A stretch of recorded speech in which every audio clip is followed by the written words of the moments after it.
an industry if there were no import, if there were not, these duties were not present. I mean, competitively speaking, I mean, it's tough out there, and you'd agree, right? We've spoken about this over the last couple of years. Yes. Yes, we have. So, how should one? And of course, now there's a change in sort of geopolitics. New administration in the U.S. They're also expected to increase tariffs, etc. So, just address that briefly, and also tell us in solar, glass, and modules. Is there overcapacity in India? Is there what's the situation like? We are hopelessly under capacity in solar glass. Okay. Solar modules have risen from 15 gigawatts of capacity to 75 gigawatts of capacity already today. And the market is booming for solar modules as never before. There is another 75 gigawatts of solar module manufacturing capacity which has been announced. The total availability of glass today, as we stand, is about 16 gigawatts. So there is already a requirement for more solar glass in India than we have. So there are lots of projects for nearly 50 gigawatts which are on hold. They are on hold because people like us, who are the prime movers, the first movers in the business, are not finding it competitive to be able to sell our glass. I also want to deal with the word competitive. See, competition means somebody can do something better, lower, cheaper than you, and then he has every right to be able to sell at a lower price than you. The fact of the matter is that they are not competitive at all. They are subsidized. We are more efficient than the Chinese in terms of glass making. We have a lower cost of melting. We have a higher utilization of machines. We get 280 tons of glass from one production line. They get about 220. We are getting 1,200 kilocalories we spend per kilogram of glass melted. And it costs them about 1,680 in the furnaces that they supply to India. So therefore, by no stretch of imagination are they competitive. They are not. We would say that Indian industry is competitive, but if the government of China is going to subsidize the export prices, then there's little that we can do. That is what they have been doing around the world, by the way, for not just targeting India. Yes. And it is in recognition of that the government decided to import certain duties and certain other non-tariff barriers like ALMM, etc., for solar modules. And our understanding is that the government is considering to make these measures applicable to solar glass and other components as well. So I believe that the government has recognized it's not a question of Indian industry not being competitive. It's a question of Indian industry being targeted by predatory pricing, and then the need to develop Indian industry, which is now squarely felt by the government of India. And so I think we're moving in a direction where I'm personally quite hopeful that all necessary measures will be implemented to give us a fair level playing field. See what's happening with solar modules. Now, the largest module manufacturer is earning 100 crores profit after tax every month. So when we have that kind of profitability going, then obviously you're going to spur manufacturing in India. And why should we not manufacture in India? We have all the raw materials. We need to import absolutely nothing. We have highly skilled manpower. There is no reason for this product to be imported at all. So it is the only people who might be complaining are the users of the glass, because obviously it would they have to pay a little bit more for the product. It would hurt them, but by no means would it make any kind of dent in their profitability. It would just shave off a little bit of a couple of % from their profitability, and that's all. Nothing more than that. Mr. Keruka, sorry, Mr. Keruka, absolutely, point taken. You, just to clarify, you said 17 gig, what are the modules? 17 more has been announced, 17 gigawatt. One second. Module manufacturing capacity existing in the country today is 75 gigawatts per annum. Correct.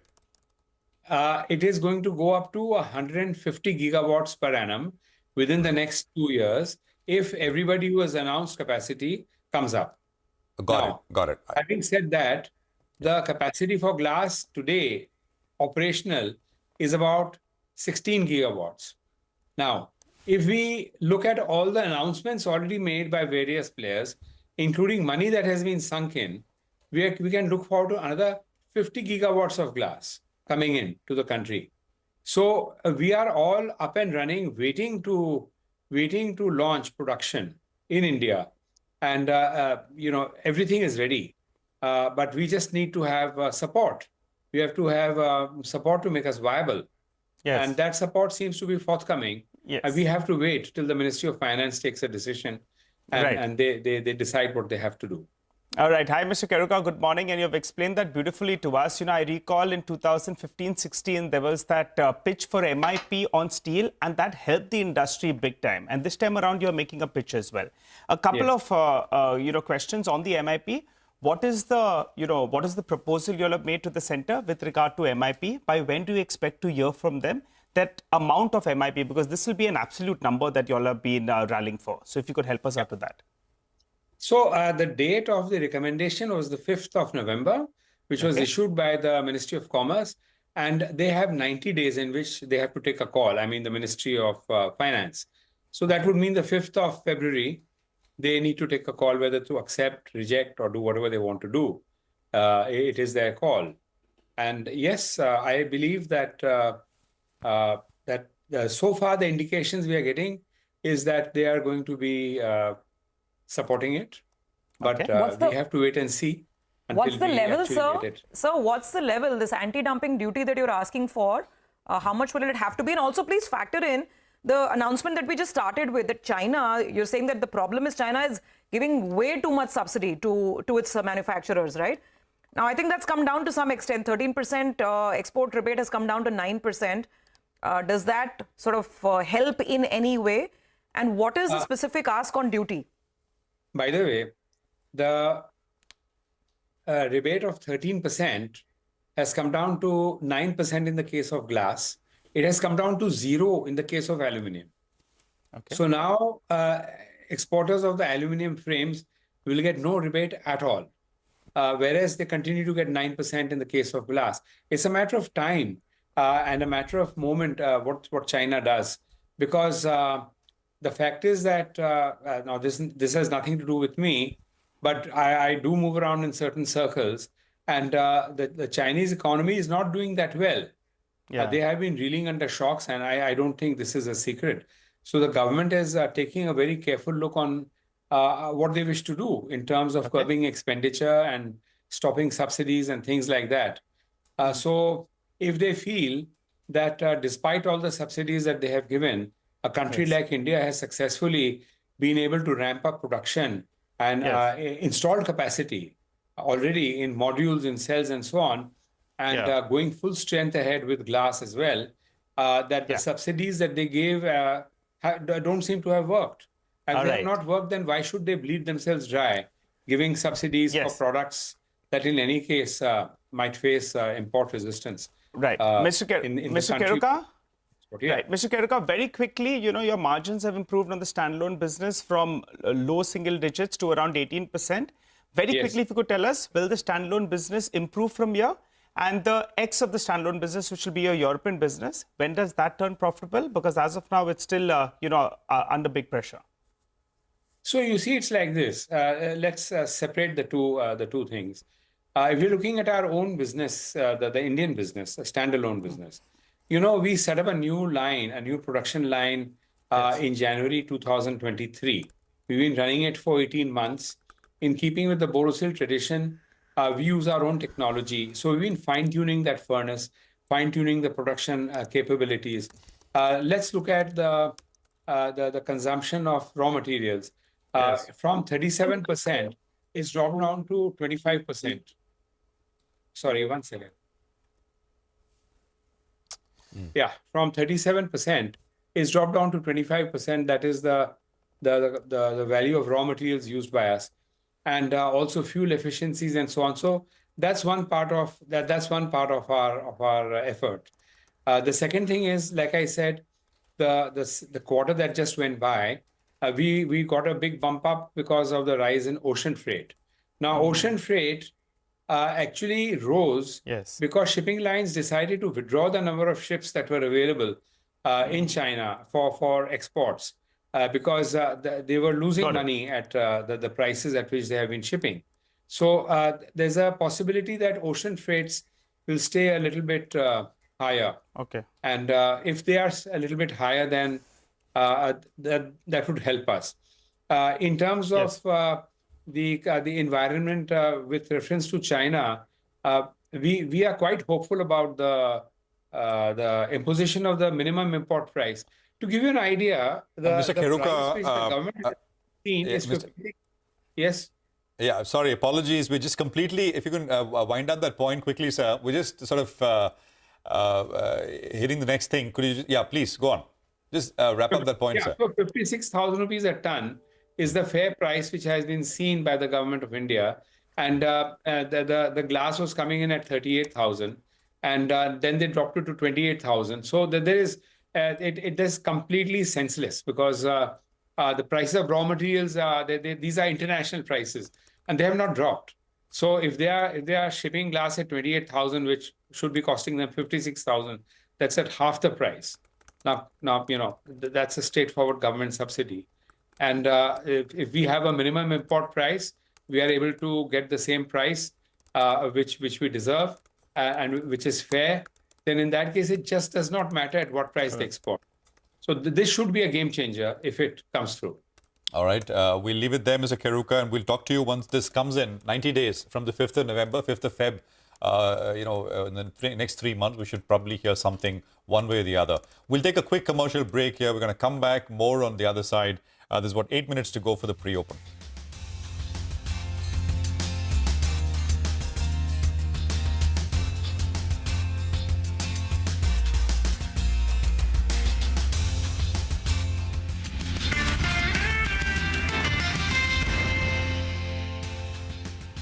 אם הוא ינסה לחדש תשתיות טרור בסמוך לגבול, אנחנו נתקוף.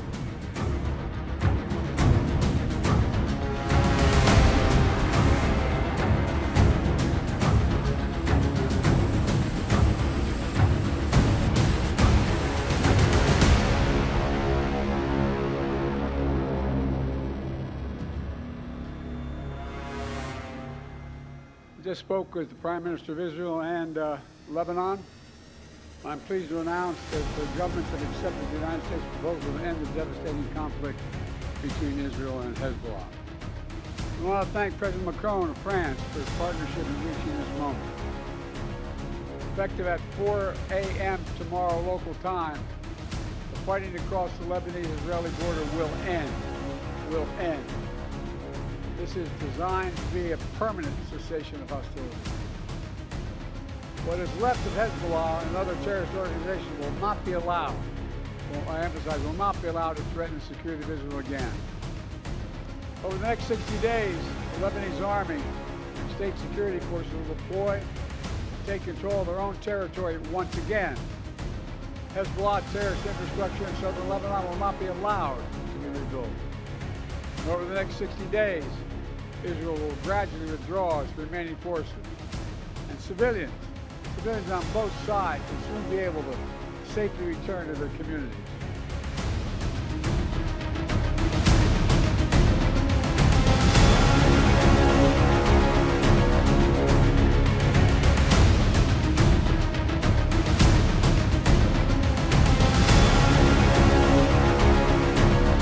Investing.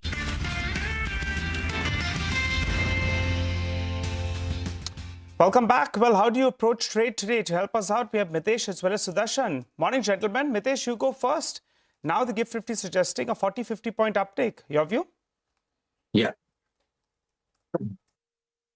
So, good morning, Nigel. You know, we've been maintaining a positive bias and suggesting a target of 24,350, I think, which has been tested on nearly all the 3 days, Monday, Tuesday, and Wednesday. And I think that remains the important pivot. Having said that, I think the structure to me still remains positive, despite the fact that there was minor sell-off in the last, hour of the trade yesterday. I believe that we still have the chance to get back to 24,350. And once we cross this 20-30 point zone of 24,350 and 20 points higher, I think then we are looking at a test of 24,500. So the structure is positive.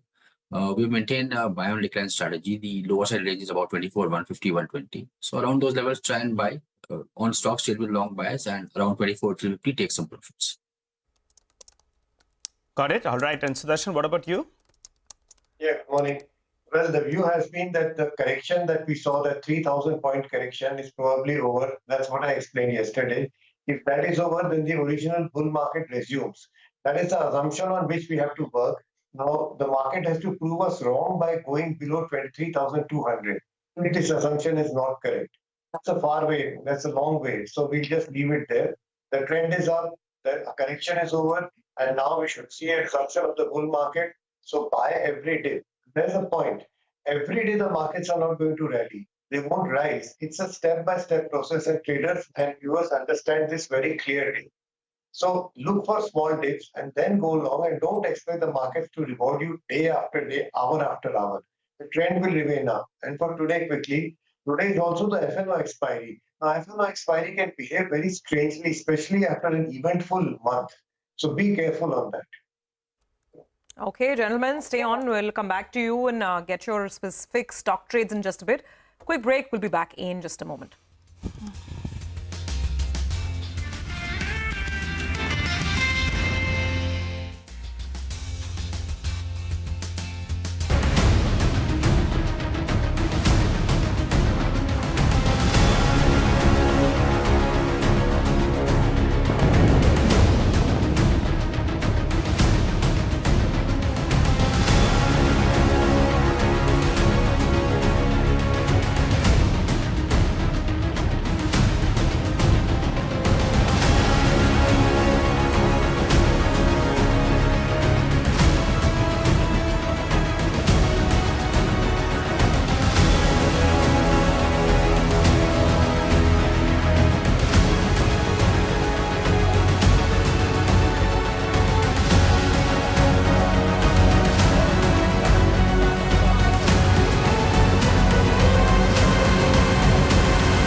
We have at present more than around 13 to 16,000 megawatt of the solar projects plus wind projects which are under execution, and we are going to commission 3,000 megawatt this year by March 25, another 5,000 megawatt by March 26, and another 8,000 megawatt by 27. So March 27 we should be reaching to 19,000 megawatt of commission capacity. NTPC is having the rating which is AAA for the domestic and BBB minus, which is as far as the sovereign, as far as the international is concerned. So there is no reason that we will be taking the advantage of.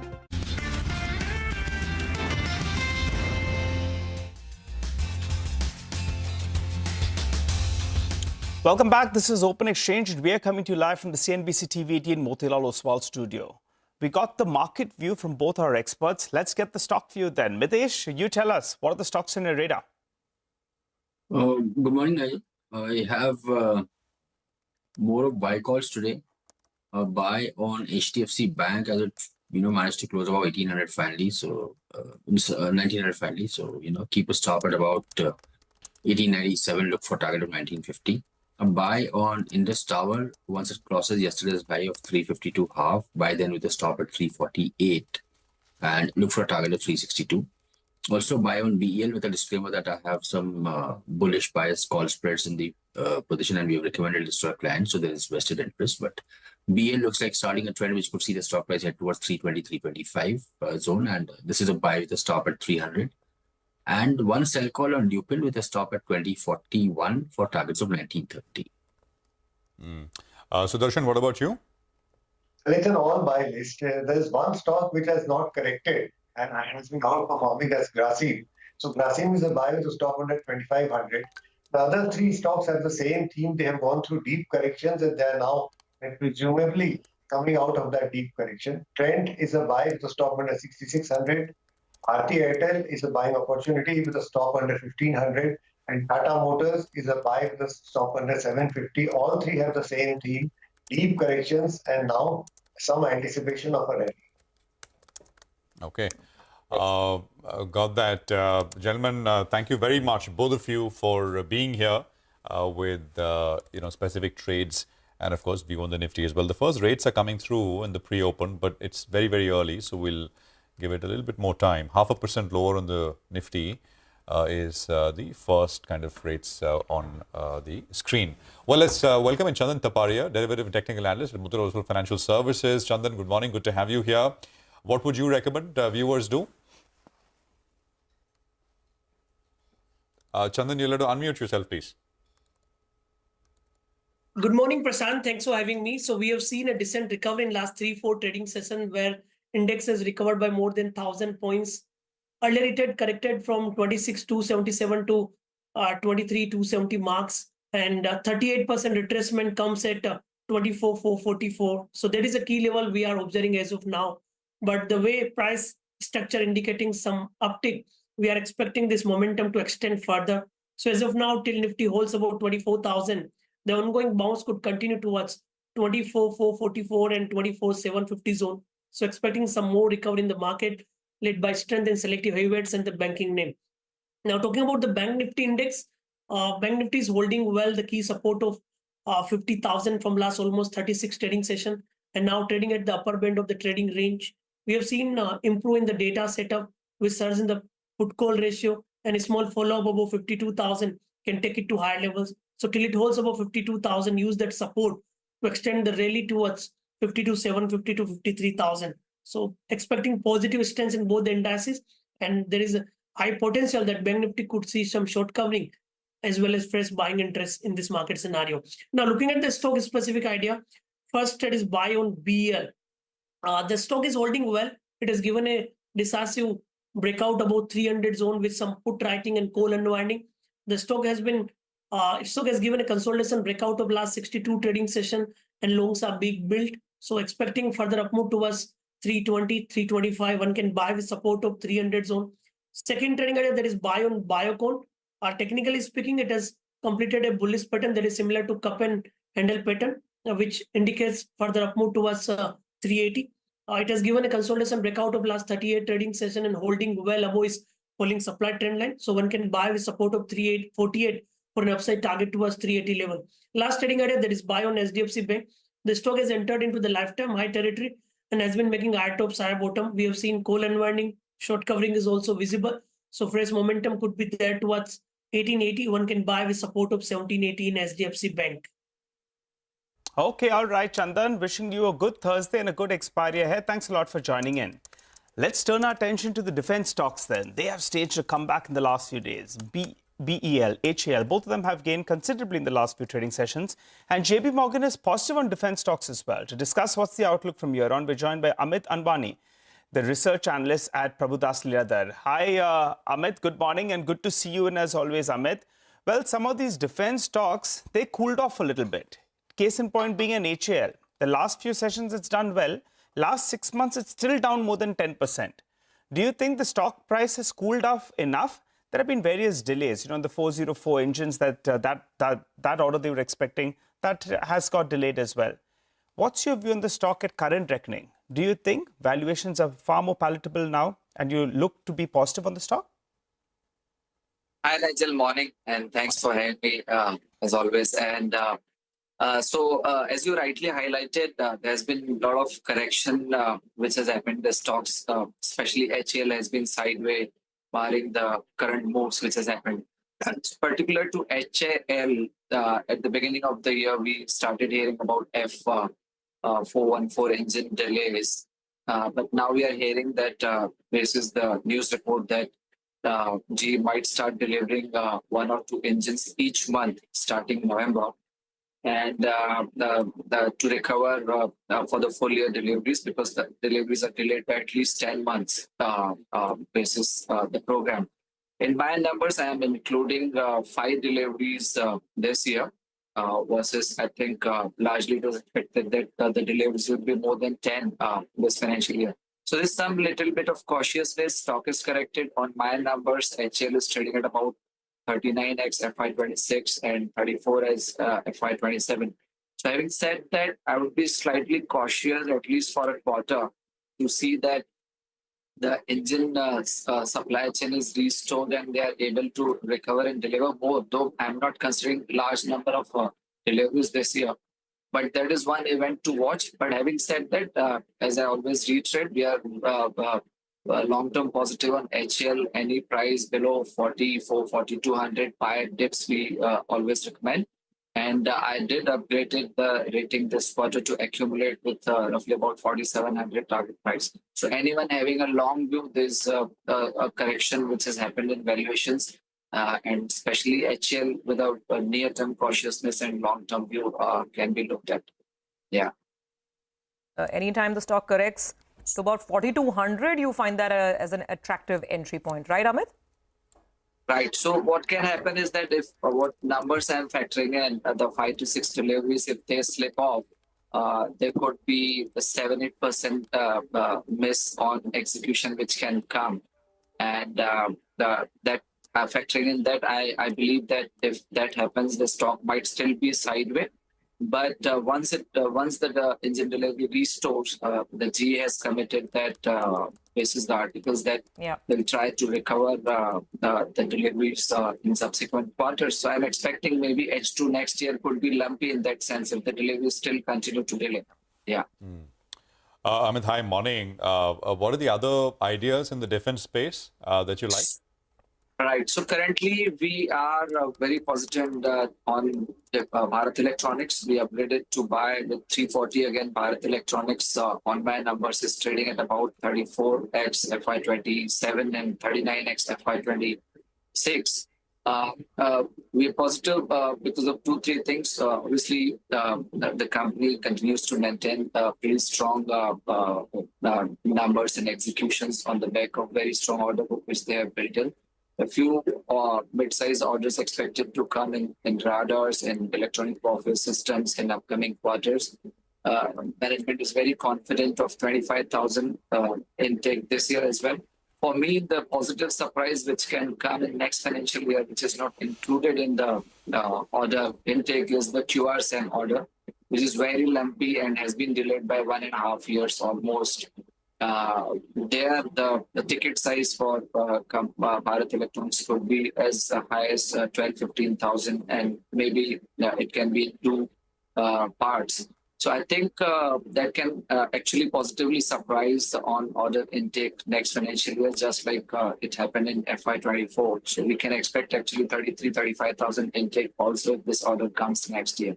So for me, that further improves the revenue visibility. The company has been consistent in delivering margins, and gross margin has been out of the 3 shipbuilders. Yeah. Got it. That's BEL. Yeah. Out of the 3 shipbuilders, do you like anything? MDL, I'm liking for a very long-term perspective. The numbers this quarter has been quite decent. So if you see overall defense, this quarter was focused on execution because of the global supply chain for few companies, and for few companies, since the few imported components are expected that there would be an impact. But we saw MDL also delivering decent number this quarter. Basis few orders like P-75 deliveries from the order book, and the Bravo orders and the 3 submarine orders which are expected to come in next 2 financial years. Definitely, I see with 3 to 5 years top line growth, we'll see further leg up if these large scale orders come. And with that sense, I think MDL is one counter where they are a kind of top 1-2 in making destroyers, submarines, and there's a major advantage to this. Amit, so at times, definitely I would prefer MDL. Yeah. Amit, MDL Mazgaon dock, right? Yes, you're right. Right. I mean, we were just wondering on that point. Well, thanks a lot, Amit, for joining in. You expect things to look up here for a couple of stocks. Some of them have corrected from the top, but since valuations are far more palatable, Amit, more or less positive on the stocks, with BEL being his top pick. It's 9:10. Let's get Sudarshan back on the show. Sudarshan, what's your 9:10 call? Well, consider buying Bharti Airtel with a stop under 1,500. Got it. Mitesh, what about you? I'll go with BEL. I think that looks one of the better picks. And as I said, I have some positions on the call spread side, so there's vested interest, but looks like it's heading towards 320 to about 325. Okay, all right, got that. Thanks very much, Mitesh. By the way, UBS has come out with an interesting call on Paytm. They like the story. Abhishek is here with the note. Abhishek, so what's the rationale? they don't like the story. It's just that they have increased the target price after the positives are factored by the street. So UBS has written on Paytm, neutral rating target price increased to 1,000 from 490 that they had earlier. They say that most regulatory issues are resolved and positives are factored into the stock price.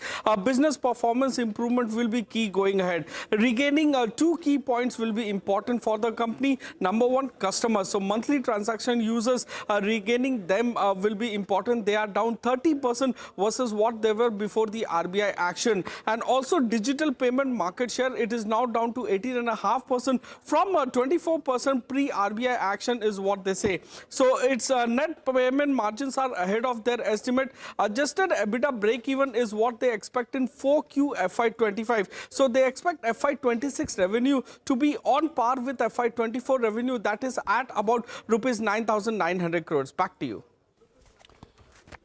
No, absolutely. Abhishek, thank you very much for that. Well, there are a couple of other brokerage calls we want to address. One is Electronic Smart, and the other is Aditya Vision.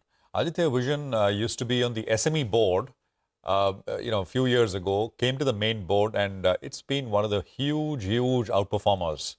And it's multiplied many times over. So let's get down to this with Mangalam. Mangalam, tell us. It's a big move that we've seen on both these stocks in the past 12 months or so, and Nuvama has gone ahead and initiated coverage on both of them, Electronic Smart India and Aditya Vision Limited, as we're looking at newer ideas in the retail sector itself. So Electronic Marts, they have a target price of close to around 237 rupees, implying a 36-37% upside from current prices. They believe that the company's expansion into NCR, while there would be cutthroat competition, their market leadership and cash flow from Telangana could fund that expansion for the next few years, and that's a positive. They expect the revenues to compound at around 21%, but because of margin dilution from the NCR, they will have EBITDA compounding at 20 and net profit compounding at 18% over the next 3 years itself. For Aditya Vision, however, the bigger trigger is replicating the success of Bihar into other Hindi heartland states, and at the same time, the underlying macro trend of increasing penetration of consumer electronics in tier 2 and beyond cities. So they have a buy rating again with a target price of 672, implying another 36-37% upside, and they expect the revenues for this company to compound at 28% with margins to expand. So that means EBITDA compounds at 30% and net profit compounds at 41% over the next 3 years. So strong growth prospects for both these companies with no overlaps when it comes to competition, and that's why they believe that these two are ones worth looking at. Okay, interesting. We'll keep them on the radar. Mangalam, thank you very much for that. We just have about 2 minutes to go before the day's trade kicks off. Very flat, very quiet on the Nifty. It's not giving you away anything. The broader market is where the action seems to be this morning. The mid-cap index is up about 0.25%. By the way, a lot of the Adani Group stocks are indicating that some of that bounce back might continue this morning as well. Adani, Ports, Green, Total Gas, between about 3% to 4-5% on each of these stocks. Ola seems to be starting positive, so keep that in mind as well. Mitesh, now, this is for the brave hearts. I mean, not really for the faint-hearted. Okay, I don't think we have, Mitesh, because a lot of people have been sort of talking about whether you can take a short-term trade on this rebound in the Adani Group stocks, whether that works or not. We'll see how that plays out, if yesterday's strength lasts into today or not. There are two Nifty names. One is Adani Enterprises, the holding company. The other is Adani Ports.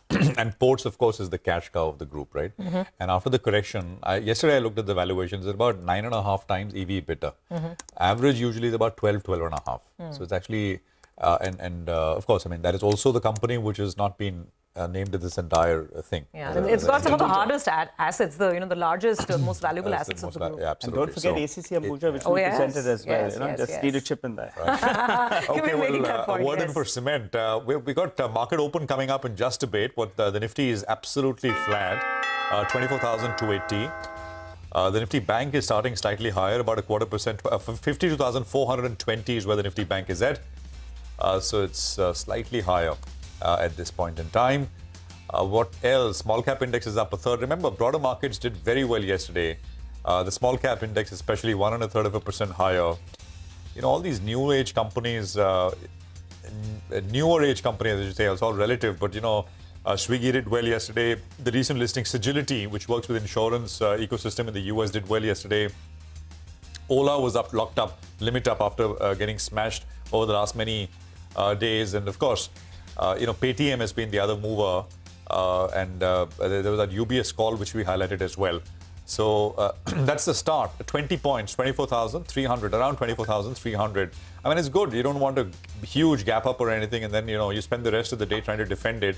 A slow start, maybe even a slightly lower start, and then if the market wants to move up, it gives more room. We've got, as far as the Nifty heat map is concerned, 35 up and about 15 stocks which are lower. So it's a decent looking session this Thursday morning. Ola's up another 6% after 20% yesterday. What a way to go for this one. And by the way, the Adani group that we were just discussing, the rebound on those stocks is continuing. That's the other major highlight of the morning so far. Stocks are rallying anywhere between 3% all the way up to 8-9%. Look at Adani Energy Solutions, Total Gas, Green, Adani Power, all of them. And the ones on the Nifty, Adani Enterprise and Ports. All of them, 2% to 10%, depending on which stock you're picking up this morning. Aside of that, let's talk about the big movers and shakers on the index itself. Lever is contributing, ITC is contributing, HDFC Bank, L&T, these are some of the heavyweights on the upside of the screen. HDFC Life is having a good start to trade today, almost 1.5% up thereabouts. Shriram Finance, which has had a great week so far, it's seeing some green at the start on Thursday as well, so not too bad. However, on the downside, there is a profit taking in a bunch of tech names. Infosys is down. There is Tech Mahindra also on the lower side of the screen. HCL Tech is a little lower. Reliance is very, very quiet. And auto stocks are seeing some profit taking. Eicher is down 1%. M&M is lower. Bajaj Auto is lower, as is Maruti. So auto not in top gear today. Okay, well, we got, so it's quite a start, and but things may pick up as we go along. The first very rates up on your screens. At this stage. What do we have? It's actually like a traffic light, blinking red and green, and nothing on it to show for it. So we'll have maybe a couple of more stocks before we bring in our market master of the day. Madhu Kela is our market master, so we'll go across when he's ready. We've got, by the way, the top 3-4 biggest volume-led movers are all Adani names. Adani Power is up 4%, Adani Green is up 7%, Adani Energy Solutions is up 7.5%, and Adani Total is up about 7%. So it's day 2 in terms of repair and recovery as far as these group of stocks are concerned. I can spot names like Garden Reach Shipbuilders. We were just having that defense discussion earlier. And Cochin Shipyard is up about 5% or so. So, yeah, I mean, it's not a bad-looking screen at all. Madhu Kela is now with us, founder of NK Ventures. He's our market master of the day. Madhu, great to have you back on the program. Thank you very much for joining us. Prashant this side. Madhu, since we're talking after a while, it would be good to sort of get... Okay, I think the connection dropped. We'll just have him back in a bit. So, do you want to add something? Yeah, in the meantime, I was just looking at some more stocks. Remember, a lot of these companies that have announced order wins. Look at KAC International, Hutco, NBCC. All of them are up and about. Some stocks that are reacting to news flow. So all the order winners are doing well, 3% to about 6-7%. And there is also PCBL. PCBL has got the allotment of some SEZ land in, I think it was in Andhra. That's a stock that's reacting quite well to that development, 3.5% up. So these are some of the newsmakers doing well. But yeah, I mean, the morning really belongs to the Adani group all over again. Those stocks doing really well. You know, HBL Power is up. It was up about 6-7% yesterday. It's up another 2.5% this morning. And we've got, IRDA, which is up 4%. I mentioned Garden Reach and Cochin Shipyard. I mean, usually always move as a pack. And Tube Investments was a big mover yesterday. It's up another 2%. Afcon sold off a little bit. It's up to 2.5, 3. There's Capacite Infra, which has been doing well. It's recovered nicely from the lows. It's up about 2% as well. There's Shilpa Medicare, which is up about 1.5% as well. So there's a fair bit happening. 3:1 in terms of advances to decline. But this is still very early, right out of the gates. So maybe 15-20 minutes more, and we'll have a better sense. Madhu Kela, founder of NK Ventures, is with us. Madhu, great to have you with us here back on the program. It's been a while. So it'll be helpful for our viewers, Madhu, if you update your kind of setup and your thinking on the market now. Because, we went through the first 10% plus fall on the Nifty, and it was a slightly bigger fall than we were used to over the last 3-4 years. Is that now largely behind us, you think? Yeah, Prashant, good morning, and thank you for having me again on the program. It's always nice to have interaction with you guys. I would say the market setup, Prashant, is quite constructive. there was some sign up, some kind of a euphoric movement, at least in some sectors and some companies. And even though you mentioned the Nifty has corrected by 10%, but there are a lot of these kind of stocks which have corrected even up to 50, 60, 70, 40%. So to that extent, there's been a very good move in these stocks to consolidate them. That is the point number one. The point number two, that market is extrapolating a lot this last 2 quarter performance of the corporate India. We have to view it in the context that the government expenditure was relatively lower because of elections and other issues, possibly bigger heat this time. So the fiscal deficit, even up to October month, was only 30%. So I think once the government expenditure picks up and the money really starts to trickle down, the corporate earnings, which is the really heart of market, should really pick up in the next 2 quarters, right? Starting this quarter. And whatever channel checks which we do, Prashant, talking to companies, it's been quite positive month of October and even November till date. So I think corporate earnings should be positive. Third, the biggest positive in my mind, Prashant, is, which market somehow is not talking as much, is the formation of the Trump administration's people. If you look at the choice of the Treasury Secretary and you look at his views on India, go back to his, whatever publicly he has spoken, he is a very practical person. He used to be a hedge fund manager. So I think this will go down very, very positively for India. While there will be tariffs possibly across the world and much higher tariff, I don't expect any massive tariff, because India is a natural ally to the US, and a lot of their businesses are also dependent on our services back from here. So that will naturally give India some kind of a advantage going forward. You've seen what they're talking, even they're talking of tariffs on Canada and Mexico to the extent of 25%.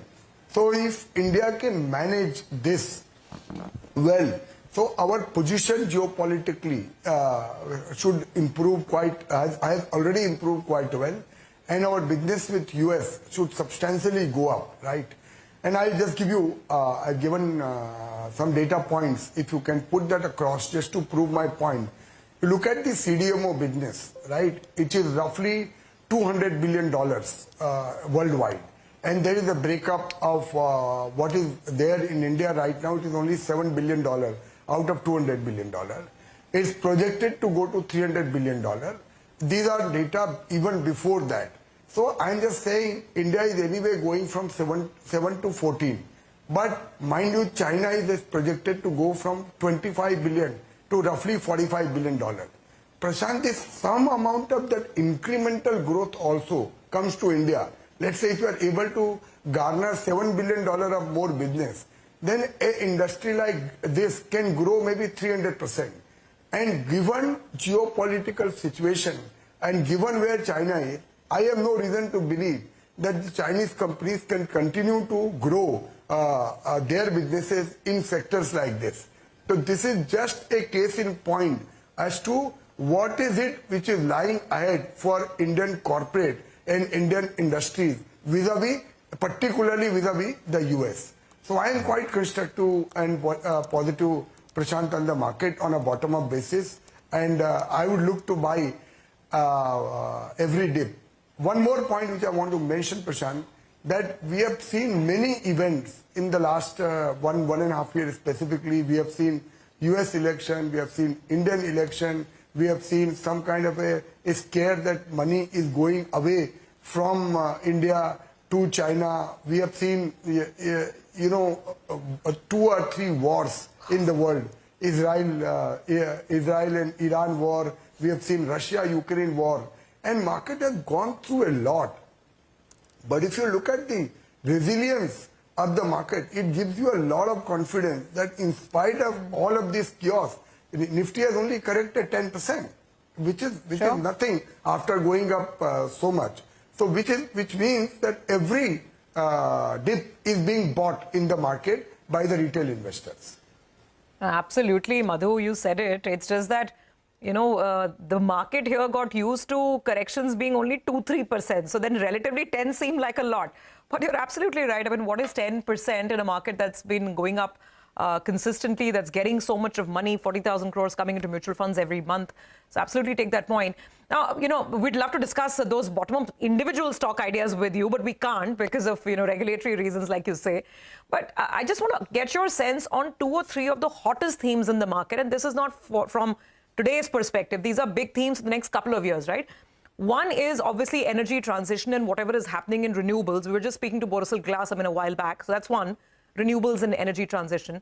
The second is, you know, semiconductors. And we know a lot of companies have been setting up capacity on the semiconductor side. And the third, say, is, is EV, which is also something sort of very, very prominent. So these are 3 new futuristic themes. And at the same time, if you look at the old economy, you look at traditional power as well, even there's a lot of capex that's happening. Now, just help us understand that, say, from a 3-year perspective, which of these 3 themes, they're all strong, they all have a future, but which of these 2-3 themes are you most bullish on?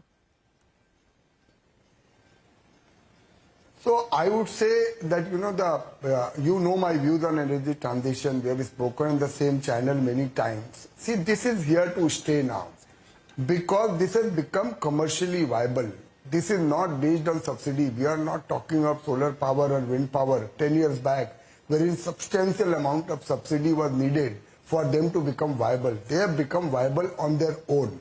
And it is inevitable given the climate change which is happening in the world, regardless of who comes and not comes. You know, this transition is inevitable and it is happening and it is going to happen.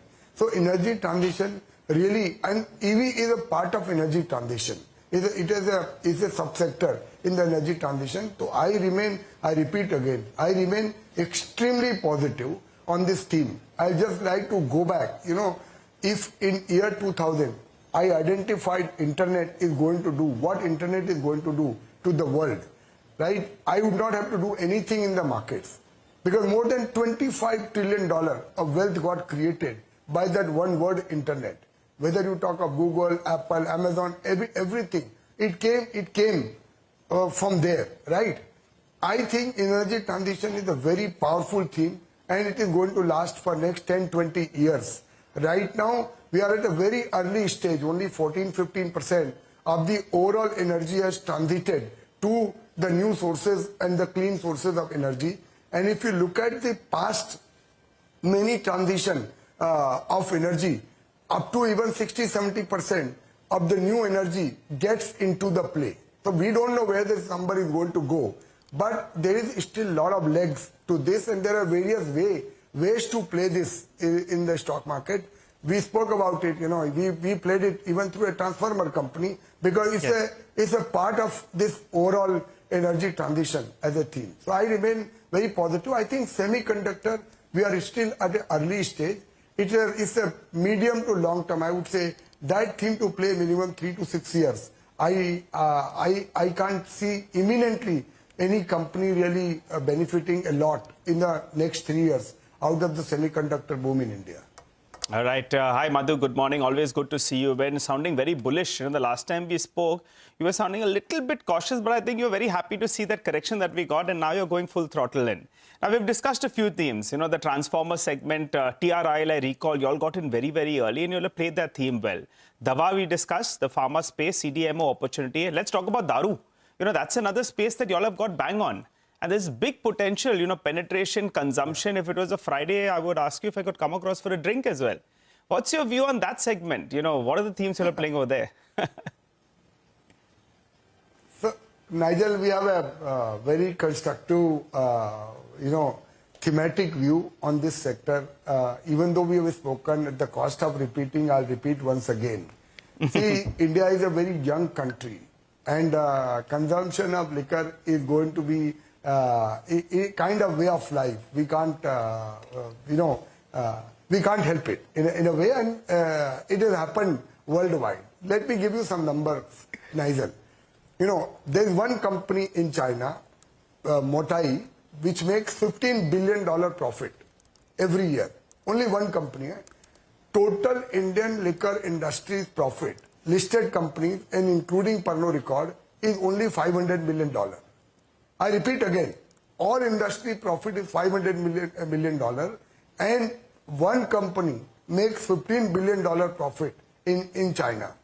So that speaks about the kind of potential which lies ahead for this business. Why this was the case? Clearly, you know, a lot of money was being made by not the government, but by I would say, you know, other people who were benefiting out of the policy restriction which was there. Take an example where the reform has happened. Take, for example, Uttar Pradesh. Their excise revenue used to be 8,000 crores in year 2011-12. It went to 17,000 crores in year 2017-18. Last year it was 50,000 crores. Nigel, it used to be 5% of UP's budget. Now it is 10%. Because the government has come out clean, they have cleaned up the whole industry and the state is benefiting. Same thing now we are seeing happening in Andhra Pradesh. I think we are living in a digitized world. This level of corruption cannot sustain in other states. And other states will have to follow suit. That is my bigger call. And once the profitability starts to get organized, a lot of the companies will make much larger profit. So it's a very big thematic call for us, and we are well invested. As a matter of disclosure, I must say, we are well invested in this sector. Right.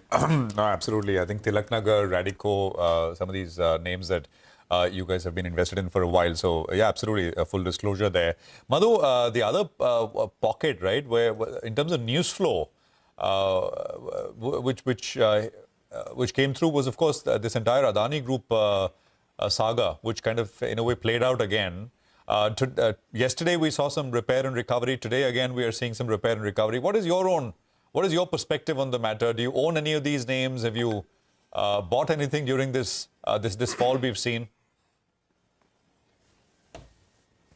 Again, as a disclosure, I must say, and I want to make this point, Prashant, we have had this discussion in the last three times. Unfortunately, these events have happened, right?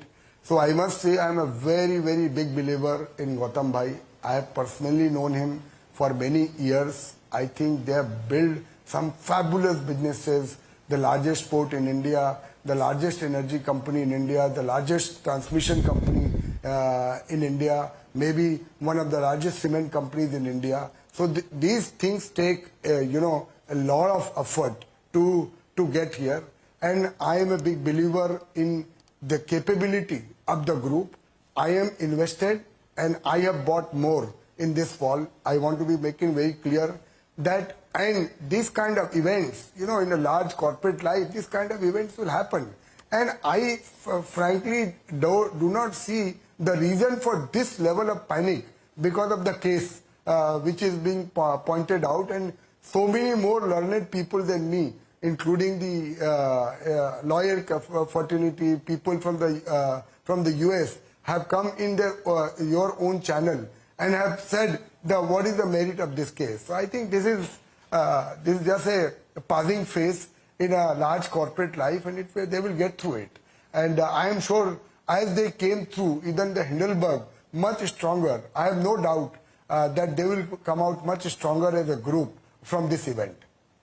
Okay, you own some of these names and you've bought more in this recent fall as well. Madhu, it's a pleasure. Thank you very much for joining us and running us through all of that perspective. It's always a pleasure.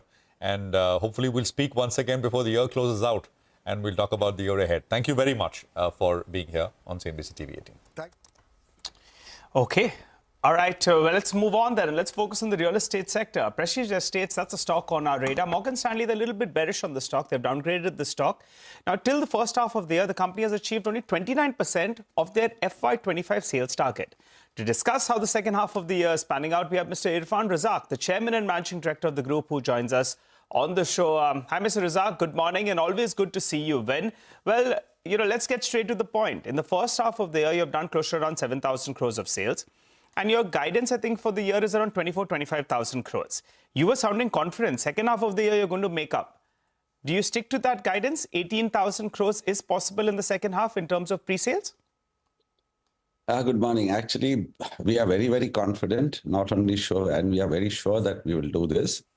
See, you must understand that real estate has its own regulatory issues. You need to get your approvals, you need to get the RERA numbers, and you need to bring the inventory to the market. So if the sales have been a little low in the first half, it's not because of want of demand, it's not for the want of any, sort of customer interest. It's just because the interest is there, the demand is there, and we are also raring to go. But the important part is we have to follow the regulatory, and we are trying hard to see that we get the inventory into the market. We have almost 50,000 plus crores of inventory in the pipeline in different stages of approval. And once these gets approved and get the RERA number, this will come to the market. And as our company, usually the thing is that whenever we bring the inventory to the market, it gets lapped up, it gets sold off. There's a big pent-up demand. We can feel it because there's daily people reach out, including to me directly, not only to my people. So they are interested in the various products that are there. Everybody, the market knows about it. Now, if somebody can't understand that, it's a little sad, because as far as we are concerned, we are still sticking to our 24,000 crores guideline. And even if this quarter is a miss, but the final quarter will be fully done, because we do have a lot of pipeline, and we do have a lot of traction, and the right product also. So we've got, starting from Delhi, NCR, Indrapuram, we've got Hyderabad, we've got Bangalore, we've got Goa, we've got Chennai. Now, even Chennai, my plans are just about to get approved. So even when that comes in, it's a big ticket development. Delhi is a big ticket development. Bangalore, we've got a large development coming up, which is the right to the right target audience. So all this will add up. And I see no anxiety whatsoever for us to reach that target. And I do believe that all this will fall in place. It's only a matter of time. So, Mr. Razak, you're saying that it might not happen in Q3, this pickup, but Q4 you will make up for everything, right? Could you tell us? Yeah, it'll be a combination of Q3 and Q4. We were trying hard to see that it doesn't get pushed to the Q4. But the Q3 also, there is enough that we are trying to, at least in November, December. November is almost getting over. At least now the last month, we believe that if I can launch 2-3 projects which are in the pipeline, that will boost up the entire demand. So whatever inventory we have, we are selling very well.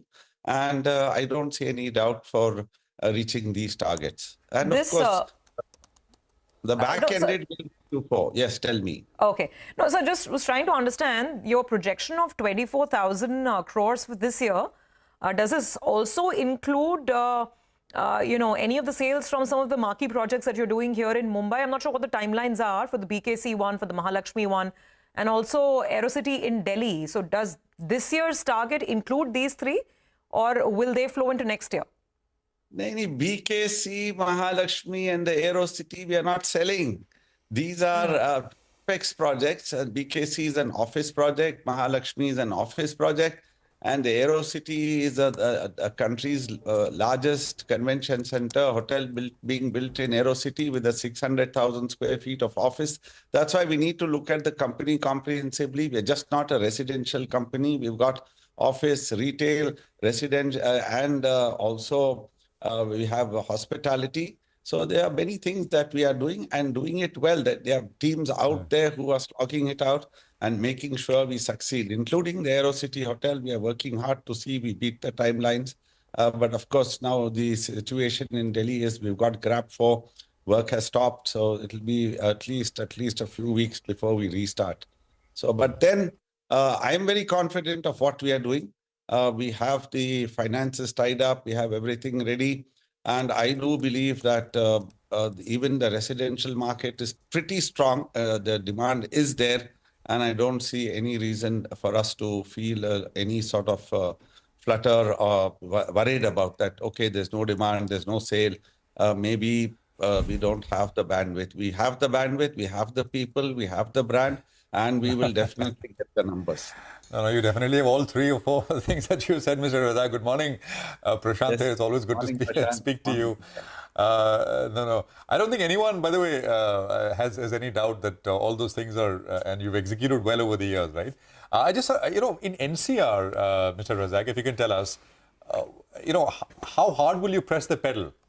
I was talking to a Delhi-based developer, not the obvious large one, but and they were talking about Godrej being there, you were there, some of the sort of non-Delhi sort of real estate companies being there, and they were talking about land prices actually in competitive bids going up. For example, in Noida, this person was pointing out in sector 151, there's a large land parcel coming up for auction, and competitive intensity in that sense has gone up. You can just tell us if you're participating but that specific bid, will you or not, and generally how hard will you go in the NCR market?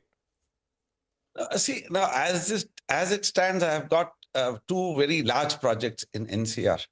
One is the Prestige City Indirapuram, which we are planning to launch in December, and that's a 10 million square feet of residential with a business value of almost 12,000 crores.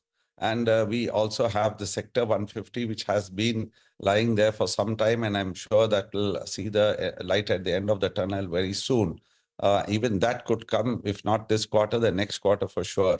So we are not doing business on a compulsive manner that we have to get this pipeline and we can, or whatever, come what may, we will bid. So that's not been our style in whichever geography we are in.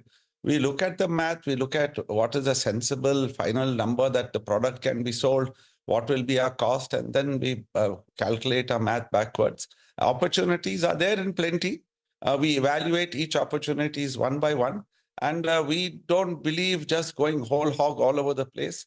We will at least try and see what we've got on our plate, launch it, feel the market, get a sense of how things are. Today, the sense is very positive.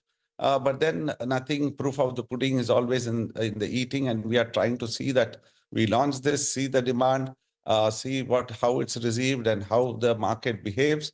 And based on that, we will try and commit some other deals. There are many in the pipeline, but we are not overly anxious, nor are we compulsively trying to do work in whichever geography we are, and we will pick up land at sensible numbers.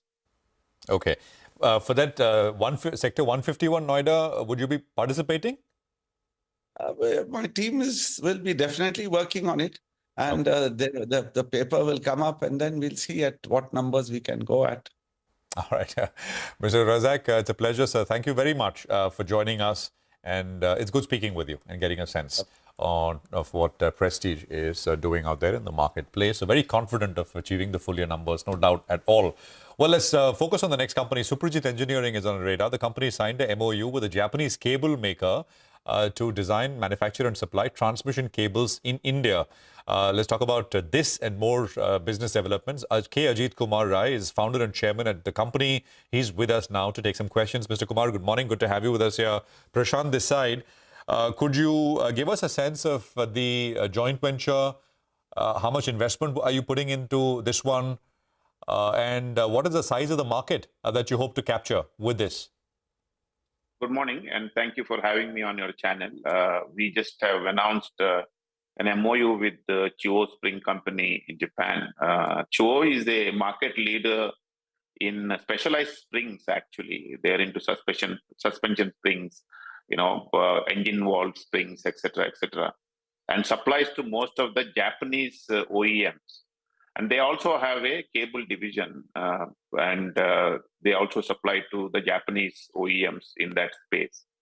We are particularly interested in, through this joint venture, to manufacture transmission cables in India for the leading Japanese OEMs. As you know, Suprit has limited exposure to the Japanese, the 2 major Japanese OEMs directly in India, although we supply to them and as a tier 1, tier 2 supplier. But as an OEM, I think the transmission cable is one of the key products which we do not supply. And these Chuo is a supplier of these products to these two companies in Japan and elsewhere in the world. And that's the right way to enter the OEMs. I think that's why this deal has been struck. The collaboration finalization is going on. I think the investment details will come up probably a little later. We're in the process of establishing a JV company in India at this moment. And we believe that in the next few months, we will be finalizing all those things. So this is going to be sold, these transmission cables will be sold for cars, Honda, Toyota cars in India or around the world from here? The starting point is the Indian two major OEMs, Maruti and Toyota. And of course, eventually as the joint venture evolves, we will look at other transmission cables for other customers as well. Okay, all right. Hi, Mr. Rai. Good morning. Nigel on this side, and good to see you in. So just to understand, you're not making these sort of cables in-house as of now, right? We do make, but we don't really supply to any Japanese manufacturers as such. But it's mostly what we make is into the non-automotive and heavy trucks industry. The passenger vehicles, we have had very limited exposure. Okay, so it's giving you a bigger exposure to the select clients that you have mentioned. So, you're getting access to this clientele. Got it. Could you give us some more details about this arrangement? What is the revenue sharing between both the two entities, the Japanese entity and y'all? Will there be some royalty payment? And if we could just outline a broad capex that y'all have in mind, what is the normal asset turn that you could look on at this? Again, some of these details are yet to be finalized. I think what we are trying to do is to bring their very specialized transmission technology to India and make India as a manufacturing base for the transmission technology for both the partners. I think the idea is to, of course, approach the two major customers, as I said, but eventually is to approach the whole global market and see how this joint venture can support the specialized transmission cables to other customers as well. In terms of the details of this, I think we will be, starting obviously for the domestic requirement, and we'll scale the market as required. The details of the financial part of it is, although is internally been worked out, we will probably inform more probably at a later stage. At this moment, it is still under finalization. There will be some royalty payment, right? Yes, there will be some royalty payment. And a rough quantum? That is a standard for any joint ventures anyway. Yeah, a rough quantum, what could it be, the rough range? Again, these are all, we're under NDA to disclose all these matters. But, it's probably basically we'll be doing what the industry standard is in royalty payments. It will not be any different. All right, let's talk about other businesses. Then once you get further details on this, we'll re-invite you on the channel and we'll get an idea about capex, royalty payments, asset turn as well. Now, you have a fair bit of exposure to the export market, and we're getting mixed commentary from a lot of auto majors. What is your sense? Are things on the mend? Are those supply issues, getting sorted out? And do you expect recovery from here on, Q3 and Q4? Yes, I think the global market is certainly tepid. Both Europe and US, even China markets are pretty weak, I must say. The global geopolitical uncertainties are not helping at all. Having said that, I think, despite, some of these big automotive guys have even talked about plant closures, etc., it doesn't seem to be affecting us too much. I think our controls division, which operates outside of India, is still having a good traction of business. And we seem to be growing the business despite the market is not growing. So for us, it doesn't seem to have a big effect. But yes, the market is in a turmoil at this moment. Mr. Rai, what's the export share, sir, the business? I think 52% of our business is outside of India. I'll say 50-50 between India and outside of India. And how much is it in the US? I mean, how much do you, 52% would you sell in the US? Of the 52%, I would say, 50% will be in the US. Okay. These tariff threats, etc., will that hurt? Or you think the sectors that you're operating in, not really, will it? Any thoughts at all?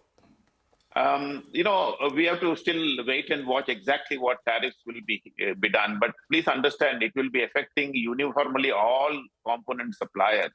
And I suppose when there is a tariff issue, which is sort of enforced, by the local governments, we'll end up going to the customer only, right? So that, for us, it's eventually going to be passed through, although, in the initial stages, there will be some kind of a hard bargain to be struck with the customers.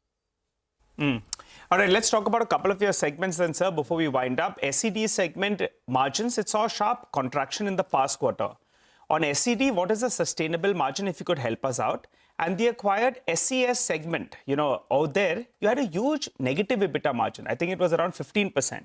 But you were saying that sometime in FY26, maybe towards the end, it will turn around. Do you stick to that, SED as well as SES? Give us some color. Actually, I don't know where you got the controls division number, but actually our controls division margins have improved. Last year, for the first half, we are at about, I think, 4 or 5%. It has increased to 8%. Just to give an overall color, globally, auto component industries operate in an EBITDA margin between 6 to 10%. We started below 6%. Sir, and we are now at SES, sir. I'm talking about SES. Oh, you're talking about the... Yeah, SES, sir. Oh, that is still a negative margin, the one that you acquired. Yes. And you were looking at turning it around. So SED, I'm talking about some kind of margin pressure. And SES, which is the one that you acquired, which are gradually going to turn around. So give us some color on both. Yeah, I am giving the color on the SCD, controls division. There I said, the margin is at 8% today, which is much better than what it was last year, under 6%. So there has been a significant improvement in the SES, the SCD, the controls division performance. As far as the SES is concerned, I think we have made it very clear in our business update as well, that it is a company that we have acquired from insolvency. So obviously it has gone into insolvency because of the losses. And obviously when you are turning around, it takes some time. We are giving, I think, 2 to 3 quarters for it to sort of stabilize and then start turning positive. So for the next couple of quarters, there would be some challenges as we streamline the operations, make sure that all the necessary, customers are approached for price amendments, and make sure that the supply chain is stabilized, make sure the operational efficiencies are improved. Having a good exposure globally into cables business, we feel that this is not a challenge for us over a couple of quarters. And once that is done, I think we expect the business to turn around and become EBITDA positive. So, but the point here is that the strategic importance of these assets. Today, we are able to offer through these assets, customers onshoring capabilities, nearshoring capabilities, and low-cost options from India and China. I think we are one of the only cable suppliers in the whole world who are able to offer these three, fully, what I would say, complete array of capabilities, despite whatever the geopolitical scene is. So we'll be the most flexible supplier for our customers. I think that is the greatest advantage of these acquisitions. Mr. Rai, we'll leave it there. Thank you very much for joining us. It's a pleasure having you here on CNBC-TV18. Thank you indeed. Well, 20 points are higher. So, actually with 20 points, we're at the day's high. That tells you the kind of 40-45 minutes of trade that we've had so far. 24,000, just under 24,300 on the Nifty. There you go. That sharp spike that you're seeing. Otherwise, we were flat to slightly sideways. We take a quick commercial break here. We're going to come back and we'll have a discussion lined up on the auto space. You've got Ola Electric, you've got Mahindra & Mahindra's EV launches, lots to talk about. And we've got two gentlemen joining in to help us do that in just a bit.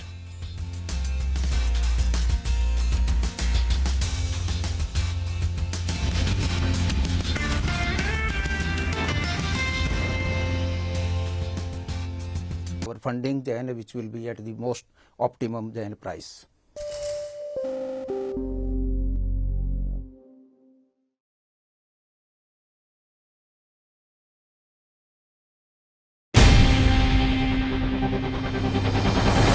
CNBC-TV18's most comprehensive and award-winning news show, India Business Hour, drops first on YouTube. So get the first access to the most influential architects of policies and politics, the key newsmakers of the day. Discover the big themes as we decode the business of markets, macros, and more. Be the first to go to the heart of all the top stories that drive the day's agenda. Catch the award-winning India Business Hour live every night on YouTube with me, Shireen Bhat. India Business Hour live on YouTube at CNBC.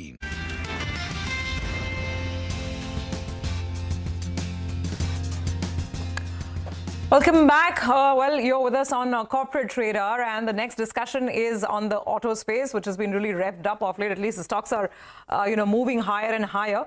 EV is in focus. Ola Electric and M&M both have come up with new launches, but the global EV market has been facing a slowdown, especially in US and in Europe. Even in India, EV penetration remains fairly low. So what are some of the key issues to tackle? What's the way forward for the Indian EV sector? We have with us Harma Sorabji, editor at Autocar India, as well as MP Shyam, managing director at Akshaya Motors. Gentlemen, thank you very much for joining in. So Harmaz, I actually want to start with you to understand the market is getting suddenly very excited about Ola. On one hand, obviously, Ola has been promising that they're going to fix their after-sales service and have a better sort of after-sales network, etc. On the other hand, they came out with these two new launches at far more aggressive pricing. Is this some sort of a turning point, or maybe this is just the stock market getting a little ahead of itself? Well, I mean, I think, looking at it long term, I just think it's perhaps, you get these, let's say, surprises from Ola from time to time. And of course, these prices are absolutely fantastic, really have the potential again to kind of, let's say, turn the markets on its head, 40,000 rupees, as you said over there. So very, very competitive pricing. But, I think, again, it's more a case of buying market share. I think long-term profitability is still an issue. For me, Ola is a company that isn't very quality centric. Just that's the company ethos right now. We've seen it from the customer complaints as well. I also don't see any fantastic innovation coming out of the company. Quite honestly, we've got other competitors now getting into the space. We've had Honda, who's launched the two products, one again with a swappable battery and one with a fixed battery. So, but of course, I think, Ola, you have to hand it to them. They have the scale. They are the disruptors in this space, and they will continue to disrupt. But I think long term, it's going to be the companies with the right quality, the right engineering base, and let's say fundamental engineering credentials. That's really going to make the difference. So and you can't rule out legacy players like Bajaj Auto and TVS as well, who are slowly chipping away in this space. But yeah, I think this is really a very interesting and exciting offering from Ola, no doubt. Harmaz, just to follow up on Ola, you raised concerns on whether they can be really quality conscious or not. Just on the pricing, what they're talking about now, this price point of roughly 40,000 to some models going up to 60,000. Does this look sustainable? Because what the company's been saying is that we're going to be making the battery packs internally. That's how we're going to save costs, and then that's how we'll pass it on. So how convinced are you about this? And again, the same question, is it a turning point or is it too early to tell? Well, I think, it's too early to tell in my view, because, there are certain costs over there. And, the battery pack, yes, it is one component, but it's not the one component that makes all the difference. It is a very expensive part of it. And I think, we will be seeing technologies evolving as well. Right now, they are doing the 4680 cell, which is a good cell, actually. It's what Tesla also used. But I think, this technology is evolving very, very fast. And over here, it's not necessary that someone who has a first mover advantage, could benefit, because we've seen, I think in this space, the battery technology, I mean, eventually people are even talking about solid state. That's still a long way off. But chemistries are evolving, form factors are evolving. So I think I think everyone will have a game plan. It's not that you can't come into, can't get into cell manufacturing. I'm sure a lot of companies do have that plan. And again, it's the Tata Motors scenario, which, if you coming to cars, they've had a fantastic first mover advantage. And now for the first time, that seems to be threatened with the new four-wheeler EV launches that are coming up. Okay, let's bring in Mr. Shyam into this discussion as well. Mr. Shyam, your quick thoughts on Ola, and then we'll move to the other launches. I mean, M&M, that's the other big one. I completely agree with Harmaz's view on quality being a major aspect, which probably Ola has to look at. Price is one aspect of it, but the consumer also looks at, how the quality is, how will the vehicle perform. Because whether it's two-wheeler, three-wheeler, four-wheeler, or whatever product a consumer buys, he will see he will look into the quality aspect of it, and he will also speak to people who are already using it. So if the experience is bad, he's not going to buy it. He wants a robust vehicle, which is should be value for money, but at the same time highly quality in nature. Okay. Hormaz, to the larger point on EV penetration in India and adoption in India, I think a fair amount of chatter has been there on lack of charging infrastructure, affordability of vehicles, and now we are seeing this big splash from Mahindra and Mahindra. So where are we, and what do you see ahead? Just increased EV penetration. Do you think M&M is going to be a turning point when it comes to adoption here in India? I think, it's not just M&M. We've got a lot of new launches next year. In fact, 2025 could be the year of the EV because you've got Mahindra, you've got Maruti, Suzuki coming out, the market leader coming out. You've got Hyundai coming out with the Creta EV. Then you'll have Toyota following it up with another EV. You've got MG also, which has got a couple of EV launches. All this is definitely going to grow the market, despite the hurdles in charging infrastructure, which is turning out to be the single biggest problem right now. We've seen the pricing. Mahindra have given some shock pricing with their B6E, which is, they've given just the base version with a smaller battery pack. But again, we've seen, it's very competitive as far as, an ICE vehicle goes. And don't forget, in SUVs, it's much easier to achieve cost parity because the delta in the GST is huge. At the top end, it goes up to around 48%, whereas you just have 5% for an EV. So to bridge that gap, that gap kind of really narrows the on-road price. Plus you have the local taxes as well, which are waived off in the case of EV. So I think, all this is going to really enhance, or let's say stimulate the EV segment and the market. And quite frankly, also there hasn't been enough choice. You've just had Tata Motors, which has done a fantastic job. Actually, they've kind of laid the kind of foundation, done a lot of groundwork for the EV market, and they've ruled it. But I think now for the first time, there's going to be some serious competition. And I think, customers are going to have some fantastic choice.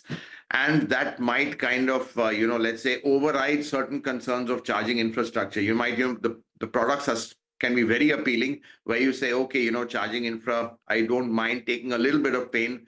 Because quite frankly, once you drive an EV also, very few people want to go back to an ICE vehicle. So I think 2025 looking overall good for EVs. My estimate is, sales will be 2.5 to maybe even 3x of what we have right now, because even Tata Motors themselves are going to be launching a whole bunch of products like the Sierra EV, the Harrier EV. So it's going to be the year of the EV 2025, and I think that's really going to take the market a big leap forward.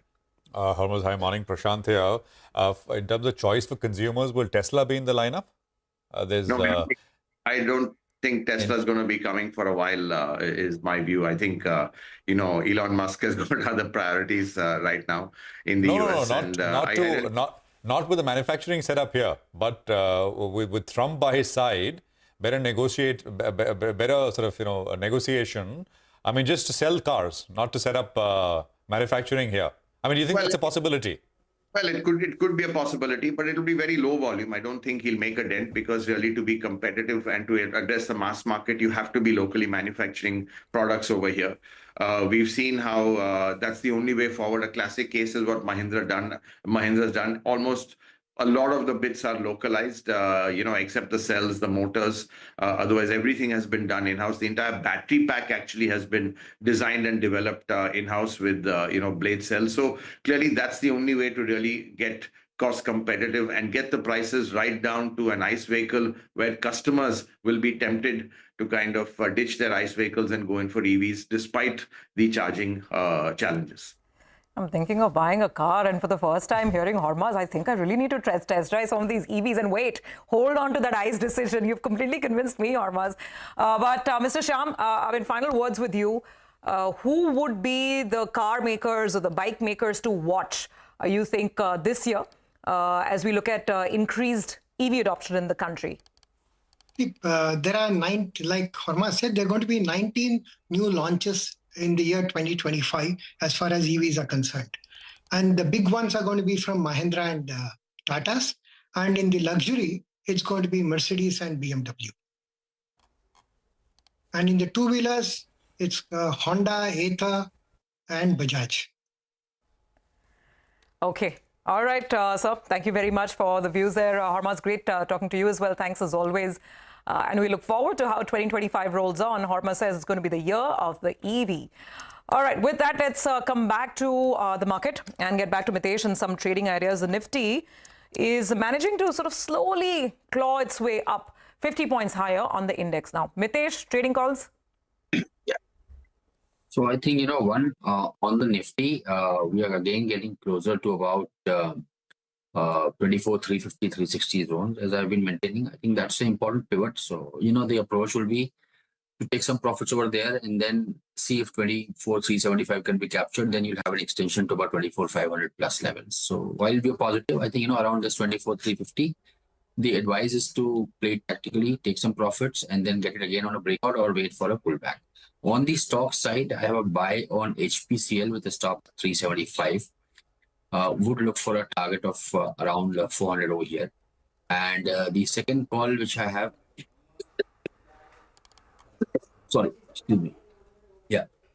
the second call which I have is a buy on IOC with a stop at about 135 half. Look for targets of around 147 and 148 on the upside. Okay.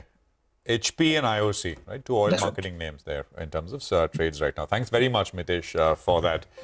By the way, in the lineup, there is, of course, all the Adani Group names and some of the others we mentioned, like Cochin, Garden Reach, etc. There's Bajaj Housing Finance as well, which was now there in the mix at 915. It's up 5%. It's, of course, been a terrible performer since listing, but it's showing some gains right now. We take a break. We are back with Manisha on the other side. Commodities in focus.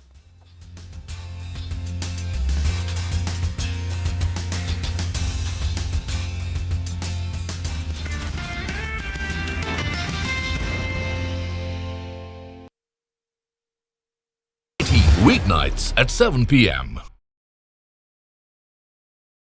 FY27, we will have the 19 gigawatt commissioned capacity, means 19,000 megawatt. So 65 lakhs, it's translating to around 11,000 to 12,000 crores of the EBITDA. So this is, and going forward, the growth rate is going to go on increasing. We will be accelerating our growth rather than only getting flat.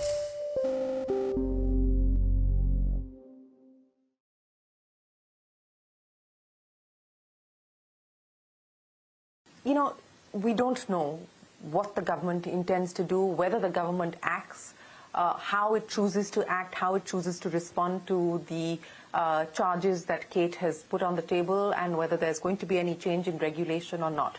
But you're going to be filing your papers at some point, hopefully soon. This is going to be a significant risk factor, is it not? Was this a risk factor when you did this round of fundraise, when you did the domestic financing? Look, not really. I mean, I think we've got... Nobody's asked you these questions? No, people ask the questions, no doubt about it. But to give you a sense, I think that it's really not about compliance in like the spirit or letter of the law that we are all trying to get to domestic ownership, right? We're realizing, and this is the first time that large internet companies are getting created at scale in India, which is a good thing, right? We should celebrate, companies like Zomato and Swiggy that have created tens of billions of dollars of value, and most of that, especially in Zomato's case, has accrued to Indian shareholders over the past 2 years, right? There are people that, sorry, on a side note, but there are people that probably can retire earlier or can take care of their parents easier because they own Zomato stock, and that's how you build a middle class, right?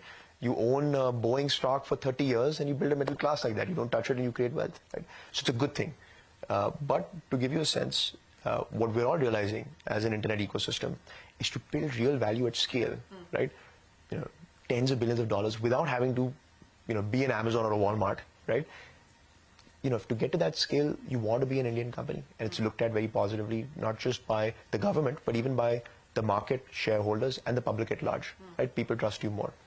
So, it's not really, to answer your question, it's not really about FDI compliance, FDI regulation, right? We've had a decade of e-commerce that's been built at scale in this country. Elections.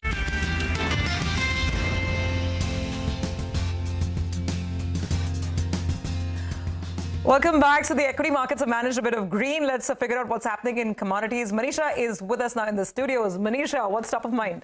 Well, sugar, because after a very, very long time, we've seen some movement come in for this one. If you look at the prices, well, we're trading at a 2-week highs, the raw sugar prices, that is. Supply concerns is the major thing that is keeping the prices on the higher side. So when you look at the raws, 22 cents a pound is where we're trading on for that one. If you look at this year and the range therein, we've seen a high of around 24.4 and a low of 17.5, and we are trading at 22 at this point in time, so slightly on the higher side of the range. Well, the prices have gained 5.5% in 2024 till time. It has to do with the Brazil droughts, and that's impacting harvest, overall sowing. And Brazil, remember, is the largest producer and exporter of sugar, and that's exactly where the prices are getting cues as well. 2024-25, well, you look at that season, Brazil, for one, is looking at a lower crop overall at around 39.3 million tons. Earlier estimates were 40.3. This comes in from Rabobank, but most of the numbers are around these as well. The other major producer is India, and as per the ISMA reports, we're looking at a lower crop around this time at around 33.3 million tons. The third largest sugar producer is Thailand. Now, this is where the surprise comes in from. You're looking at an 18% more crop as compared to last year. So that pretty much looks at the numbers that could get nullified there. There also is a very interesting report from Citi which says that we are looking at a big deficit this year as well. So if this year we're looking at 2.3 million tons of a deficit, next year could be 1.3 as well, but deficit nonetheless. International Sugar Organization also has come out with their report, and they're talking about previous year and this year. So last year, if you look at a production of 181.3, this year, we're looking at a lower global production at 179.3 million tons. So, well, yes, we're looking at a deficit in sense of production, and the consumption is expected to go higher, and that would keep sugar prices in support. Let's come to India then, and we are into sugar crushing season right now. That seems to be gaining momentum. UP started way ahead. Karnataka also started in the month of November. Maharashtra, of course, was delayed because of elections here, but we do know and understand that more and more mills are now increasing momentum when it comes to crushing. Couple of things that this industry is watching out for. One is the ethanol pricing. So even as cane crushing has started, we haven't seen a price revision in sense of ethanol that has been unchanged since 2022-23.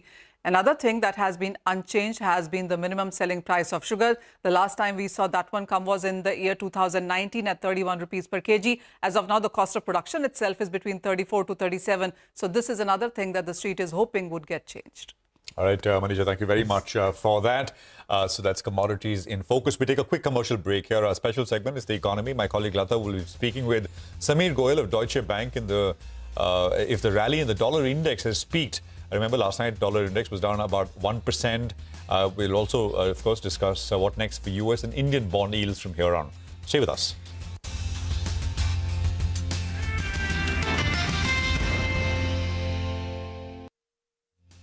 A small part of that today, and so is so are our competitors in this industry.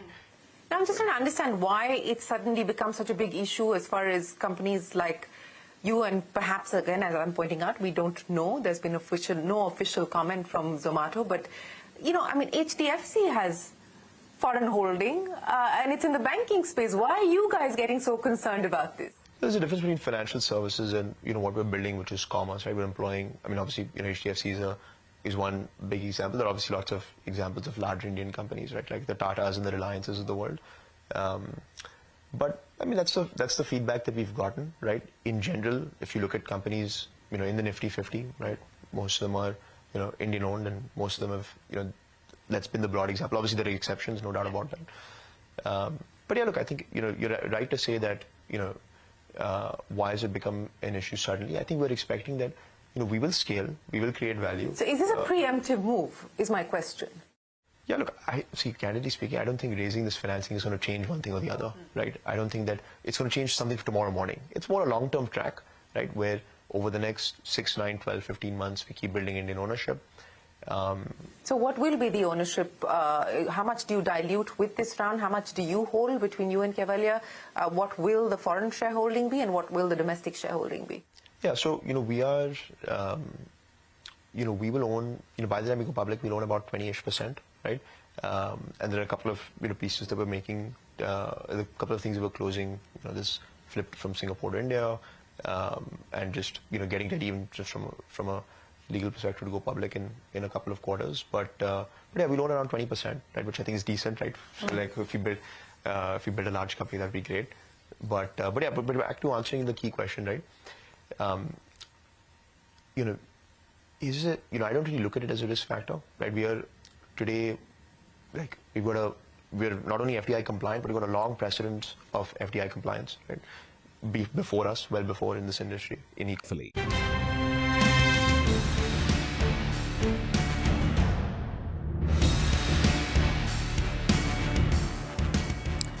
Welcome to It's the Economy. Much more than the equity markets, the global currency and bond markets have been in a tizzy since the election of Donald Trump. The dollar index rose from a low of 103.3 on November 5th, day before election, to a high of 107.5 on November 22nd, a gain of 4% in 2 weeks, very big for currency markets. In a mirror action, the rupee fell from 84.1 per dollar on November 5th to a low of 84.5 per dollar on November 22nd. It's recovered just a bit. We are still pushing 84.5. In more recent news, Trump has threatened only a 10% tariff on China, but 25% on Canada and Mexico. Even more important for markets, on November 22nd, the day the dollar peaked off, he named a fiscal hawk, Scott Bessent, as his former Treasury Secretary, as his forthcoming Treasury Secretary. Bessent has previously vowed to bring the US fiscal deficit down to 3% from the current around 8%. Now, Asian currencies have since recovered after this expectation of Bessent bringing down fiscal deficit, but there's still mayhem. What can we look forward to in terms of currencies, US yields, FPI flows, Indian rate cuts and yields? I have with me a master of the currency and bond markets, Sameer Goel, Global Head of Emerging Markets and APAC Research at Deutsche Bank. Sameer, good morning, and thank you very much indeed for sparing time. Well, first up, this currency point itself. We saw that 107.5 on November 22nd, but after the announcement of Scott Bessent, we have seen dollar give up a bit. So can we say dollar's peaked for now? Morning, Lata. Look, I mean, let's look at the big picture. I mean, to my mind, the mix of policy which the incoming administration in the US will likely adopt, and certainly has been what it has been projecting through a lot of the conversations in and around the campaign. And since then, the cast of characters which has been chosen mostly, to me, validates the argument that this policy mix is going to move towards something which will widen out the gap between US and the rest of the world on multiple fronts. On growth cycles, because it will have a much larger positive growth shock in the US, potentially much tighter monetary conditions, because don't we think our best part of the disinflation in the US is potentially over, or at least it's stalled for now, which will prevent the Fed from being able to necessarily cut rates as much as is in the price or was being earlier expected. And you could argue even in terms of political cycles, with the US having gone past its event risk, while a lot of the rest of the world is still, is still dealing with political fragilities. On all these fronts, I think the gap between US and the rest of the world will widen, and to us, that should reflect itself in a stronger dollar. So no, I don't think the dollar rally is necessarily done with. Maybe in the near term, there is a little bit of a consolidation, but I think there is a lot more of this which needs to be priced in. Don't think Trump 2.0 is in the price on the dollar as yet. Oh, okay. No, that's important. What's your sense, therefore, of fund flows? We saw about $2 billion move out of India in November itself, but then in October, 11 billion, I think 11.2 billion moved out because of our own results being subpar. Trump just added on. Do you think dollar flows are going to elude India? I'm not asking emerging markets because at the moment I'm more bothered about India. So look, I mean, I'm no expert on equity flows, but let me think of it from a rate differential perspective. Exactly. I do think the gap in terms of, like I said, I think the quantum of easing the markets were anticipating from the Fed have already been tapered in response to both the fact that and in fact it said so in the FOMC minutes yesterday, the downside to the US economy is not really playing out as as much. The concerns are not playing out as much as what was earlier expected, but also because, like I said, the anticipated shift in policy to us should be more inflationary and should probably warrant greater caution from the Fed in terms of how much easing it would do. So from a rate differential perspective, that gap versus India, and for that matter, the rest of the emerging market universe, should certainly go more in favor of the dollar. And that should impact the flows which go away from the US and get reallocated into the rest of the world, at least initially. Now, of course, tariffs, its impact on what that matters for growth and inflation mix in the rest of the world is going to determine the sequencing, the timing, the quantum will all be very important. But I think till we have got past that hump, till we have got a greater bit of clarity on how that gets implemented, I think it's going to be hard for the rest of the world to be able to attract away flows from US assets. Okay, so as long as the dollar remains strong, there will be US exceptionalism and people preferring the home bias, the home market, right? Okay, I've got a lot of questions now from what you answered. But first, what is your own estimate of how the US 10-year bond yield trajectory can be? This 4.5 that it threatened and then came back to 4.2. Does the higher yield still remain? And what is your estimate of the Fed's rate actions here on December and thereafter? So I'll take the latter question first. Our house call is very much still for the possibility of one rate cut in December. We've thought for a while, and we continue to, that it's a closed call. And certainly the minutes from yesterday, I would argue, lean a little bit more in terms of the fact that there is probably a larger majority within the FOMC, which is also seeing things in a little bit more cautious manner than they were earlier, which makes this call even closer. But in general, we have one rate cut priced in. Either it will happen in December, maybe it gets pushed out to the first quarter. But to our mind, for now, that would be it. So we are looking at the Fed pausing at about 25 basis points from here and staying at that point at least through all of 25. Now, do we get into a condition where the Fed then resumes this in 26 and is able to cut rates more? We do think it will. But for the next 12 months, we are projecting only one more rate cut, and therefore potentially an environment for the next 12 months on rates which is a lot higher than what the market's pricing in on the Fed. Now, combined with the fact that, like I said, a mix of policies which is more expansionary on fiscal, potentially more inflationary as far as immigration is concerned, as far as tariffs are concerned, I would still think the combination of that positive demand shock and negative supply shock would therefore combine for a higher term premium in the US and for rates, in our opinion, on 10-year US yields potentially peaking out closer to 475 rather than necessarily there. This is, of course, over the next few months. And like I said, it all depends upon the timing and sequencing of where a lot of these policies get implemented. When do we actually see a lot of these fiscal plans come through, both on tax cuts and additional spending? What exactly happens with tariffs? We've already seen some evidence that this could actually be this could be coming earlier in the administration than maybe what the market was anticipating. A lot of this, the timing and sequencing remains very unclear. The range of possibilities remain very wide.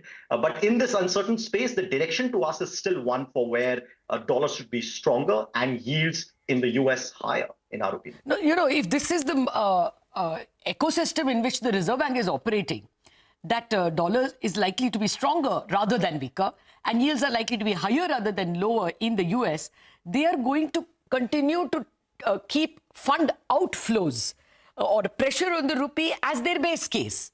So what happens to rate cuts in India in that case?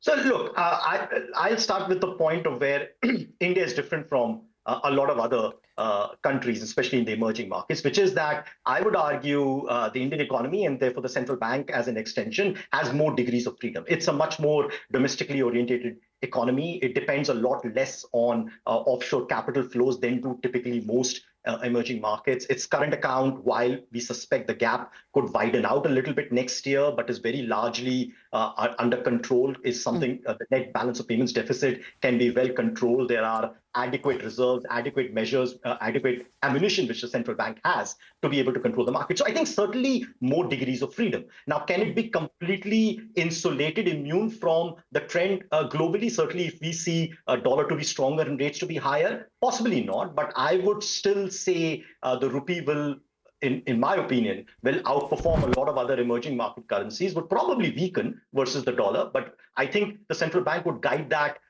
in a much more calibrated fashion and to avoid undue volatility, and one where, yes, will the rupee be in the next 12 months weaker versus the dollar? We think it would be. That's what our global framework tells us, but by a lot less amount than what it probably will be in other EM currencies.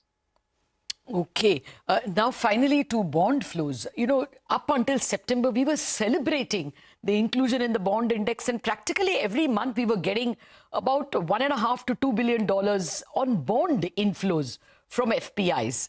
A bit of it turned negative in November. It's slightly negative in November. So should we now think that that tap is also closed? Because that helped the Indian government a lot.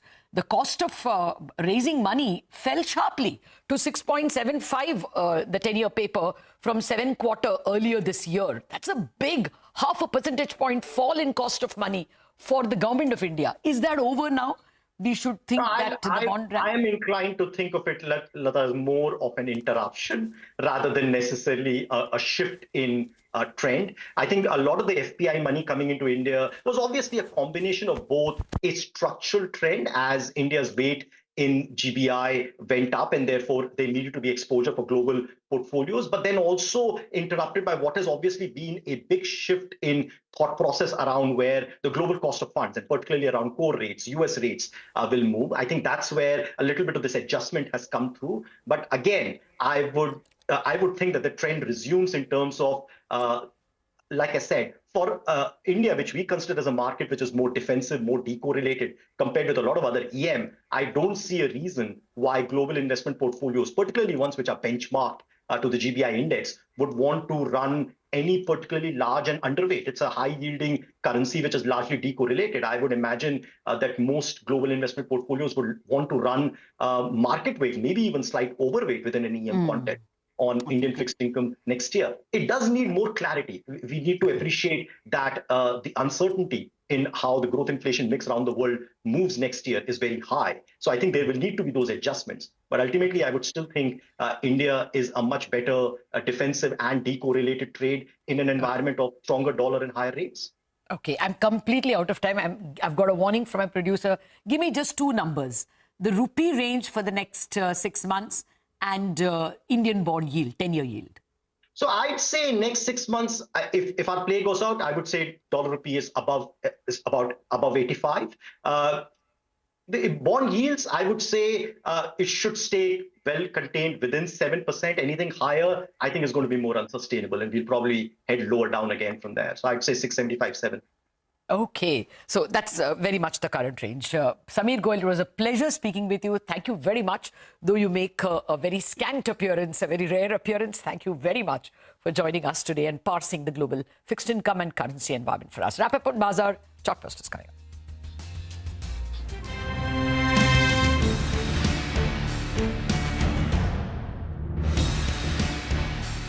We are anyway moving towards being a domestic company, but that doesn't mean that tomorrow we become a domestic company, business model will suddenly change, we're constrained. No, that's not the thought process.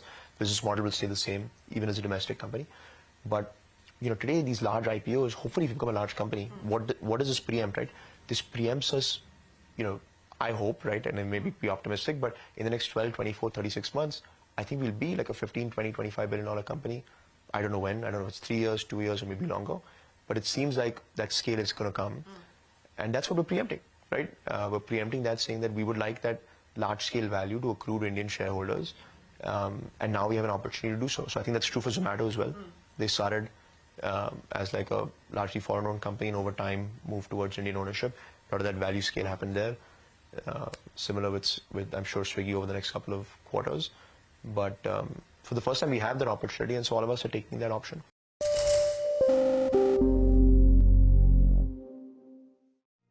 What does it take to build India's largest startup platform? It takes a journey of starting out as an unknown and ending up as unforgettable.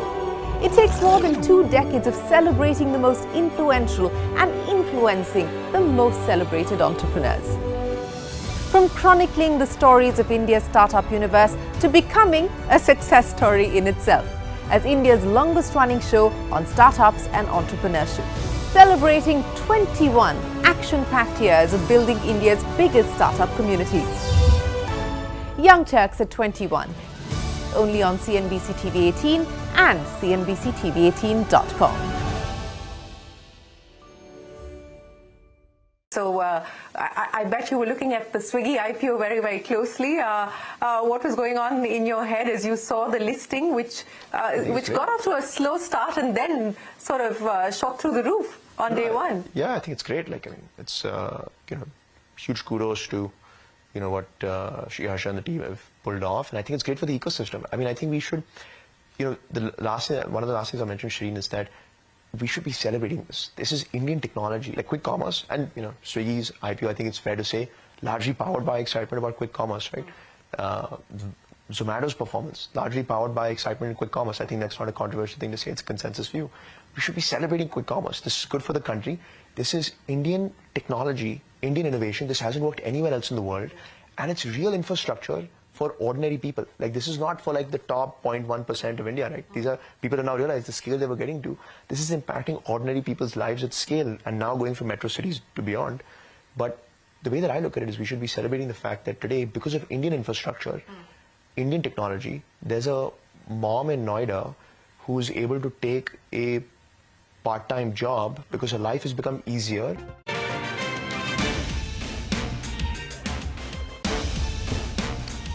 NBCC and Hudco both climbed more than 4% after the company signed an MOU for a project worth 600 crore rupees in Noida.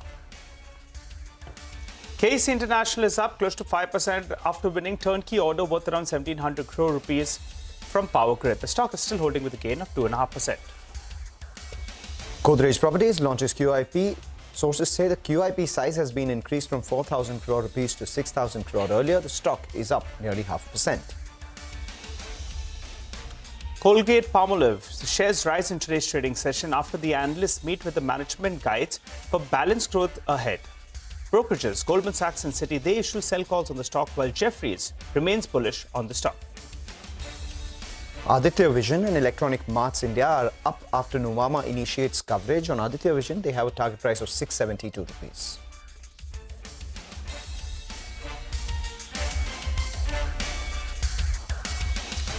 Hello and welcome to Chartbusters. I'm Nigel. With me is Mangalam, and the markets are holding well in the green. The only question is whether or not we can get past the 24,350 mark. Today included the last 3 trading sessions as well. 4 sessions in all. We have gone to that mark, but we haven't closed above that mark. In the last few minutes, we've slipped a little bit yet again. Now the markets, in fact, have moved into the red. No real cause to worry because the breadth of the market is firmly in favor of the number of stocks advancing. And that's what's going to make your portfolio look good because you have 3 stocks advancing for just 1 stock that's declining. Hey, Mangalam. The last 3 days, Nigel, the Nifty has rallied about 924 points. It is a November series expiry today, so very crucial to track how it goes. The FII strategy of long Nifty, bank and short Nifty perhaps seems to be working a little bit, but options are positioned for an up move beyond that 24,350 mark, if at all we do cross past that hurdle, as you pointed out as well. So we'll keep an eye out on all of this. Let's go across to Sachidanand Uttekar for a quick check on the indices as well as individual stocks. Sachi. Good afternoon, Nigel. Good afternoon, Mangalam. Clearly, I think the market is consolidating, but if you look at today's data itself, the floor looks very confident at 24,180, 150 kind of a zone. So any declines towards that particular level will again give us a good opportunity to create further long positions. On the higher side, the 50-day exponential moving average would be critical. I think that average is placed somewhere close to around 24,400. So probably we may see a swing towards the same, and the expiry could shape up near that particular area. The contribution for Reliance could be very significant, and that's why we have highlighted this particular trade to our clients as well. The stock has maintained its weekly gap opening and the floor at around 1280 very well. It has started trending above its 5-day and 20-day exponential moving averages as well. If you look at the 30 minutes charts, we already have a bullish flag formation, which is indicating a price target somewhere close to around 1360. And that's why we are recommending building long positions in the December expiry, keeping a stop loss at around 1288 on the lower side for a probable target swing towards 1355. The other stock on our radar is LIC Housing Finance, which we have recommended to our clients recently. If you look at the overall stock performance, the stock has been consolidating well within this particular series. It has also maintained the high top high bottom sequence on its intraday scale, but it needs a decisive breakout above its 200-day exponential moving average. So today's price action looks very confident. So probably we may see this particular rally getting extended towards 680, led by short covering. That's why we are recommending building fresh long positions even in the December series with a stop loss somewhere close to around 630 on the lower side. Okay, all right. Thanks a lot for that, Sachi. By the way, when Sachi was giving us that call, just take a look at what's happened to the Nifty. The intraday chart comes up for you on the screen, and we are down close to around 150 points from the high point of the day. HDFC Bank has slipped in the last few minutes, big time. It was up close to 1.5%. That's been holding one end up. That slipped. Tata Consumer, pull up the intraday chart out there. That's down, considerably. So the charts come up for you. Ultratech Cement as well has seen a bit of a downtick. And ITC that was holding well in the green, well, that as well has slipped. So the Nifty chart really comes up for you on the screen. Now we're down 75 points. I don't think it's a cause of worry. But, there are a few stocks that have slipped. There are a few stocks that have slipped, and the bigger cut has come in from the IT pack. So, the IT index should come up for you. Remember, HDFC Bank and IT index itself account for a fair weight on the index. So, we have the Nifty IT index, which has seen a sharp slip. So, pull up the intraday charts of Infosys, TCS, HCL Tech, Wipro, the biggies out there. Infosys, of course, has a fair weight on the index as well, as a result of which we've seen a big cut on the Nifty, now down almost 75 points. The Nifty Bank still holding in the green, despite the cut that we've seen on HDFC Bank. So that's something we'll need to keep an eye out on. But good time in this volatile market to get you a few ideas for profit. Coming in from our colleagues at Money Control Pro, Nitin Agarwal joins in. Hello, the company that I have chosen for today is SGS Enterprises, which is an auto ancillary company catering to the premium auto OEMs, and apart from that, it also caters to consumer durable segment. There are a couple of factors that make us upbeat about the company. First, let me touch upon its Q2 earning. The company recorded a strong 18.8% growth on a YOY basis in its top line, driven by strong demand for the premium products, and in fact, it outpaced the industry growth by around 1.8 times. It continued to maintain its EBITDA margin above 25%, primarily on the back of its premium product.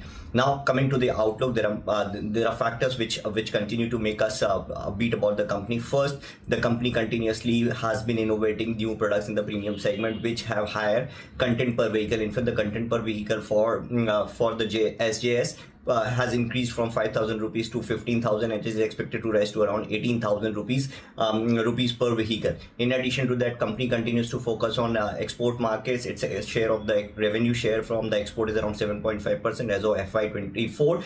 In fact, in Q2, company received an order from Stanless in USA and Brazil. In terms of valuation, the currently company trading at around 25.6 times FY26 projected earnings, which we believe is reasonable given the growth outlook.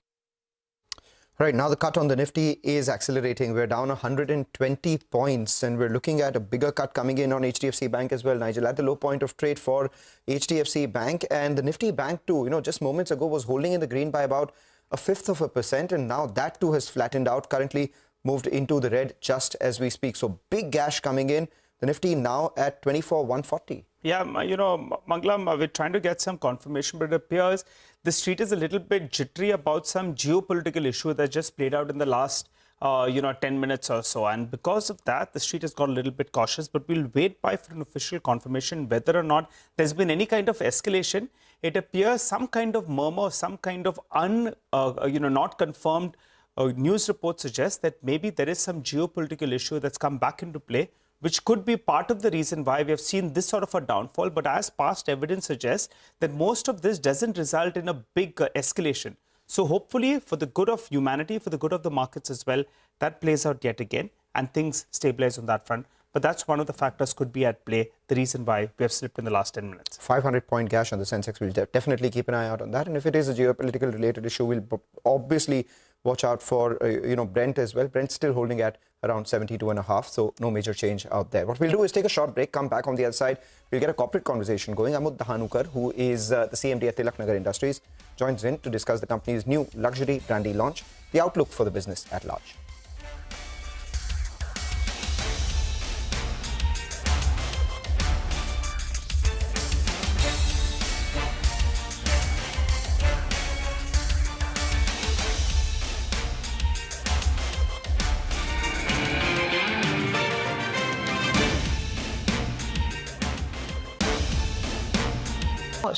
it's exactly like setting up a metro station, right? So, we look at this as Indian technology, Indian innovation. Nobody else in the world has been able to do that.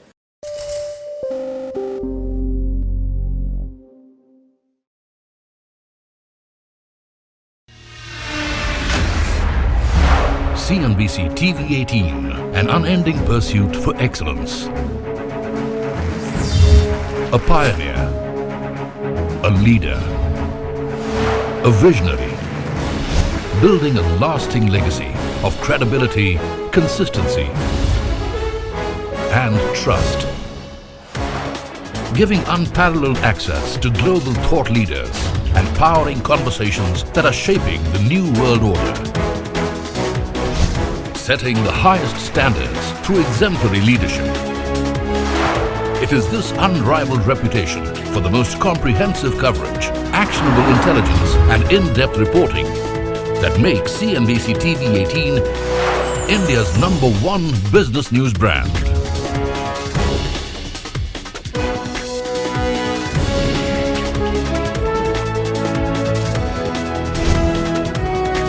Foreseeing change, growth, and transformation for over a quarter of a century. Trendsetters crafting innovative content formats.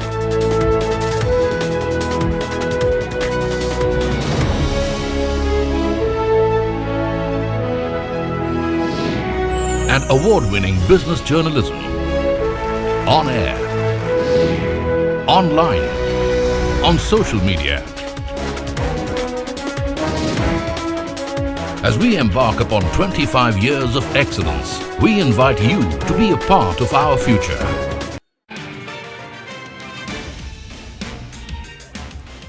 Welcome back. While we're still trying to ascertain and confirm the reason for, the geopolitical issues which have led to this decline in the market, or perhaps one of the reasons why there could be a decline, just keep an eye out on the Nifty down 200 points now. But option writers are positioned for support around the 24,000, 24,050 mark itself. So we'll watch out for whether there is some support coming in here or not. But over the last, 2 or 3 minutes, we've seen a big gash on the frontline indices. But the mid-cap index, while it is out of the highs, it's still holding up fairly in the green, with about 3 stocks advancing for 2 stocks which are declining. The stock on our radar is Tilak Nagar Industries. The company yesterday unveiled its first luxury brandy called Monarch Legacy Edition. Will be launched this quarter. To understand more about this and the way forward for the company, we do have Amit Dahanukar, who's joining in. Amit, always a pleasure speaking with you. I remember in the conference call you did say that you're just a couple of weeks away from your first luxury brandy launch. You've done that. Price at around 6750 rupees in Maharashtra for a 750 ml bottle. What I wanted to understand is brandy, while overall is 20% of the alcobev market in India, what is the salience of premium and luxury in brandy versus the other parts of the alcobev market? What's the headroom here? And what can you do from this product in terms of revenue? Oh, good morning, Mangalam. Thank you for having me on this show this morning. So I think as most of our viewers and investors know, we are India's largest premium brandy selling company. 2 of our brands, Mansion House and Courier, they're millionaire brands. So there were 2 reasons, in fact, for getting into the luxury segment. One was, of course, we felt that for us, it's a natural progression to move up the value chain in terms of having a luxury offering. And the second, more importantly, was that we do feel that there is a market to be addressed in this luxury category for brandy as well. We see that a lot of companies and a lot of brands are quite active in the luxury space in the whiskey category. So we do believe that there is a gap in the luxury brandy space as well. Which was what the question was. How big do you think is the TAM and how much of that can you gather? So, Mangalam, India, of course, whiskey is the primary category in India. 60% is whiskey. The brandy is the second largest. 20% is brandy. Of course, in the luxury space, it's very difficult to really tell, what the market would be. I mean, it would be a long-term play. I think our intention is to just seed it. And there's an offering which is there. It's a legacy edition. Of course, we've completed 40 years in IMFL. So we felt that it's good to have that offering in the market right now. But right, really go ahead, Nigel. Yeah. No, you're making the point. Finish it. No, so what I was saying is that of course, when the whiskey, there are so many multiple offerings at various price points. So we felt that it would be good in terms of our brandy strategy also to ladder up, and that's what we've been doing. I think over the past 2-3 years, a lot of our efforts post restructuring, have been towards moving up the value chain. So it's the premiumization journey, of course, is long. It's not something which is going to really pan out over a quarter or two quarters. It's more, a 5-7 year long journey. So, we have just started. But Amit, 6,700 rupees for a 750 ml of brandy, is it a little steep? So that's the price. The weather is perfect. The weather is perfect and it will only get better for the next 60 days. But, 6,750 bucks for a 750 ml, don't you think it's a little steep, or your studies say that you'll get demand? So in Maharashtra, just because of the way the excise structure and taxation is, it does end up in that vicinity. But some of the other markets like Goa and Puducherry, it would be sub 5,000 over there. So, but anyway, depending on state, the price would vary from 3,500 to about 8,000 rupees a bottle. So, which all states will you be selling this in? So, of course, I'm quite pleased to say that we have already received pre-orders for our exports. So, I think that's an initiative which has already rolled out. We're seeing some movement in terms of the export front, in terms of luxury category and an Indian offering. I think that's something which we're very proud of to have crafted this brandy. And with the domestic markets, of course, launch in Puducherry, Karnataka, Maharashtra, states where we have good distribution. I think that will be the way forward. So what's your estimate here in number of cases? How many can you sell over the next 1 year or so?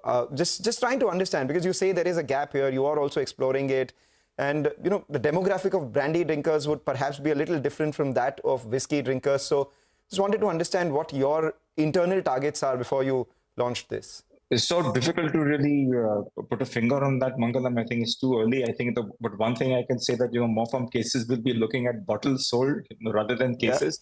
Yeah. And I think in terms of the overall story, I think our company's intention also has been to give the category an uplift. So I think that's very important. We have to look at it from that lens as well, as to the whiskey category has been very actively invested space, both in terms of communication, product, distribution, etc. The brandy category, we believe, is an underinvested category. So I think if one sees it from that lens, I think it should go towards changing the imagery which is surrounding brandy, which has traditionally been that medicinal drink, cold, cough, etc., etc., etc. Yeah, it is a good medicine, at times, but.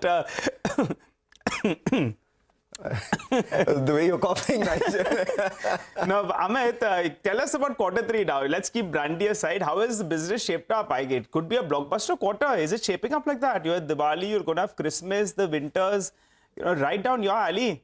Have things recovered, and what should the volume growth for the year look like? Because there has been that policy change in Andhra as well. Sure. So the first half, I think it was low single-digit growth, Nigel, and I think we've been over the reasons. I think there were elections there, and both national elections and state elections in Andhra Pradesh. But this half year, definitely, we'll end this half year. H2 looks at double-digit growth for sure. All right, double-digit growth for H2. So, what does that mean for the entire year? You did expect to cross that 1,300 crore mark on the revenue front.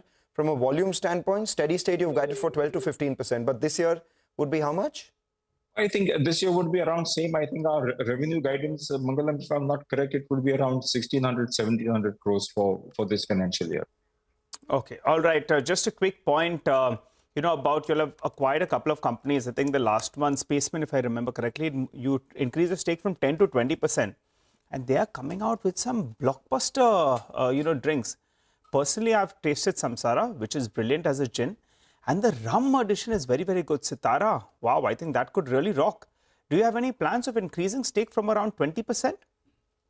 So firstly, Nigel, thank you for the compliment. I'm very pleased that you have tried Sitara, because it's a very recent introduction. And, yes, currently we have committed for a 20% stake. And now we'll be distributing Samsara and Sitara also in the markets where we are strong.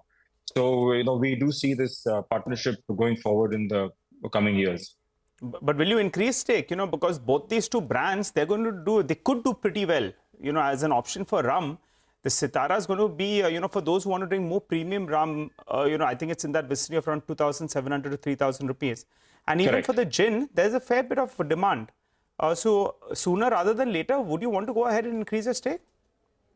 So I wouldn't be, willing to commit as to, but the partnership is definitely synergistic. I think there's synergies on both sides, and both have things to be gained from the other. So we'll just be taking it a step at a time. All right, and final question before we let you go. We're out of time, not out of questions. This one is with regards to Tamil Nadu. Now, in the first quarter, you had 5.5% share in the market. Tamil Nadu increased to about 8.1%. I wanted to understand what is the potential from here, because India average contribution from brandy is about 20%. Tamil Nadu, that's about 50%. And in such a large market, you're just about entering and increasing market share. So how big a state do you think it could be for you over the next, say, 6 months to 12 months and perhaps at a steady state? What kind of market share are you targeting here? Mangalam, that's a good question. I think Tamil Nadu is a very large brandy market. As you correctly pointed out, 50% of the brandy market is in Tamil Nadu. But let's also keep in mind that 80% of that market will be entry-level brandy in which we are not operating. So perhaps the addressable market for us is 20% of the entire Tamil Nadu market. So we have one product currently over there, which is Mansion House Reserve, which is growing quite well. But yes, we have a pipeline of products which we are looking at introducing in Tamil Nadu in the next 12 months. So of course, we'll have the flagship Mansion House introduced over there, and also the Flandy. The orange Flandy is something also which we will introduce in the next 12 months. So very optimistic in terms of Tamil Nadu. A large brandy market, predominantly, of course, cheap brandy, but good value proposition in terms of premium brandy as well. Monarch is something also which we will try and invest with the institutions in Tamil Nadu. Okay, and what about Imperial Blue? Are you interested or not? So it's a great brand, Nigel. I think let's not make any mistake of that. Large whiskey brand. We know how difficult it is to create, brands in today's context, and it's an iconic brand. Sales upwards of 20 million cases. So we really good brand. I think it's probably the top one of the top 10, top 5 or top 10 brands in India. So interested or not? Interested? Are you all interested? Amit, are you all interested? Are you all interested in Imperial Blue? So Nigel, we continuously, we keep looking at opportunities which we believe will be synergistic in terms of the overall vision and growth of the company. Okay. So we evaluate that on a continuous basis. There was a pause. I was wondering whether you're going to give me something dynamic or that it was going to be breaking news. But for the time being, you're just appreciating the brand. I don't know whether the pause was dramatic or technology-led. So it was technology-led, I must confess. So there is no drama out here. You're not buying Imperial Blue for now, is what we can... So no comments right now, Mangalam. All right. Refrain from making any comments. All right, we will await any commentary on that very soon. But good luck with this launch and good luck with your, endeavors in the next 6 months. At least the second half of this year looks a lot better than the first half, and thereafter with all your plans as well. Thank you so much. Thank you very much. Thank you for having us. Thank you. With that, we'll take a short break, come back, focus on the markets, a lot of stock-specific action. We've seen no respite from the big dramatic fall that we saw in the market right now, still holding below that 24,100 mark with a cut of nearly 200 points. We'll discuss the market and individual stocks. Stay with us.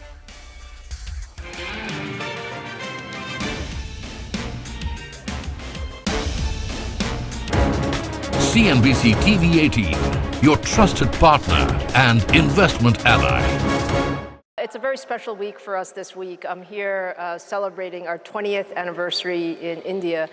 India is such an important part of AMD. When we look across our, all of our, global portfolio, every aspect of our product line goes through our design center here in India. And so I had a great time this morning with our team. And when I look back at the last 10 years, it's kind of interesting that we had met each other 10 years ago. It's been a remarkable experience. I mean, if you think about all of the things that have changed over the last 10 years, I say that, semiconductors have now gone from, something that was, kind of behind the scenes, under the covers, to today. Everybody's talking about semiconductors, and semiconductors are essential to, every business, every country, every profession. So I think that feels very good. And then from an AMD standpoint, standpoint, I think we've also had a very good 10 years in terms of taking our business from what was in 2015 we were about a $4 billion company, and this year we'll be north of 25 billion. So there's been a lot of growth in there. There has been a lot of growth, and I'll address the growth in just a second. But I want to double down on your bet on India, and you have committed $400 million to 2028, and you've just been here to inaugurate the last phase of this campus. Why the decision to make India the home for your largest R&D facility?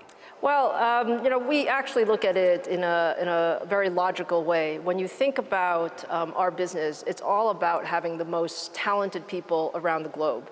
We run a very global team, and we did make a bet on India. We made a bet that we could build an end-to-end design capability here. So hardware, software, systems. It's an extremely talented team, and with the investments, nothing comes overnight. It comes after literally 20 years. I think 20 years ago we started with maybe 100 people. Yeah. Now we have 8,000 people in India across all of our product portfolio, and I think the bet has really paid off. We wanted to have a major site in India, and we wanted to grow that skill set across the board. And I'm very happy to say that this is our largest team outside of the U.S. This is our largest design center here in Bangalore.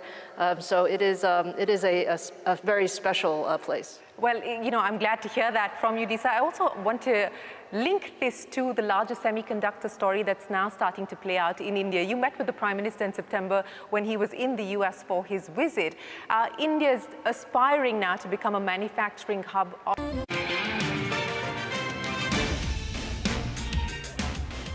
Welcome back. In the last 30 minutes, the entire market structure has actually changed. We got into the show, the Nifty was positive. Now we're down close to around 200 points. We're waiting for further details with regard to what's going on in Russia as well as Ukraine. But for the time being, the market is clearly nervous, and that's why we're seeing some selling. And in the last few sessions, we've seen a big recovery.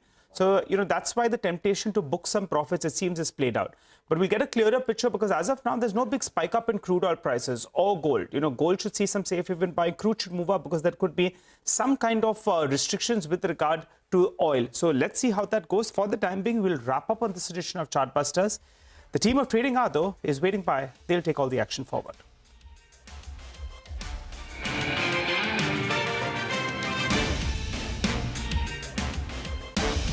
as well. How do you see that playing itself out, and what do you believe will be some of the things that we need to be mindful of as we grow this ecosystem in this industry here? Well, I have to say, I have a very, very high regard for Prime Minister Modi and his strong vision on technology across semiconductors, both the Make in India, semiconductor manufacturing, design, as well as all the focus on AI. I think every aspect of that is truly important as we go forward, and especially around semiconductor manufacturing.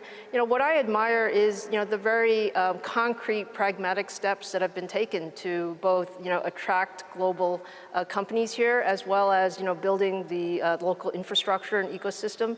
And I think the one thing is these ecosystems take time. Mm-hmm. They don't come overnight, but I would say lots of very strong progress. And we continue to invest in India because we really believe that this will be one of the most important markets and regions going forward, as well as a wonderful infrastructure and ecosystem for the type of development that we do.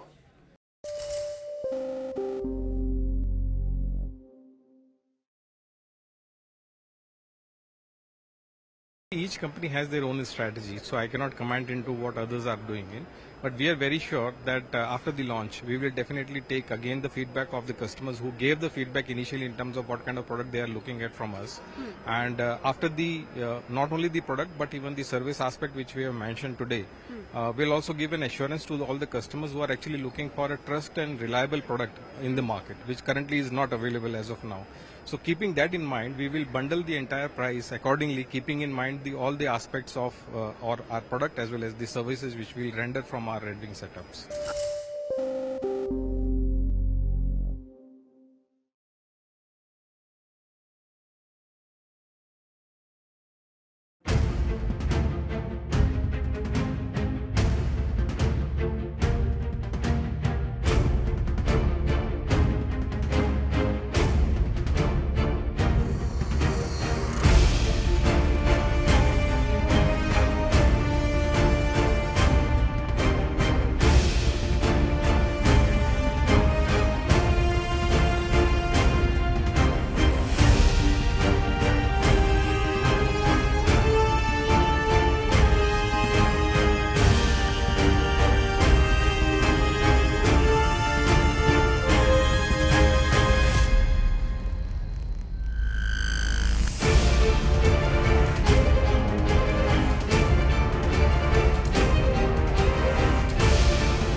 Hello and welcome to Trading Hour. I'm Reema Tendulkar. With me today is Vivek Iyer, and it's the November monthly expiry. Markets are turning volatile. The Nifty's dipped nearly 250 points from the day's high. The high today was 24,350. Now as we speak, 150 points off from yesterday's close, but from the day's high, it's 250 points lower. Things are looking weak. Sensex is bleeding nearly 600 points. The mid-cap index is in the green so far, but that too has come off significantly from the day's high. The sectors under pressure include IT. So IT is taking the biggest brunt of selling pressure after the recent rally. IT is selling off rapidly, 2% gone on that. Auto is weak, healthcare is down. Pharma, that's the pharma index, is down nearly 2/3 of a percentage point. On the way up, not too many PSU banks are managing to have a green tick again, but these are off significantly from the day's high. Just the picture in the market has turned in the last 30 minutes. Last 30 minutes, we've seen significant selling pressure. And like you rightly mentioned, today, is the expiry as far as the November series is concerned. So we are going into the December series on a very, very volatile note. So, the first thing that we should have a look at is the India VIX, and that seems to have spiked up a little bit, at least in the last half hour of the trading session. Like you mentioned, all of the key indices, Nifty Bank, mid-cap, small-cap indices holding, but still they're significantly off the day's high. Individual stocks that we can have a look at, look at Amba Enterprises. That particular stock been a big mover, but today seen significant selling pressure. A Goldman Sachs downgrade coming in over there. Amba Enterprises down almost 3.5%. And two stocks, from the broader end of the market, the FMCG packs relatively resilient today. But when you're talking about two stocks from the broader end of the markets, have a look at Aditya Vision and EMIL, a Nuvama initiating note, and those two stocks are doing quite well in the session. But again, like you mentioned, the entire texture of the market has seen significant selling and has taken a turn for the worse just in the last half hour. Indeed. Some say it's possibility geopolitical concerns which have risen to the fore, but it could also just be volatility given that it's the monthly expiry. Anirudh Garg from Inva Asset PMS is now joining in to discuss the market fundamentals. Anirudh, first weigh in on this sudden turn in the market sentiment. Things were looking fine in the morning and now we're down 150 points. What would you attribute this last 30-minute fall to? Have you picked up anything? Thank you, Reema. Thank you for inviting me. So I think it's just a usual market correction that goes on from time to time. Today's expiry and, a lot of interest in the, the option side of the market. So I don't think there is a big problem in the market. On the other hand, I feel that with the Adani news, market has formed a formidable base. We at Invasset believe that you need to be very, very aware of good news and bad news happening in the market, and particularly the big ones. We believe that the Adani news was a very, very big negative in terms of sentiment rather than the fundamental, and it has served as a base for the market to bounce back from here. Though we still believe that we are in a bull market correction, but we believe that there will be a significant retracement from here. And but we are a little bit cautious on the mid cap and small cap side of the market, because for us, historically, this segment is very, very expensive. And I would like, if given a chance that our targets in Nifty are achieved, we would like to add more cash to our portfolio going forward. So Anirudh, you said there is a possibility we formed a formidable base given the Adani news flow. But on the other hand, you're also saying that expect some retracement in the market. So what exactly is the call now for the next 3 to 6 months? Do the markets head lower from here on? Because you already have 1/3 of your holdings in cash. Yes. So what we believe is that we'll like to add, take the cash holdings to at least 50%, because we fundamentally believe that we are in a bull market correction, and there will be better opportunities going forward to add to our portfolio. So we want to keep a little bit cash for that as well. And by what I'm trying to say is that we are in a bull market correction historically. By saying that, I do not mean that the market cannot touch their new highs. They surely can. But generally, with the level of valuations and the growth concerns that the Indian markets are having, we believe that this is an ongoing bull market correction where instead of going to the new high, market may just retrace. Generally, the retracement is around 50%, which is at 24,700, 800 levels. So yes, we believe that the market would still remain under pressure. But yes, the Adani news has surely formed a base, and all those sectors which were beaten down will have a good retracement from here, like defense, or railways, infrastructure, power, or other PSUs. Anirudh, 1/3 of your holding is cash, like you just mentioned.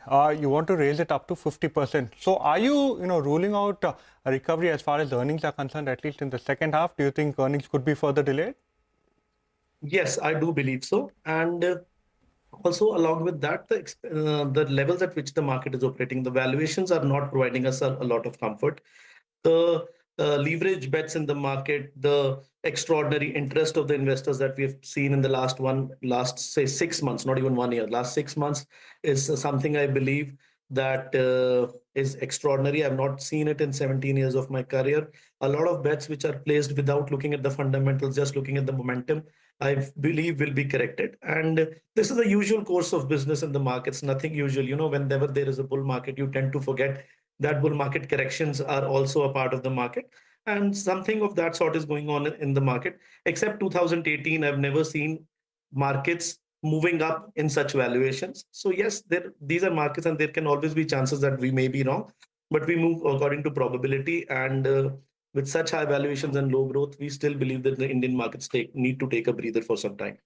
So Anirudh, tell us how you are constructing your portfolio now, because clearly you're cautious. So the stocks that you hold can ride the storm over the next few months. So tell us about your portfolio construct. So see, there is one sector, Rima, that I would like to share with the investors. Something how this idea generated back in 2013. In 2008, when there was a global financial meltdown, the FMCG sector in India, particularly the FMCG companies like HUL, ITC, those who were owned by top managements, when the market corrected from 6,500 levels, I'm talking about the Nifty, 6,500 levels from January 2008 to 2,250 levels in October 2008, around a 66% correction in the overall market we saw at that time. These companies went down only 20%. And that is how this research started. And what we noted was that whenever there is a chance of bull market correction or a bear market, money moves from value and growth towards safety.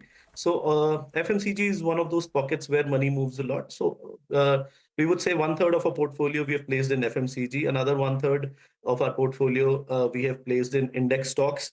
We are now more, we are taking index stock as an umbrella to safeguard our investors from broader declines that can be there. We believe that the mid and small caps may have another 20% decline, while the big stocks or index stocks like the Nifty stocks may have just a 5 to 7% correction. So that is why we are taking these steps, particularly in index and FMCG. Anirudh, we understood that. So FMCG is something you like. You also feel there's safety as far as some of the index names are concerned. 50% portfolio will eventually head to cash. So in this particular decline, or H2, when you see more declines as you are predicting, where is it that you will incrementally go ahead and hold up, or which are the sectors that you like? So see, this is an old economy run, and I believe again the old economy, when the valuations are corrected, will take over. So again, these stocks which are related to power or green energy or capital expenditure would again see the focus. We've been invested into stocks like railways, defense, infrastructure, power for the last 2 years, back from November of 2022. And exited the position a couple of months ago. So yes, again, as the valuations correct, as the things settle, as again the government capex starts to pitch in, again these stocks would be the favorites. And I believe this is again where the positions would come in, because ultimately the stronger growth is here. We are also bullish on, I would say, especially the platform companies, something like a BSE or a Zomato. But again, the valuations are on a higher side. And as the markets correct and we get a better opportunity, we'll sure enter these companies again. Thank you so much, Anirudh, for joining us and giving us your sense on markets, the cautious stance that you have over there. But moving on, let's slip into a short break. Up next, we'll discuss what's buzzing in the commodity space with Manisha Gupta.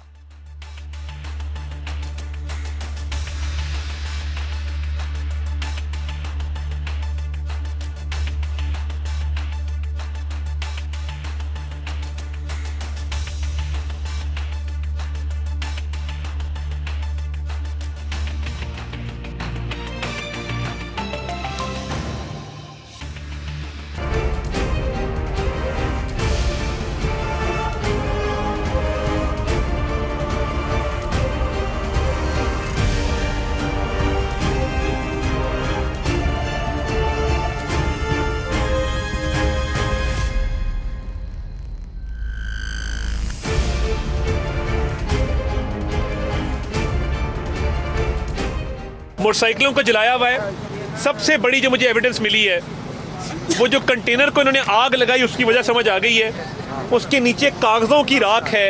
इन्होंने वहाँ पे बाकायदा plan बनाए हुए थे और वहाँ पे एविडेंस मौजूद था कि इन्होंने रेड जोन में एंटर करके पार्लियामेंट पे कैसे हमला करना है, सरकारी अमलाक को कैसे नुकसान पहुँचाना है और सरकारी शख्सियात को, अहम हुकूमती ओहदों पर फाइज शख्सियात को कैसे निशाना बनाना है। ये तमाम तर एविडेंस था जिसको ये जला के गए हैं।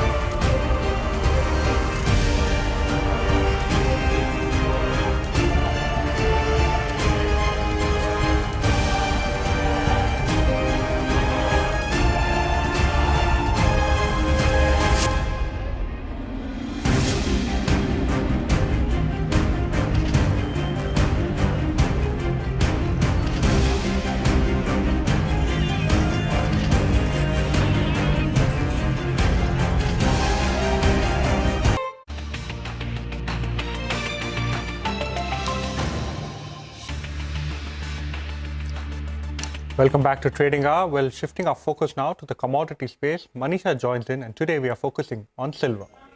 Oh, well, yes, if you didn't buy it when it was ₹1,00,000 a kg, you could buy it now. It's at 87,000 rupees a kg. Well, yes, that's the kind of decline that we've seen come in for silver prices.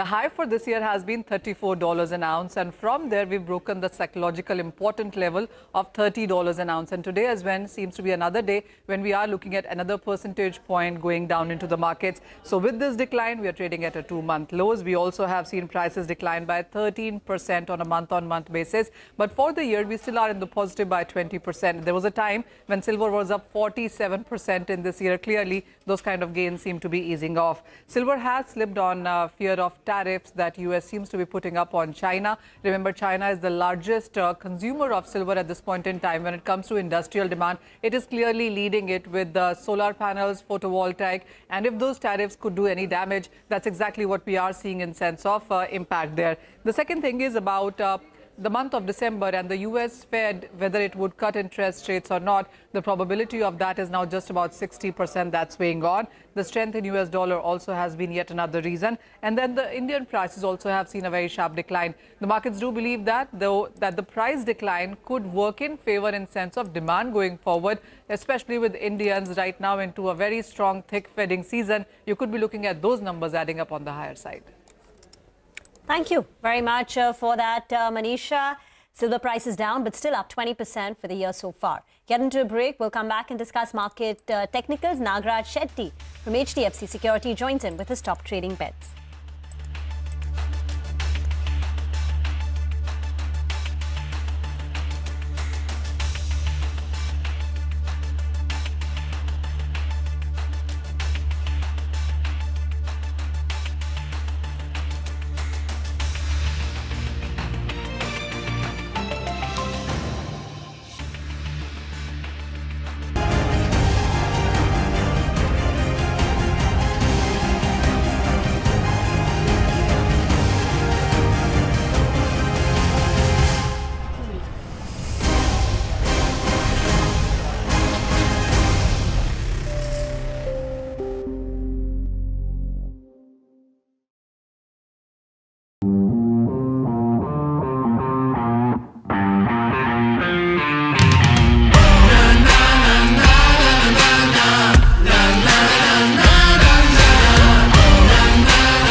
Make informed decisions with comprehensive analysis on the go. Strengthen your portfolio with real-time market updates on the go. Create effective strategies with insightful expert opinions on the go. Grow on the go with CNBC-TV18, now streaming live 24/7 on YouTube.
Welcome back to Trading Hour. Well, a couple of stocks that are holding out in the green despite the kind of selling pressure that you're seeing in the market. Two stocks are from the PSU space. The first one is NBCC and the second one is HUDCO. This on the back of a news development that both of the companies announced post-market hours yesterday.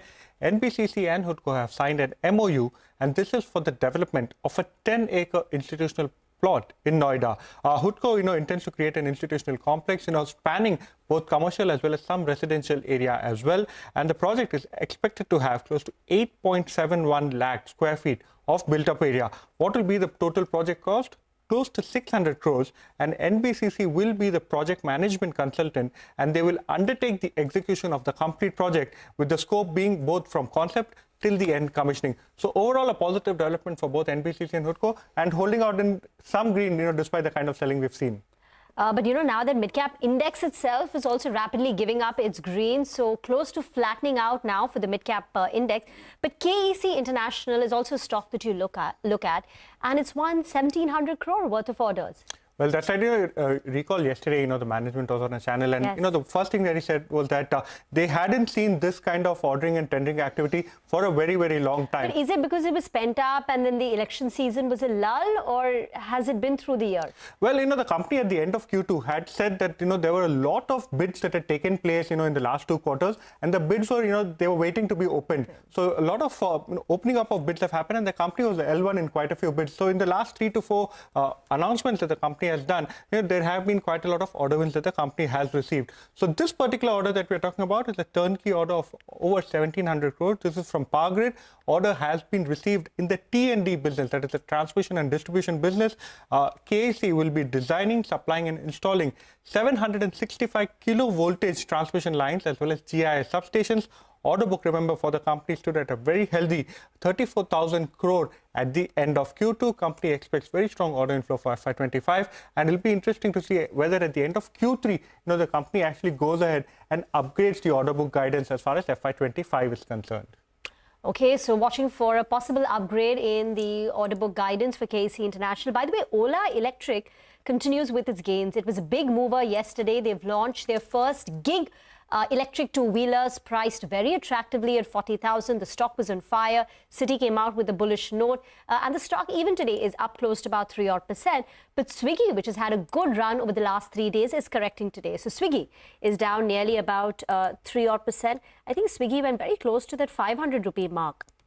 The high yesterday was 508. So from there, Swiggy has corrected close to about 30 odd bucks. Nagraj Shetty from HDFC Securities is now with us for a quick technical check on the market.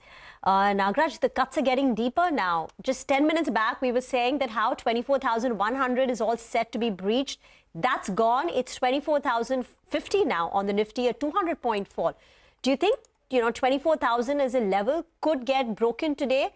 And what are you seeing on the charts? Because it's a sudden fall. Hi, good morning, Rima. The last week's upside bounce has suddenly changed the sentiment of the market. Recently, we have seen some consolidation movement, range-bound action. The gap is still intact of 25th November. I think I'm expecting, despite market is showing weakness, I'm expecting upside recovery from the lower levels. Around 23,900 odd levels, there is a strong support for the market, even though it looks like a downside breakout of the few days range movement. But the trend, near-term trend of the Nifty remains up. I think if Nifty comes down to around the support of 23,900 odd levels, I'm expecting upside bounce from the lower levels, and eventually we could see Nifty reaching the hurdle of around 24,300 odd levels in the near term. Okay, so the support at 23,900 has for you. Nagraj, what are your individual picks for the day? Any buy or sell calls that you're recommending? I have 2 buy calls from the mid-cap segments. We have seen some broader markets are moving significantly from the lower levels, and they have bounced back very well. I'm expecting this broader market indices upside momentum is likely to continue in the near term. On that front, I have 2 stocks. First one is BEL, Bharat Electronics Limited. It has been moving in a larger consolidation moment. The recent 4-5 days price action is indicating a decisive upside breakout of the downsloping trend line on the weekly chart. Currently trading around 305, 306 levels. One can look to buy at this point of time and wait for the upside target of around 320 to 325 levels, and one can place a stop loss of 290.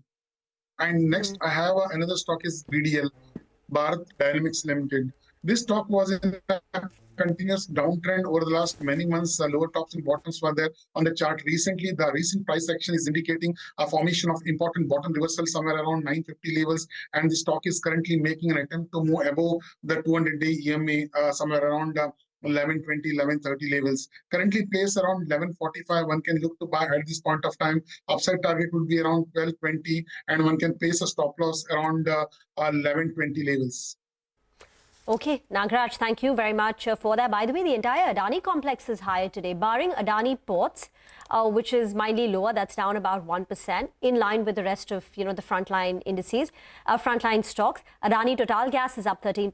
Adani Green, Adani Energy is locked in an upper circuit of close to about 10%. Power, Wilmar also in the green, and Adani Enterprises too has a positive take going for itself. So despite this market volatility, the market fall, the Adani Group stocks are going strong for the second day in a row. Get into a break. We'll come back and discuss the latest trends from the cement sector. Now, ICRA today has lowered the volume growth forecast for the India cement sector for FY25. More with Ashish Modani.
As far as resources are concerned, I think we have an extensive R&D facility which is working in Japan, and the entire R&D really works in terms of creating a product which is really good for the Indian market.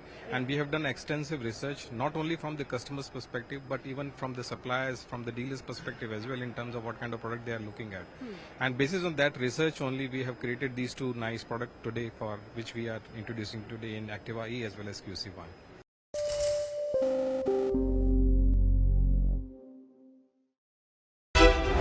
How about listening to global market maestros before crafting your investment strategy?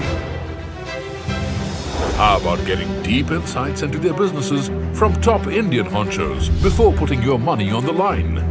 How about making every trading day profitable with strategies from the market masters, macro pundits and chart wizards? Only one show gives you a head start to your trading day. Get ready to profit. Get ready for business with Bajar at these times on CNBC-TV18 and CNBC-TV18.com. As far as resources are concerned, I think we have an extensive R&D facility which is working in Japan, and the entire R&D really works in terms of creating a product which is really good for the Indian market. And we have done extensive research not only from the customer's perspective but even from the suppliers, from the dealers' perspective as well, in terms of what kind of product they are looking at.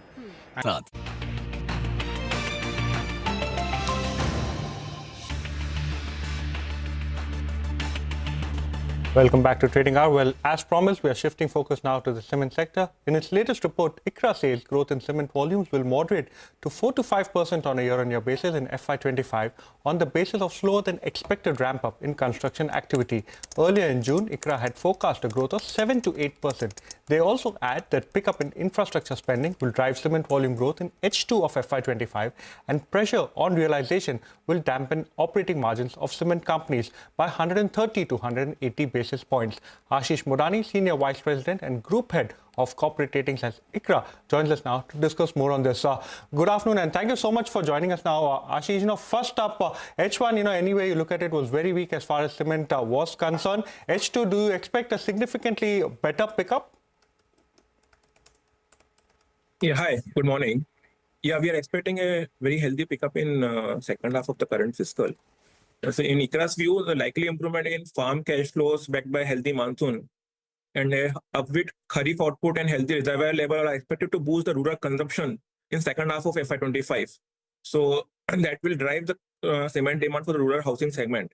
And also, if government has to meet this 11.1 lakh crore capital outlay target, then significant ramp up is also required in the infrastructure activity in second half, which will drive growth. So we are pretty upbeat that things will sequentially improve, while quarter one and quarter two were weak because of slower than expected ramp up in the construction activity. But we are building our hope on quarter three and quarter four on both on the infrastructure side and on the rural segment to drive the growth. So Ashish, H1 volume growth was 2%. For H2, what is your volume estimate? Around 7 to 8%. 7 to 8%. And therefore, on an aggregate basis for the full year, we should be at 4 to 5%. But Right. tell us, in the month of July, when you came out with your forecast of 7 to 8%, what was priced in? Because we know that typically elections do slow down, the construction. I mean, it has a, sort of an impact. Was it just monsoon which caused this sudden shift in your assessment of growth?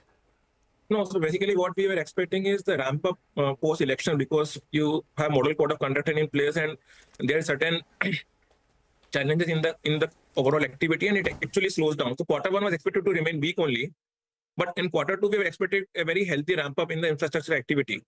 So that has not materialized ideally how it should have been.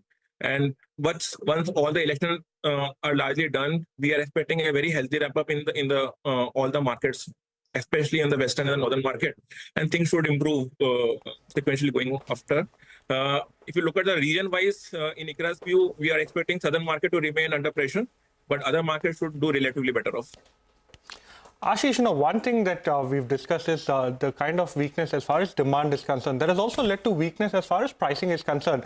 Now, given the fact that there has been significant consolidation as far as the entire industry is concerned, do you expect some sequential improvement in pricing? And what is the kind of pricing trend that you are penciling in as far as H2 as well as FY26 is concerned? You're right. Actually, a lot of pressure on the margin is largely driven by the pressure on the pricing. What has come as to savior is the overall input cost has also come down. So the overall impact is not that severe how it could have been. But sequentially in the last few months, we are seeing a pricing going up in all the major markets, be it in the western region, in the northern region and eastern region. Southern region remain a lackluster thing. But what we are seeing is around 4 to 7% growth at a blended level overall. We are seeing in the last few months, especially in September and October. So that will sequentially improve. Is it still able to match the last year number? The answer is no. It will still remain year on year lower than the last year number, but sequentially things are improving. And that's what industry participants are also saying, that quarter three will be better than in terms of pricing. And but again, if you look at the overall geography mix, southern market, we are not seeing that kind of pricing increase. So definitely the performance will vary across the region in India. Okay, so 330 rupees per bag was the approximate pricing in H1, right? Right. Have we, give us the number for Q3, Q4 across the various geographies, and have we started seeing price hikes already? Yeah, we are already seeing the price hikes already, and the price hikes ranges in the range of 7 to 15 rupees. That has already happened. In certain pockets, certain companies have taken a slightly larger price hike. But again, I'm telling you, we are talking about a blended level here. The price hike again varies across region. So the price hike is much better off in the western region, in the northern region, also in the eastern region. But when we talk about the price hike in the southern region, they are largely flattish. So what you are talking about is the largely the blended level. But if you look at the pricing across region, they show a different trend. Okay, thank you so much, Ashish, for joining us and giving us a sense of cement. At least for FY25, it appears as the demand remains quite subdued. But time now for a short break. We'll get you more on the markets on the other side. And we'll also be joined by the Money Control Pro team to discuss about their new portfolio launch. Stay tuned.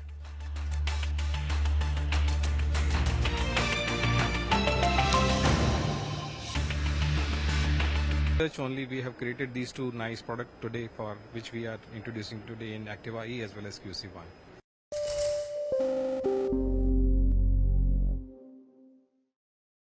Just spoke with Prime Minister of Israel and Lebanon. I'm pleased to announce that their governments have accepted the United States proposal to end the devastating conflict between Israel and Hezbollah.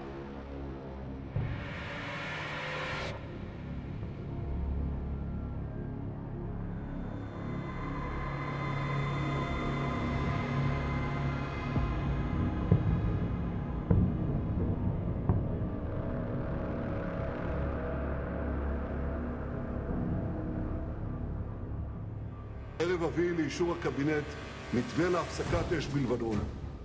משך הפסקת האש תלוי במה שהתרחש בלבנון. בהבנה מלאה עם ארצות הברית, אנחנו שומרים על חופש פעולה צבאי מלא. אם חיזבאללה יפר את ההסכם וינסה להתחמש, אנחנו נתקוף. אם הוא ינסה לחדש תשתיות טרור בסמוך לגבול, אנחנו נתקוף.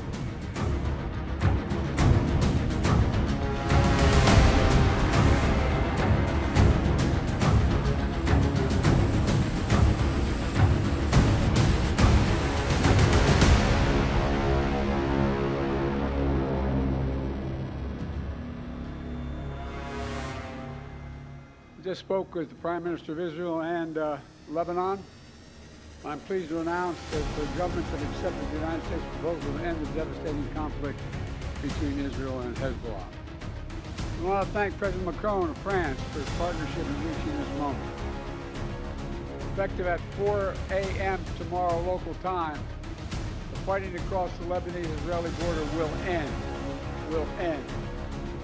This is designed to be a permanent cessation of hostilities. What is left of Hezbollah and other terrorist organizations will not be allowed, I emphasize, will not be allowed to threaten the security of Israel again. Over the next 60 days, the Lebanese army and state security forces will deploy and take control of their own territory once again. Hezbollah terrorist infrastructure in southern Lebanon will not be allowed to be rebuilt. And over the next 60 days, Israel will gradually withdraw its remaining forces. And civilians on both sides will soon be able to safely return to their communities.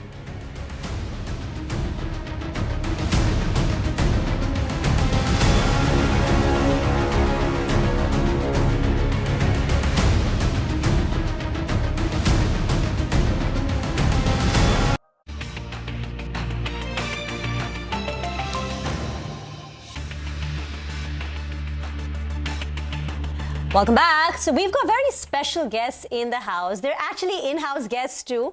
Madhuchanda De, Sachin and Bharat from the Money Control Pro team is now joining us on Trading Hours. So there are two sets of news that we wanted to discuss today. One is the launch of the Affluent India portfolio, which is a part of the Money Control Pro portfolio. And secondly, all these portfolios that MC Pro recommends, like the newly minted Affluent India, the Diwali one, the New Year one, they will all be housed under a separate tab in the app called Alpha Folios. So to talk more about these two developments, we have, Madhu, Bharat and Sachin with us in the studio. Thank you very much for joining in. So Madhu, let me start with you, right? Alpha Folios, what exactly is this? So Alpha Folios is basically a new feature within the MC Pro. So previously also our portfolios were very popular with our subscribers, but the discoverability of the portfolio was difficult beyond the first few days of the launch. Suppose, for instance, we launched the Diwali portfolio towards the third week of October. So the first week, the article would be visible in the app or in the desktop. But beyond that point, it will be very difficult for any subscriber to locate that article. And suppose markets were to tank, say, a week later, they would like to buy the stocks recommended by us, but they would find it very difficult to locate that article. So now all that problem is over. We are giving 365 days, 24/7 access to all our portfolio under this new feature, Alpha Folio, which will house all our portfolios. Okay, and if you make any changes to your portfolio in active management, that will also be visible? Yeah, that will also be visible. And it comes up as an alert, or? It will come as an alert, and the feature will also have something called a portfolio change tracker. Okay. So suppose you are a subscriber who has just subscribed, you can still see all the changes that this portfolio has undergone, and you can actually calculate the quantities of the stock in the portfolio on a real-time live prices. Example, I mean? For instance, suppose today the markets opened in the green.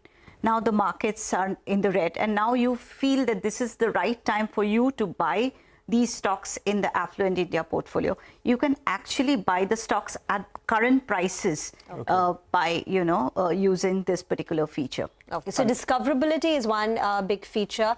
Active management and tracking of the portfolio is another big USP. Absolutely, absolutely. Thank you so much. Sachin, just bringing in, take us through how exactly are you going about constructing these portfolios? What is the kind of money one should, start with? And do you have an equal weightage, or do you have separate weightage depending on, what is it that you like at the time of construction of portfolio?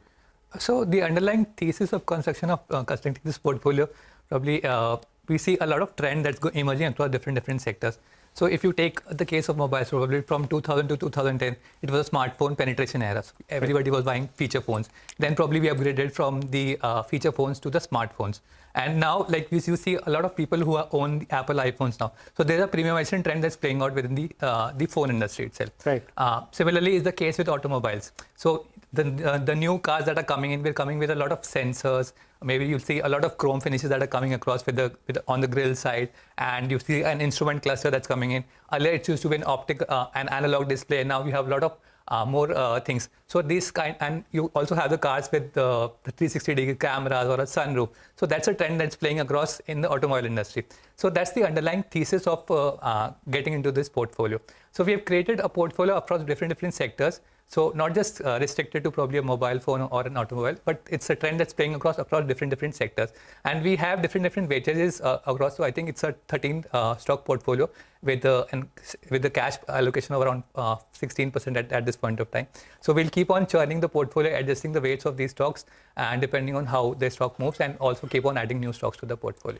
Bharat, just bringing you in. So number one, how does one subscribe to the service? If you're an MC Pro subscriber, do you get ready access to it? Number two, any criteria that you have in place, any market cap criteria or any volume criteria that you have? And number two, what are the themes that you all are liking currently and that, expect viewers or subscribers, to expect or to start putting in money incrementally? Yeah, so good morning to the viewers. So basically, there is, for MC Pro subscribers, they have a ready access as Madhu pointed out that you can build the portfolio live, taking the opportunity if the market is weak. Say, for example, currently you can at that point of time see the live tickers and put the money in the portfolio. Right. So that is for the MC Pro subscribers. And the underlying theme is basically we have selected stocks which are, which we think that over the next 10 years will be able to play the premiumization theme. So as we know, the current GDP per capita is about $2,500, so that is really an inflection point for India. Right. The number of households that are there, 30% in the average middle income that we say, about 18 to 20 lakhs, that is about 30% now. In the next 10 years, it's going to be like 46, 47%.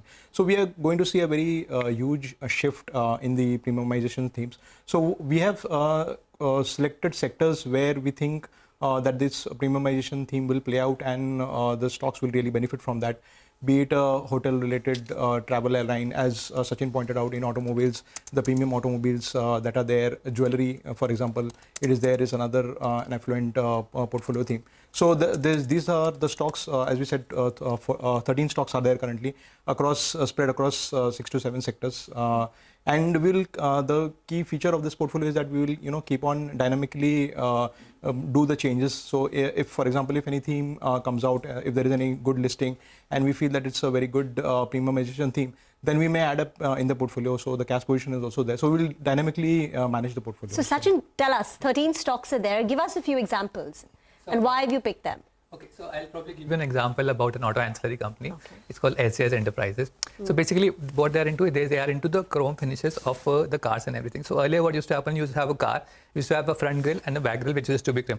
Now if you see the cars, you'll have probably a handle which is a chrome plated, then there'll be a front and side rails which are chrome plated. So that is one thing which fits in. Apart from that, there are also suppliers to probably Harley Davidson as well as Mahindra and Mahindra. And when you look at the top line of the company was around 370 crores in FY22 and on a trailing 12-month basis. So as of say September 2024, they have reached a top line of around 730 crores. So they have almost doubled the top line in a span of 30 months. So if you translate into that into CAGR, it's like 30% CAGR, right? And that is a company which is the target size of the market is basically expanding for that business. And so that's the underlying thesis for that overall. And they're getting into newer markets. So now they're working on the optical glass. So earlier they used to have the digital displays within the analog displays within the two-wheelers, right? Now we have the digital displays. Now that needs to be worked across probably at 8 o'clock in the morning and then 12 o'clock in the noon and even in the evening. So that the display needs to be visible to the viewers. So that's a kind of differentiated technology that they're working on, and that the product is also very different that they're working on. In fact, we should pull up this stock, SJS Enterprises, that Sachin is talking about. Let's get that up for you. Part of the MC Pro portfolio. It's a part of the MC while they're just doing that, one question that we want to ask you, how often will you be reviewing the portfolio? When can we expect the changes? Is it done at the end of every quarter, or can it be done real time? And you did say there will be alerts. So, some sense on, when will incremental changes be done? See, we keep a hawk eye on all the stocks that get into the portfolio. So you can say that it's a 24/7 tracking of the stocks. Even in the middle of the night, if anything happens to the stock, you will get the alert next morning that we have taken some action on the stock. But suppose if if there is nothing so dramatic happening to any of the stocks, then of course there will be a quarterly review. But we are prepared to act, whenever the situation so warrants. Okay. So the SJS Enterprise stock that Sachin was talking about is already up 100% so far this year. So it's been a big mover. So Bharat, tell us, many of these stocks, this affluent India premiumization is not a new trend. Many of the experts who've come on the channel have spoken about it. And stocks across, say, a hotel company like Indian Hotels, I'm not sure if it's a part of your portfolio, but these are now expensive. Jewelry companies, they've gotten re-rated, because it's showing up in the growth rates, growing so much faster than the other consumer discretionary staple companies. So are the valuations not a concern for someone entering in at current levels in the affluent India theme? Yeah, so first of all, the stocks that we have selected have a very high earnings visibility. And when we say that the theme of affluent India, so essentially it is a shift from the unorganized to the organized sector. If we see the retail sector penetration, so it was 8%, the organized sector penetration was in 2015. It has doubled to... this is in which sector? Retail sector. In the retail sector. In the retail sector. So a lot of consumer discretionary stocks come in that retail sector basically. So the current penetration is about 15%.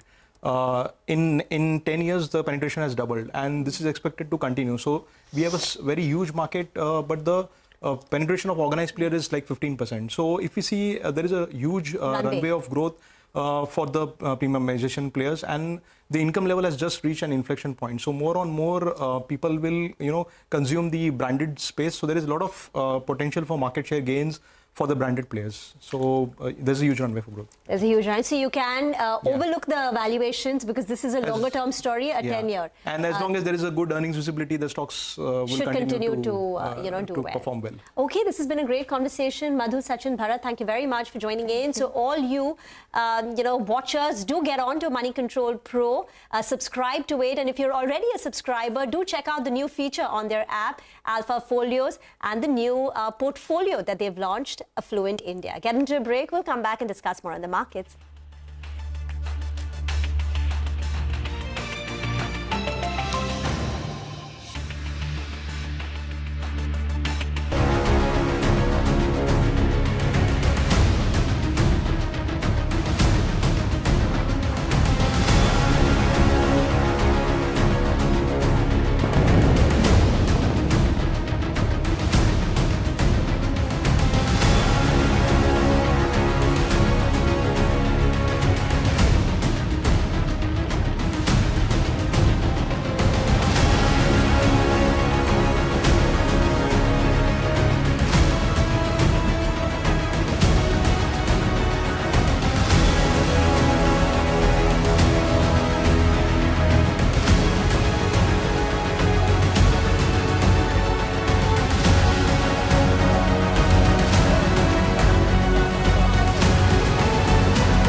We have at present more than around 13 to 16,000 megawatt of the solar projects plus wind projects which are under execution, and we are going to commission 3,000 megawatt this year by March 25, another 5,000 megawatt by March 26, and another 8,000 megawatt by 27. So March 27 we should be reaching to 19,000 megawatt of commission capacity. NTPC is having the rating which is AAA for the domestic and BBB minus, which is as far as the sovereign, as far as the international is concerned. So there is no reason that we will be taking the advantage of our funding then, which will be at the most optimum then price.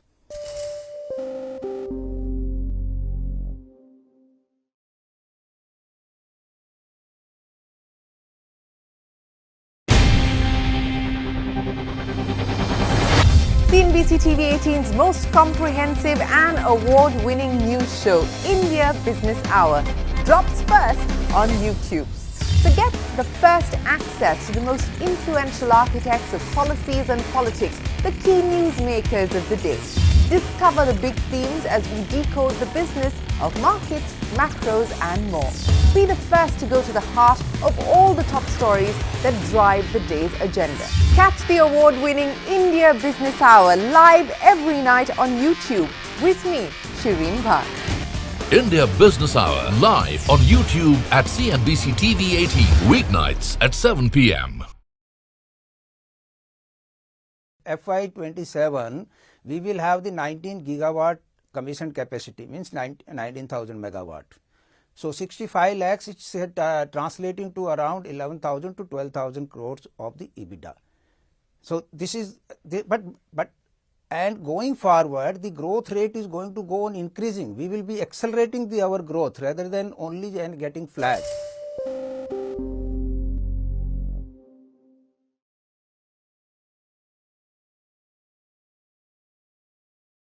You know, we don't know what the government intends to do, whether the government acts, how it chooses to act, how it chooses to respond to the charges that Kate has put on the table.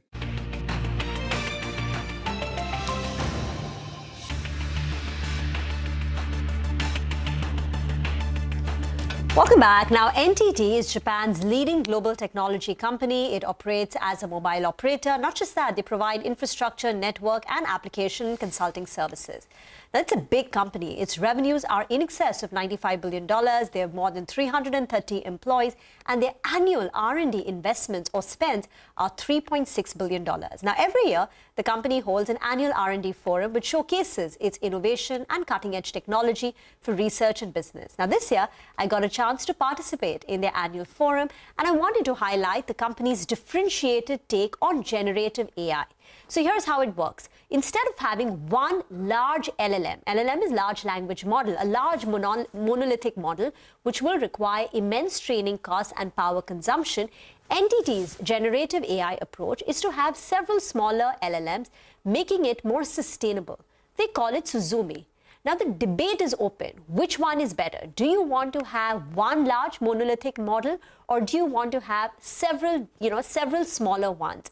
I caught up with the CEO and president of NTT Research on the pros and cons. Listen in. We have released an AI platform called Suzumi. Suzumi is a Japanese word of Japanese traditional musical instrument, like a drum. It's like this. You hit it, and the reason we chose this one is that you just hit it and you get the answer. That you hear the sound of the drum. So it's very instantaneous and so on. But anyway, our approach for this Suzumi is that rather than making a large language model and it requires a lot of hardware, our aim is that relatively smaller language model while we are maintaining the performance as much as possible. Personally, I think the best application can be the enterprise AI. Enterprise AI, I think, is already kind of becoming a big trend now. but enterprise is something like this, that everybody uses ChatGPT or Google Geminis and everything, and which is great. But certainly, each enterprise wants to have their own AI to fit into each enterprise's specific process or their business model or whatever, right? So you want to have a AI just custom to the specific enterprise, right? So, and then for that, you don't need to have a large model. So the approach, simplistically put, is to have many small LLMs, and every enterprise will have many such. Each LLM, a smaller one, solving a particular problem or an application or a requirement of the enterprise. Right. Yeah. And how is this better compared to having one large LLM, which a lot of other companies seem to be pursuing? Right. So I think that certainly there's a lot of debates on that, which is a better approach. But we believe that the smaller approach can be a better approach because it's easier to control. Okay. Easier to control. It's kind of similar to today's humans model as well, right? That there's no one who knows everything. Typically, you have the experts, especially in a company, you have experts of, say, 10 different people. And then if you're a CEO, you just you know who to ask.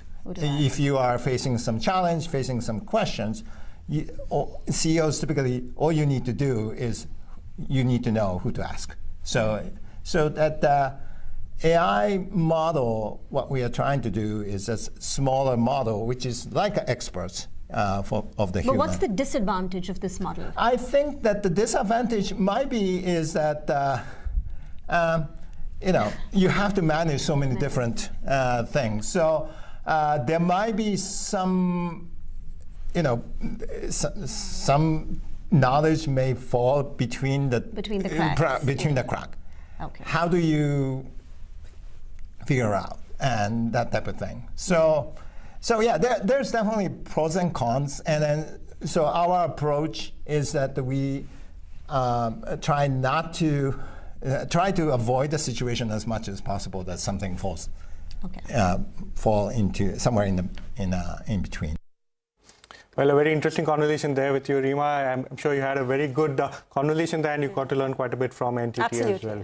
Well, just having a look at the markets, there's been a little bit of a rebound. Markets was down close to 1% when we started the show around 45-50 minutes ago. There's been a bit of a rebound, but the Nifty continues to trade below the 24,100 level. But with that, it's a wrap on this edition of Trading Hour. Stay tuned. Halftime Report is up next.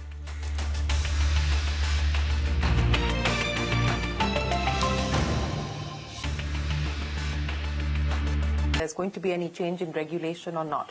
But you're going to be filing your papers at some point, hopefully soon. This is going to be a significant risk factor, is it not? Was this a risk factor when you did this round of fundraise, when you did the domestic financing? Look, not really. I mean, I think we've got... Nobody's asked you these questions? Well, people ask the questions, no doubt about it. But to give you a sense, I think that it's really not about compliance in like the spirit or letter of the law that we are all trying to get to domestic ownership, right? We're realizing, and this is the first time that large internet companies are getting created at scale in India, which is a good thing, right? We should celebrate, companies like Zomato and Swiggy that have created tens of billions of dollars of value, and most of that, especially in Zomato's case, has accrued to Indian shareholders over the past 2 years, right? There are people that, sorry, on a side note, but there are people that probably can retire earlier or can take care of their parents easier because they own Zomato stock, and that's how you build a middle class, right? You own Boeing stock for 30 years and you build a middle class like that. You don't touch it and you create wealth, right? So it's a good thing. But to give you a sense, what we're all realizing as an internet ecosystem is to build real value at scale, right? Tens of billions of dollars without having to, be an Amazon or a Walmart, right? To get to that scale, you want to be an Indian company, and it's looked at very positively, not just by the government, but even by the market, shareholders, and the public at large, right? People trust you more. So, it's not really, to answer your question, it's not really about FDI compliance, FDI regulation, right? We've had a decade of e-commerce that's been built at scale in this country. and we're just a small part of that today, and so is so are our competitors in this industry.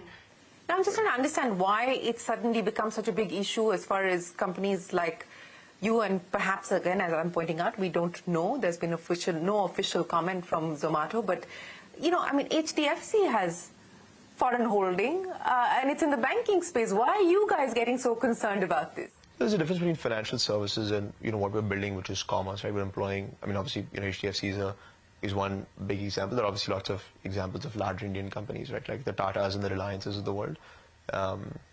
But I mean, that's the feedback that we've gotten, right? In general, if you look at companies, in the Nifty 50, right?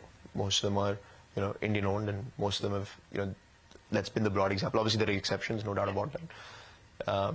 But yeah, look, I think, you're right to say that, why has it become an issue suddenly? I think we're expecting that, we will scale, we will create value. So is this a preemptive move, is my question? Yeah, look, candidly speaking, I don't think raising this financing is going to change one thing or the other, right? I don't think that it's going to change something for tomorrow morning. It's more a long-term track, right, where over the next 6, 9, 12, 15 months, we keep building Indian ownership. So what will be the ownership? How much do you dilute with this round? How much do you hold between you and Cavalier? What will the foreign shareholding be, and what will the domestic shareholding be? Yeah, so, we are, we will own, by the time we go public, we'll own about 20-ish%, right? And there are a couple of, pieces that we're making, a couple of things that we're closing, this flip from Singapore to India, and just, getting ready even just from a legal perspective to go public in a couple of quarters. But yeah, we'll own around 20%, right? Which I think is decent, right? So like if you build a large company, that'd be great. But back to answering the key question, right? Is it, I don't really look at it as a risk factor, right? We are today, like, we're not only FDI compliant, but we've got a long precedent of FDI compliance, right? Before us, well before in this industry, in e-commerce. We are anyway moving towards being a domestic company, but that doesn't mean that tomorrow we become a domestic company, business model will suddenly change, we're constrained. No, that's not the thought process. Business model will stay the same, even as a domestic company. But, today these large IPOs, hopefully we can...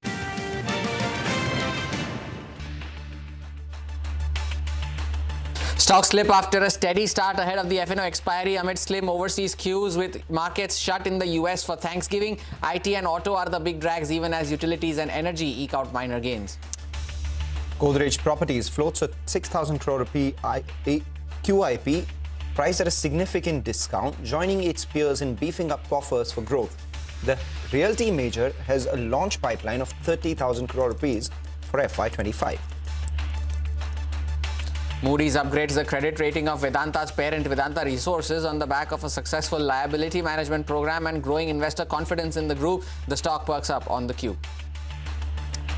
Footco signs up NBCC to develop its 10-acre land parcel in Noida. Natco Pharma nets 116 crore rupees for over 14 crores of unused land, while Borosil transfers tenancy rights in Worli for over 13 crores.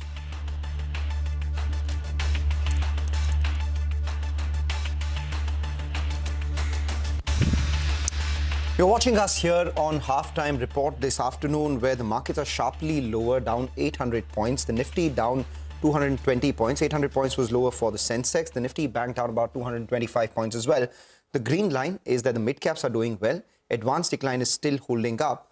And we do have a bunch of stocks in the small cap and also which are doing extremely well. I'm Mangla Malu, with me Hormaz Fatakia. Hormaz, it's befitting that, a series like November, which had a near 1250 point range, has seen this sort of volatility on expiry day. It's as dramatic as the entire series has been. It is only apt, as you said, right, that the end of the series has to be equally dramatic. And we were going all and sundry until 10:30 in the morning, when this all of a sudden this dip that came in on the Nifty, and we've been lower ever since. Now fighting to hold that 24,000 mark on the downside is the Nifty, and it will be that key level to watch out for ahead of the FNO expiry. At the start of the session, we were up 70 points for the series, but now looking at this, it looks like it might just be another negative series after the 2,000 point drop in October. We still have half a day of trade left, but what's interesting is that typically on days that the US markets are shut, there are some volatile moves that we see on our markets because of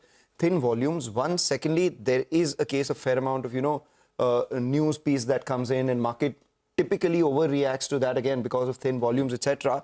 We need to find out whether, you know, the decline that we are having in our markets has some basis when it comes to news itself or not. Because if there are fears of any sort of international conflicts, then the first thing that happens is crude spikes up. But crude has anything but spiked up. It's still holding at around that 72.5, closer to 73 levels itself. The other thing that we see is a weakness in the rupee or perhaps strength in gold, which is all usually seen as safe asset buying or markets seeking some sort of safety. None of that has happened. So the question once again is that, is this just expiry related? Because at lower levels, you know, 24,000, 2450, we are seeing some sort of recovery from the lows as well. Indeed, we keep an eye out on these moves on the index, especially considering it is expiry in today's sessions at 24,000, the key to watch out for on the Nifty. But of course, there are plenty of movers within the broader markets. As Manglam just said, the mid caps are doing well for themselves so far, at least on paper, compared to the broader market for the benchmark indices. One of them is Paytm, and that is up and about in today's session after UBS gave it a neutral rating. But the bigger takeaway is that it raised its price target to 1,000 rupees from 490 earlier. Abhishek is joining in to tell us more on that. Abhishek. Well, UBS missed the upside that Paytm stock has had from the lows, and that is why now they have increased the target price, saying that all the positives are factored into the stock price. So UBS has again written on Paytm neutral rating, target price increased to 1,000 from 490. They said that significant improvement that they have seen in the fundamentals of Paytm is now priced into the stock price. So most regulatory issues have been resolved. Business performance going ahead will be the key driver of the re-rating of the stock. So they are saying that Paytm is regaining, which will be an important factor with respect to customers. Monthly transaction users are down 30% versus the MTU that was there pre-RBI ban over there. Digital payment market share that needs to improve. It is now down to 18.5% from 24% that it was previous to RBI's action on Paytm. So its net payment margins are ahead of their own estimates. Adjusted EBITDA break-even is likely to happen in Q4 of FY25, and they believe that FY26 revenue will be in line with FY24 revenue at close to rupees 9,900 crores. Back to you.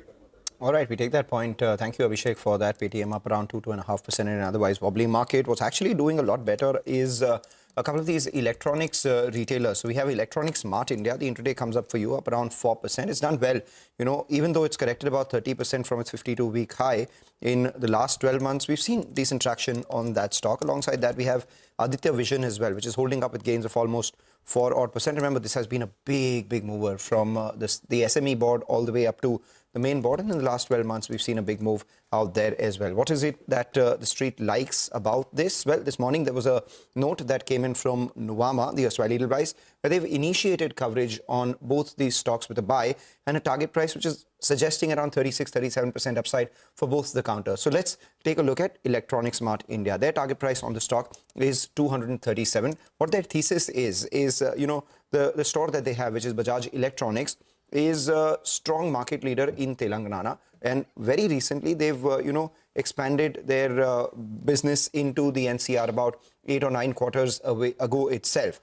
Usually that is a very cutthroat market, but the robust cash flow that will come in from Telangana will support their expansion into NCR, and NCR is important because it's the largest consumer electronics market in the country itself. So as a result of which, over the next 3 years, they expect 21% revenue CAGR, some margin dilution, which means the EBITDA compounds at 20%, net profit compounding at 18% itself. But they are addressing a much bigger market, so that's a positive.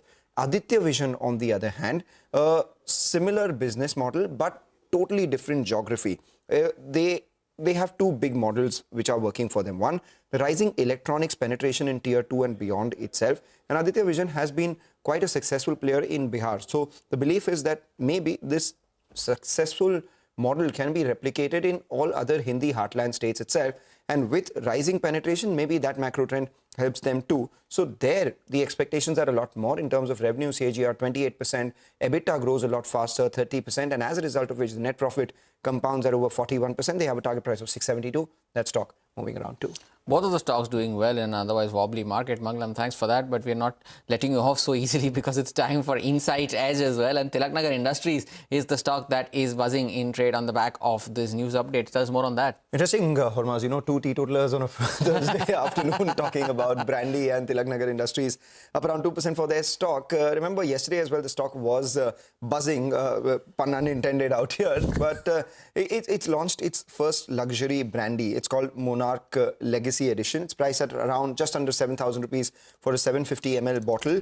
Brandy, remember, is 20% of the overall alcobev market in India as per Euromonitor. The reason why luxury brandy the company has launched is because they're seeing a gap in luxury market for brandy itself. Brandy typically is consumed at a much lower price level as against, say, other spirits like gin, whiskey or the others. So the company is saying if it's a 20% market share in the overall alcobev market of the country, then it has to have some salience in the luxury market as well. So that's what they are expecting. But apart from that itself, you know, they are expecting double-digit growth in the second half of this year.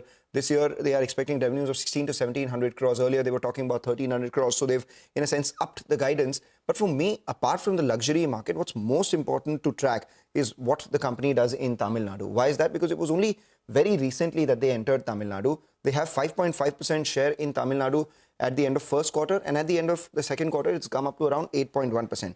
What is so special about Tamil Nadu? It is 50% of India's brandy market. So you can't have India's largest brandy player not having a significant share in Tamil Nadu. The only concern is that 80% of the market is entry level. So premium brandy in Tamil Nadu isn't, you know, as prevalent or as consumed. So that is something we'll have to track going forward itself. So with all these parameters, you know, we spoke with the management. We posed the same questions to the management itself. Let's hear out the insight that came from it.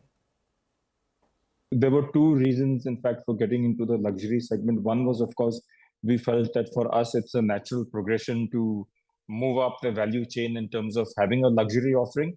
And the second, more importantly, was that we do feel that there is a market to be addressed in this luxury category for brandy as well. You know, we see that a lot of companies and a lot of brands are quite active in the luxury space in the whiskey category.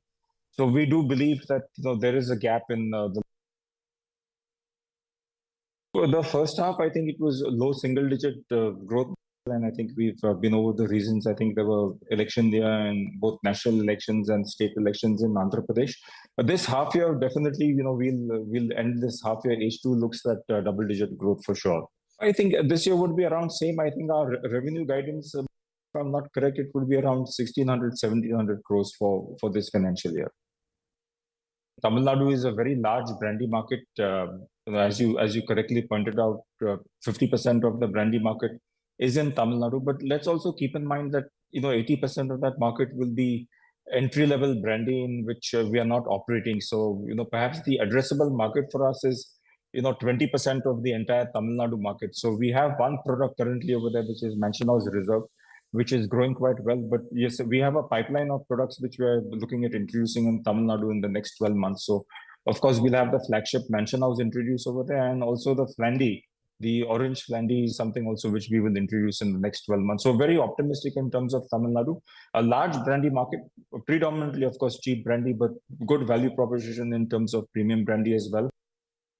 The management there of Tilak Nagar Industries, the stock still up over 2.5%, and over the last 5 years, the stock is up 2,000%. So teetotaler or not, if you had it in your portfolio for 5 years, that would definitely be on the high. That would be quite a buzz. But, you know, they've turned around as well. From a company that had peak debt of over 2,000 crores, now it's become debt-free as well.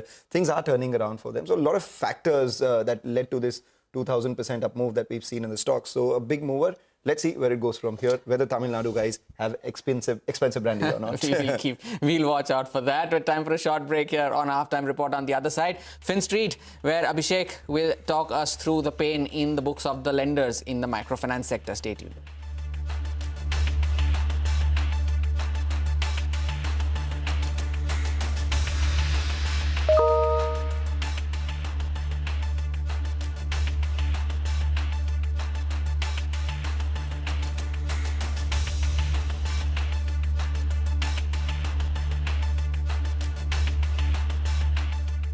What does this preempt, right? This preempts us, you know, I hope, right, and then maybe be optimistic, but in the next 12, 24, 36 months, I think we'll be like a 15, 20, $25 billion company. I don't know when. I don't know if it's 3 years, 2 years, or maybe longer. But it seems like that scale is going to come. And that's what we're preempting, right? We're preempting that, saying that we would like that large-scale value to accrue to Indian shareholders. And now we have an opportunity to do so. So I think that's true for Zomato as well. They started as like a largely foreign-owned company, and over time move towards Indian ownership. A lot of that value scale happened there. Similar with I'm sure Swiggy over the next couple of quarters. But for the first time, we have that opportunity, and so all of us are taking that option.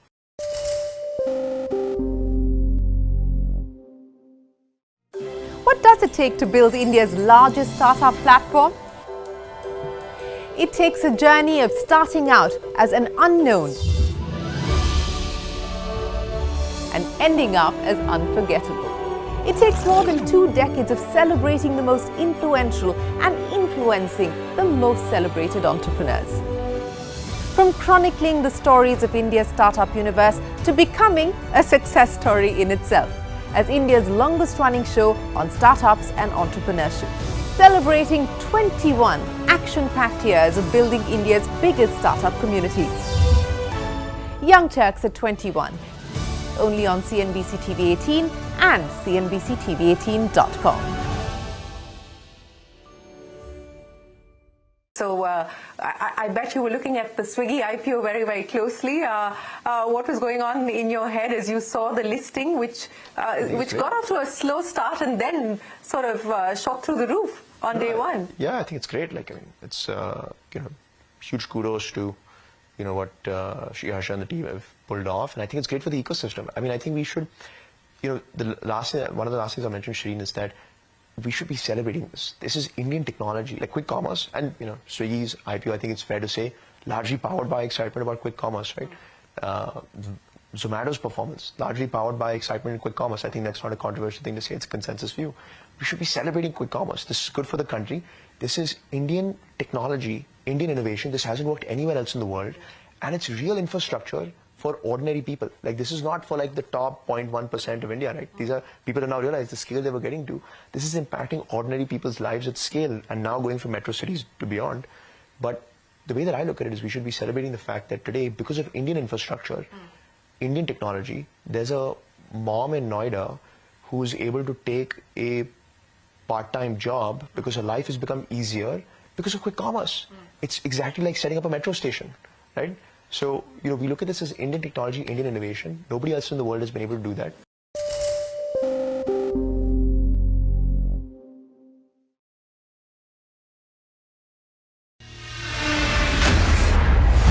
CNBC-TV18, an unending pursuit for excellence. A pioneer, a leader, a visionary, building a lasting legacy of credibility, consistency, and trust. Giving unparalleled access to global thought leaders and powering conversations that are shaping the new world order. Setting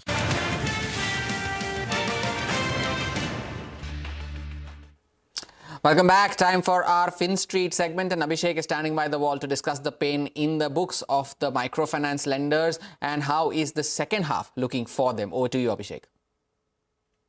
In May of 2024, CNBC TV18 had alerted viewers about the pain in the books of lenders in the microfinance sector. The pain is more evident in their numbers now and is expected to continue in the near term, or let's say next couple of quarters. So from May of 2024 to now, most of the lenders have given negative returns versus positive return that you are seeing on Nifty. Lenders have seen their stock price correct from as low as 28% to as high as 60% in the last few months versus Nifty gain of nearly 5.5%. So from the data, one can clearly see decline in their growth rate, while asset quality has deteriorated, leading to rise in credit cost. So credit cost for most of the players in the microfinance sector is generally on the higher side, given the fact that when their asset quality deteriorates, the recovery chances are really very low. So write-offs have to be on the higher side to make up for the same. AUM growth rate has declined for most of the lenders like Credit Access Grameen, Spandana Spurti, ESAF SFB, Satin Credit Care. Now, growth has been weak for lenders like Fusion Microfinance, Suryodaya Small Finance Bank, as well as Ujjivan Small Finance Bank. Asset quality continued to deteriorate for last 4 quarters in a row. The pain is expected to continue. Hence, NPAs have not yet bottomed out. asset quality has deteriorated the highest for Fusion Microfinance, Spandana Spurti, Utkarsh Small Finance Bank, and even the best lender, Credit Access Grameen, has seen its gross NPA nearly double in H1 FY25 over FY24 numbers. Slippages were massive for lenders in H1 FY25. Some of the lenders have already made higher write-offs, which has impacted their provisions, but kept a bit of control in the deterioration of their asset quality. Return ratios have depleted for most of the lenders, while some of them, like Fusion Microfinance, have reported net loss for 2 quarters in a row. Now, analysts and management do say that asset quality will see further pain in the near future, at least for next couple of quarters. Hence, you can expect credit costs to remain elevated for most of the players in this segment. Credit cost is generally high in the events of defaults, given the fact that recovery is on the lower side in this segment. Over-leveraging had been a great concern highlighted in May 24 by CNBC-TV18. Many lenders have now given details with respect to over-leveraging of their customers. You can expect the AUM growth rate to be under pressure for some of the lenders as over-leveraging of customer reduces. Stock price have seen underperformance with respect to benchmark indices. Earnings pressure could keep a tab on their valuations. All right, Abhishek, thanks a lot for that. With that, we'll slip into a short break. Aditya Agarwal of Invest4Edu joins in with some trading strategies. We get you an update on all things F&O as well, even as the Nifty is down 200 points.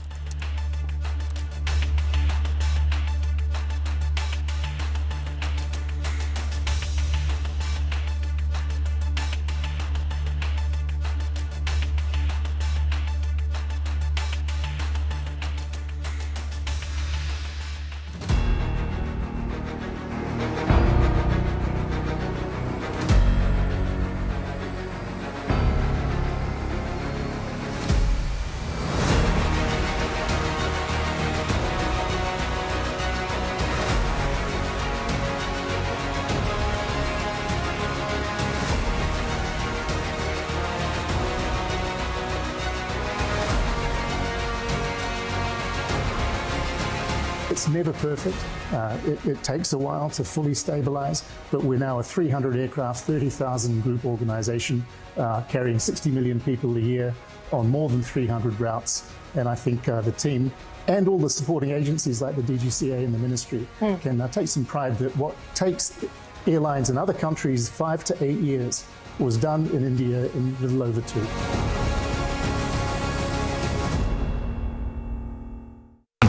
Through exemplary leadership. It is this unrivaled reputation for the most comprehensive coverage, actionable intelligence, and in-depth reporting that makes CNBC-TV18 India's #1 business news brand.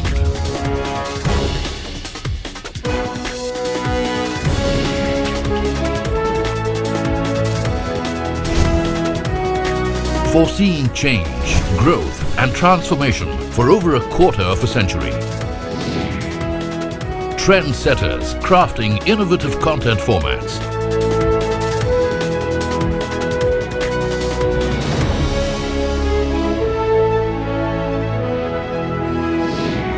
And award-winning business journalism. On air, online, on social media.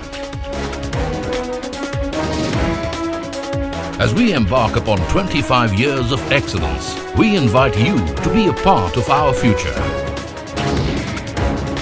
CNBC-TV18, your trusted partner and investment ally.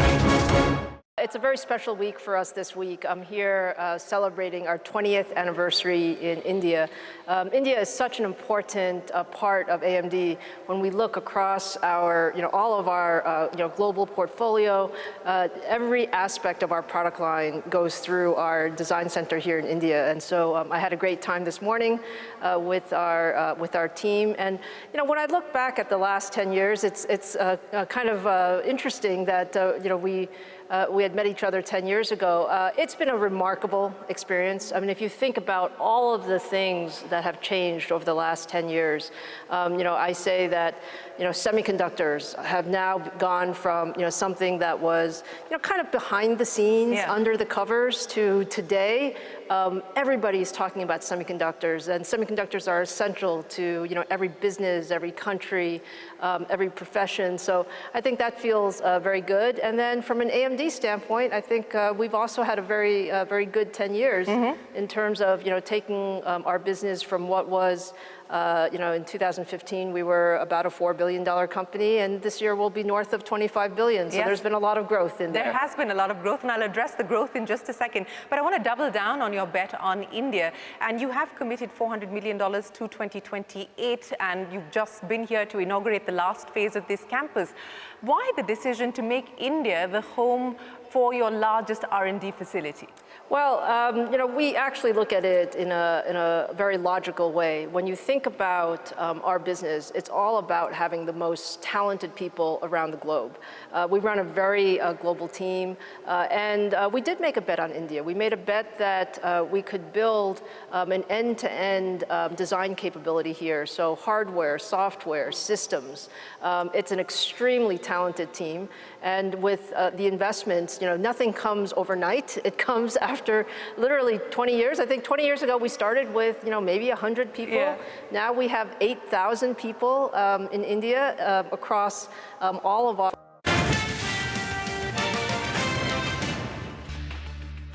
$200 points down on the Nifty. It's been a volatile November, and as a result of which the volatile expiry day as well, the intraday chart of Nifty comes up for you, and you see that it's been fairly volatile post 10, and thereafter we have seen any recovery which has been sold into itself. November series, the high was 24,531, the low was 23,263, a 1,200 point range is what we saw.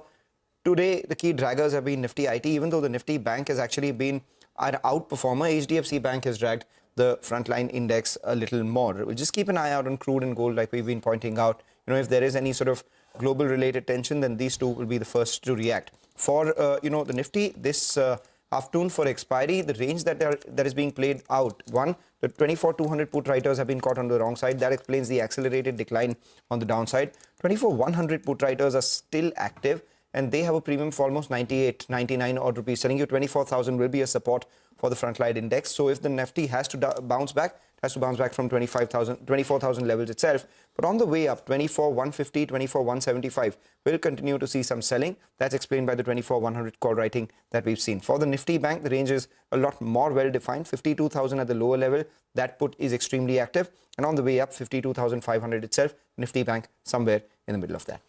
Important levels to watch out for in the final few minutes, and we'll ask those to Aditya Agarwala, the head of research and investments at Invest for Edu, who's joining us on the show now. Aditya, good afternoon. Thank you for joining in. Where does the Nifty head now in the final few minutes of this monthly expiry session? Does 24,000 hold? And if it doesn't, where does it go? And couple that up with your stock-specific recommendations for the afternoon as well. Good afternoon. Thanks for having the show. So I think markets had to give up some bit of its gain after a decent up move. We're just witnessing a bit of a consolidation, I would say. 20 DMA is something that I'll be watching out very closely, and that happens to be at 24,000 mark for the Nifty.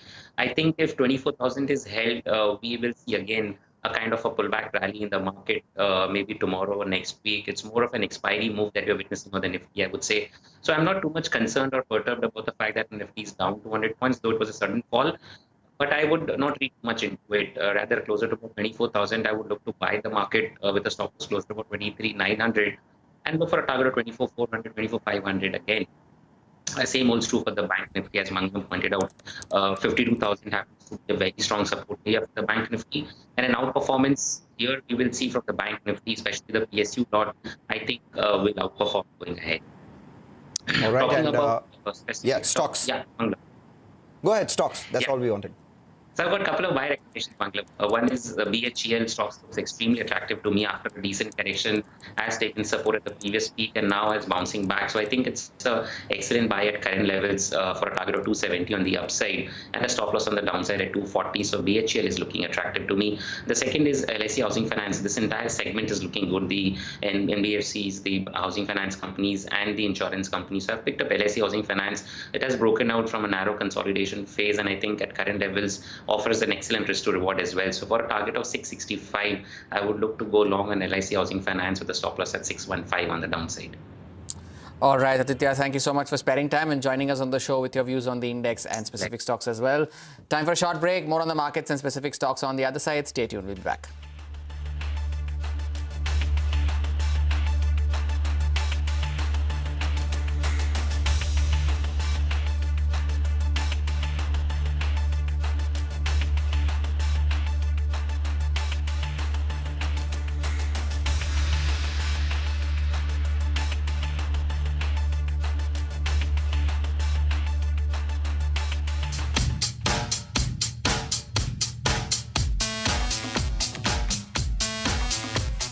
Going down the phone route? No, I don't think. We No? are happy with this. So that's a Lakshman Rekha. There is no to anything and not easy yes to everything. What was that like for you? I mean, getting a Virat Kohli, for instance, on board. Who's the right fit for the brand? Who is that noise maker? Who makes the noise in his own field? Who is fitness freak? Who can, influence the customer? He was Bhaiya and you were the young boy who was following him around. When I was getting married, he was dating, for an example. When I was having kids, he was thinking of getting married. Do you miss aviation at all? Not miss that much, but yeah, I try and keep my license renewed. So, that I'm able to manage. you've been managing to log in the hours Fortunately, to renew it? this business allows me to spend that money extra on keeping my license renewed. Maybe he has in his back of mind that he might need to go back there. Go back at some point, that's a backup is it? plan.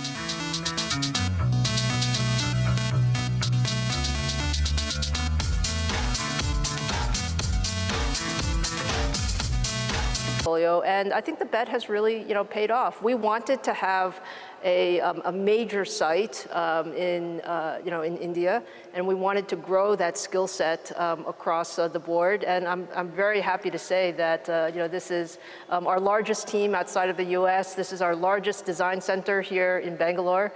So it is a very special place. Well, I'm glad to hear that from you, Disa. I also want to link this to the larger semiconductor story that's now starting to play out in India. You met with the Prime Minister in September when he was in the US for his visit. India is aspiring now to become a manufacturing hub of semiconductors as well. How do you see that playing itself out, and what do you believe will be some of the things that we need to be mindful of as we grow this ecosystem in this industry here? Well, I have to say, I have a very, very high regard for Prime Minister Modi and his strong vision on technology across semiconductors, both the Make in India, semiconductor manufacturing, design, as well as all the focus on AI. I think every aspect of that is truly important as we go forward, and especially around semiconductor manufacturing. What I admire is the very concrete, pragmatic steps that have been taken to both attract global companies here, as well as building the local infrastructure and ecosystem. And I think the one thing is these ecosystems take time. They don't come overnight, but I would say lots of very strong progress. And we continue to invest in India because we really believe that this will be one of the most important markets and regions going forward, as well as a wonderful infrastructure and ecosystem for the type of development that we do.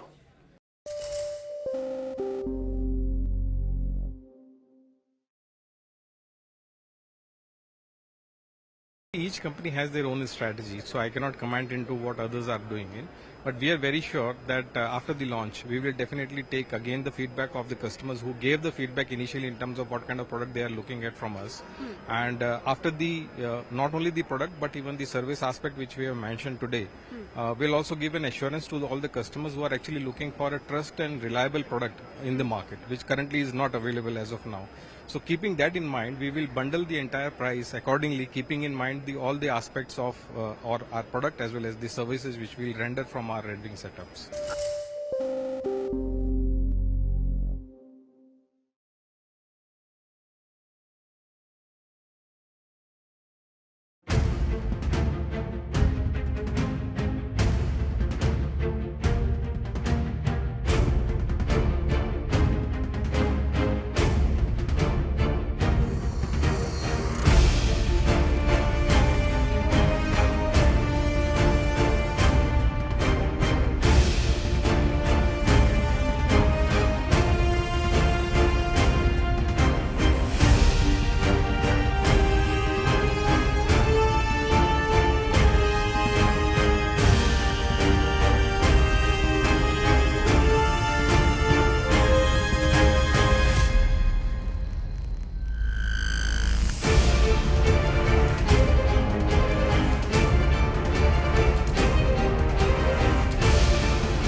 साथ।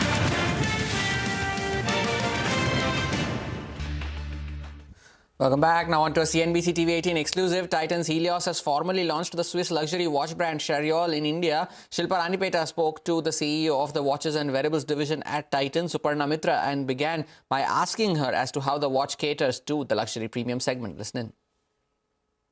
Right now, we have limited distribution, and it should be. Like you said, it's a very high-end watch.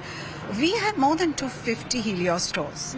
Right now, we are looking at we've already placed Chariol in about 9 or 10 stores. We're not planning to expand in too many stores. Yes, analog watches continue to do well.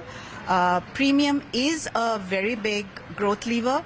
I would also say the other growth lever is fashion. And I think in brands like Fast Track and Sonata, fashion is really, making the consumer. The fact that we bring in trending fashion in our watches is bringing in a lot of excitement. Finally, in closing, I wanted to sort of understand, we've seen a slight slowdown overall in urban discretionary demand. I think every consumer company has sort of seen that impact in the quarter that went by. How are things for the watches division, and how do you see it performing for Titan overall over the next fiscal? I think roughly it contributes about 10% now to revenues. Where do you see that number going in the medium term? So we grew by 19% in net sales revenue in Q2, which was the last quarter. We've had a really good Diwali season, so we're hopeful of doing good growth numbers in Q3. There are also a lot of weddings, which all of India is betting on.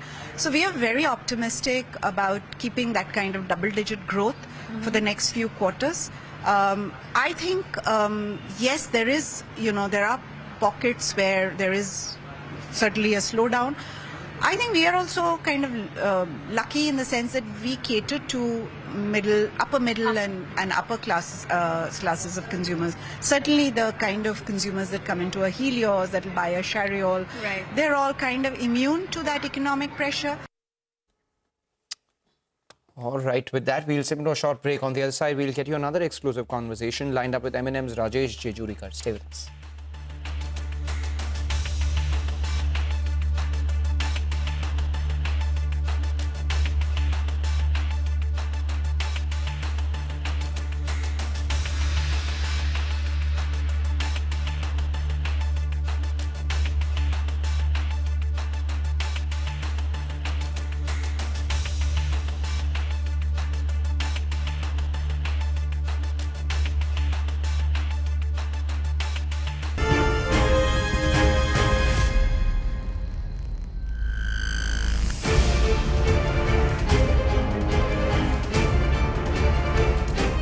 मोटरसाइकिलों को जलाया हुआ है। सबसे बड़ी जो मुझे evidence मिली है, वो जो कंटेनर को इन्होंने आग लगाई उसकी वजह समझ आ गई है। उसके नीचे कागज़ों की राख है।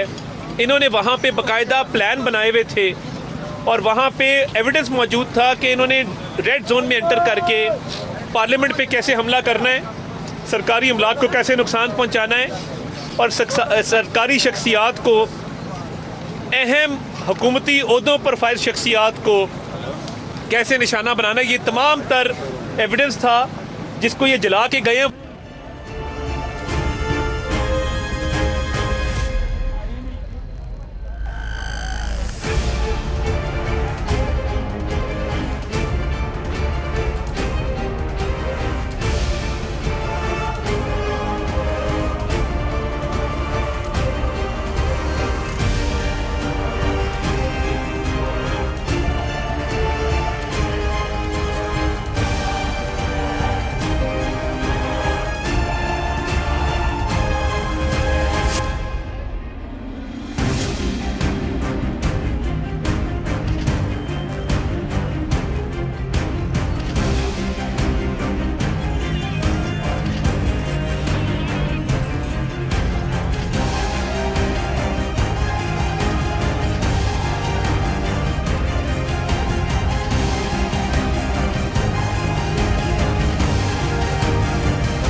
Make informed decisions with comprehensive analysis on the go. Strengthen your portfolio with real-time market updates on the go. Create effective strategies with insightful expert opinions on the go. Grow on the go with CNBC-TV18, now streaming live 24/7 on YouTube.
Welcome back. Now the market's decline is accelerating. It's down 262 points. 24,000 is on the verge of give as well.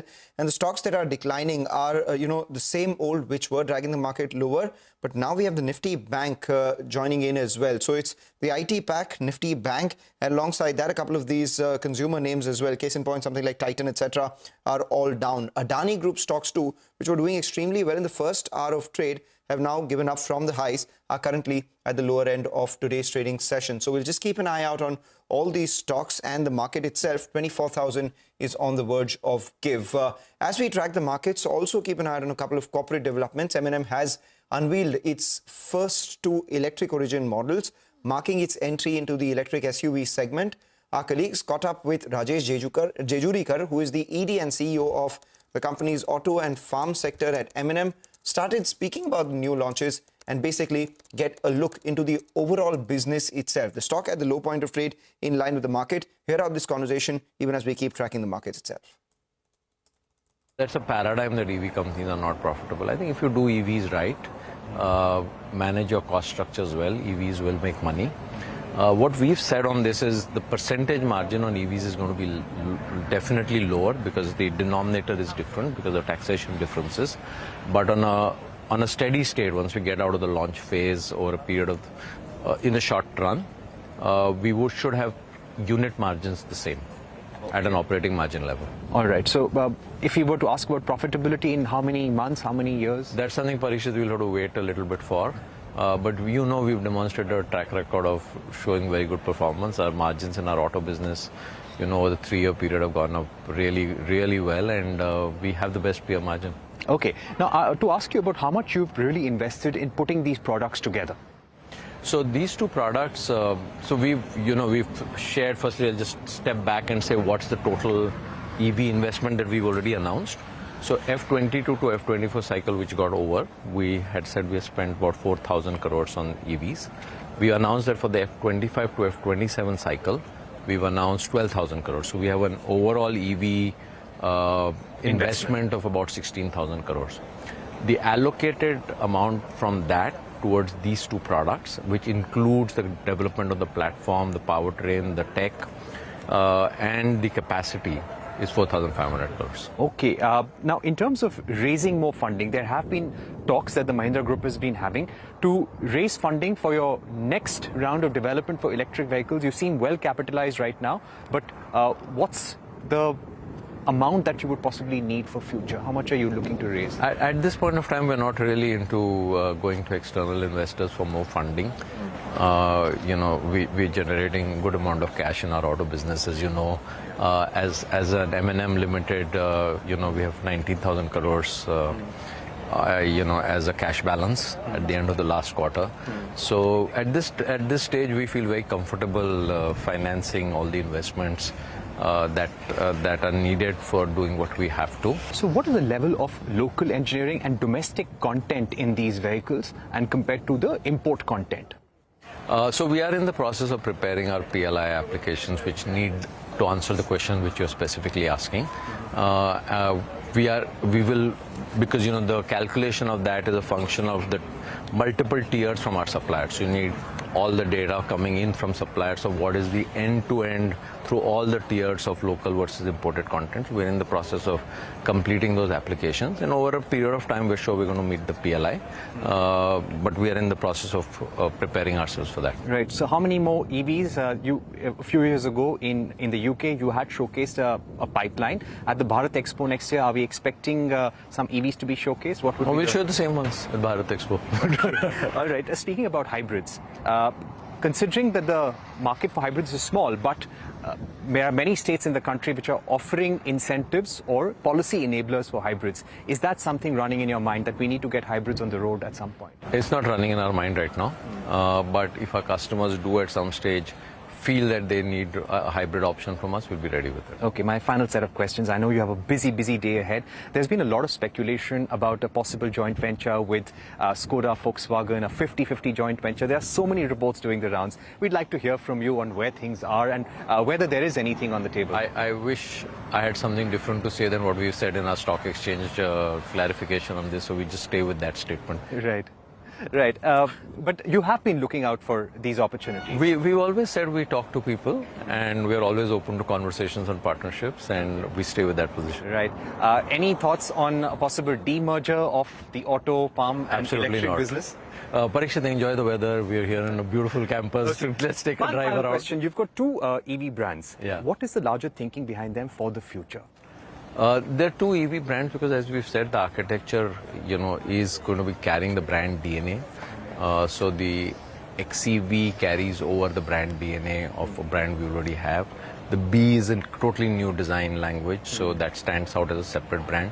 But if you were to bring a Scorpio electric, electric origin on the Scorpio brand, then it would carry the Scorpio name with a .E. So we would carry the identity of our existing brands where we bring them to electric, except B, which is a totally different brand.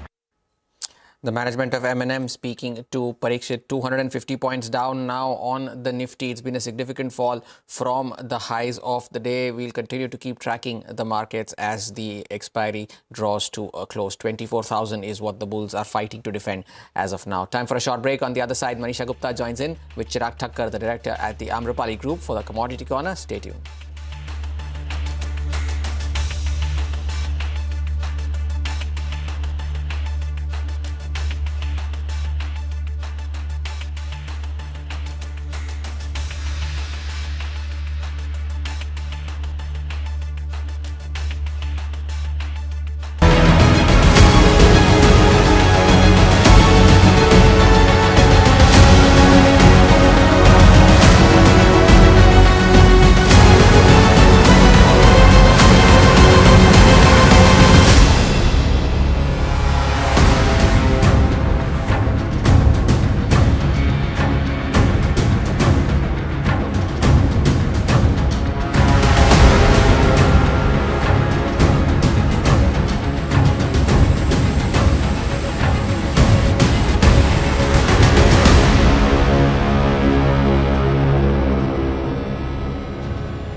far as resources are concerned, I think we have a extensive R&D facility which is working in Japan, and the entire R&D really works in terms of creating a product which is really good for the Indian market. And we have done extensive research not only from the customer's perspective but even from the suppliers, from the dealers' perspective as well in terms of what kind of product they are looking at. And based on that research only, we have created these two nice products today for which we are introducing today in Activa E as well as QC1.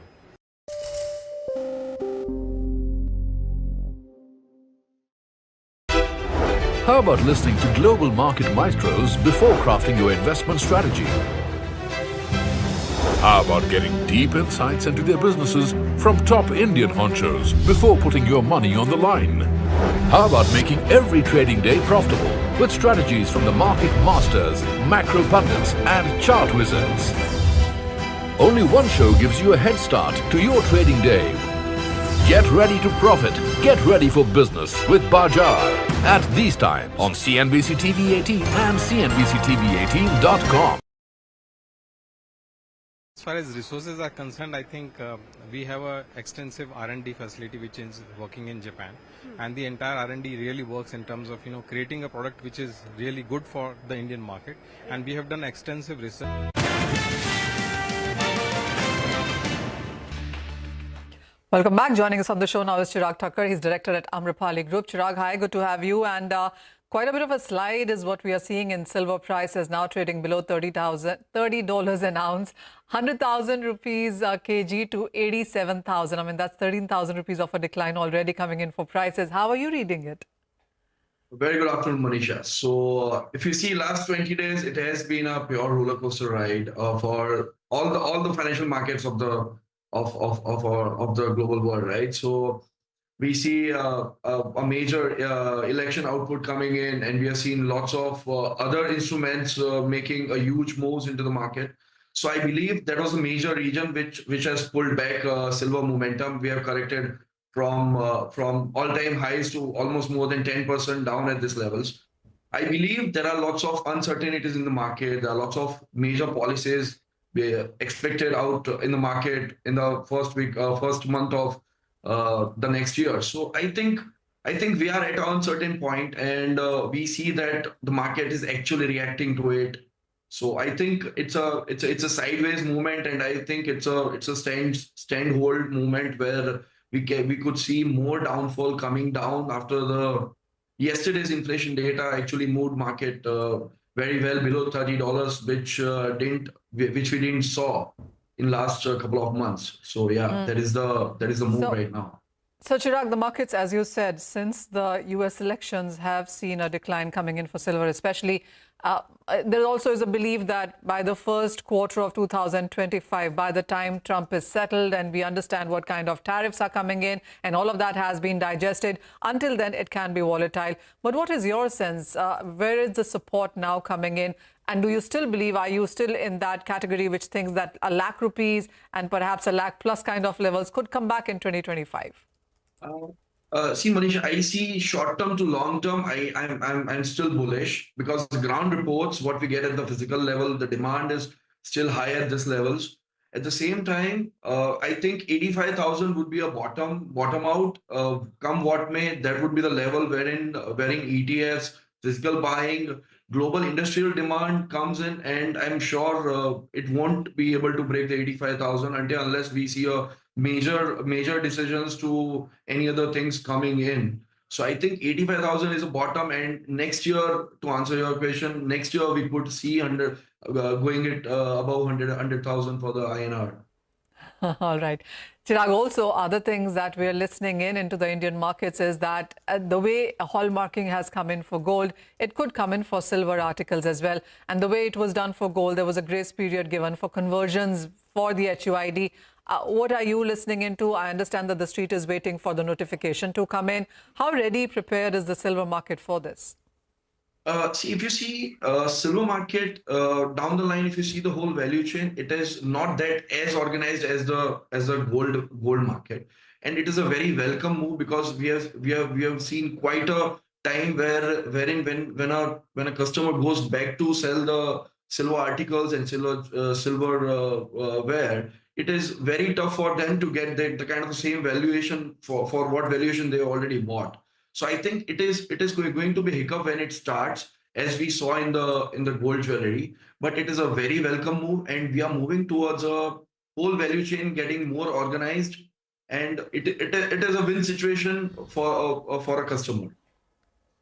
All right, Chirag, thank you so much for sparing time and joining us this afternoon. Manisha, thank you for joining in as well. By the way, the Nifty bulls are still fighting to hold that 24,000 level on the downside. What's contributing to the fall, though, are stocks like Infosys. That's contributing almost 37 points now to the Nifty fall. Now 3.5% lower at the lowest point of the day is where Infosys lies, and most of the other index heavyweights too contributing to the fall, be it Reliance Industries, ICICI Bank, TCS, HDFC Bank, all of them contributing in double digits to the fall. There you can see on your screens there, and only a very few gainers on the upside. SBI, Tata Motors, very negligible contributions. There are 46 stocks on the Nifty currently trading with losses as the bulls fight to defend 24,000 on expiry day. With that, it's a wrap on this edition of Halftime Report. Business Lunch takes the action forward.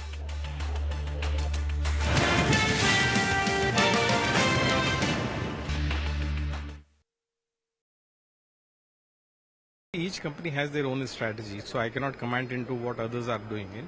But we are very sure that after the launch, we will definitely take again the feedback of the customers who gave the feedback initially in terms of what kind of product they are looking at from us.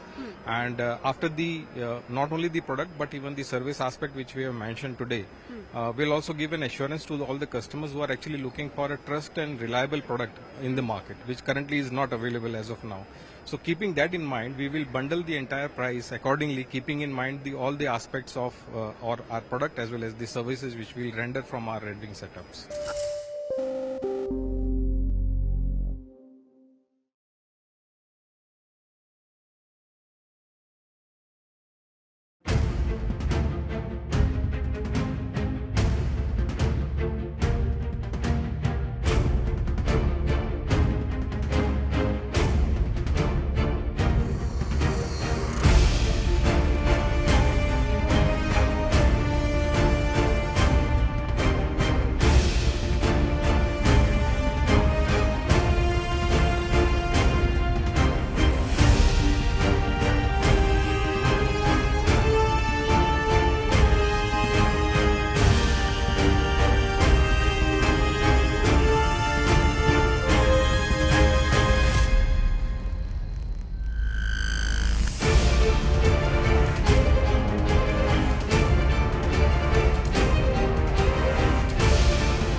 मोटरसाइकिलों को जलाया हुआ है। सबसे बड़ी जो मुझे evidence मिली है, वो जो कंटेनर को इन्होंने आग लगाई उसकी वजह समझ आ गई है।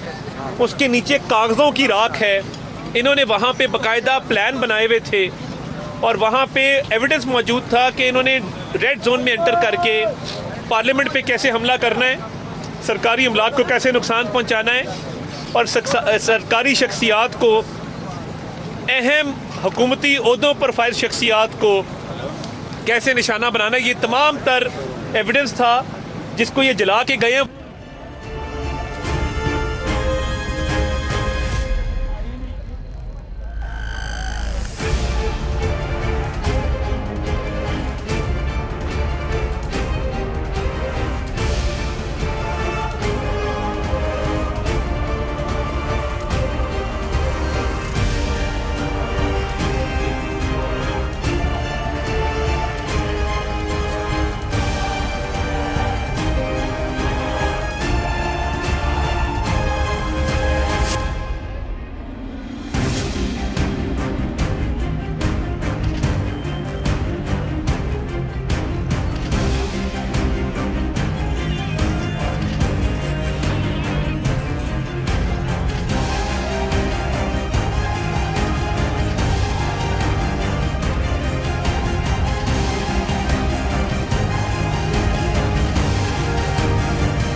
Stock slip after a steady start ahead of FNO expiry amid slim overseas cues with US market short for Thanksgiving. IT and auto are the big drags, even as utilities, energy eke out gains. Godrej Properties floats a rupees 6,000 crore QIP priced at a significant discount, joining its peers in beefing up coffers for growth. The realty major has launched pipeline of around 30,000 crores for FY25. Moody's upgrades the credit rating for Vedanta's parent Vedanta Resources on the back of successful liability management and growing investor confidence in the group. The stock perks up on the Q. Hudco signs up NBCC to develop its 10-acre land parcel in Noida. Natco Pharma nets rupees 116 crores for over 14 acres of unused land, while Borosil transfers tenancy rights in Worli for around 13 crore rupees.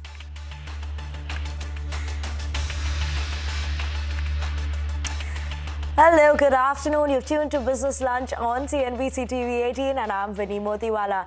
Look at the markets because we've seen them fall from the day's highest point, and now the market, look at the Nifty, it's trading almost near that day's lowest point as of now, 23,989. So that's the day's low that we're seeing. The Nifty is what it's trading at, down more than 1% in trade. Sensex 2 is trading with cuts of almost 1% in trade as well.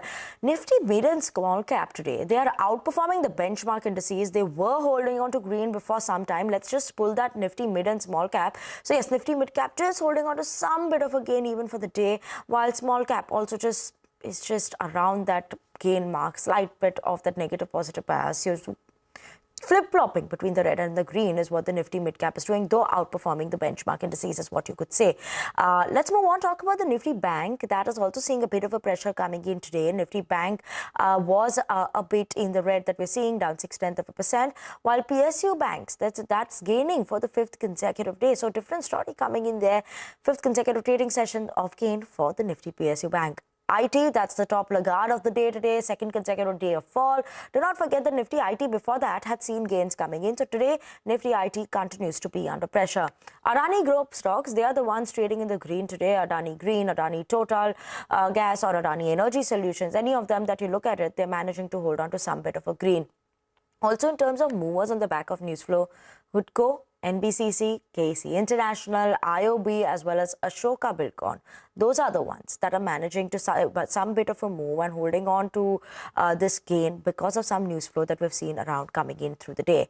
On the brokerage radar, today we had two important stocks. Paytm, that was in focus after UBS has raised its target price. So that is gaining in trade. But on the other hand, we have Goldman Sachs that's downgraded Amber Enterprises to a neutral, and we've seen the stock fall in trade. So yes, that's how the market is looking like. Obviously, that FNO expiry is what everyone's keeping an eye on. We've seen a lot of volatility today in the Nifty, open up in the green, and then as of now, at the day's lowest point.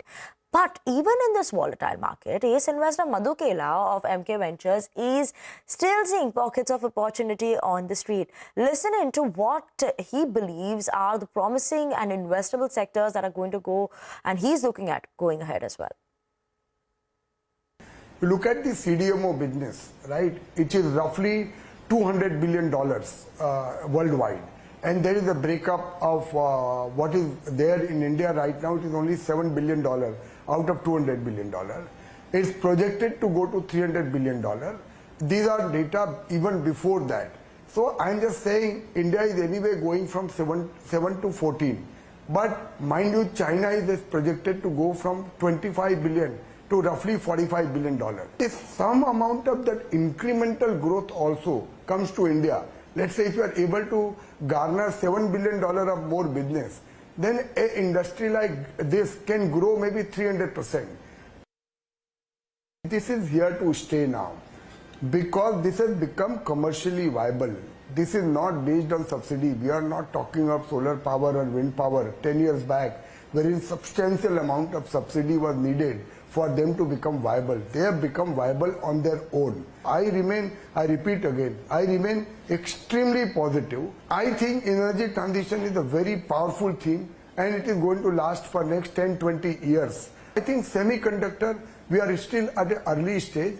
It's a medium to long term, I would say, that theme to play minimum 3 to 6 years. I can't see imminently any company really benefiting a lot in the next 3 years out of the semiconductor boom in India. We have a very constructive, thematic view on this sector. Total Indian liquor industry's profit, listed companies and including Pernod Ricard, is only $500 million. Take for example Uttar Pradesh. Their excise revenue used to be 8,000 crores in year 2011-12. It went to 17,000 crores in year 2017-18. Last year it was 50,000 crores. It used to be 5% of UP's budget. Now it is 10%. Because the government has come out clean, they have cleaned up the whole industry and the state is benefiting. So it's a very big thematic call for us, and we are well invested. As a matter of disclosure, I must say we are well invested in this sector. I am a big believer in the capability of the group. I am invested and I have bought more in this fall. I want to be making very clear that, and these kind of events, in a large corporate life, these kind of events will happen. And I frankly do not see the reason for this level of panic because of the case which is being pointed out. Okay, and now let's move on to the insurance sector. Now, sources are telling CNBC-TV18 that, we are seeing some bit of insurance regulator is concerned about the share of the business that they are gaining from bank insurance channels. Yash is joining in with us to give us more details on that. Yash? Well, Vinny, very recently, of course, we heard the finance minister as well as the IRDA chairman speaking about the concern on mis-selling or forced selling through banks or bank insurance channel as far as insurance products are concerned. What we've been given to understand from our sources is that mis-selling or forced selling is not the only aspect which concerns the insurance regulator. It is also the concentration of business which insurance companies are having as far as banks are concerned, something which is concerning the regulator at this point of time. What we've been given to understand is the essential concern is that if potentially something goes wrong with any of the banks, then it could impact the business of the insurance company. And if that happens, then of course policyholders of the insurance company as well as shareholders of the listed ones could get impacted. What we've been given to understand with respect to what the regulator is doing about it, they've asked the insurance companies to gradually reduce the share of banks or bank assurance as a part of their total business. That is one thing. The second thing is that they've also asked these insurance companies to reduce the share of their parent bank as a part of the total bank assurance business. As far as the total share of the bank business of total business is concerned, IRDA seems to be of the view that it should be less than 50% of the total business. Also, as I said, the share of parent banks needs to come down. What we've been given to understand is that the IRDAI, which is the insurance regulator, is expected to monitor the situation in terms of bank share over the next few months. If it does not come out, then the regulator could also look at providing a glide path to the industry in terms of bringing down the total share of banks business as a part of the individual APE to less than 50%. The second one, also the IRDA would monitor and could consider putting a cap in terms of the share of the parent bank as a part of the total bank insurance business. Just to give some numbers in terms of what is the share of banks business into insurance companies, HDFC Life gets 65% of its individual APE through banks, SBI Life gets 58%, Max Life gets 52%, ICICI Prudential at 29% and LIC at 3%. These numbers are for H1 FY25. Now, what is more concerning is the share of parent banks business as a part of the bank insurance business. For SBI Life, that stands at 95%. HDFC Life through HDFC Bank stands at about 80 to 85%. For Max Life through Axis Bank, that stands at about 90%. ICICI Prudential through ICICI Bank stands at about 50%. Okay, Yash, thank you so much for that update coming in there. So sources are telling us that IRDAI is showing that they are concerned about concentration of insurers, a business dependence on bank assurance. So keep an eye out on that. Thanks for that. But let's move on time for our Fin Street segment. Abhishek is standing by the wall to discuss the pain in the books of lenders in microfinance sector and how H2 FY25 is looking for them. Over to you, Abhishek. In May of 2024, CNBC-TV18 had alerted viewers about the pain in the books of lenders in the microfinance sector. The pain is more evident in their numbers now and is expected to continue in the near term, or let's say next couple of quarters. So from May of 2024 to now, most of the lenders have given negative returns versus positive return that you are seeing on Nifty. Lenders have seen their stock price correct from as low as 28% to as high as 60% in the last few months versus Nifty gain of nearly 5.5%. So from the data, one can clearly see decline in their growth rate, while asset quality has deteriorated, leading to rising credit cost. So credit cost for most of the players in the microfinance sector is generally on the higher side, given the fact that when their asset quality deteriorates, the recovery chances are really very low. So write-offs have to be on the higher side to make up for the same. AUM growth rate has declined for most of the lenders like Credit Access Grameen, Spandana Spurti, ESAF SFB, Satin Credit Care. Now, growth has been weak for lenders like Fusion Microfinance, Suryodaya Small Finance Bank, as well as Ujjivan Small Finance Bank. Asset quality continued to deteriorate for last 4 quarters in a row. The pain is expected to continue. Hence, NPAs have not yet bottomed out. Asset quality has deteriorated the highest for Fusion Microfinance, Spandana Spurti, Utkarsh Small Finance Bank, and even the best lender, Credit Access Grameen, has seen its gross NPA nearly double in H1 FY25 over FY24 numbers. Slippages were massive for lenders in H1 FY25. Some of the lenders have already made higher write-offs, which has impacted their provisions, but kept a bit of control in the deterioration of their asset quality. Return ratios have depleted for most of the lenders, while some of them, like Fusion Microfinance, have reported net loss for 2 quarters in a row. Now, analysts and management do say that asset quality will see further pain in the near future, at least for next couple of quarters. Hence, you can expect credit costs to remain elevated for most of the players in this segment. Credit cost is generally high in the events of defaults, given the fact that recovery is on the lower side in this segment. Over-leveraging had been a great concern highlighted in May 24 by CNBC-TV18. Many lenders have now given details with respect to over-leveraging of their customers. You can expect the AUM growth rate to be under pressure for some of the lenders as over-leveraging of customer reduces. Stock price have seen underperformance with respect to benchmark indices. Earnings pressure could keep a tab on their valuations. Okay, thank you so much for that, Abhishek. But on that note, we're going to slip into a very short break. But don't go anywhere, because after the break, we will return and talk about the suspense over the next chief minister in Maharashtra would-be is likely to end today. And stay tuned in for more details on that front.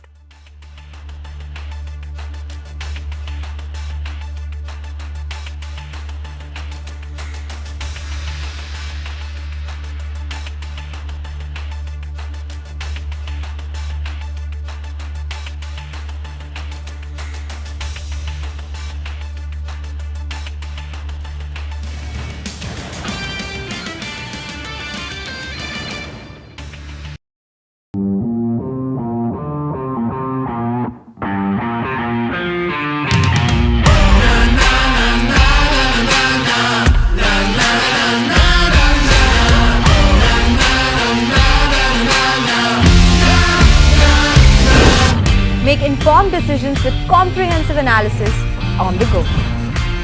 Strengthen your portfolio with real-time market updates on the go.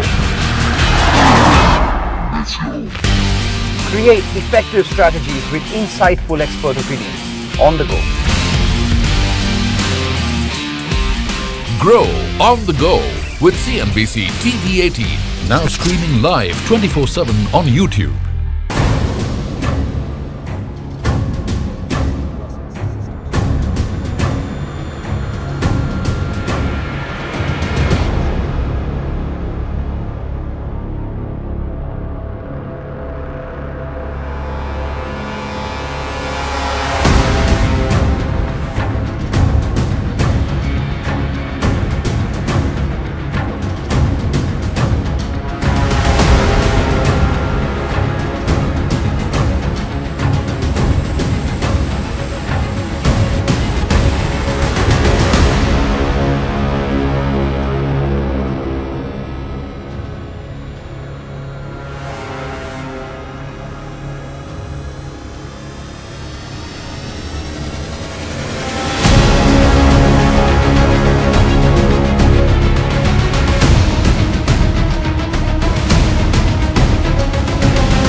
Good afternoon and welcome back. You're watching Business Lunch on CNBC-TV18. Let's continue.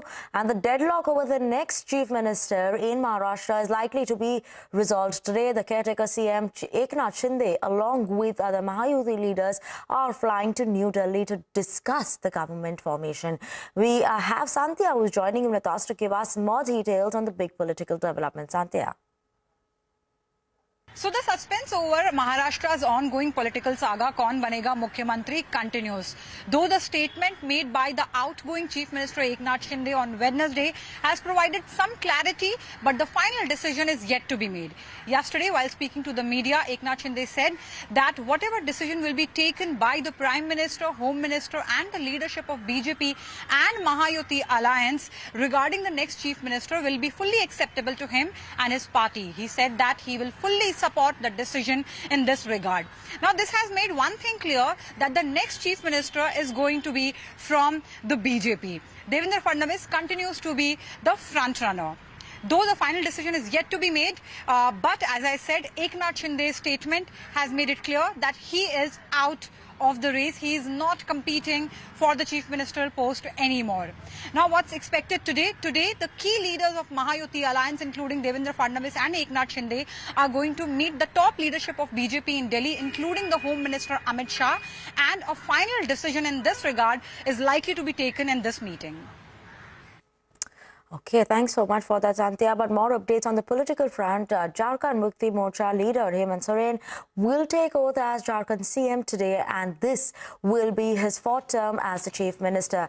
JMM-led INDIA alliance won a comfortable majority in the 81-member Jharkhand Assemblies, winning 56 seats. Soren's party also recorded its best ever performance, winning 34 seats.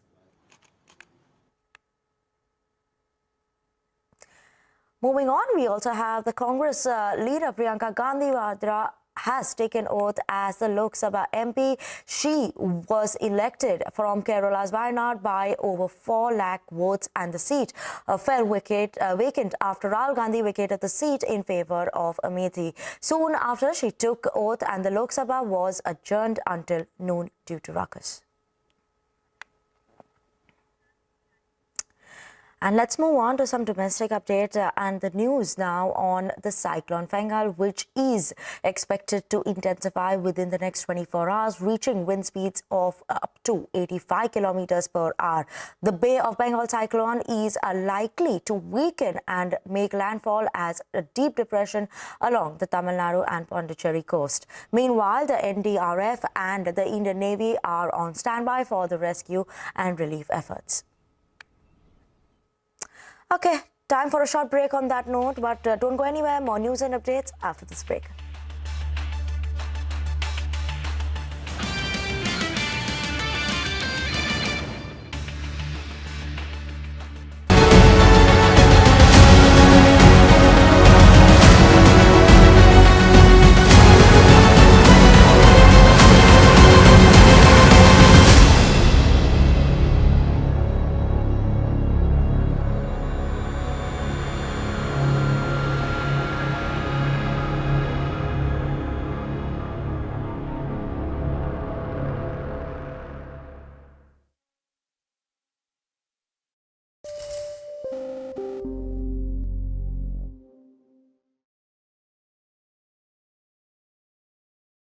As far as resources are concerned, I think we have an extensive R&D facility which is working in Japan, and the entire R&D really works in terms of creating a product which is really good for the Indian market. And we have done extensive research not only from the customer's perspective but even from the suppliers, from the dealers' perspective as well, in terms of what kind of product they are looking at. And based on that research only, we have created these two nice products today, for which we are introducing today in Activa E as well as QC1.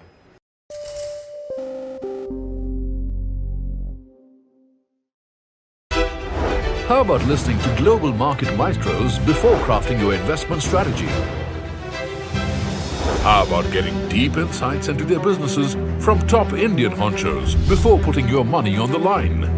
How about making every trading day profitable with strategies from the market masters, macro pundits and chart wizards?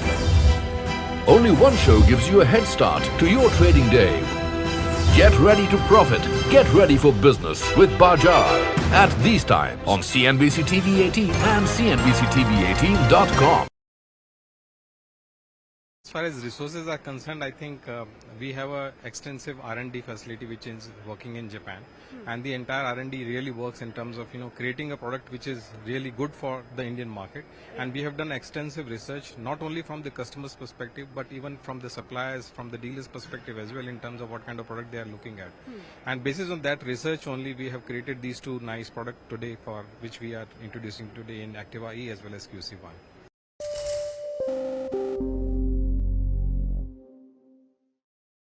Just spoke with Prime Minister of Israel and Lebanon. I'm pleased to announce that the governments have accepted the United States proposal to end the devastating conflict between Israel and Hezbollah.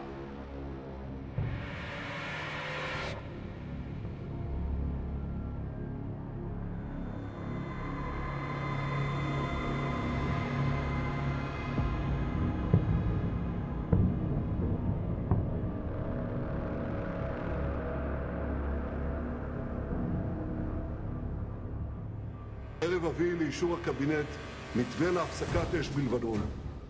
משך הפסקת האש תלוי במה שיתרחש בלבנון. בהבנה מלאה עם ארצות הברית, אנחנו שומרים על חופש פעולה צבאי מלא. אם חיזבאללה יפר את ההסכם וינסה להתחמש, אנחנו נתקוף. אם הוא ינסה לחדש תשתיות טרור בסמוך לגבול, אנחנו נתקוף.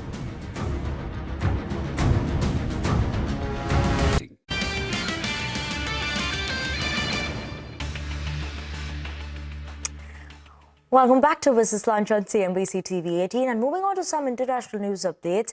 A series of bomb threats were made to a number of U.S. President-elect U.S. President-elect Donald Trump, most prominent cabinet picks. Now, this has heightened the security concerns as Trump is set to take his post as the president early next year. The Federal Bureau of Investigation said that it was investigating the incident and said that they were working with the law enforcement partners to identify the suspects. Okay, and with that, we're absolutely out of time on this edition of Business Lunch on CNBC TV18. Thank you so much for tuning in. Up next, you are Mid-Cap Radar.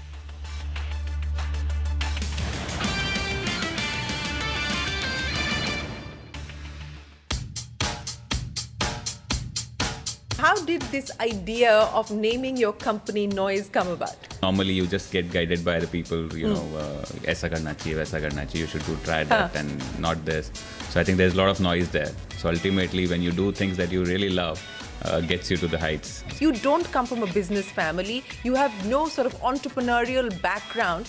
What made both of you start up? In India, you look at it, there was only cheap Chinese knockoffs or brands like Apple, and I think BlackBerry was there. And that's when we started thinking about why don't we get into a space which is more Indianized, yet premium, yet aspirational, and give that value to the consumer and give that experience of a global brand. Around you, everybody is raising $1 billion or, crazy amounts of money. Was there never a temptation? For us, color of money is important. Maybe when Bose came in, actually. So maybe we could... How did that happen? Bose has never made such investments in the past. So we are the first consumer investment in the history of Bose also. The other big trend that we're seeing in the startup ecosystem are companies IPOing. Any plans, any thoughts? IPO is a milestone for any company, but I think we enjoy our freedom also.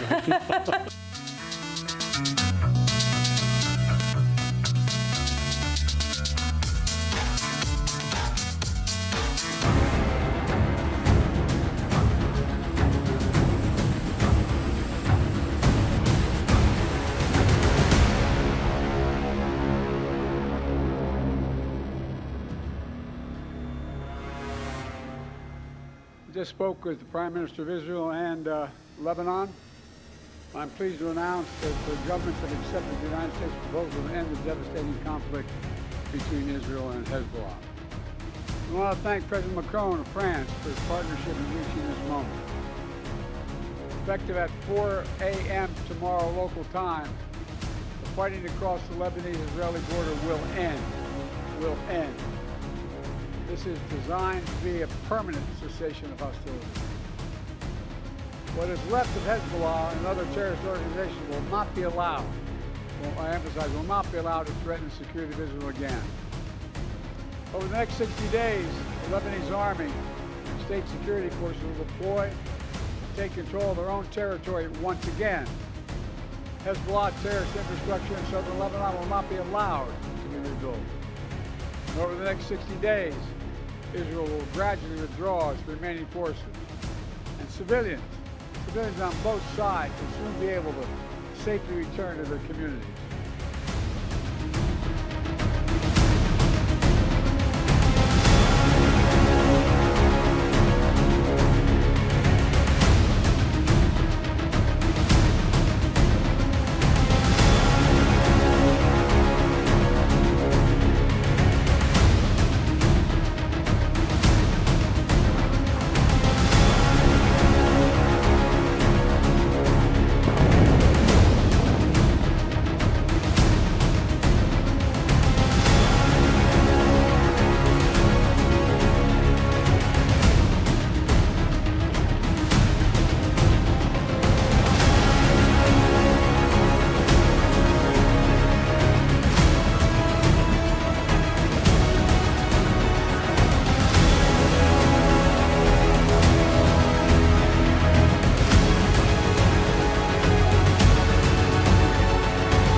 We have at present more than around 13 to 16,000 megawatt of the solar projects plus wind projects which are under execution, and we are going to commission 3,000 megawatt this year by March 25, another 5,000 megawatt by March 26, and another 8,000 megawatt by 27. So March 27 we should be reaching to 19,000 megawatt of commission capacity. NTPC is having the rating which is AAA for the domestic and BBB minus, which is as far as the sovereign, as far as the international is concerned. So there is no reason.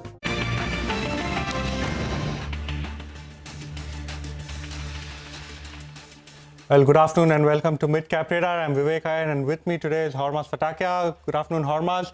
Well, it's been a very topsy-turvy day, but what's essentially happened is that the market has given up most of the gains that it's seen since morning. The mid-cap index, maybe just for the sake of this particular show, is trending a little bit in the green.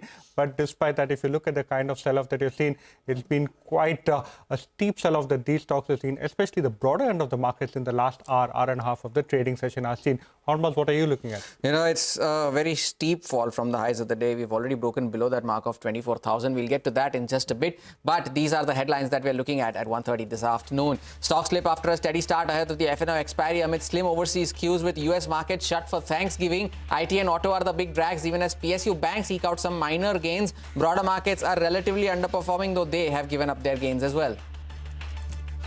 Electronic Mart and Aditya Vision surge after Nuvama initiates coverage with a buy rating.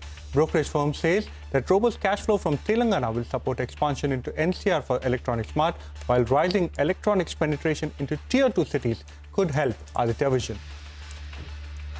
UBS has downgraded Amber Enterprises to a neutral rating, citing limited upside potential for the stock after over a 100% rally on the stocks in 2024. The brokerage, however, has raised its price target to 6,300. The stock falls up to 5%. Paytm shares surged over 3% intraday to hit a fresh 52-week high after brokerage firm UBS raised its target price to Rs 1,000 from Rs 490 earlier.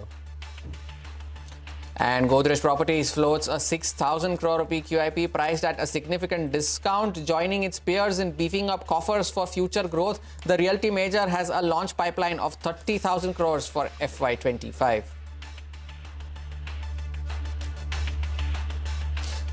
It's a very steep sell-off as we are counting down to the Nifty expiry today, and until the start of today's trading session, it was a dramatic turnaround. What was poised to be another negative series after a 2,000-point drop in the month of October. We were up 70 points courtesy the Maharashtra election results and the resultant up move that we saw on the Nifty. But for now, we are down almost 260 points, almost 350 points off the highs of the day. And that is showing up on the index as well. The bulls fighting tooth and nail to protect 24,000 on the downside. It remains to be seen whether that level gets defended as we count down to the final 2 hours of the trading session.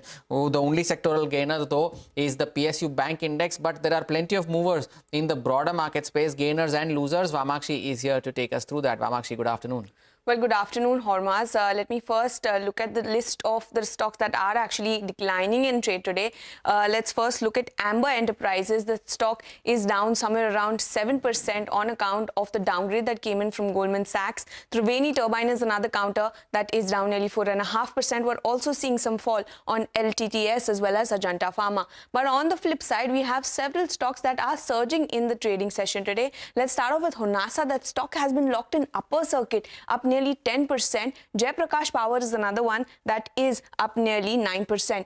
ITI up nearly 8.4%, and for Ujjivan Small Finance Bank, it is up nearly 7%. Earlier in the day, in fact, the stock was up 9%, and this is the biggest intraday advance seen since April 1st. Apart from that, the insurance stocks have taken a sharp knock in the trading session today. Let's first look at, HDFC Life. That stock is down nearly 3%. SBI Life is another counter that is down nearly 3.7%. Max Financial and not M&M Financial is also down and out in trading session today, as the regulator may look to cap banking partners' business to nearly 50%.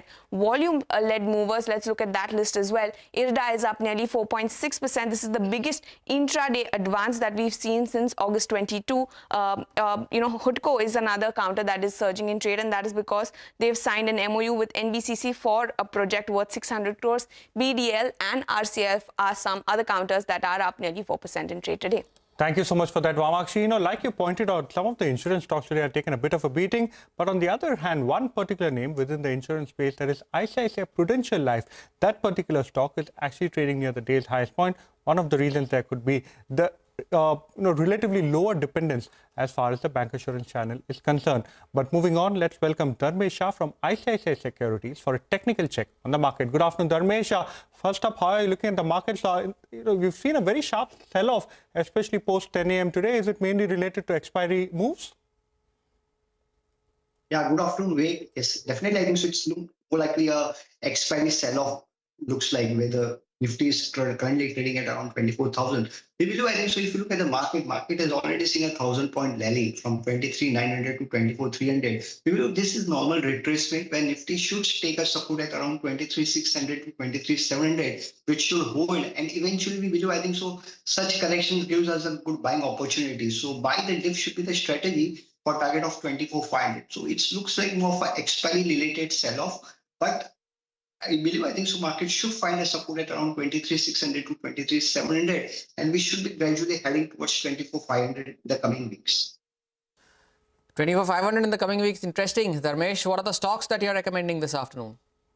Yeah, as far as sectors are concerned, we remain to be positive for infrastructure as a space. We expect, I think, so government spending should improve in Q3 and Q4, which augurs well for overall infrastructure as a space. We remain to be positive for capital goods as a sector. Again, L&T remains to be a topic inside the sector, where the stock, if you look at the last chart, L&T, I think so, the stock seems to be finding the support at the long-term rising trend line, joining the lows of 2020, 22 and 24, which also coincides with the 52-week EMA. So we believe so the stock looks likely to head towards the target of around 4,060, keeping a stop loss of 33.40. Apart from L&T, again a proxy to play of infrastructure, we remain to be positive for Ramco Cement. Ramco Cement, again, I think so the pure cement sector as a whole has done nothing for a long time and has seen a good healthy consolidation. We believe, I think so, Ramco as a head towards 1,070, keeping a stop loss of 895 after finding a strong support at 52-week EMA. So L&T and Ramco Cements remain to our top pick at the current level. Thank you so much for that, Dharmesh. Interesting picks from you, and also looking at the, thank you so much for sharing your index level. But moving on, we'll slip into a short break. We'll get you more on the markets and stock specific action on the other side. Stay tuned.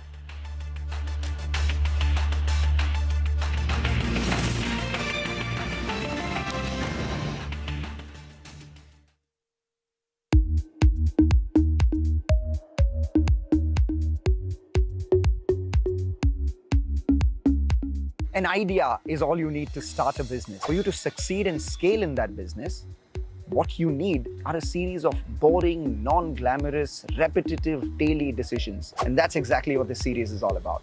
The nuts and bolts of business success.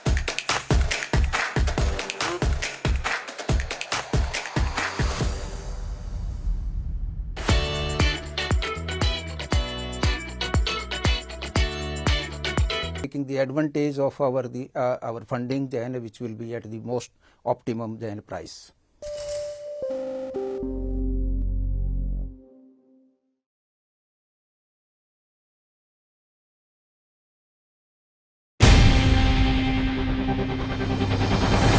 CNBC-TV18's most comprehensive and award-winning news show, India Business Hour, drops first on YouTube. So get the first access to the most influential architects of policies and politics, the key newsmakers of the day. Discover the big themes as we decode the business of markets, macros and more.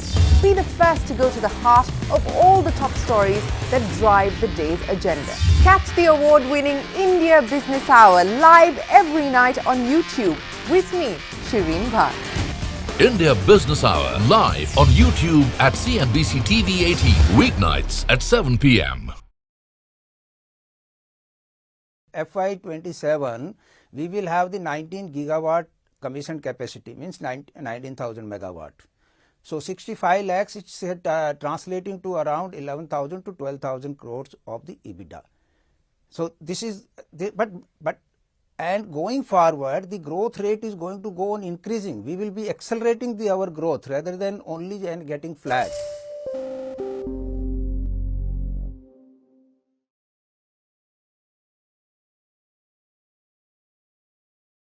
You know, we don't know what the government intends to do, whether the government acts, how it chooses to act, how it chooses to respond to the charges that Kate has put on the table, and whether there's going to be any change in regulation or not. But you're going to be filing your papers at some point, hopefully soon. This is going to be a significant risk factor, is it not? Was this a risk factor when you did this round of fundraise, when you did the domestic financing? Look, not really. I mean, I think we've got... See, nobody's asked you these questions? No, people ask the questions, no doubt about it. But to give you a sense, you know, I think that, you know, it's really not about compliance in like the spirit or letter of the law that we are all trying to get to domestic ownership, right? We're realizing, and this is the first time that large internet companies are getting created at scale in India, which is a good thing, right? We should celebrate, you know, companies like Zomato and Swiggy that have created tens of billions of dollars of value, and most of that, especially in Zomato's case, has accrued to Indian shareholders over the past 2 years, right? There are people that, sorry, on a side note, but there are people that probably can retire earlier or can take care of their parents easier because they own Zomato stock, and that's how you build a middle class, right? You own Boeing stock for 30 years and you build a middle class like that. You don't touch it and you create wealth, right? So it's a good thing. But to give you a sense, what we're all realizing as an internet ecosystem is to build real value at scale, right? You know, tens of billions of dollars without having to, you know, be an Amazon or a Walmart, right? You know, to get to that scale, you want to be an Indian company, and it's looked at very positively, not just by the government, but even by the market, shareholders, and the public at large, right? People trust you more. So, you know, it's not really, to answer your question, it's not really about FDI compliance, FDI regulation, right? We've had a decade of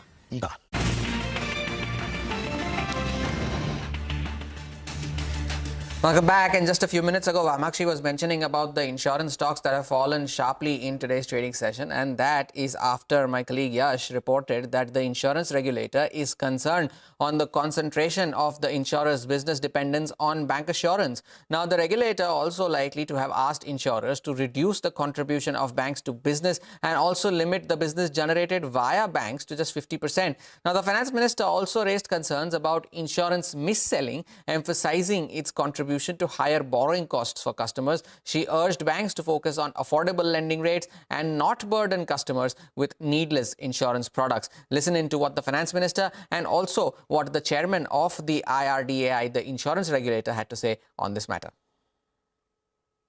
Trust should be built by the way you offer your portfolios, by the way you offer your service, and by the way you look at each customer's requirement without clubbing them into one class, particularly in the context where banks facilitate the distribution of insurance products. I wish to say this for due consideration of the bank's boards. While this model has significantly contributed to improving insurance penetration across the country, it has also raised concerns about instances of misselling, and I would say added or contributed in indirect ways of increased cost of borrowing for the customers. So banks will have to look at it with a lot more emphasis on their core banking activities and not burden customers with insurances which they don't require. When we buy insurance, obviously this becomes a very easy place for me to access, to understand, and I would expect that the bank, as a customer, would sell me the right product at the right price. So obviously the banca channel is a very useful channel, but of late, a lot of ills have crept into the system. I think we all need to sit together, thrash out that so that we restore that confidence, and it should become a distribution model which is low cost. You don't need to run after, chasing customers. You have to give the option to the customer, no mis-selling, no forced selling, and of course the Bima Sugam will also facilitate all of that. So I believe that there is merit in this system, but we have to do it with care and caution so that, you don't forget your activity and only start selling insurance. Well, you heard both the FM as well as the IRDAI coming in and talking about this particular development as far as the insurance space is concerned. All of the stocks are reacting very sharply to the news break of our colleague. But moving on, this is our special segment, Mid-Cap Spotlight. Upasna will focus on Amber Enterprises following a downgrade from brokerage firm Goldman Sachs. Well, Goldman Sachs downgrades Amber Enterprises after 107% YTD rally, and it believes that most of the positives has already been priced in. The brokerage has raised the target price to 6,300 per share, but shifts the rating to neutral, citing limited upside potential. It says that the overall outlook remains positive but cautious. While there may be a near-term volatility given the seasonality in the core AC business of the company, it says Amber is a key beneficiary in the air conditioner electronics sector in India. With the new growth drivers emerging for the company, it says that the seasonality dependence associated with the company's AC business is reducing, which will in turn improve company's return ratios substantially over the next 3 years. Hence, the brokerage has revised its 12-month target price at 6,300 versus 4,550 per share. Well, it's showing up on the stock price as well. Upasna, thanks a lot for that. Amber Enterprises had opened flat, but since then it has fallen prey to that selling pressure that we have seen in the markets. Now 6% lower for Amber Enterprises at 6,080. Time for a short break. More on the markets and specific stocks on the other side. Stay tuned. We'll be back on the other side.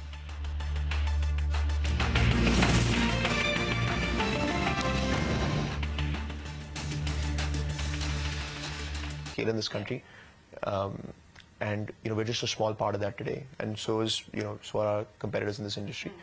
Now I'm just trying to understand why it suddenly becomes such a big issue as far as companies like you, and perhaps again, as I'm pointing out, we don't know. There's been no official comment from Zomato, but HDFC has foreign holding, and it's in the banking space. Why are you guys getting so concerned about this? There's a difference between financial services and what we're building, which is commerce, right? We're employing. Obviously, HDFC is one big example. There are obviously lots of examples of large Indian companies, right? Like the Tatas and the Reliances of the world. But that's the feedback that we've gotten, right? In general, if you look at companies, in the Nifty 50, right? Most of them are, Indian owned, and most of them have, that's been the broad example. Obviously, there are exceptions, no doubt about that. But yeah, look, I think you're right to say that why has it become an issue suddenly? I think we're expecting that we will scale, we will create value. So is this a preemptive move, is my question? Yeah, look, candidly speaking, I don't think raising this financing is going to change one thing or the other, right? I don't think that it's going to change something for tomorrow morning. It's more a long-term track, right, where over the next 6, 9, 12, 15 months, we keep building Indian ownership. So what will be the ownership? How much do you dilute with this round? How much do you hold between you and Cavalier? What will the foreign shareholding be, and what will the domestic shareholding be? Yeah, so, we are, we will own, by the time we go public, we'll own about 20-ish%, right? And there are a couple of, pieces that we're making, a couple of things that we're closing, this flipped from Singapore to India, and just, getting ready even just from a legal perspective to go public in a couple of quarters. But yeah, we'll own around 20%, right, which I think is decent, right? So, like, if you build a large company, that'd be great. But back to answering the key question, right? Is it, I don't really look at it as a risk factor, right? We are today, like, we're not only FDI compliant, but we've got a long precedent of FDI compliance, right? Before us, well before in this industry, in e-commerce. We are anyway moving towards being a domestic company, but that doesn't mean that tomorrow we become a domestic company, business model will suddenly change, we're constrained. No, that's not the thought process. Business model will stay the same, even as a domestic company. But, today these large IPOs, hopefully if you become a large company, what does this preempt, right? This preempts us, I hope, right, and then maybe be optimistic, but in the next 12, 24, 36 months, I think we'll be like a 15, 20, $25 billion company. I don't know when, I don't know if it's 3 years, 2 years, or maybe longer, but it seems like that scale is going to come. And that's what we're preempting, right? We're preempting that, saying that we would like that large-scale value to accrue to Indian shareholders, and now we have an opportunity to do so. So I think that's true for Zomato as well. They started as like a largely foreign-owned company, and over time moved towards Indian ownership. A lot of that value scale happened there. Similar with I'm sure Swiggy over the next couple of quarters. But for the first time, we have that opportunity, and so all of us are taking that option.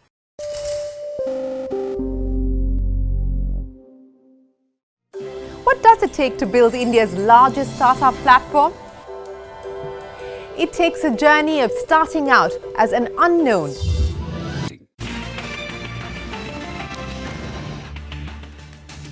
Welcome back. Now let's move on to a quick announcement. Fintech platform Grow and CNBC-TV18 have launched the Growth Code initiative. Now, with explainers for informed investing and insights from pro traders, the Growth Code initiative will help you make informed investment decisions and teach you how to navigate trading pitfalls. Take a look.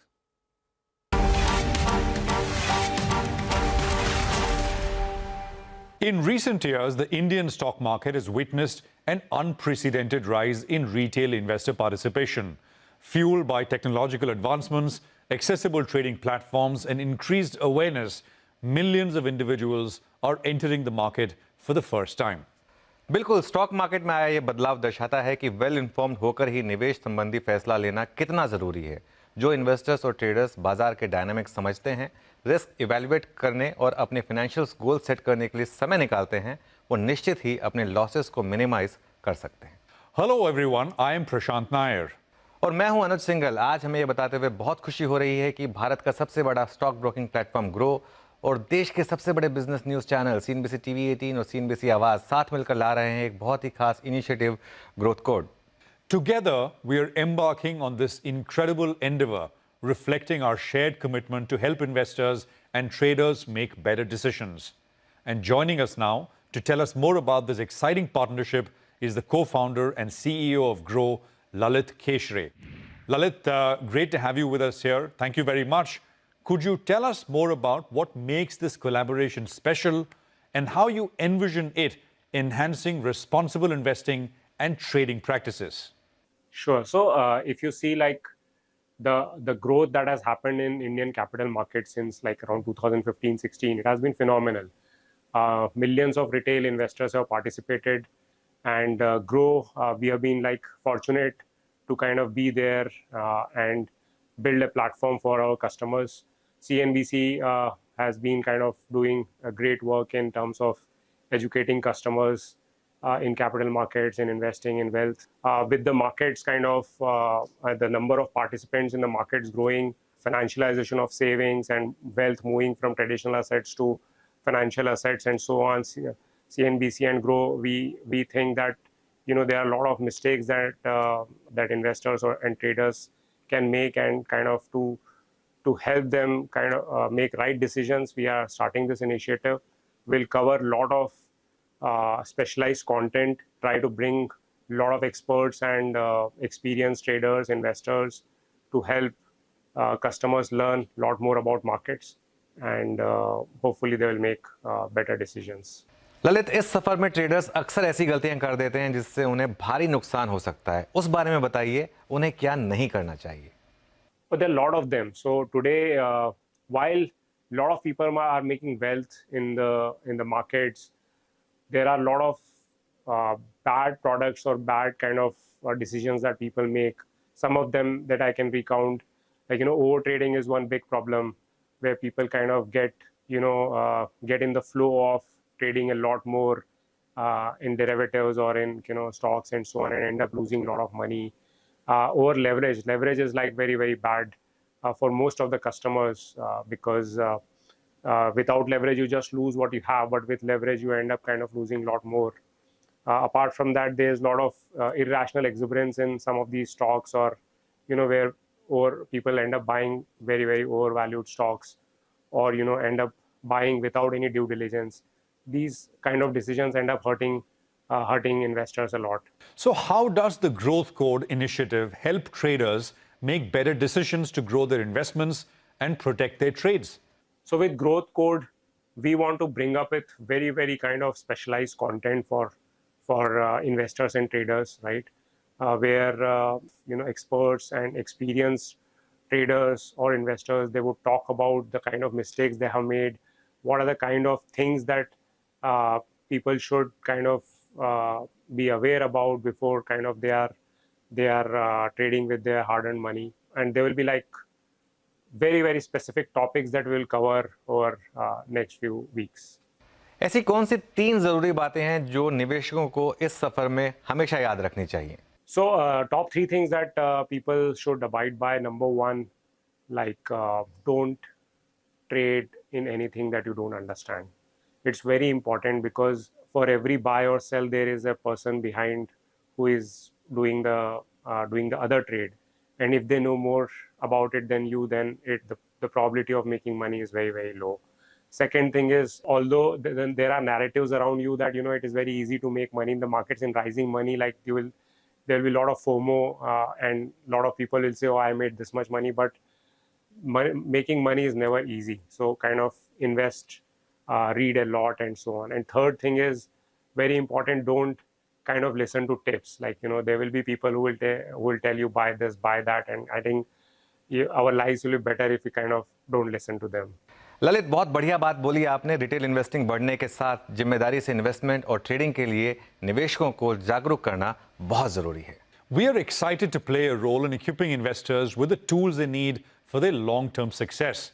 Through Growth Code initiative, we aim to help investors and traders take informed decisions.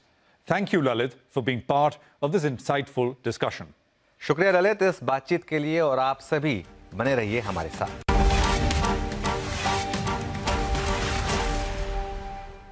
Well, a very interesting initiative over there. But moving back to the markets, have a look at some of the insurance stocks. Have a look at a name like HDFC Life, SBI Life, and Max Financial.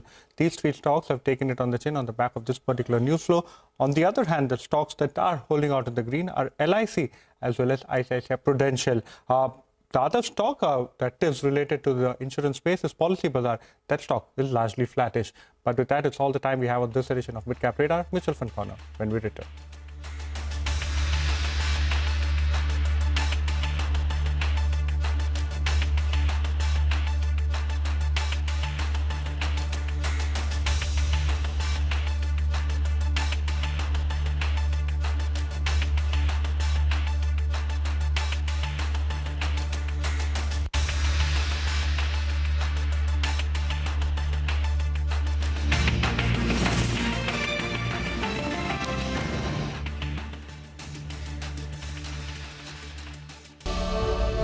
And ending up as unforgettable. It takes more than 2 decades of celebrating the most influential and influencing the most celebrated entrepreneurs. From chronicling the stories of India's startup universe to becoming a success story in itself, as India's longest running show on startups and entrepreneurship, celebrating 21 action-packed years of building India's biggest startup community. Young Turks at 21. Only on CNBC-TV18 and CNBC-TV18.com. So I bet you were looking at the Swiggy IPO very, very closely. What was going on in your head as you saw the listing, which got off to a slow start and then sort of shot through the roof on day one? Yeah, I think it's great. Like, I mean, it's huge kudos to what Harsha and the team have pulled off, and I think it's great for the ecosystem. I mean, I think we should, one of the last things I mentioned, Shireen, is that we should be celebrating this. This is Indian technology, like quick commerce, and Swiggy's IPO. I think it's fair to say, largely powered by excitement about quick commerce, right? Zomato's performance, largely powered by excitement in quick commerce. I think that's not a controversial thing to say. It's a consensus view. We should be celebrating quick commerce. This is good for the country. This is Indian technology, Indian innovation. This hasn't worked anywhere else in the world, and it's real infrastructure for ordinary people. Like, this is not for like the top 0.1% of India, right? These are people who now realize the scale they were getting to. This is impacting ordinary people's lives at scale, and now going from metro cities to beyond. But the way that I look at it is we should be celebrating the fact that today, because of Indian infrastructure, Indian technology, there's a mom in Noida who's able to take a part-time job because her life has become easier because of quick commerce. It's exactly like setting up a metro station, right? So, we look at this as Indian technology, Indian innovation. Nobody else in the world has been able to do that.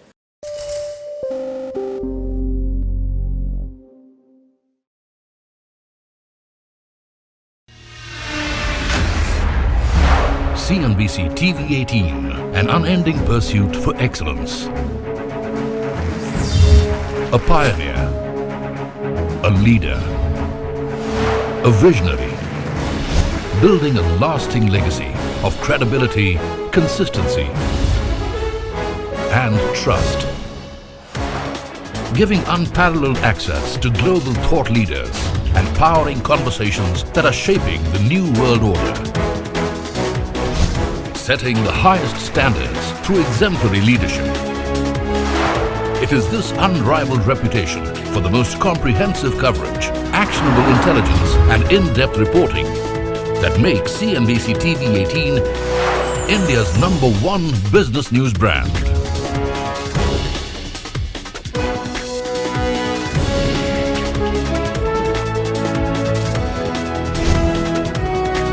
Foreseeing change, growth, and transformation for over a quarter of a century.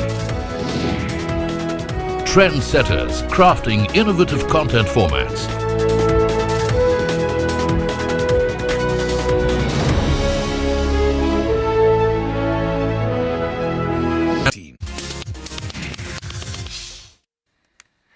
Hello, good afternoon and welcome. You've tuned into MF Corner on CNBC-TV18. I'm Vinny Motiwala in the Mumbai studio. Today, we'll be discussing and focusing on investing via mutual funds versus a portfolio management service, or PMS as we know it. Now, how will we be discussing? We have our experts. What should we be focusing on? We have Rahul Jain, President and Head at Nuvama Wealth, as well as Mohit Gang, co-founder and CEO of a money fund, joining in with us to help us understand what's the best investment strategy between mutual funds versus a PMS. Good afternoon, gentlemen, and thank you so much for joining in with us this afternoon on CNBC TV 18. And it's a very important topic that we're talking about, right, in terms of investing between mutual funds and a PMS. I'm going to start with you, Rahul. Let's talk about, firstly, just the major difference that one should be watching out for between a mutual fund and taking up a portfolio management service. What is the main difference that we're watching out for there? Good afternoon, Vinny, and thanks for inviting me to the show. So as per your question, the basic difference between a PMS and mutual fund, I think the first and foremost is the minimum ticket size or the minimum amount which you can invest in a PMS has to be 50 lakhs. And for a mutual fund, it is 5,000 rupees in the lump sum side. So somewhere you get an idea that if you want to invest 50 lakh rupees, at least the investor should be experienced. And on the other hand, if someone is starting new to the capital markets and wants to invest in the equity markets, then mutual fund might be a better route. So this is the first difference. Second is the whole operating model, which is different in both the cases. So in a mutual fund, it's pool of investors who come in and they have a common allocation of the portfolio, common stocks effectively in their portfolio. On the other hand, in a PMS, it is the investors Demat account which gets opened and any transaction done happens on his Demat accounts. So this is the second difference effectively between a PMS and mutual fund. And third, I would say in the mutual and PMS parlance, the flexibility what a fund manager gets in the PMS side is far higher versus a mutual fund. And to just give you some example, a mutual fund manager cannot invest in a stock more than 10%, while there is no such restrictions available to a PMS fund manager. There is like in a PMS you can also buy unlisted stocks. In a PMS, there is no defined universe. Effectively, suppose there is a large cap PMS, the fund manager can pick up any large cap. But in a mutual fund, you have to be in the top 100 companies. 80% has to come from there. So this is the core difference between a mutual fund and PMS, effectively. And I think keeping this into mind, the client or the investor should look at what is most suitable. Absolutely. Right. You know what, coming to you also, which is that same thing. Obviously, we spoke, about in terms of what is highlighted in terms of the minimum amount that you invest in mutual funds, in terms of the investments that are made by PMS as well as mutual funds. Anything you want to add on in terms of risks as well? Look, I think Rahul has very well effectively answered everything in terms of the key differences between a mutual fund and a PMS. But in terms of risk, yes, I think PMS is a higher risk product, considering that it is a more concentrated product as compared to a mutual fund, which is a slightly large diversification across a larger basket of stocks. A PMS will be concentrated, let's say, across 20 to 30 stocks at best.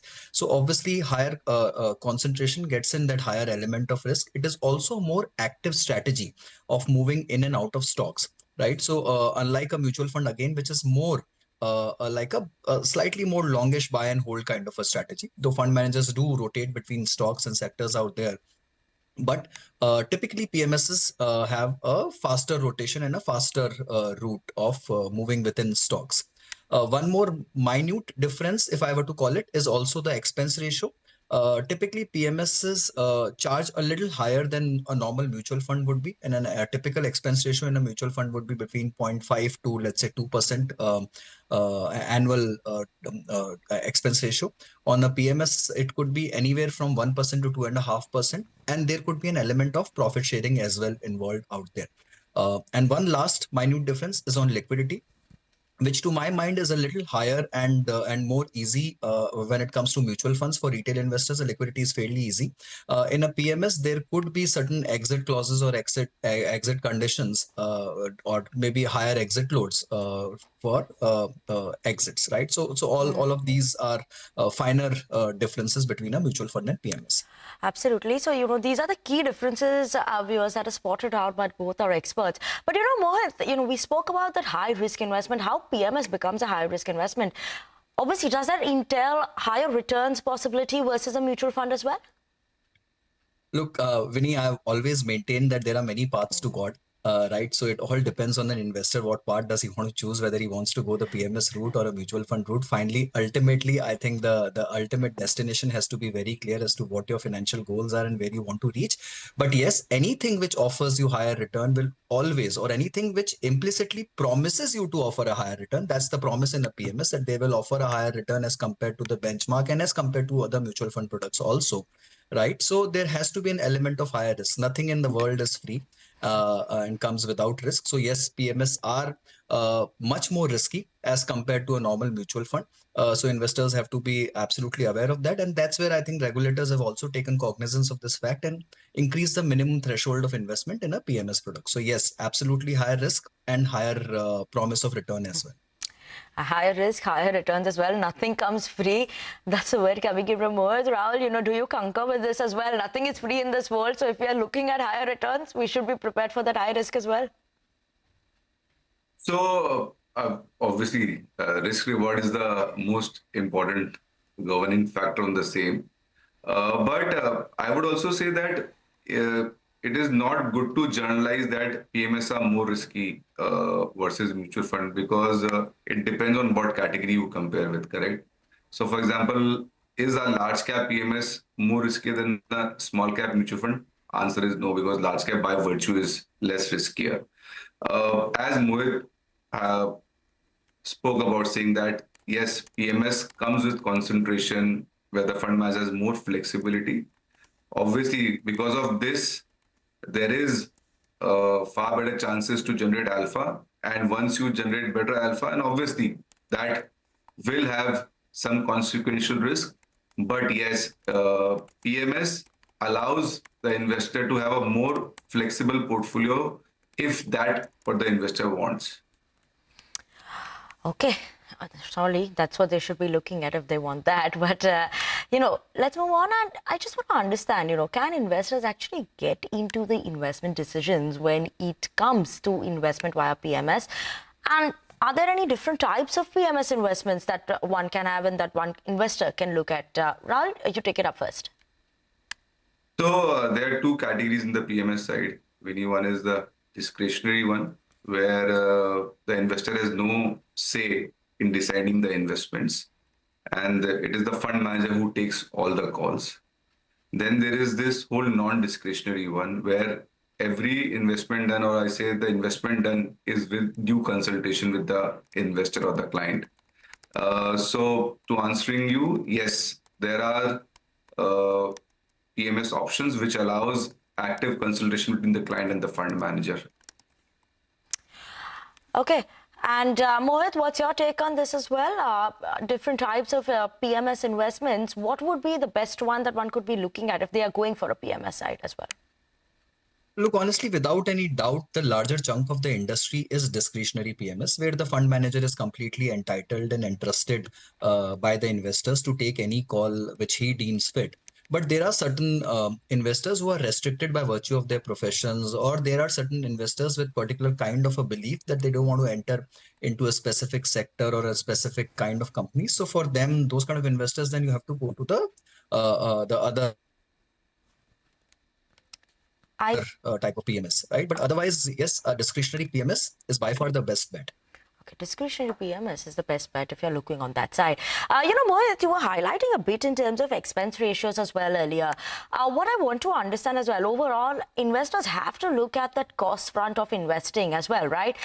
What is costlier in that case? Mutual fund or a PMS? What is it that we would be paying more money as an investor then?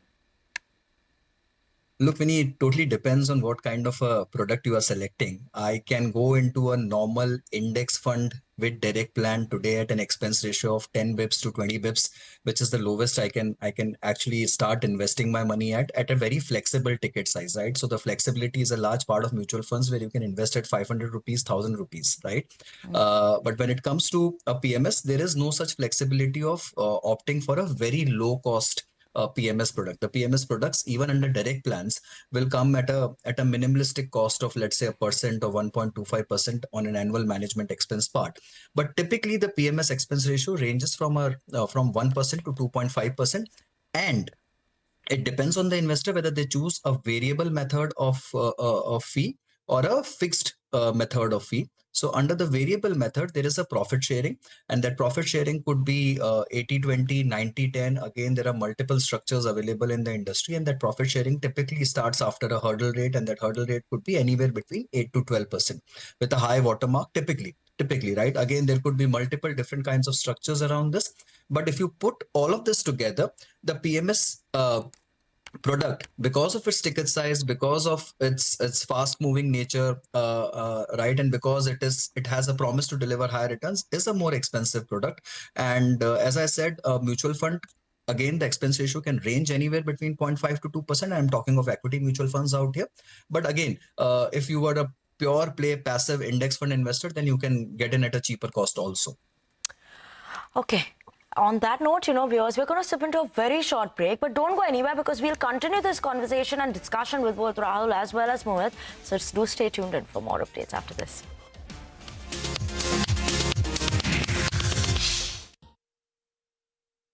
Award-winning business journalism.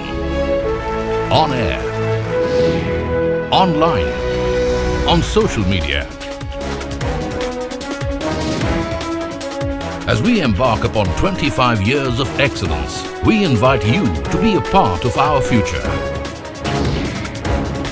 CNBC-TV18, your trusted partner and investment ally. It's a very special week for us this week. I'm here celebrating our 20th anniversary in India. India is such an important part of AMD. When we look across our, all of our, global portfolio, every aspect of our product line goes through our design center here in India. And so I had a great time this morning with our team. And when I look back at the last 10 years, it's kind of interesting that we had met each other 10 years ago. It's been a remarkable experience. I mean, if you think about all of the things that have changed over the last 10 years, I say that, semiconductors have now gone from, something that was, kind of behind the scenes, under the covers, to today. Everybody's talking about semiconductors, and semiconductors are essential to, every business, every country, every profession. So I think that feels very good. And then from an AMD standpoint, I think we've also had a very good 10 years in terms of, taking our business from what was, in 2015, we were about a $4 billion company, and this year we'll be north of $25 billion. So there's been a lot of growth in there. There has been a lot of growth, and I'll address the growth in just a second. But I want to double down on your bet on India. And you have committed $400 million to 2028, and you've just been here to inaugurate the last phase of this campus. Why the decision to make India the home for your largest R&D facility? Well, we actually look at it in a very logical way. When you think about our business, it's all about having the most talented people around the globe. We run a very global team, and we did make a bet on India. We made a bet that we could build an end-to-end design capability here. So hardware, software, systems. It's an extremely talented team. And with the investments, nothing comes overnight. It comes after literally 20 years. I think 20 years ago we started with, maybe 100 people. Yeah. Now we have 8,000 people in India across all of our product portfolio. And I think the bet has really, paid off. We wanted to have a major site in India, and we wanted to grow that skill set across the board. And I'm very happy to say that this is our largest team outside of the U.S. This is our largest design center here in Bangalore. So it is a very special place. Well, I'm glad to hear that from you, Disa. I also want to link this to the larger semiconductor story that's now starting to play out in India. You met with the Prime Minister in September when he was in the US for his visit. India is aspiring now to become a manufacturing hub of semiconductors as well. How do you see that playing itself out, and what do you believe will be some of the things that we need to be mindful of as we grow this ecosystem in this industry here? Well, I have to say... Welcome back, and thanks for staying tuned into MF Corner on CNBC TV18. Today, what we're discussing is mutual funds versus PMS. As an investor, what is more interesting? What is the difference between both these? And our guests are still with us. We have Rahul as well as Mohit, both of them still joining in with us. Thanks, guys. And, Rahul, let's move on to the next one. That is important is in terms of transparency. Is there a difference in terms of the compliance that we're seeing in mutual fund versus PMS? Is one more transparent versus the other? If you could just give us an understanding on that. So, Vinny, if you look at both PMS and mutual fund, both the categories, they are governed by the SEBI, and there has been set guidelines, and both are equally transparent. So, a matter of fact, they release a monthly fact sheet for both PMS and mutual funds every month. Investors get a statement of their folios every month. An investor can access the AMC or a PMS website and see what is the details regarding the transactions or the portfolio. And obviously, I would say that a lot of people do a lot of educational webinars, etc., speaking about the different categories, different schemes, different either on the PMS side or the mutual fund side. So from transparency point of view, compliance point of view, I would say they're equally similar and are on the same footing. with both the concerned mutual fund and PMS. Okay, so transparency and compliance, not much of a difference. But what, I just had a question on this front. That do you think the PMS compliance requirements, they are stringent but less frequent in terms versus when you look at a mutual fund also? Is that something that one should be watching out for? Look, Vinny, I think I broadly concur with Rahul on that. Just that in case of a mutual fund, because it is a retail product, right? The regulators are quite stringent in terms of disclosures and frequency of disclosures, right? So in mutual funds, you will find riskometers, the color-coded risk ratings of the schemes. You will find lots of data around risk ratios being published in the fact sheet, right? So the amount of data and the info which is getting circulated is pretty much standardized by the regulator and has been made mandated at different frequencies, be it fortnightly or monthly, right? In terms of a PMS, the disclosure requirements are of course there, but not as detailed perhaps, which might be the case for a mutual fund, and that's more to do with the category of investors and the hawk eye with which the regulator kind of monitors the mutual fund industry. But otherwise, yes, I think the requirements are fairly stringent for both of them. Fairly stringent. Mohit, let's also talk about some of these important points or factors that one should consider while investing in a mutual fund and while investing in a PMS. If you could highlight for both these, what is it that important a few points that an investor should look at? Look, Vinny, again, as I say, one has to finally look at crossing the swamp and not fighting the crocodiles. Honestly, whether you do it through a PMS or through a mutual fund, these are all vehicles to reach your financial goals and objectives, and one has to be clearly focused on what you want to achieve in life and what are the means and modes for it comes next. So first and foremost, I think the capital available is the bigger question when you decide a vehicle of investment. If you have the capital availability with you, wherein you can forego a tranche of 50 lakhs and above at one shot, then of course PMS is a vehicle which will reward you in a much better way. Right, but you have to have your basic structure ready, which means that your mutual fund allocations should have been done. My sense and argument always has been that first comes your mutual fund allocation when you want to build your equity portfolio. Once you have achieved, let's say, around $500,000 kind of a portfolio, which is 3 to 4 crores or around that corpus, that's when you start looking for alternative forms of investments, and that's when you start building other assets in your portfolio. Your risk appetite will come into play here. If you are a slightly more conservative profile within the equity category, then you might just want to stick around with mutual funds, which are a relatively lesser volatile, right? And if you can bear higher risk, higher volatility, concentrated portfolios, then yes, PMS is the option for you. Again, time horizon also comes into play out here. So both are equally long duration products in the sense that when you're doing an equity investments, you have to be looking at a time horizon of 3 to 5 years. But PMS, again, you really need to stretch your horizon at times. And the last thing to my mind will be basically, are you comfortable or you really want to go for those exotic or differentiating themes? Mutual funds at times could be fairly simplified products that you have a large cap, you have a mid cap, you have a small cap, and maybe some different themes at play. But if you're really choosing for PMS, then you might just want very tailored and customized products which are available in the market and niche kind of PMSs. So if you're really looking for those, then yes, PMS perhaps is the answer for your questions. Okay, surely. Thanks so much for highlighting those factors. Rahul, coming to you, while factors are surely put into place of what we could be looking at, what is it that, one investment in PMS as well as mutual fund, what is the best strategy? What should one be doing here? So I'll repeat what Mohit also said, that whether it's a mutual fund or PMS, that is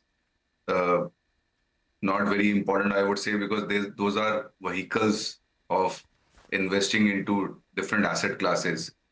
I would say that an investor or client first should understand his asset allocation, identify where he wants to invest. For example, if he wants to invest in equities, whether it's large cap, mid cap, small cap, whether he wants to do a multi-asset allocation in that sense where you have debt, equity, gold all coming together. So I think that understanding and figuring out, that is the first and the most prominent one. Then I would say that once you're identified, clear on the asset classes, or subdivision in terms of a large cap, small cap.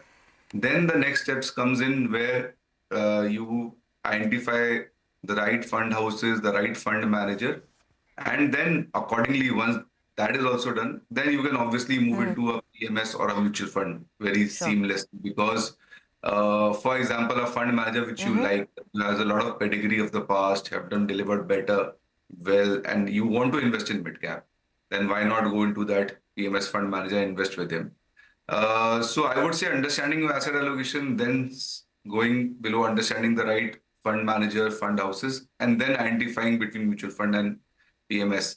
And I would say that there is nothing wrong, or it's all right to have both mutual fund and PMS. If you remember, the Mohit said that you start with mutual fund and then go PMS. So I think a combination of both works well. And end of the day, I think the important point is that how much is the investable surplus? If it is above 50 lakhs or a bigger amount, then dabbling into PMS is an option. But if it's below, then there is no option available. Then you have to work with mutual fund. And I think that also you can make a very good quality portfolio across different categories.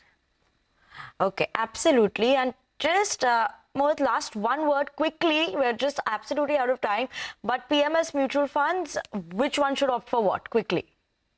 Look, it's a tug of war out there. If you have the available capital and the risk appetite to digest it all, by all means have both. I concur with Rahul on that point. My only humble submission to all investors is let's first build a reasonable corpus of mutual funds, and reasonable is a definition which is subjective to each investor. Once you have done that, I think by all means go ahead and do the PMS. Though regulator is making it easy, they're coming with other asset class at a 10 lakh ticket size. So pretty soon you will have affordable substitute of PMS also. But yeah, only time will tell how successful it becomes. Okay, Mohit as well as Rahul, thank you so much for joining with us and making our viewers understand the difference between mutual fund and PMS. So thanks for removing your time today. But with that, we're absolutely out of time on this edition of MF Corner. Thank you so much for tuning in.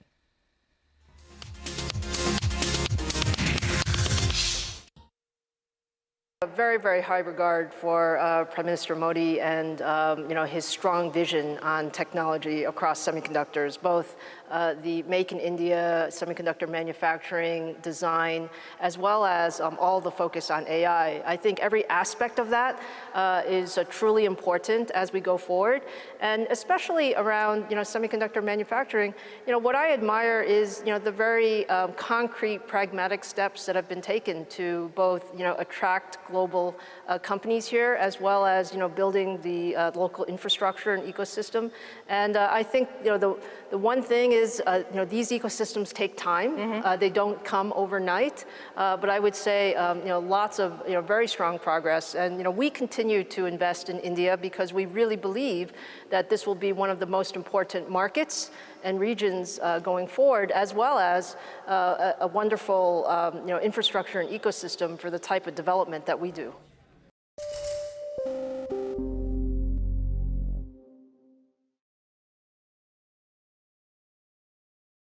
Each company has their own strategy, so I cannot comment into what others are doing in.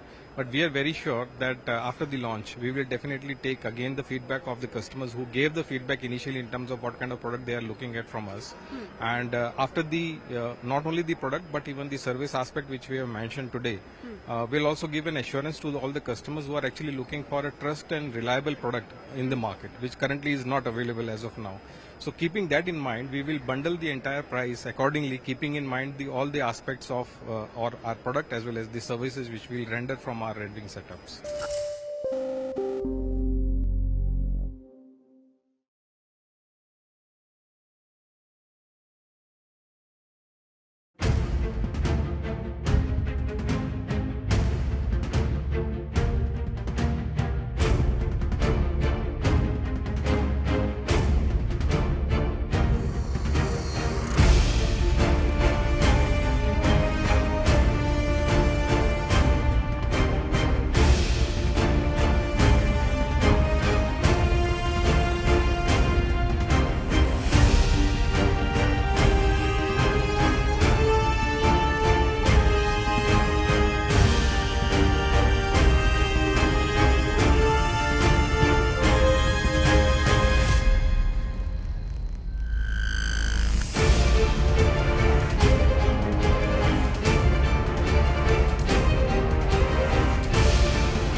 मोटरसाइकिलों को जलाया हुआ है। सबसे बड़ी जो मुझे evidence मिली है वो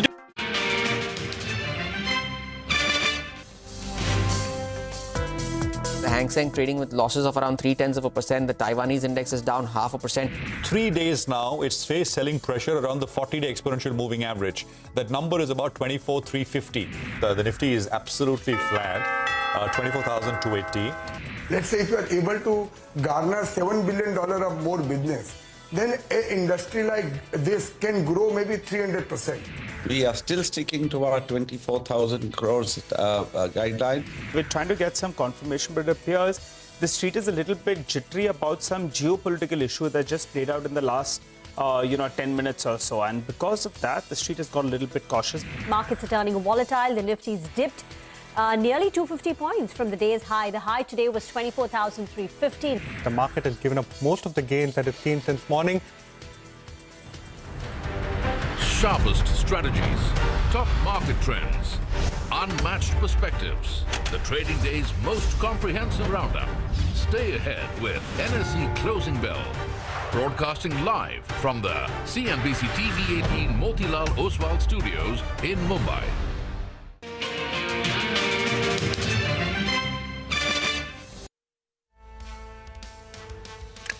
Well, that was the day so far. Hello and welcome to Closing Bell, live from the CNBC-TV18 Motilal Oswal studio. I'm Reema, with me Surbi, Nigel and Prashant are also with us. We're at the day's low. The Nifty's breached the 24,000 mark. We're right now at 23,970, 300 points gone on the Nifty. It's a full bear attack and it came out of nowhere, Surbi. The morning was fine, right? No one saw that, the Sensex going to fall close to about 1,000 points, and it's across the board. The silver lining is the mid-cap index at least is in the green. No, this is very disappointing. You'd have to say that, Reema, because after sort of consolidating and building a base around this 24,000 level for 3 to 4 sessions, it's just gone on a flash just like that. And by the way, this is an India-specific fall. It's not like markets across the world are, slumping. In fact, there's some green on European screens right now. Asia, yes, our neighborhood, Hong Kong, etc., they were lower. The Chinese markets were also lower, but nothing coinciding with the fall in India. Basically, this is not a global specific fall. Anyway, we don't have US markets later tonight. This is an India-specific story, and we'll go back to looking at what's happening with the FPI number, because the large cap space is where the bulk of the selling has happened. But yeah, not a great afternoon for sure. Nigel, let's see. I don't know. Let's see if there's any recovery in the last hour or so. But bulls will be disappointed after 3 days. Well, that's right. But, I'll tell you what, towards the end of close, I won't be surprised if we end closer to around the 20-day MA, which means that the Nifty could possibly recover close to 80 points away from these current levels. So let's see how that goes. We're below the 20-day MA, but I think the bulls will want to put in a bit of a fight like they've done in the last few sessions. Well, let's get in. Mitesh, okay, all right. I think the studio wants to take over, so, guys, back to you. No, we'll just look at some more stocks before we go to Mitesh, Nigel. So let's take a look at what's constituting this big fall. It is large cap oriented. In that sense, it's very interesting because the mid cap index is still managing a small hint of green, tiny hint of green, 70 points higher on the mid cap index. The advanced decline ratio is still even, Stephen. The breadth of the market is holding. It's just that there is a complete slam dunk on large caps, which is why I'm raising the point on the FPI number or the institutional numbers. Now, is it domestic institutions that have suddenly decided to take profits? Is it FPIs? We'll have to wait and see. But in terms of the constituents on the way down, check out, of course, life insurance stocks, and we'll get Yashin on the show in just a bit, because it seems that even the insurance regulator is paying heed to what the finance minister has said. And the bank assurance channel, perhaps that's going to come under increasing scrutiny for insurers going forward. And that's a huge channel for these companies. And therefore, the disappointment is quite evident on the stocks. And then there's tech, which is down. A lot of large cap tech is down. Auto is down. So, pretty much it's an all-round large cap sell-off. But it's only large caps for now. It's only large cap for now. So how should you position yourself in the last 1 hour of trade? Mitesh is now with us for a few closing strategies. Mitesh, it's also the monthly expiry, so that's adding to the volatility. But what's been your approach to trade so far, and any last hour calls? Yeah. So I think, we were having a slightly positive bias, and, the last 3 days, looking to buy around 24,000 and 150 levels. We did take a long and it got trickled out. So for the timing, I think, 23,950 is a support area, but we haven't bought it yet. The bias still remains on the slightly positive side, given the fact that the indicators are pointing upwards, but the price action isn't supporting. So I think when there's a slight conflict, I think, and your trade isn't working the way you would want it to, best wait for a clear signal to emerge on both the price and the momentum charts. And I think if 2950 holds, then we might get a reversal, and that is what I'm looking for. On the stock side, I think buy on L&T can be initiated with a stop below 36.35 for targets of 37.60 on the upside. And L&T hasn't fallen as much in this declining market, so it looks a much better chart in terms of outperformance as well. And the other stock which I have is a buy on Manappuram with a stop below 153.5 and a target of roughly around 162 on the upside. Okay, let's get to the big story, and that's the insurance sector and the kind of sell-off that we're seeing in life insurance names. Now, sources are telling CNBC-TV18 that the insurance regulator is concerned about the share of business that they're gaining from bank insurance channels. Yash is here to tell us more. Yash. Well, Rima, you rightly pointed out very recently the finance minister and the IRDAI chairman both spoke about the fact that mis-selling or forced selling is increasing through bank assurance. But we've been given to understand from our sources that mis-selling is not the only concern for the insurance regulator. The insurance regulator also seems to be concerned about the growing share of banks as far as sales for insurance companies are concerned. In fact, to that concern, what we've been given to understand is that the regulator, that is IRDAI, has also told life insurance companies to gradually reduce the share of banks as far as the total sales are concerned. In fact, the regulator also seems to be suggesting that the share of banks as far as total business is concerned should be around less than 50% of the total business. What we've been given to understand is that the regulator is expected to monitor the business through banks in the coming months, and if it does not come out less than 50%, then it could also consider providing a glide path to insurance companies to have it under the limit as prescribed or advised by the regulator. That's not the only concern. The concern is also the share of parent banks of these insurance companies as a part of the total bank assurance sales. And the concern for life insurance companies is quite obvious, considering the large business which they get from banks. For HDFC Life at 65%, SBI Life 58%, Max Life at 52%, ICICI Prudential Life at 29%, and LIC at 3%.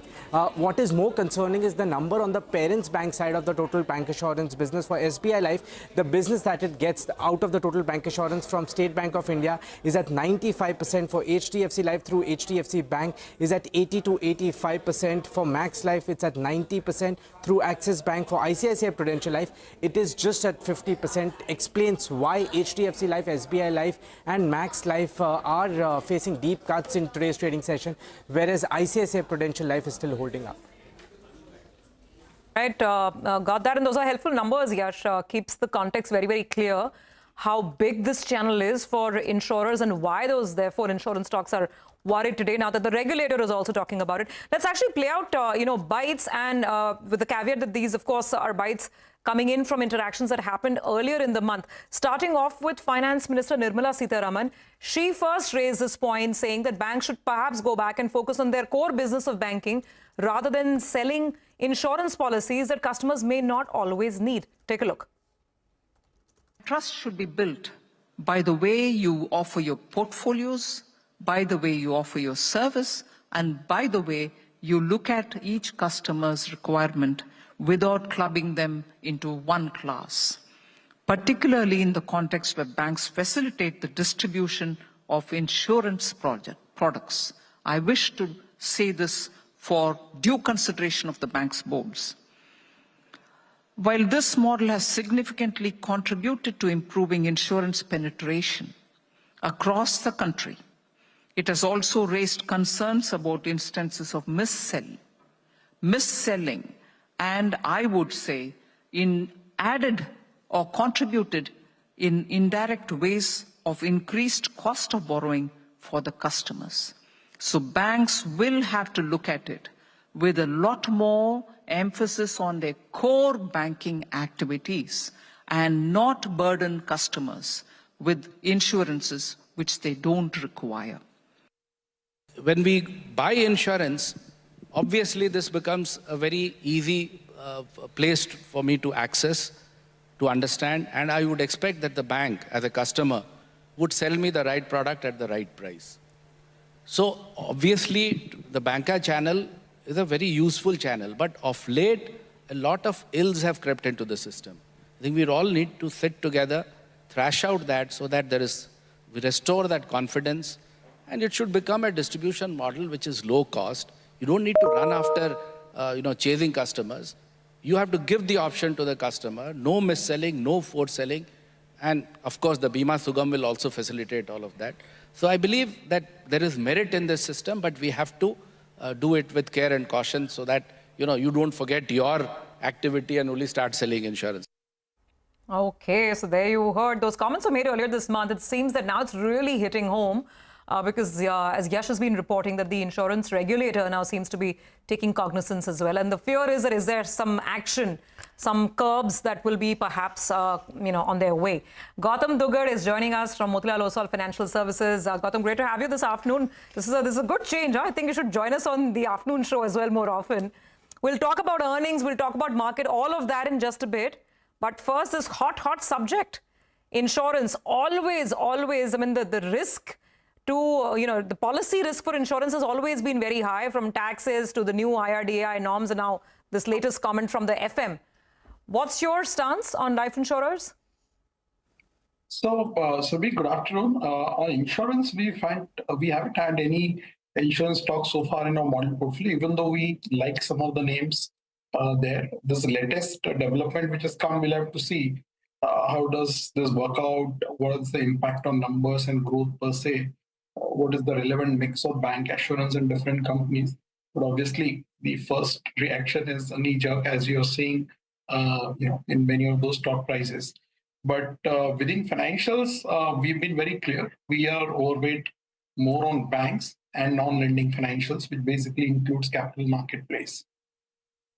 Gautam, hi, afternoon. Let's get to the earnings picture and the way forward. Because since August, you have reduced the FY25 Nifty EPS estimates by nearly 5%. And now you're expecting a modest 5% earnings growth for FY25, the first year of single-digit growth in over 5 years. What are your channel checks telling you about Q3? Is there a risk that the expected recovery does not play out? If you could give us, the color sector by sector on what we should expect in H2. So first half was obviously muted, as we've explained and discussed in the past also. The first half earnings are flat. We're expecting second half to be better than first half, but please understand that the softness that you have seen in first half is entirely owing to what happened in commodities. So for our coverage universe, X of commodities, first half growth is 13% and next half is also 13%. So not much is changing if you exclude commodities between the two halves, right? Definitely there is a moderation which is set in at an aggregate level because last year was very solid at 25-26%. The bigger concern aside of this aggregate numbers was the downgrades were much higher compared to the upgrades. And we've seen almost 40% of our coverage universe has missed expectations. So while FY25 obviously is a subdued year, 5% growth, within that second half slightly better, but 26 is where we are pinning our hopes on about 14-15% growth. But Rima, more importantly, what has also happened through the earnings season is while the narrative around earnings was very weak, you've seen several bottom-up ideas across sectors which have posted fabulous numbers, and which is why we put out that note on which are the winning sectors or ideas from the second quarter numbers. As regards sector, our stance is clear. We are overweight on financials, IT, consumer discretionary, real estate, and telecom. And rest of the sectors, commodities, we are underweight. And then whatever is left is market weight or neutral. Hi, Gautam. Let's talk about the big event of this week. The BJP romping home with a big majority here in Maharashtra. There were a lot of infra companies that appeared a little bit nervous going into that election. But now there's going to be continuity and all probability an infra push. Your view on this, and also how do you play this theme? Yeah, Ajal. See, look, first half, the government capex spending is down close to 15%, whereas their full year budgeted number is 17% growth. So obviously the implied assumption is that the second half, like to like, if the government were to meet the budget estimates, the second half capex spending has to grow 50%, which looks difficult now because the capex spending requires a lot of time. So even if it is not 50% and instead of 17%, the government meets 12-13% YOY growth number, it'll still make 2H FY25 look very attractive in capex spending. The second point that you mentioned about the political stability in one of the largest state of India as far as the economy is concerned. In fact, I think Maharashtra is the single largest contributor to the GDP. So what happens in Maharashtra definitely matters. And we've all seen last 5 years in Maharashtra were quite unstable insofar as politics was concerned. I think this verdict, which has given a huge majority to the incumbent NDA government, and within that almost close to majority to BJP, will definitely bring a lot of stability in the governance and kickstart the policy agenda.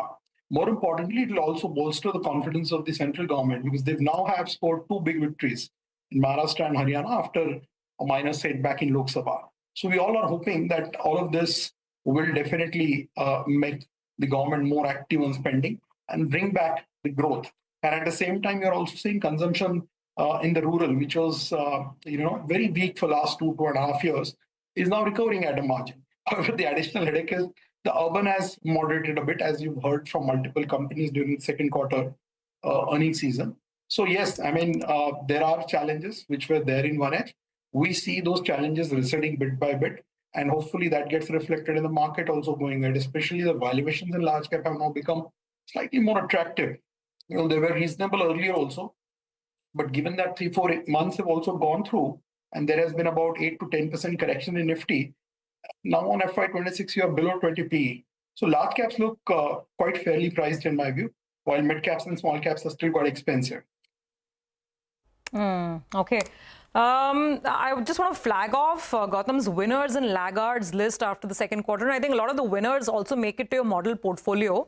So let's get the stocks up. SBI, L&T, M&M, Sun Pharma, Indian Hotels. Yeah, these are all the winners after the second quarter, as per Gautam's research. Angel One, Amber, Atul, a lot of these companies have had sort of phenomenal growth and a good showing in Q2. The laggards include Tata Motors, Asian Paints, Avenue Supermarts, as we know, the weakness in the consumer space. ABB India has missed the mark in this quarter. And IndusInd Bank was a clear disappointment as well. So some of the stocks are flagged off by Motilal Oswal.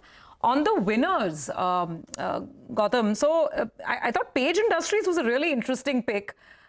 Just walk us through, and you're talking about consumer, right? Consumer is really confusing right now. We don't know whether this urban slowdown was 1 quarter. Is it going to last? What's happening with discretionary? Rural, everyone is saying, is looking better. So what's the thought process on Page? This company has been in repair mode for several quarters now. And how else would you play consumer? Because the added angle is the state elections. Because what we now know is most parties are promising some sort of a welfare scheme or a freebie or something or the other. And there are more state elections ahead.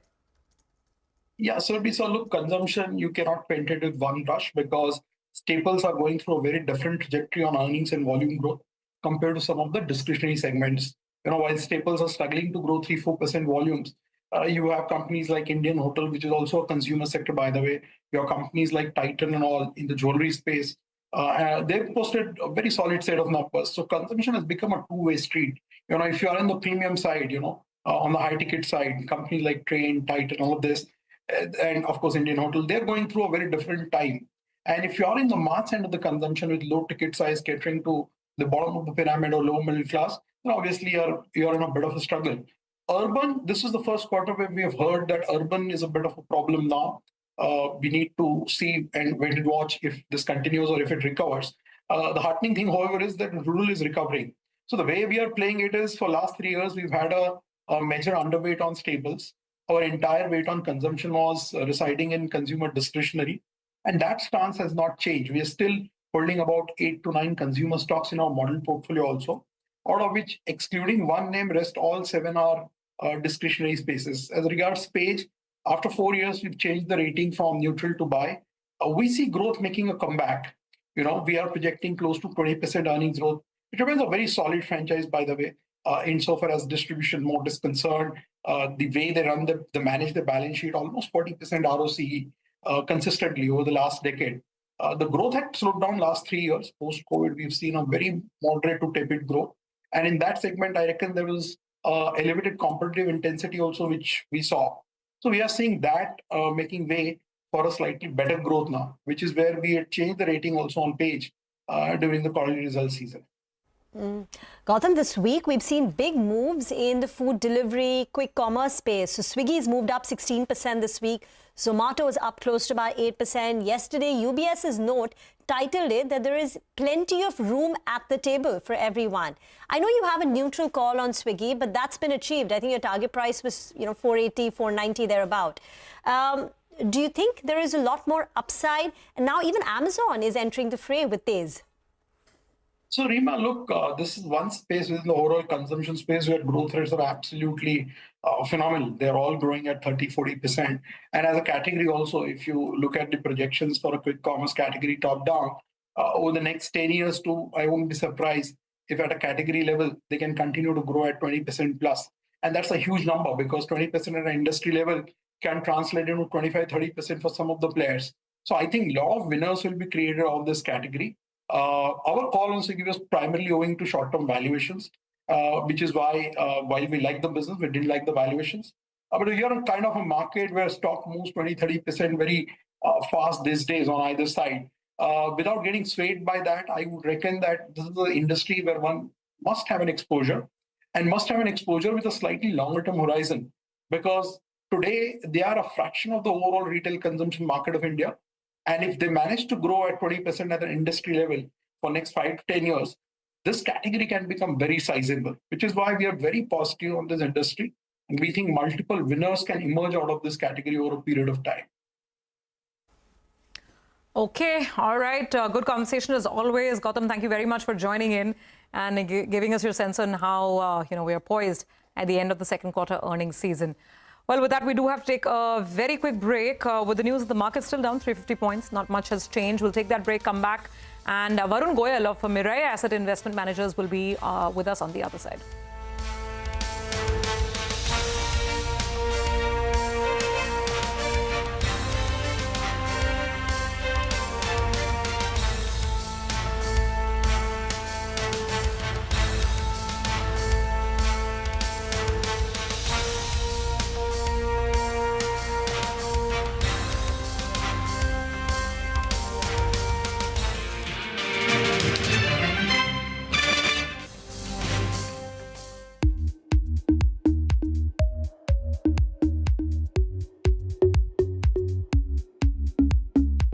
An idea is all you need to start a business. For you to succeed and scale in that business, what you need are a series of boring, non-glamorous, repetitive daily decisions. And that's exactly what this series is all about.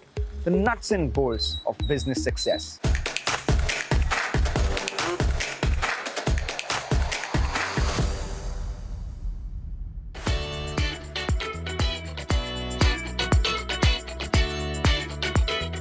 आग लगाई उसकी वजह समझ आ गई है उसके नीचे कागज़ों की राख है इन्होंने वहाँ पे बकायदा प्लान बनाए हुए थे और वहाँ पे एविडेंस मौजूद था कि इन्होंने रेड जोन में एंटर करके पार्लियामेंट पे कैसे हमला करना है सरकारी अमलाक को कैसे नुकसान पहुँचाना है और सरकारी शख्सियात को अहम हुकूमती ओहदों पर फाइज शख्सियात को कैसे निशाना बनाना है ये तमाम तर एविडेंस था जिसको ये जला के गए हैं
informed decisions with comprehensive analysis on the go.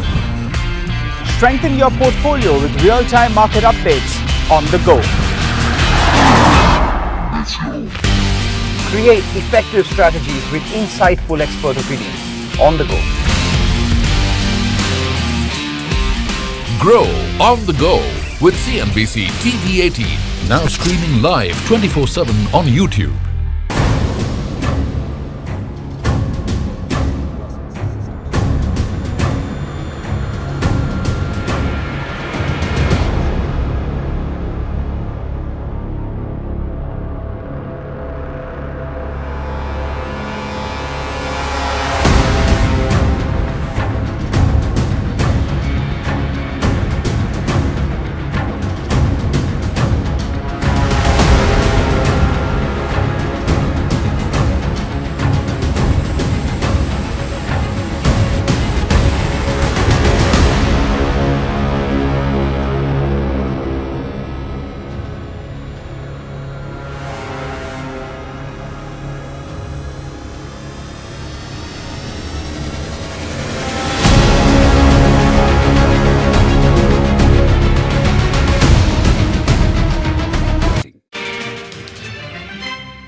Welcome back. In the broader markets, the Adani complex is higher today for the second day in a row. Big gains. Adani Total Gas 15%, Adani Energy 10%, Adani Green 10%. So that's a basket. Adani Power too up nearly close to about 8%, pretty large volumes. So that's higher. Honasa Consumer continues to rebound. Remember, post the numbers, we saw the stock slam from more than levels of 400 down to about 200, 250 thereabout. And since then, the stock is trying to rebound. It's gained in 3 out of the last 4 trading sessions. And today, you are seeing it locked in an upper circuit. Ola Electric has now gained 35% this week. Pull up a 1-week chart of Ola Electric, another 5% gain. IREDA amongst the PSU names makes it to the buyers list, and Electronic Smart, which Nuvama is betting on and kept a target price of 237, as they expect the company's profits to go up by nearly 18% from FY24 to FY27 as it expands into the NCR region. Electronic Smart, a bet of Nuvama, is also doing pretty well. Varun Goyal, Senior Fund Manager of Equity at Mirae Asset Investment Managers, is with us on the show. Varun, hi, afternoon, and thanks so much for joining in. What have you made of all this recent news flow, surrounding Adani, the possibility of tariffs on day one of Trump taking power, taking charge, the stocks rebounding and now today collapsing? Give us your thoughts on the markets and what we've seen over the last 1 week. Good afternoon, Rima. Thank you so much for having me on the show. I think as far as the change in government in US is concerned, I think there is a lot of expectations on both positive and negative sides. As far as I think India is concerned, specifically for the IT sector, we do not expect a challenge in terms of visa and for Indian workers. I think most Indian companies today have a presence in US onshore, and therefore I don't think there will be a large impact on that. Selectively, there might be some sectors or companies which might be impacted by some tariffs. But we do not expect overall a big negative impact on Indian economy or markets in general. I think broadly, we are still 2 months away from the inauguration of the new administration and exact policies. I think one would come to know only once they take office. But broadly, I think the period 2016 to 2020 was pretty good as far as India was concerned, both from an economic and a geopolitical perspective. So this time also, we are quite hopeful that there will be no material negative impact on India.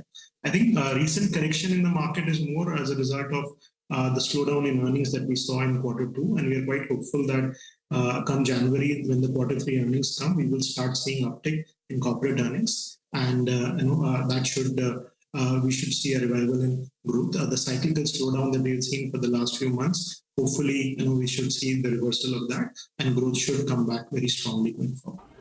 All right, hi Varun. Good afternoon and good to see you in. Nigel on this side. I recall we spoke last, right? You were quite positive on tech. Wow, what a big rally we have seen. I think from early October till now, that index is roughly around 8 to 10%. So that's done quite well. What's your view right now? One school of thought says that Trump is good for tech, his spending is going to go up, particularly on services, which bodes well. But valuations are not very cheap. would you stick to these names? Because now, if I look at the Nifty IT earnings growth, it could outperform what the Nifty earnings will be. Your take. Good afternoon, Nigel. I think broadly, as far as IT sector is concerned, we would expect a healthy double-digit earnings growth as we get into FY26. I think this year, while we have already seen revenue reviving, we have seen some large orders also coming in. We expect the margins to start improving from the January quarter. So I think broadly, earnings seem to be on a revival track. FY26 should be a year where we should see the large cap companies delivering a low double-digit, and a middle and small cap companies can potentially do higher double-digit earnings growth. So we remain constructive on the sector. Having said that, the valuations have definitely moved up in the last few months, and therefore, one needs to take that into account. So we are pretty comfortable with the current slight overweight stance on IT, and I think we will maintain that going forward. Varun, hi, afternoon. What about insurance? Where do you stand on this? Because there's a big worry in the market now that something is coming on this bancassurance channel. Yeah, good afternoon, Subit. So I think there's a lot of speculation as of now. We would hope that, if there is any change, the regulator will come and we will have some discussion amongst the industry participants. So one would wait for the dust to, really settle in terms of what are the policy measures. In fact, I would just like to point out that there is also expectation that there might be tinkering with the GST rates in the next calendar year. So that might also be a positive thing for the insurance space as a whole. So let's wait. There seems to be a lot of things which might be happening on the IT space. And I think the budget in the first week of February might give us more clarity on some of those matters. Have you made any purchases in the last 2 weeks, Varun? Rima, I think our portfolio has been largely stable. We, of course, as we have seen some correction in some of the industrial / capex names, we have been adding a little bit to that side. I think we have added a little bit to our exposure to the banking space. But other than that, the portfolio largely remains stable. In banks, it would be the large private sector financials? Or are you including capital market players, etc., NBFCs?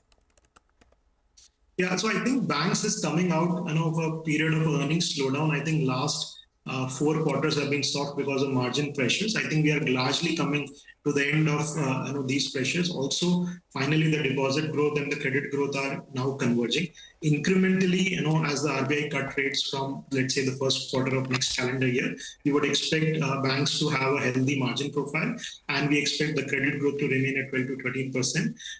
The credit costs remain largely contained, so we believe that the earnings growth in the Tier 1 banking names, both public and private, should come back very strongly in the next financial year. In fact, for the Nifty as a whole, we believe banks would be the biggest contributor to a strong earnings growth revival for next year. So we remain quite constructive. We have been adding to our exposure in large private and public banks. Also, we remain, I think, the financial savings as a theme, be it asset management companies, wealth management companies, exchanges, and various utility providers.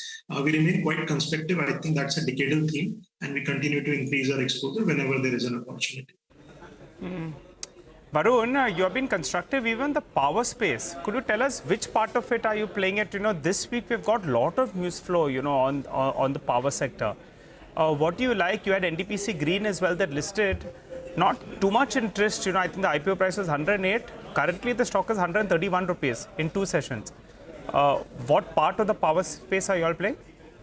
So I think there is clearly, with the way things are, there is clearly scarcity of power capacity. I think the power demand growth is going to surprise everybody in the next few years. We are going to see, of course, the shift from the fossil fuels to the greener energy. So we expect that part of the space to do well. But at the same time, we would believe that as more energy guzzling sectors like data centers become more prominent in the economy, the demand will continue to be robust. So we expect both thermal ecosystem players and the renewable power players to continue to do well for the next 3 to 5 years. Also, I think transmission is a space where probably we have the largest shortage, and that is one space we will see massive capex in the next 3 to 5 years. So those companies which are involved in the power transmission space should also see very, very strong growth in the next few years.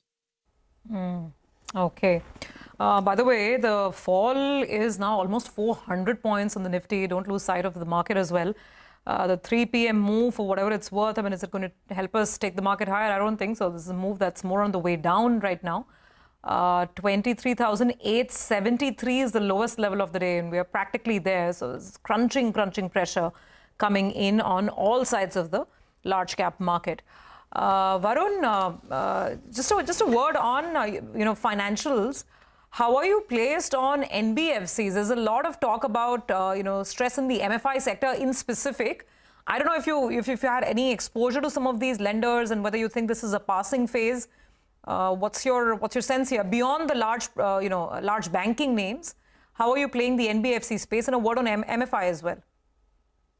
I think MFI, clearly there has been some distress in the space for some time, and I think it will take another 2 quarters for the dust to settle there. In the meantime, there will definitely be increase in delinquencies. There might be pressures in terms of higher credit costs, and hopefully by the first half of next financial year, we should see things stabilizing. So that is a space where we are not incrementally looking to add in the short to medium term, but from a slightly medium to long term perspective, I think the space delivers healthy return on equity and good growth. So I think we will get to a point where the space becomes more attractive. As of now, we are picking up more in the large banking space as compared to some of the MFI players. Thank you, Varun, for joining in. In fact, let's take this discussion forward on the NBFC microfinance space. Abhishek is now standing by at the big wall, and he's going to discuss the pain in the books of lenders in the microfinance sector and how H2 of this fiscal year is possibly looking for them. Abhishek. In May of 2024, CNBC-TV18 had alerted viewers about the pain in the books of lenders in the microfinance sector. The pain is more evident in their numbers now and is expected to continue in the near term, or let's say next couple of quarters. So from May of 2024 to now, most of the lenders have given negative returns versus positive return that you are seeing on Nifty. Lenders have seen their stock price correct from as low as 28% to as high as 60% in the last few months versus Nifty gain of nearly 5.5%. So from the data, one can clearly see decline in their growth rate, while asset quality has deteriorated, leading to rising credit cost. So credit cost for most of the players in the microfinance sector is generally on the higher side, given the fact that when their asset quality deteriorates, the recovery chances are really very low. So write-offs have to be on the higher side to make up for the same. AUM growth rate has declined for most of the lenders like Credit Access Grameen, Spandana Spurti, ISAF SFB, Satin Credit Care. Now, growth has been weak for lenders like Fusion Microfinance, Suryodaya Small Finance Bank, as well as Ujjivan Small Finance Bank. Asset quality continued to deteriorate for last 4 quarters in a row. The pain is expected to continue. Hence, NPAs have not yet bottomed out. Asset quality has deteriorated the highest for Fusion Microfinance, Spandana Spurti, Utkarsh Small Finance Bank, and even the best lender, Credit Access Grameen, has seen its gross NPA nearly double in H1 FY25 over FY24 numbers. Slippages were massive for lenders in H1 FY25. Some of the lenders have already made higher write-offs, which has impacted their provisions, but kept a bit of control in the deterioration of their asset quality. Return ratios have depleted for most of the lenders, while some of them, like Fusion Microfinance, have reported net loss for 2 quarters in a row. Now, analysts and management do say that asset quality will see further pain in the near future, at least for next couple of quarters. Hence, you can expect credit costs to remain elevated for most of the players in this segment. Credit cost is generally high in the events of defaults, given the fact that recovery is on the lower side in this segment. Over-leveraging had been a great concern highlighted in May 24 by CNBC-TV18. Many lenders have now given details with respect to over-leveraging of their customers. You can expect the AUM growth rate to be under pressure for some of the lenders as over-leveraging of customer reduces. Stock price have seen underperformance with respect to benchmark indices. Earnings pressure could keep a tab on their valuations.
As far as resources are concerned, I think we have an extensive R&D facility which is working in Japan, and the entire R&D really works in terms of creating a product which is really good for the Indian market. And we have done extensive research not only from the customer's perspective but even from the suppliers, from the dealers' perspective as well, in terms of what kind of product they are looking at. And basis on that research only, we have created these two nice products today, for which we are introducing today in Activa E as well as QC1.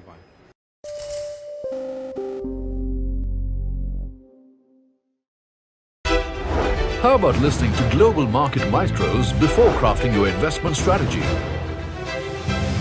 How about getting deep insights into their businesses from top Indian honchos before putting your money on the line? How about making every trading day profitable with strategies from the market masters, macro pundits and chart wizards?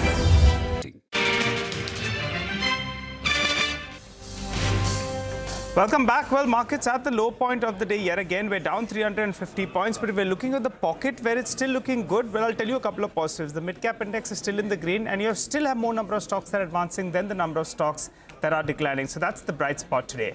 But it's a good time to get in Nimesh to tell us. Nimesh, what are flows looking like, and how do you see trade setup? Well, Nigel, a couple of reasons why the markets are down. One, of course, is the expiry-related pressure that's playing up, and also there is lack of buying interest in the large-cap names today. So that explains that the Nifty stocks are under pressure, and that too, if you look at technology is down today, Reliance is down, and so is the insurance name. So that's a very select pocket which is dragging the Nifty down. The breadth is, as you rightly pointed out, is quite strong. The mid-cap index is pretty much flat or in the green, and a lot of individual names are buzzing as well. From a flow perspective, again, it's a mixed day, but I understand the buying into the PSUs continue. So that's one space where there is selective buying from the larger institutions. But broadly, I guess it's the expiry which is adding pressure. But for the December series, there are no big triggers to watch out for, right? I mean, I think we'll mirror what's happening in the global markets. The FI flows have actually slowed down a lot, so that's positive.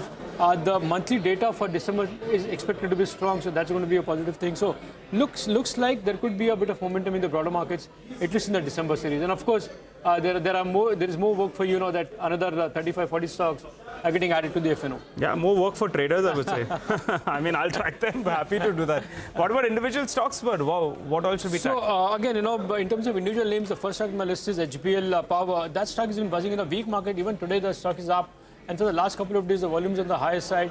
I understand the city is anticipating some large order win for the company very soon. I think that's the reason why the stock is buzzing off late. The second name is Park Hotels. After a long time, there is some bit of traction back in that particular name. For the last couple of days, the stock is buzzing as well. I understand there is a clean out trade expected from a domestic mutual fund in Park Hotels very soon, and there is a very strong bid as well for that particular block. So that's the reason why that's been buzzing off late. The third name is Interglobe Aviation. Within the large cap names, this is one stock which is well bid by larger institutions today. So expect high delivery volumes, and those are on the buy side from larger FIs in Interglobe Aviation. And the last is a couple of stocks where I'm expecting large block deals very soon. Spandana Spurti as well as in ADF Foods. In Spandana, the buzz is that maybe the ex-promoter is likely to sell out stake. And in ADF Foods, the indication is that maybe one large investor will sell out a big chunk. So that's the buzz on both those names. Thank you very much for that, Nimesh. Mitesh is now back with us for a few BTST calls. Mitesh? So I have one on the buy side, one on the sell side. On the sell side, it's Tata Consumer, keep a stop at about 946, look for a 930 kind of a target. And Polycab somehow is totally defying the decline. That's BTSC with the stop at 71.25. Look for 71 EPS target. Okay, all right, Mitesh, got that. Thank you very much for all the calls today. We'll touch base with you tomorrow with the market. You have a good rest of the day. Let's get you some market perspective now. Even in this volatile market, ace market investor and veteran Madhu Kela of MK Ventures is still seeing plenty of pockets of opportunity on the street for the medium term. Listen in to what he believes are promising investing themes and ideas going forward. You look at the CDMO business, right? It is roughly $200 billion worldwide. And there is a breakup of what is there in India right now. It is only $7 billion out of $200 billion. It's projected to go to $300 billion. These are data even before that. So I'm just saying India is anyway going from 7 to 14. But mind you, China is projected to go from 25 billion to roughly $45 billion. If some amount of that incremental growth also comes to India, let's say if you are able to garner $7 billion of more business, then an industry like this can grow maybe 300%. I am a big believer in the capability of the group. I am invested and I have bought more in this fall. I want to be making very clear that, and these kind of events, you know, in a large corporate life, these kind of events will happen. And I frankly do not see the reason for this level of panic because of the case which is being pointed out.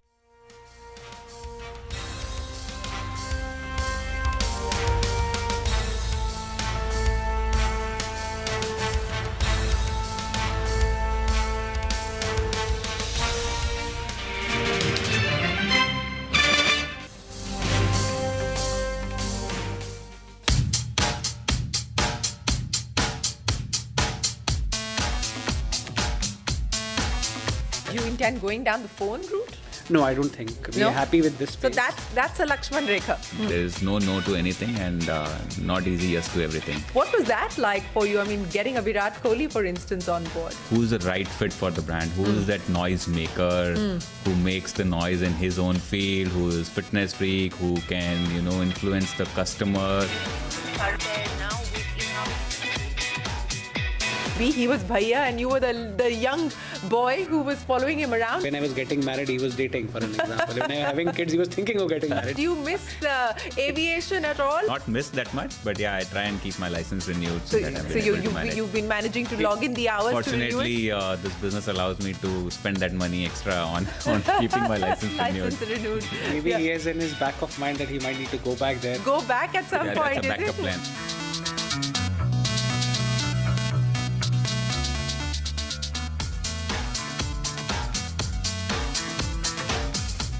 Show gives you a head start to your trading day. Get ready to profit. Get ready for business with Bajar at these times on CNBC-TV18 and CNBC-TV18.com. As far as resources are concerned, I think we have an extensive R&D facility which is working in Japan, and the entire R&D really works in terms of, you know, creating a product which is really good for the Indian market. And we have done extensive research, not only from the customer's perspective, but even from the suppliers, from the dealer's perspective as well, in terms of what kind of product they are looking at. And basis on that research only, we have created these two nice products today, for which we are introducing today in Activa E as well as QC1.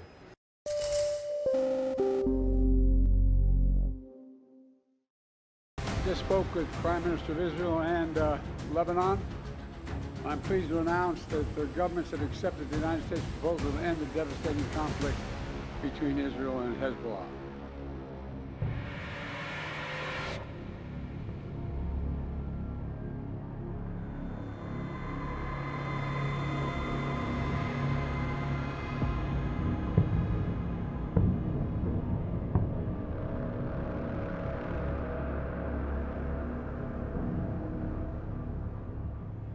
הערב אביא לאישור הקבינט מתווה להפסקת אש בלבנון. משך הפסקת האש תלוי במה שהתרחש בלבנון. בהבנה מלאה עם ארצות הברית, אנחנו שומרים על חופש פעולה צבאי מלא. אם חיזבאללה יפר את ההסכם וינסה להתחמש, אנחנו נתקוף. אם הוא ינסה לחדש תשתיות טרור בסמוך לגבול, אנחנו נתקוף.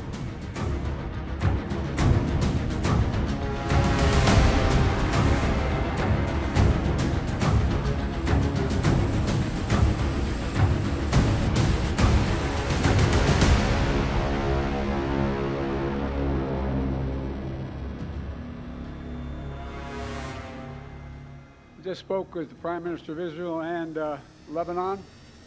I'm pleased to announce that the governments have accepted the United States proposal to end the devastating conflict between Israel and Hezbollah. I want to thank President Macron of France for his partnership in reaching this moment. Effective at 4 a.m. tomorrow local time, the fighting across the Lebanese-Israeli border will end. Will end. This is designed to be a permanent cessation of hostilities.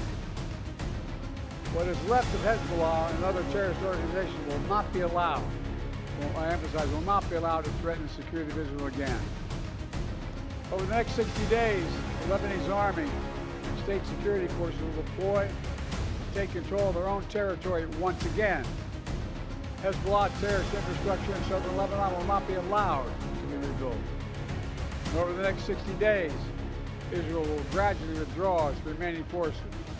And civilians on both sides will soon be able to safely return to their communities. Actions.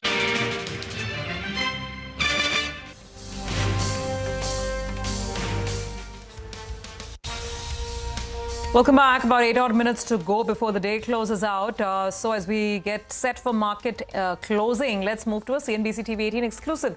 Well, we've been telling you earlier that Aster DM is in advanced talks with Blackstone-owned care hospitals, and now we are understanding that the deal is imminent.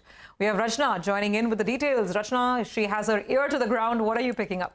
Well, a deal is imminent between Aster DM Healthcare and Blackstone-owned care hospitals, marking a major consolidation in India's healthcare sector. CNBC-TV18 had exclusively reported in August that Aster DM was in talks to expand their hospital network through care hospitals. Blackstone, which owns about 72.5% stake in Care, and Mopin Family, holding about 42% in Aster DM Healthcare, will be doing a share swap agreement to finalize this transaction. The deal will create a new entity in turn with a leadership team comprising of executives from both Blackstone as well as the Mopin Family.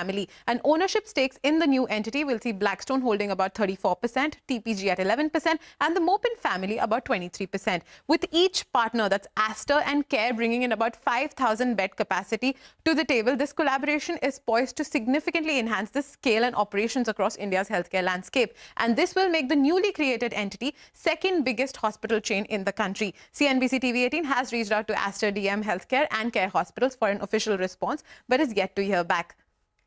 Yeah, and I think there's a board meet, Rachna, on the 29th, where this was announced just earlier this week, where they will consider issuance of preferential shares of up to 5% equity. And they've also said that they're planning to hold an investor call on the 29th. That's tomorrow at 5 p.m. So I guess it pretty much, it could be, linked to this deal.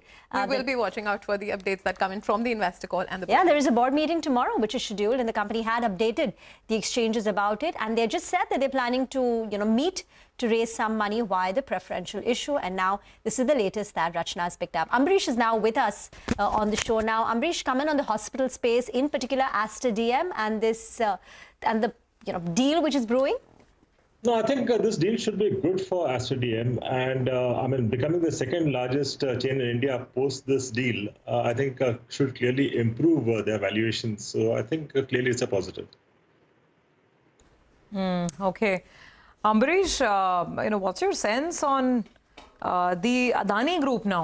I don't know. I mean, this is not for everybody, not everybody's cup of tea, but once again, the rebound on these stocks has also been pretty stark. Do you have any exposure? Would you look at buying anything? First of all, the people from the market have actually got used to all these controversies coming every now and then. I think this is the third or fourth time we are seeing such controversies coming. And after a couple of months, we see that it dies a natural death. So typically for a trader, I would say any sort of such controversies coming and the markets having a knee-jerk reaction is an opportunity to buy at lower levels to, in fact, book out on a bounce back. But if you ask me fundamentally, I still find most of the Adani stocks expensive even at these levels, though we have seen a correction from the last 1 week, 10 days. But I think it's for a trader, I think it's a huge opportunity. Trading in and out of this group. The only stock which I've ever recommended in the Adani group is Adani Wilmar, which you really can't say that it's a pure like Adani stock, because that's not been the focus area. Their focus area has been on infra and ports and the other businesses. So the way I see Adani Wilmar going ahead is sooner or later we'll have either Wilmar or any international group finally taking it out of the Adani group. So this is one stock I've been recommending, and when it fell to levels of about 290, 295, I think it was a great buy. Even at the current levels, I think it's a decent buy. Okay, all right. Amrish, what about that one stock that you normally give us? Which one is it today? This time it's a large cap Hero MotoCorp, a front runner in two-wheelers. In fact, if you look at the Q2 earnings, they were quite decent, about 10.8%, higher in revenue Y-on-Y. EBITDA went up by about 14.1%. In fact, the EBITDA margins improved by about 40 bips to about 14.5%. And if you look at the product portfolio, there has been a premiumization over the last 8 quarters, and they have clocked the highest ever festive sales of about 1.6 million units, which in fact led to their market share increasing to about 31.6%. And if you look at the market share in the 125cc segment, even that continues to grow because of the sort of uptake which has happened in Extreme 125. And if you look at the overall revenue growth, it has come from both rural as well as the urban segment. In fact, urban segment we have been talking of, that's slowing down for the other players, but that's not the case for Hero. And even the exports, the industry has grown by 16%, they've grown by about 30% in H1 FY25. You look at the EV business, even there they are improving the market share. They did about 11,600 units during the festive season as compared to 5,000 units last year. Improved their market share in about 5 cities by about 20%, in 10 cities by about 10%. So clearly, they have a strong sales network and an increased dealer density in these markets. And going ahead, I'm expecting more product launches and continued sales momentum, continuing because of the marriage season. And for FY26, I'm expecting an EPS about 260. And with this, my target is about 5980, which is about 25% higher than where we are right now.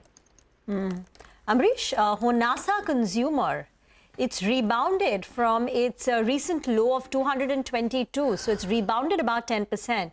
Considering the kind of fall that it's seen, do you think it's attractive now? The risk reward may be favorable if someone's willing to hold?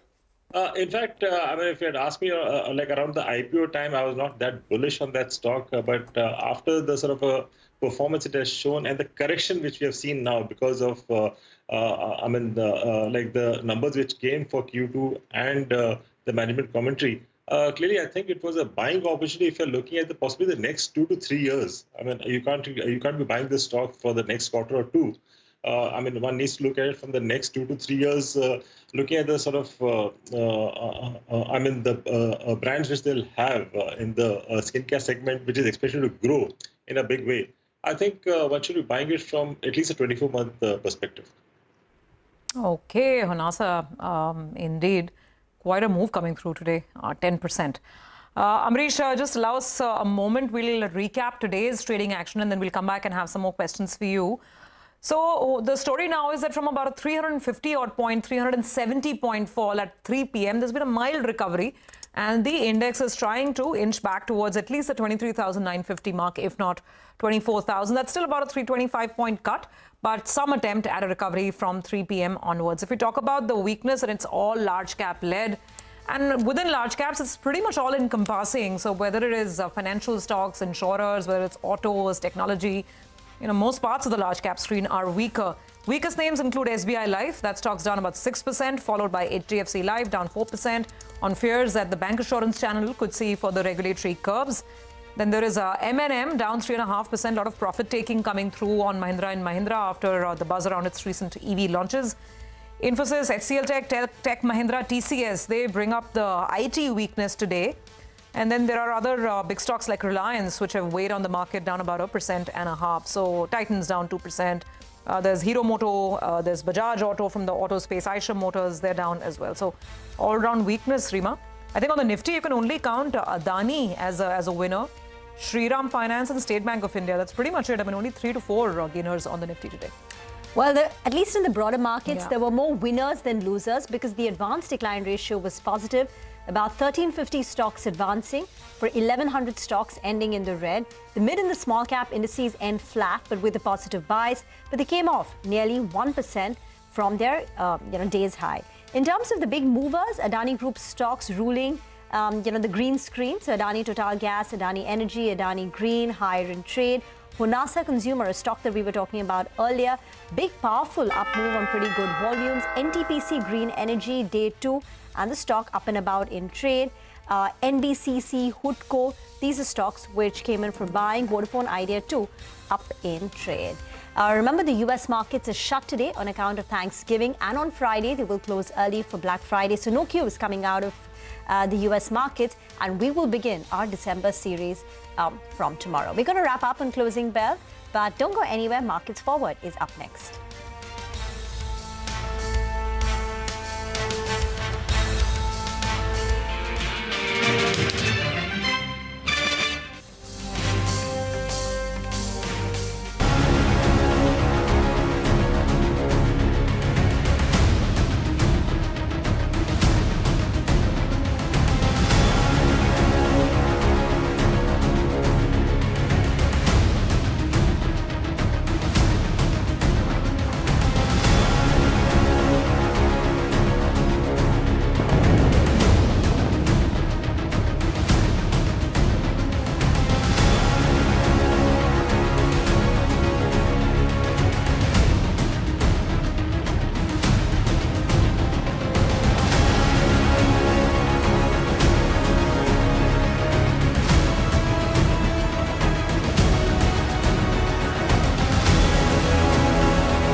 We have at present more than around 13 to 16,000 megawatt of the solar projects plus wind projects which are under execution, and we are going to commission 3,000 megawatt this year by March 25, another 5,000 megawatt by March 26, and another 8,000 megawatt by 27. So March 27 we should be reaching to 19,000 megawatt of commission capacity. NTPC is having the rating which is AAA for the domestic and BBB minus, which is as far as the sovereign, as far as the international is concerned. So there is no reason that we will be taking the advantage of our funding then, which will be at the most optimum then price.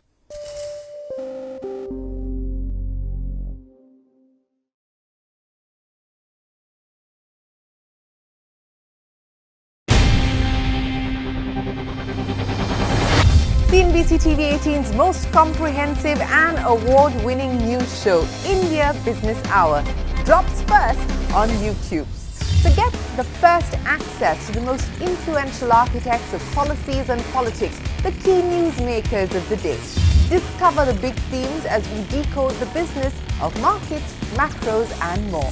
Be the first to go to the heart of all the top stories that drive the day's agenda. Catch the award-winning India Business Hour live every night on YouTube with me, Shireen Bhan. India Business Hour live on YouTube at CNBC-TV18 weeknights at 7 p.m.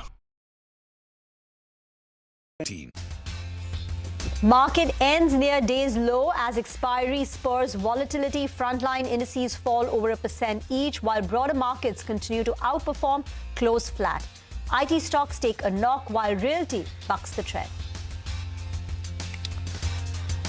The insurance regulator, IRDAI, is likely to have asked insurers to limit business generated via banks to 50%. Sources say that the regulator may also consider imposing a cap on parent bank's share in the bank assurance business. Basically, how much can be the parent bank share within the total bank's generated insurance business. Both Finance Minister and the IRDAI chairman had recently expressed concerns over mis-selling of insurance policies via the banking route. The National Stock Exchange will introduce 45 new stocks to the F&O bracket in the December series. This includes stocks like Jio Financial Services, Zomato, Avenue Supermart. Many Adani Group stocks will also be included.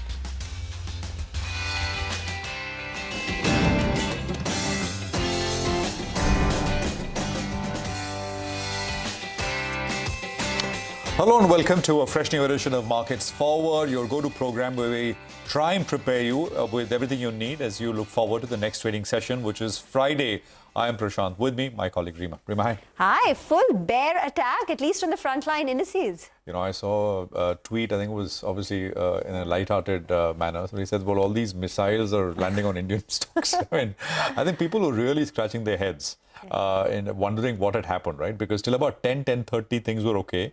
10:30, it just sort of the bottom fell out and the market just went low. I don't really know if we have answers still. You know, as they say, prices follow and then prices lead and reasons follow. And there are lots of reasons if you really want to dive into it. But the fact of the matter is that a 10:30 market completely turned around. That was the first leg of the fall. Stabilization for an hour or so, and then another leg down happened, and we basically ended down. So it was some aggressive selling. You know, this was, by the way, in the last couple of hours, there was a 150 odd point pullback, which then again was aggressively sold. So there was, of course, a serious amount of pressure. Now, where are we at as far as the close is concerned? 23,914. Now, 23,956 is the lower end of the gap area. What is the gap area? It's basically the high on the 22nd of November, which is last Friday.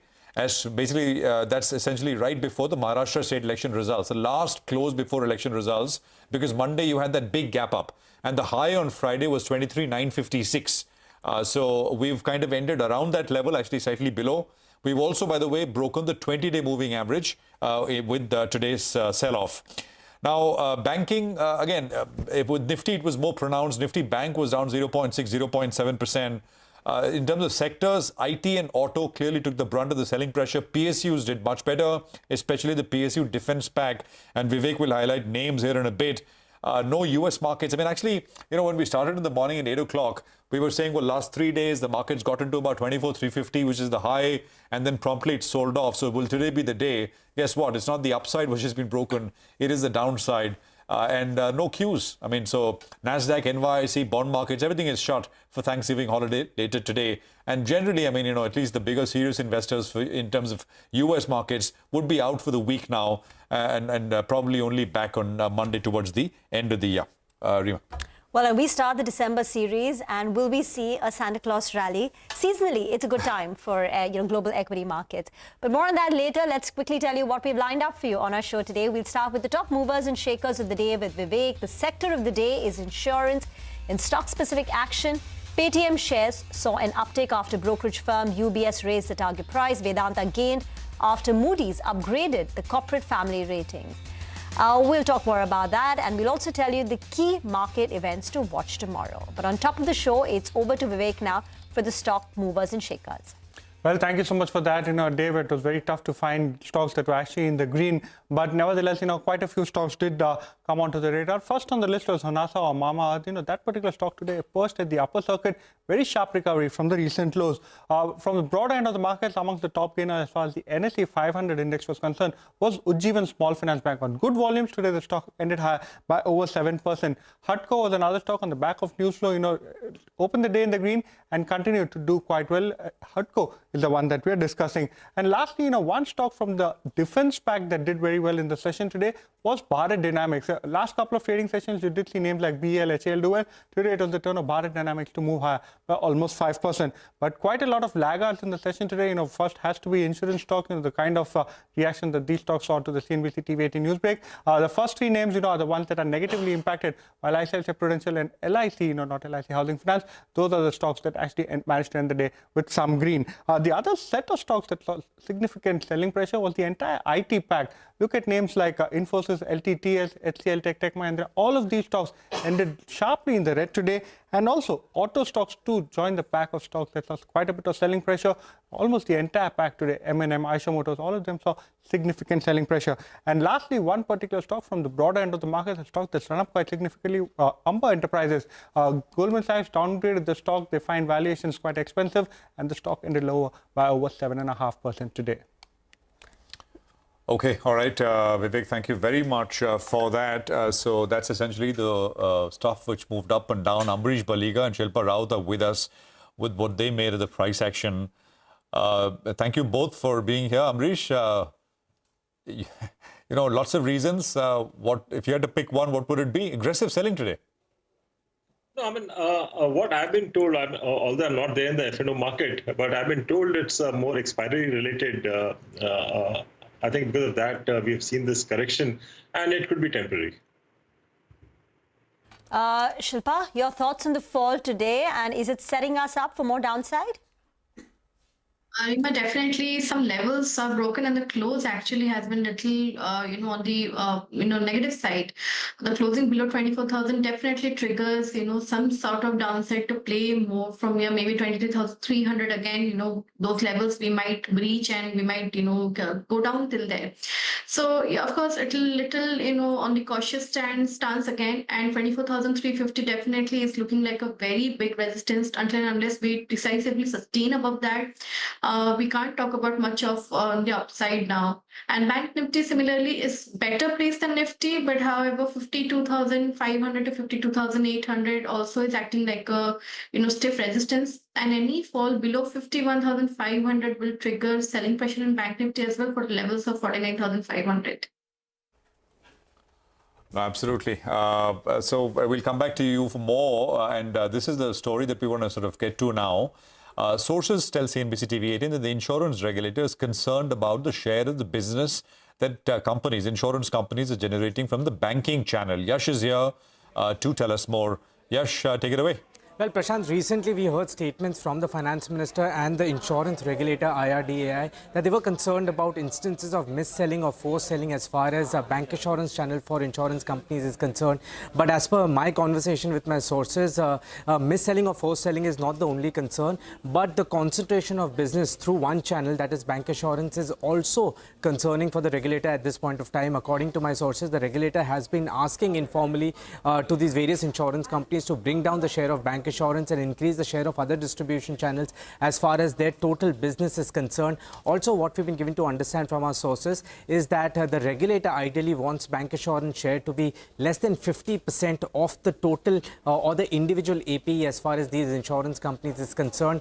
For the next few months, the regulator expects to monitor the situation in terms of sales through bank assurance, and if it does not come out, then it could very well issue a glide path or communicate a glide path under which these insurance companies could have to reduce the share of bank assurance. Another concerning factor for the regulator is the high share of parent bank out of the total bank assurance share for these insurance companies, and the regulator could ask these insurance companies to bring down the share of the parent bank out of the total bank assurance channel as well.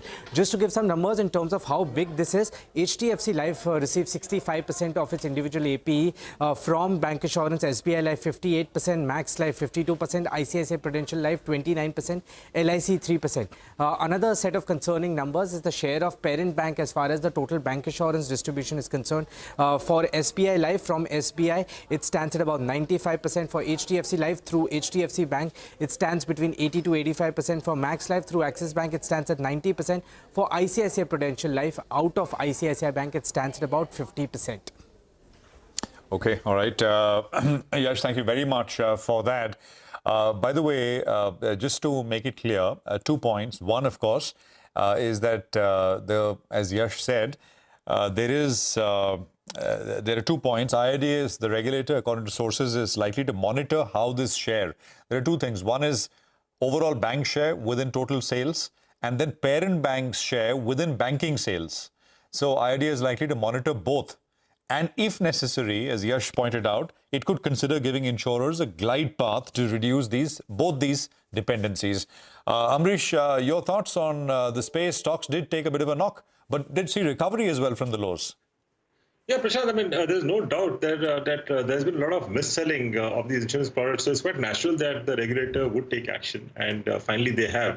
But whenever a regulator puts a roadblock, you see the sector leaders finally finding a way out over a period of time. So yes, it's negative in the short term, especially for the bank-promoted insurance companies. But longer term, I would not be that negative because I mean, all of us know India is an underinsured market. So with improved visibility and I mean for the insurance products, I think the penetration is bound to improve. I mean going ahead. So I mean whether that happens through the direct route or third party. So overall, I mean I would not be negative and possibly utilize this fall to in fact buy at lower levels. Okay, let's get to some more stock-specific action now. Shares of Vedanta gained close to about 2%. This is after Moody's upgraded the corporate family rating of Vedanta Resources. Nigel is here with the details. Well, that's right. Vedanta was a relative outperformer in today's trading session because the parent, that is Vedanta Resources, they've got an upgrade coming in from Moody's on the corporate family ratings as well as on the bonds. They've upgraded the ratings from B3 to B2. The reason is that they say that things are stable right now, and that's why the outlook is stable, which reflects the timely refinancing as well as the operational strength. They cite successful debt repayment as well as improved investor confidence as two key reasons why they've gone ahead with this upgrade. So this is the upgrade that's coming for Vedanta Resources, which is the promoter entity of Vedanta Limited. Why is this positive? Because, the promoter entity's actions otherwise have been quite volatile. So that risk, goes down.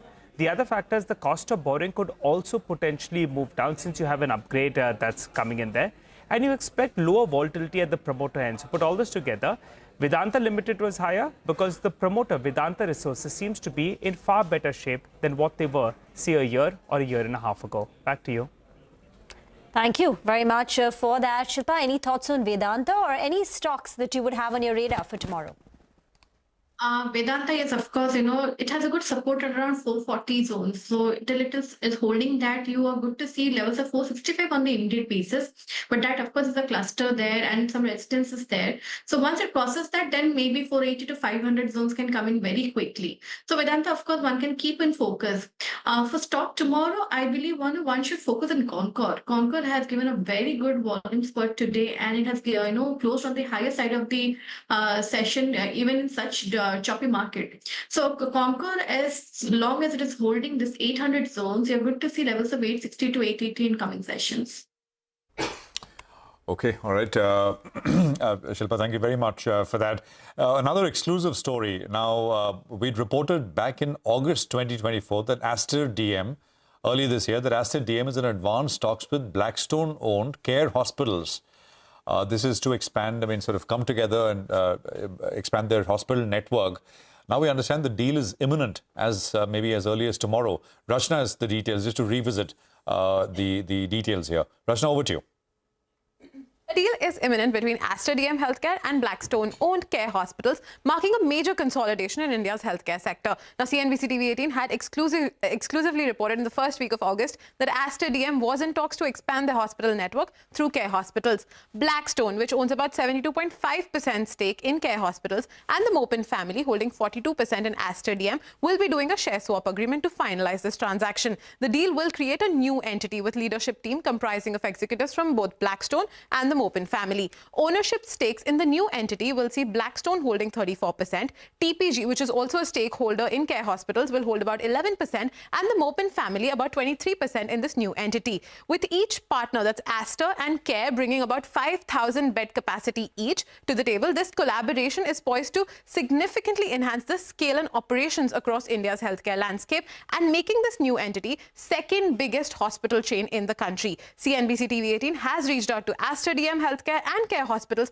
for an official response, but is yet to hear back. All right. There is a board meet tomorrow, and there's an investor call schedule as well. So maybe, that deal is, as we told you, imminent. Stock did jump up in a down market, ended about 2% higher. Amrish, any thoughts? Aster DM? Yeah, clearly this is a very positive development because it becomes the second largest in the country with about 10,000 beds. And it's just behind Apollo. It's not too much behind Apollo. Whereas if you look at the valuation-wise, it is quite behind. So I think that valuation will catch up soon. Okay, absolutely. And, we'll revisit that as the story breaks. And hopefully soon. Now, Paytm is the other one that we want to talk about. The stock was up. It did not fall while the market broadly did correct from the highs of September. It did see minor correction. And you've got more and more brokerages now starting to weigh in and referring to the repair in some of these businesses that we've seen, especially on the regulatory side. Abhishek is here to recap the latest on this one. Abhishek. Prashant, to begin with, UBS has written on Paytm. They maintain their neutral stance, increase the target price to 1,000 per share from 490 that they had earlier. They say that significant improvement has been priced in. Most regulatory issues have been resolved. Now, the key ahead will be the business performance improvement in the coming quarters or in the coming time. So they say that regaining of two key important parameters will be watched closely. That is with respect to customers. Monthly transaction users are down 30% from pre-RBI ban to now, and digital payment market share, which has declined to 18.5% from 24% that it was before the RBI ban. So these two parameters improvement will be the key focus area to watch out for. The net payment margins are higher than the brokerage estimate. The adjusted EBITDA break-even, they are expecting it to happen by Q4 of FY25, and they expect FY26 revenue to be in line with what FY24 saw, so around rupees 9,900 crores. Back to you.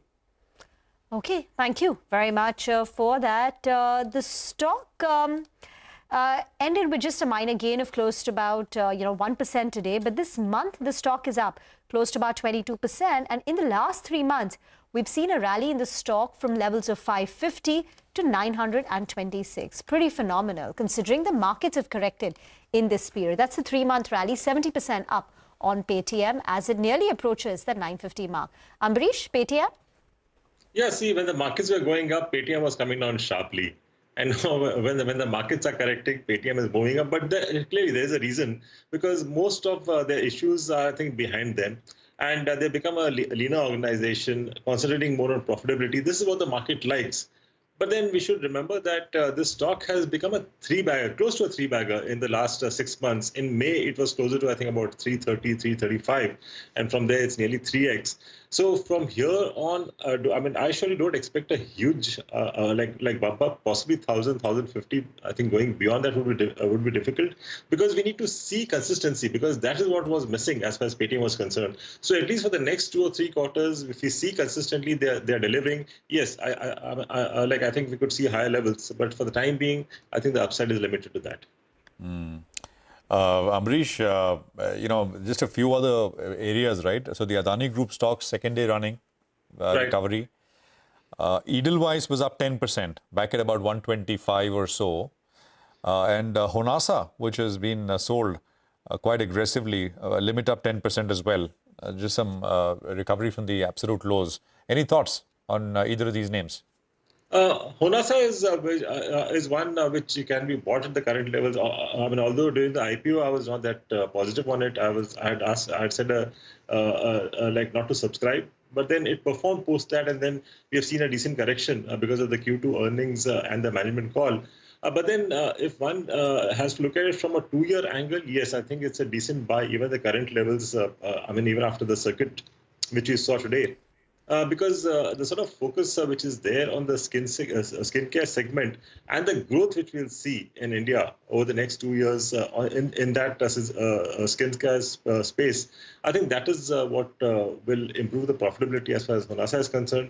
So one should be buying at these levels, possibly look at levels of about 400, 450 again over the next 18 months.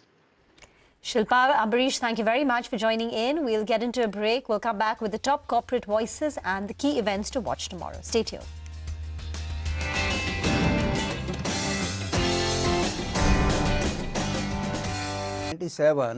We will have the 19 gigawatt commissioned capacity, means 19,000 megawatt. So 65 lakhs, it's translating to around 11,000 to 12,000 crores of the EBITDA. So this is, and going forward, the growth rate is going to go on increasing. We will be accelerating our growth rather than only getting flat.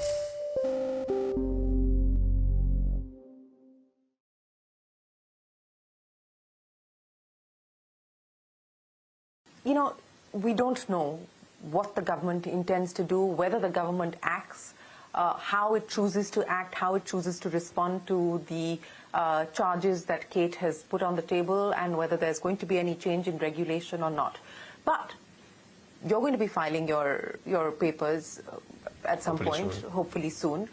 This is going to be a significant risk factor, is it not? Was this a risk factor when you did this round of fundraise, when you did the domestic financing? Look, not really. I think we've got See, nobody's asked you these questions? No, people ask the questions, no doubt about it. But to give you a sense.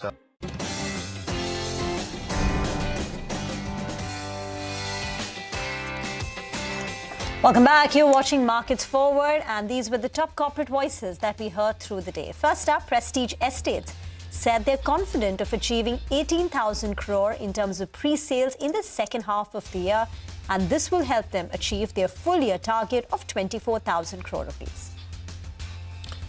A liquor maker, Tilaknagar Industries, saw low single-digit volume growth in H1, but the management is expecting a recovery and the recovery to be in double digits in H2 of FY25. The company is targeting between 1,600 to 1,700 crores in revenues for the full year FY25.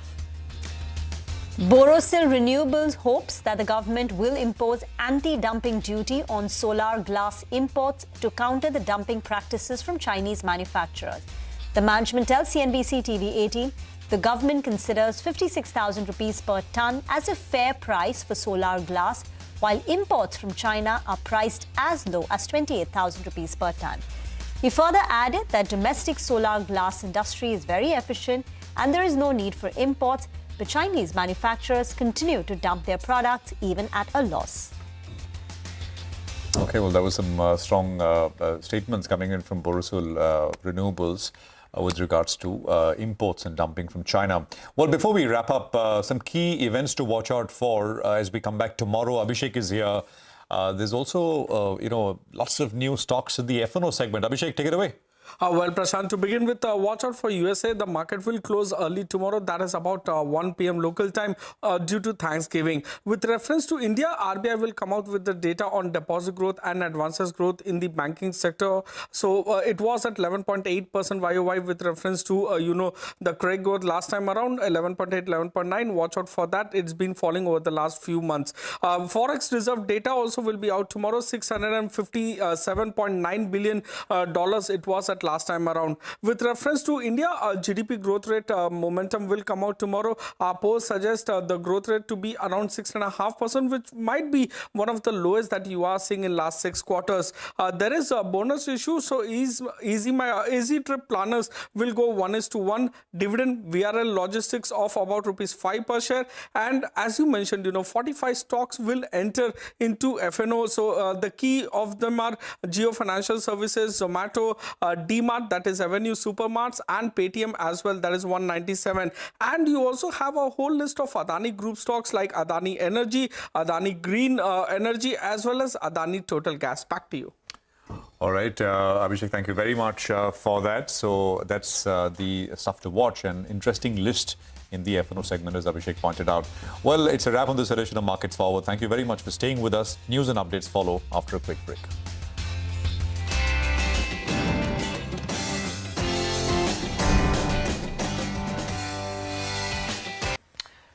I think that it's really not about compliance in like the spirit or letter of the law that we are all trying to get to domestic ownership, right? We're realizing, and this is the first time that large internet companies are getting created at scale in India, which is a good thing, right? We should celebrate, companies like Zomato and Swiggy that have created tens of billions of dollars of value, and most of that, especially in Zomato's case, has accrued to Indian shareholders over the past 2 years, right? There are people that, sorry, on a side note, but there are people that probably can retire earlier or can take care of their parents easier because they own Zomato stock. And that's how you build a middle class, right? You own Boeing stock for 30 years and you build a middle class like that. You don't touch it and you create wealth, right? So it's a good thing. But to give you a sense, what we're all realizing as an internet ecosystem is to build real value at scale, right? Tens of billions of dollars without having to, be an Amazon or a Walmart, right? To get to that scale, you want to be an Indian company, and it's looked at very positively, not just by the government, but even by the market, shareholders, and the public at large, right? People trust you more. So, it's not really, to answer your question, it's not really about FDI compliance, FDI regulation, right? We've had a decade of e-commerce that's been built at scale in this country, and we're just a small part of that today, and so is so are our competitors in this industry. Now, I'm just trying to understand why it suddenly becomes such a big issue as far as companies like you, and perhaps, again, as I'm pointing out, we don't know. There's been no official comment from Zomato. But, HDFC has foreign holding, and it's in the banking space. Why are you guys getting so concerned about this? There's a difference between financial services and what we're building, which is commerce, right? We're employing. I mean, obviously, HDFC is one big example. There are obviously lots of examples of large Indian companies, right? Like the Tatas and the Reliances of the world. But I mean, that's the feedback that we've gotten, right? In general, if you look at companies, in the Nifty 50, right? Most of them are, Indian owned, and most of them have, that's been the broad example. Obviously, there are exceptions, no doubt about that. But yeah, look, I think, you're right to say that, why has it become an issue suddenly? I think we're expecting that, we will scale, we will create value. So is this a preemptive move, is my question? Yeah, look, candidly speaking, I don't think raising this financing is going to change one thing or the other, right? I don't think that it's going to change something for tomorrow morning. It's more a long-term track, right, where over the next 6, 9, 12, 15 months, we keep building Indian ownership. So what will be the ownership? How much do you dilute with this round? How much do you hold between you and Cavalier? What will the foreign shareholding be, and what will the domestic shareholding be? Yeah, so, we are, we will own, by the time we go public, we'll own about 20-ish%, right? And there are a couple of, pieces that we're making, a couple of things that we're closing, this flipped from Singapore to India, and just, getting ready even just from a legal perspective to go public in a couple of quarters. But yeah, we'll own around 20%, right, which I think is decent, right? So, like, if you build a large company, that'd be great. But back to answering the key question, right? Is it, I don't really look at it as a risk factor, right? We are today, like, we're not only FDI compliant, but we've got a long precedent.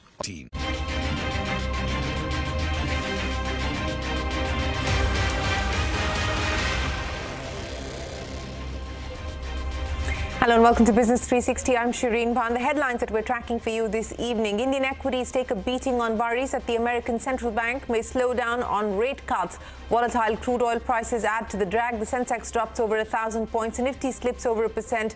The rupee weakens, teasing a new record low.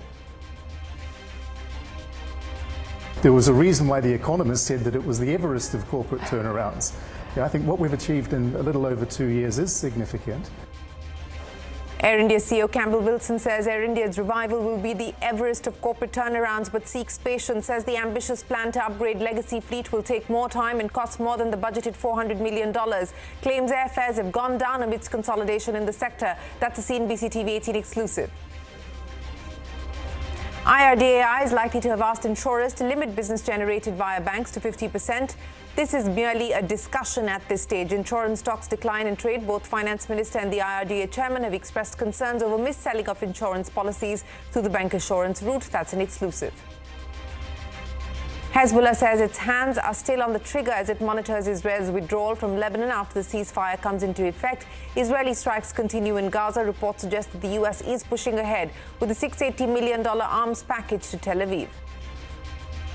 At least 1 million people are without power supply across Ukraine after Russia's overnight missile attacks on energy infrastructure. Moscow claims to have destroyed 25 Ukrainian drones overnight. President Zelensky is likely to sign Ukraine's budget today. The document calls for the country's first wartime tax increases. The winter session of Parliament is disrupted for the third day as opposition continues to demand a discussion on the Adani controversy. Both houses adjourned after new MPs, including Priyanka Gandhi, were sworn in. The Maharashtra suspense continues even after Eknath Shinde dropped hints that he will accept a BJP Chief Minister. Shinde, Fadnavis and Ajit Pawar to meet Home Minister Amit Shah in Delhi tonight. Sources tell Network 18 that the BJP is keen on keeping both the finance and home portfolios to themselves.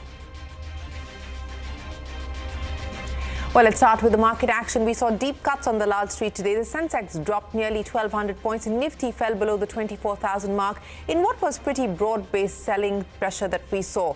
So that's the Sensex closing 1,090 points, 1,190 points lower, 360 points lower on the Nifty. The mid-cap index closing flat, just about holding in positive territory. And the Nifty Bank also down by about 400 points. The financial stocks clearly they're under pressure. Surbi standing by now to wrap up the market action for us. What's caused this kind of nervousness, Surbi, today? Well, this will go down as a disappointing day for the bulls because after 3 days of consolidation and some pretty steady levels, the market kind of collapsed today. And this was a fall that was a very India-specific fall because a lot of the other markets around our neighborhood and also in Europe, while we were trading, all those markets were actually up and about. But we had this big sort of incessant selling come through on the large cap space throughout the day. A lot of the bounces were getting sold into, and the net result was that the Nifty managed to break below the 24,000 level once again, and it lost the 20 DMA in the process as well. Mid-caps did fare better. The advance decline ratio was also a little positive, but the large cap selling is something that would make people fairly nervous on the street. So let's talk about where the pressure came in from all sides of the market. IT was weak, auto was weak, bank stocks were lower, and insurers were falling big time on fears that there is some sort of regulatory action or some curbs on the bancassurance channel coming forward. So that brings me to the list of Nifty losers, and you'll find stocks like SBI Life, HDFC Life on that list. M&M, Bajaj Auto, Eicher from the auto space were all lower. TCS, Infosys, HCL Tech, Tech Mahindra, all of these technology names were weak. And even consumer stocks like Titan were not spared. Bajaj Finance was among the bigger financial names that was fairly weak in today's trading action. PSU stocks managed to buck the trend. In a wide market fall, they still managed a fair amount of green, and especially these are PSUs beyond the Nifty. For instance, look at NBCC, Hudco. These companies announced order wins that really helped sentiment around them. IOB, where there are some ratings upgrades that have come through. Cochin Shipyard and Irida. These were all positive names in a very weak market. A lot of the Adani stocks also held up today. So Total Gas, Energy Solutions, Adani Green Power, all of them were up. Adani Enterprises managed a small slice of green. Adani Ports was, however, down about 2 to 3% through the trading action. Now, this fall kind of gets us back to the drawing board. The bulls were hoping that the market has made a base and maybe the correction starts getting into its last stages, but we don't know yet. Tonight, of course, we don't have any fresh cues from the US because the markets are closed over there for the Thanksgiving holiday. So it's back to tracking FPI flows to really see if the intensity of the FPI selling is truly over or not, or whether there is more to come. All right, Surbhi, many thanks. That was the market action for you. But the big newsmaker this evening, Air India CEO Campbell Wilson says the revival of the airline will be the Everest of corporate turnaround. Speaking exclusively to CNBC-TV18, Wilson sought patience, though, saying that the management will need 5 years to get the airline back in shape. He also said the ambitious plan to upgrade legacy fleet will take more time and cost more than the budgeted $400 million. Now, even as the aviation industry is in the grips of consolidation, Wilson claims that airfares have in fact gone down and continue to remain affordable. Take a look.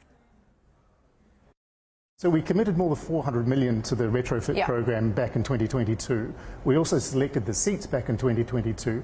There is a regulatory design, certification, and then subsequently manufacturing process that we need to go through. And that is where the supply chain constraint has hit us. 2 different manufacturers came back to us and said, look, we just cannot deliver to the time frame that we had committed. There's going to be a delay. In one case, it was 6 months. In the other case, it was a little longer. So the program that actually should have physically started on the aircraft already will now not start until next year. The 787 aircraft, the first of the retrofit ship sets, will come in April. It'll take a few months to install and be certified. First aircraft hopefully in service by October next year. The 777s will have a refresh next year, but then go for a full retrofit starting in 2026. So that $400 million that you spoke of, that was committed as far as the retrofit program was concerned. Do you believe you may need to now allocate more capital towards the retrofit exercise? Well, the sad fact is yes. In one case, we've had to change seat vendors. This refresh I talk about, which is an interim step on the 777s, is something that we hadn't provisioned for originally and is only necessary because of the delay to the seat deliveries. But look, we've made this decision to invest more because we realise that this is, we can change everything else about the airline, and we nearly have changed everything else about the airline. But until we change the last 40 of our legacy wide-body aircraft to the standard that we expect of ourselves, let alone what customers expect of us, I think people will not consider the job complete, and we won't consider the job complete. So how much more are you going to have to spend over and above the $400 million which have already been committed? Well, I won't say, but it's in the tens of millions. The investment that we're making in turning around Air India is significant. It will take some time to turn around the airline from a financial perspective, but I think if you look at our reports, we are making very, very good progress. And so I think We always said that this would be at least a 5-year turnaround. There was a reason why we said that it will be a 5-year turnaround. There was a reason why the economists said that it was the Everest of corporate turnarounds. I think what we've achieved in a little over 2 years is significant. It's certainly not finished. We are as impatient as anyone to bring it to closure, but I think progress is occurring. We're going through a second phase of consolidation. The last one we saw was in the early 2000s or the mid 2000s. But what does that mean in terms of pricing power for airlines like yourself? And also on the back of the merger and the integration, what are the cost efficiencies that we're talking about? I mean, what does that realistically mean in terms of margin improvement for Air India? Well, there's a whole regulatory and legal structure that you'd need to maintain if you're an independent organisation or an independent airline. There's duplication of many positions. There aren't the economies of scale that you can enjoy when you're a 300 aircraft airline. So clearly there are efficiencies, and we've realised some, and there are more that we wish to realise. That was part of the motivation for putting the businesses together. But I wouldn't want to give you particular figures. With respect to pricing power, I'd refer you to an article that was literally just released by IATA, which traces how airfares have tracked relative to the CPI and relative to oil prices, not just in India but in many countries. And what you will find that if you index back to 2015 or 2019, airfares have gone down. And not only gone down, but gone down dramatically relative to inflation and relative to oil price. So I think just the competitive dynamic of aviation and the market will mean that airfares will remain affordable, and of course we want to fill our planes. So there's always going to be a benefit to the customer in that respect.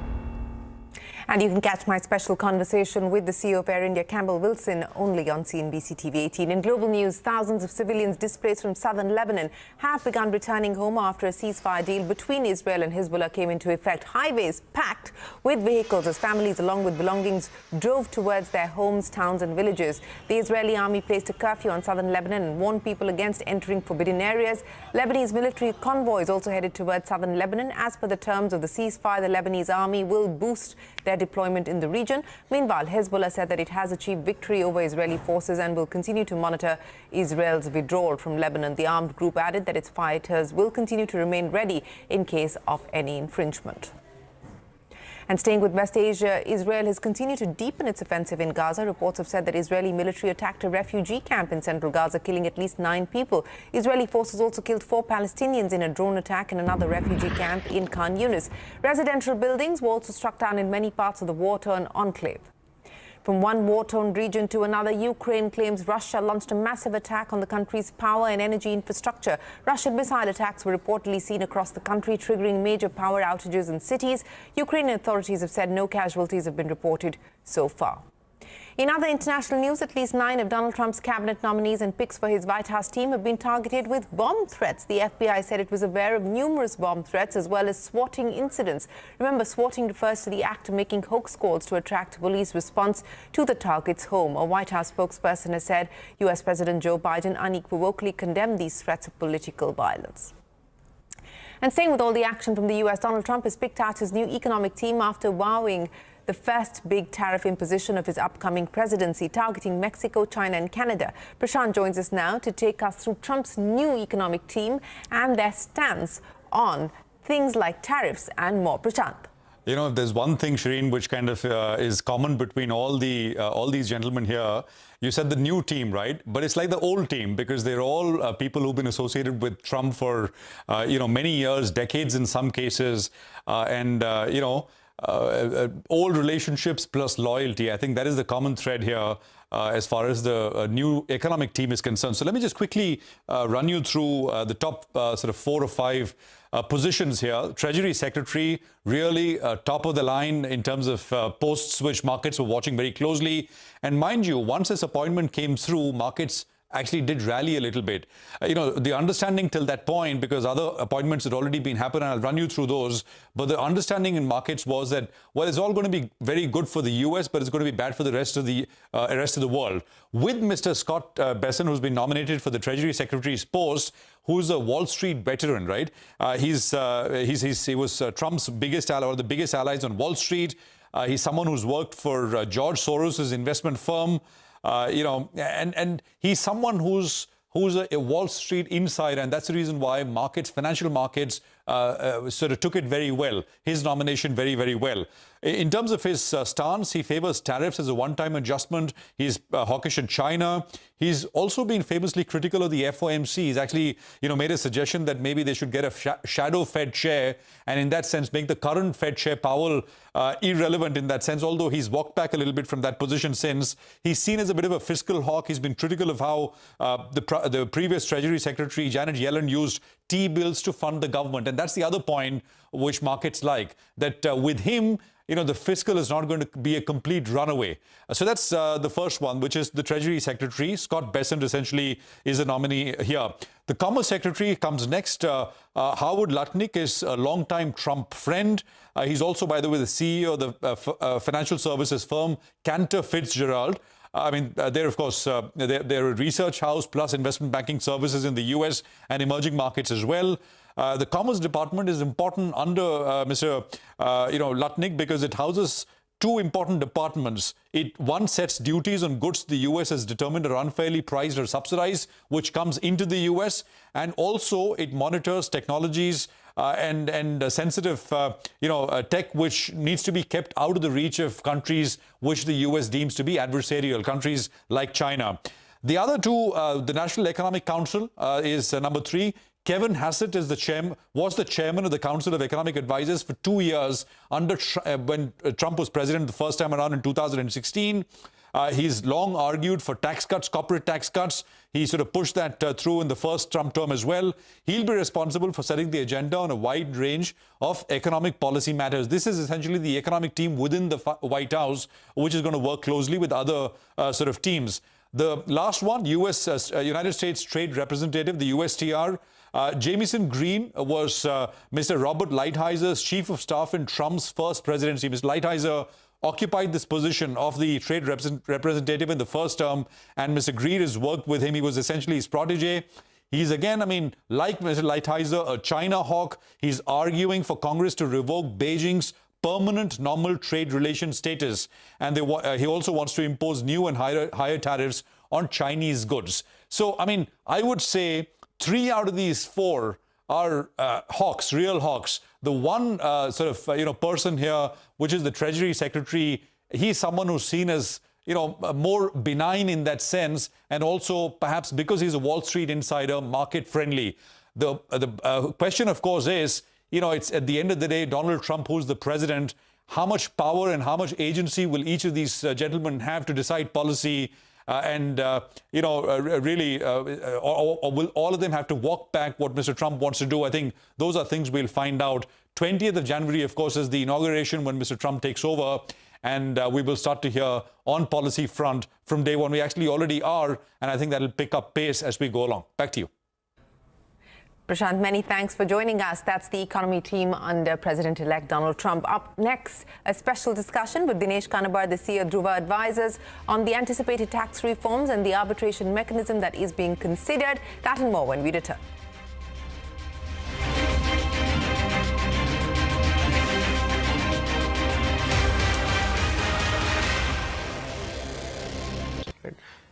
Before us, well before in this industry, in e-commerce, we are anyway moving towards being a domestic company. But that doesn't mean that tomorrow we become a domestic company, business model will suddenly change, we're constrained. No, that's not the thought process. Business model will stay the same, even as a domestic company. But today these large IPOs, hopefully if you become a large company, what does this preempt, right? This preempts us, I hope, right, and then maybe be optimistic, but in the next 12, 24, 36 months, I think we'll be like a 15, 20, $25 billion company. I don't know when, I don't know if it's 3 years, 2 years, or maybe longer, but it seems like that scale is going to come. And that's what we're preempting, right? We're preempting that, saying that we would like that large-scale value to accrue to Indian shareholders, and now we have an opportunity to do so. So I think that's true for Zomato as well. They started as like a largely foreign-owned company, and over time moved towards Indian ownership. A lot of that value scale happened there. Similar with I'm sure Swiggy over the next couple of quarters. But for the first time we have that opportunity, and so all of us are taking that option.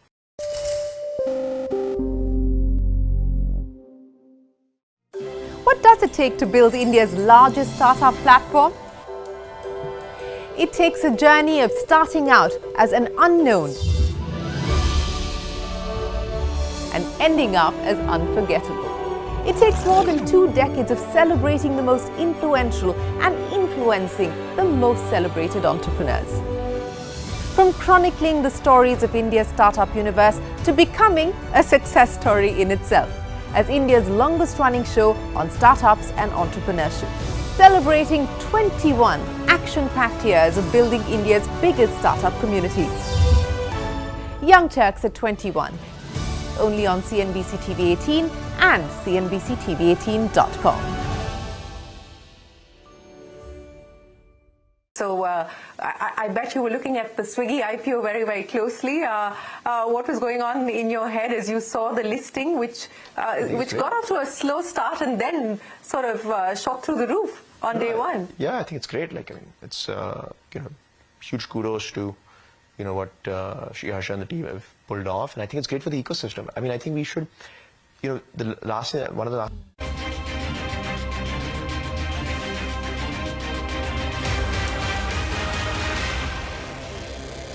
Well, Dhruva Advisors, one of India's foremost tax consultancy and advisory firms, is celebrating its 10th anniversary. We're now joined by Dinesh Kanabar, the CEO. Our association with Mr. Kanabar and Dhruva goes back a long way. He has over the years appeared on CNBC-TV18 frequently to help us decode complex direct tax announcements and understand the likely impact. Mr. Kanabar, many thanks for joining us here on CNBC-TV18, and congratulations to you and your team on completing a decade that has coincided with many big changes as far as Indian taxes are concerned, both on the direct and the indirect tax front. Sum up the decade gone by, Mr. Kanabar.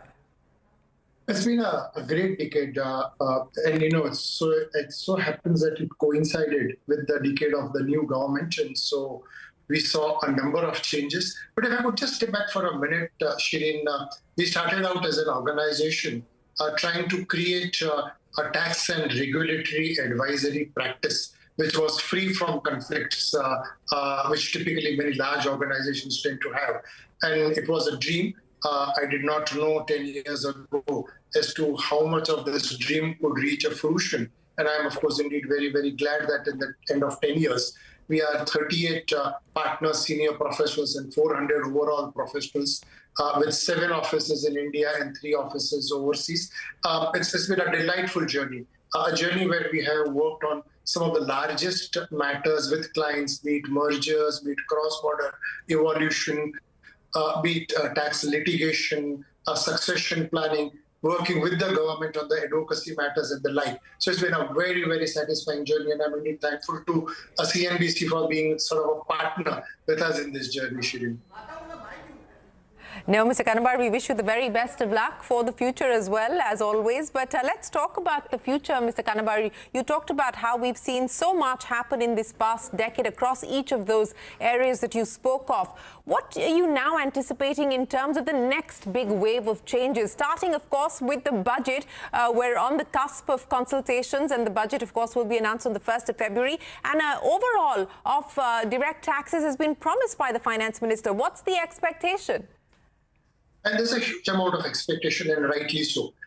If you step back, Shireen, and reflect as to what are those 2 or 3 things which can really get India into that ease of doing business mode. The world the World Bank Index of Ease of Doing Business has been abolished. It's no longer being published annually. But what pushed India down was really taxes and nothing else. And the question is, what can the government do? And the first and foremost is, how do we put litigation behind? And if I can make 2 points at this stage, Shirin, on litigation, we have situation number one, where an appeal against an assessing officer's order today takes almost 5 years to reach the first level, at which point of time the taxpayer has to pay 20% taxes, which the taxpayer believes is not payable, and the revenue is losing out on that 80%.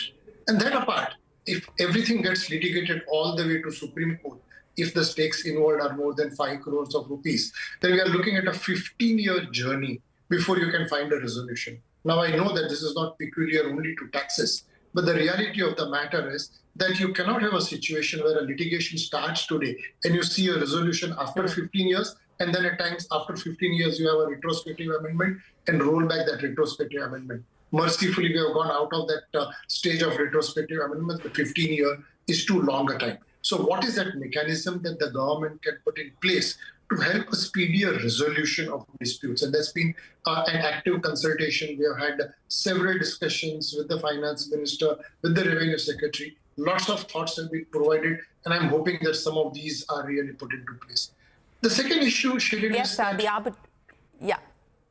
the arbitration mechanisms, colleague Timsy Jaipuria was reporting that that's likely to be something that the government is considering. Your take on that? Shirin, I don't know whether it will happen. And the reason I'm a little bit skeptical is that when OECD recommended global arbitration, India came back to say that taxes is a sovereign right and we cannot cede our right to a third country. That obviously was an arbitration where any Indian dispute went to a third country and the government rightly does not believe that arbitration is a right course. Here, of course, we are looking at arbitration within the country. And the question is that can there be an arbitration? In fact, rather than an arbitration, Shirin, I would call it a settlement mechanism. And I can give you a very concrete example. You are famous, and you and I have chatted a lot on the Vodafone controversy in India. Around the same time that the Vodafone controversy happened in India, there was a similar controversy in UK with regard to an acquisition which they had made in Europe. And there was a demand raise of about £4 billion, and it was settled for £1.5 billion, where both sides came back to say, we don't know where this is going, how long will it take, what cost will it entail, and why don't we settle down? Now, that's the most pragmatic way. And we have actually tabled some of the papers to the government on how we could implement it. Also, in the direct taxes code, which was drafted earlier, there are several mechanisms which are provided. It'll be very, very interesting to see where this goes. Yes, will be very interesting. On those other aspects that you brought up, Mr. Kanabar, both cross-border as well as M&A, what's the expectation, given the fact that India's role and relevance in this new geopolitical framework is also significantly changing? What's the expectation over the next few years? On the M&A side, really, the way the law is drafted, probably it leaves a lot to interpretation. And the funny part, Shirin, is that sometimes when you go back to the government and you say that here is an interpretation of the law. Is this what you intend? And the answer is no. Could you please clarify? And those clarifications have not been forthcoming. And my recent interactions give me a lot of hope that we are indeed being heard. I can give you just one very simple example, Shirin, without making it complicated. If you are looking at a listed security and you acquire, say, 30% of a listed company, then you are obliged to make an open offer. And that open offer is open for a period of time. And only after the open offer is done, that you can consummate the transaction. Now, between the point of time that you transacted to buy the 30% and you actually consummate the transaction, a period of 4 or 5 months has gone by which point of time the share prices have moved very considerably. And a literal interpretation of the law would make a person who has acquired the shares liable to tax if the price has moved up in the meantime. Now, is that the intention? The answer is no. This is an anti-abuse law. So there are a lot of clarifications which are required. These are not disputes. This is not where a taxpayer is seeking a concession. What we are seeking is can things be clarified so that we don't have litigation. Well, Mr. Kanabar, we wish you the very best of luck, sir. And of course, we will look forward to having many more conversations with you as we approach the budget and, of course, the big day itself. But congratulations once again on a decade to you and your team at Dhruva. And we wish you the very best of luck for the future. That's Dinesh Kanabar there of Dhruva Advisors. We are going to take a break here on Business 360, but don't go anywhere. The news continues right here on CNBC-TV 18. We're back in a moment with more.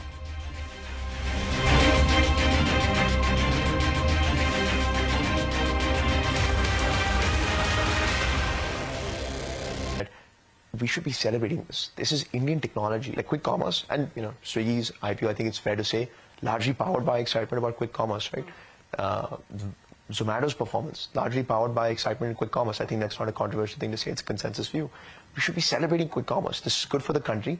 This is Indian technology, Indian innovation. This hasn't worked anywhere else in the world, and it's real infrastructure for ordinary people. Like, this is not for like the top 0.1% of India, right? These are people who now realize the scale they were getting to.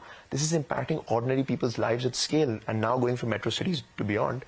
But the way that I look at it is we should be celebrating the fact that today, because of Indian infrastructure, Indian technology, there's a mom in Noida who's able to take a part-time job because her life has become easier because of quick commerce. It's exactly like setting up a metro station, right?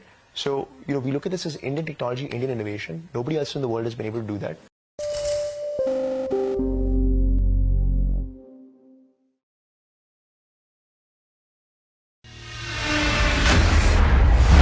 CNBC-TV 18, an unending pursuit for excellence.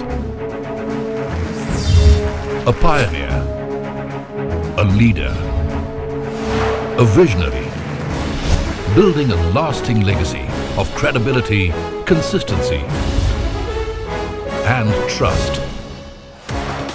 Giving unparalleled access to global thought leaders and powering conversations that are shaping the new world order. Setting the highest standards through exemplary leadership.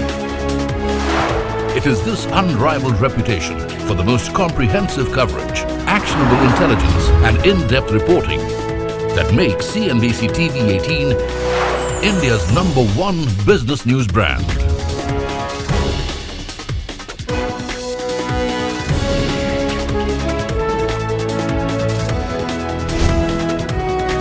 Foreseeing change, growth, and transformation for over a quarter of a century. Trendsetters crafting innovative content formats.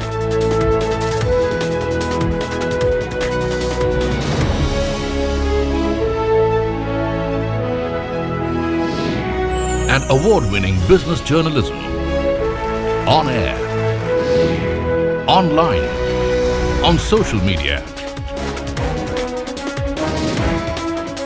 As we embark upon 25 years of excellence, we invite you to be a part of our future. CNBC-TV 18, your trusted partner and investment ally. It's a very special week for us this week. I'm here celebrating our 20th anniversary in India. India is such an important part of AMD. When we look across our, all of our, global portfolio, every aspect of our product line goes through our design center here in India. And so I had a great time this morning with our team. And when I look back at the last 10 years, it's kind of interesting that we had met each other 10 years ago. It's been a remarkable experience. I mean, if you think about all of the things that have changed over the last 10 years, I say that, semiconductors have now gone from, something that was, kind of behind the scenes, under the covers to today.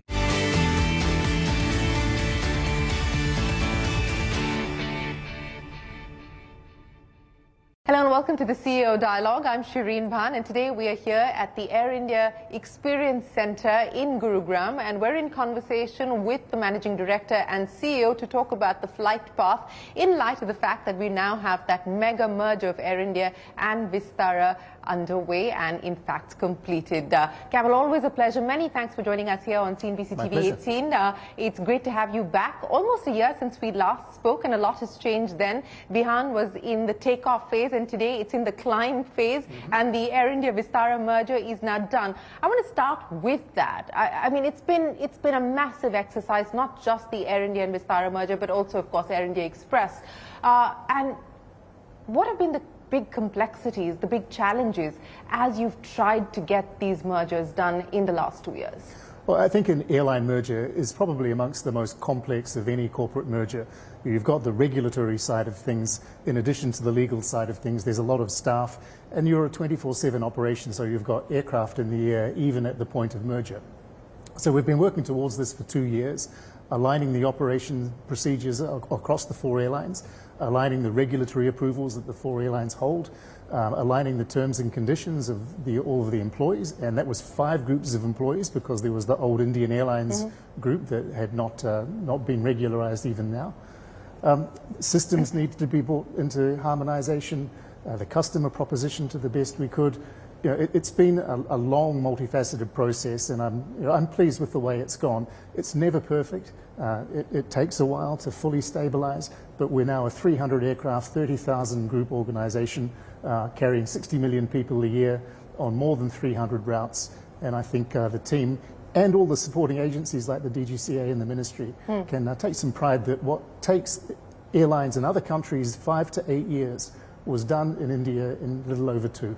Okay, so that then begs the question that, you know, have you taken on more than you can chew? Because if it traditionally takes, or typically takes 5 to 8 years or 10 years perhaps in other aviation markets to pull a merger like this through, you've been able to do it in a little over 2 years. So from a customer's point of view, how much longer will the customer have to wait for operations to stabilize now between Air India and Vistara, and to truly be able to get that kind of experience? Well, operations have effectively stabilized.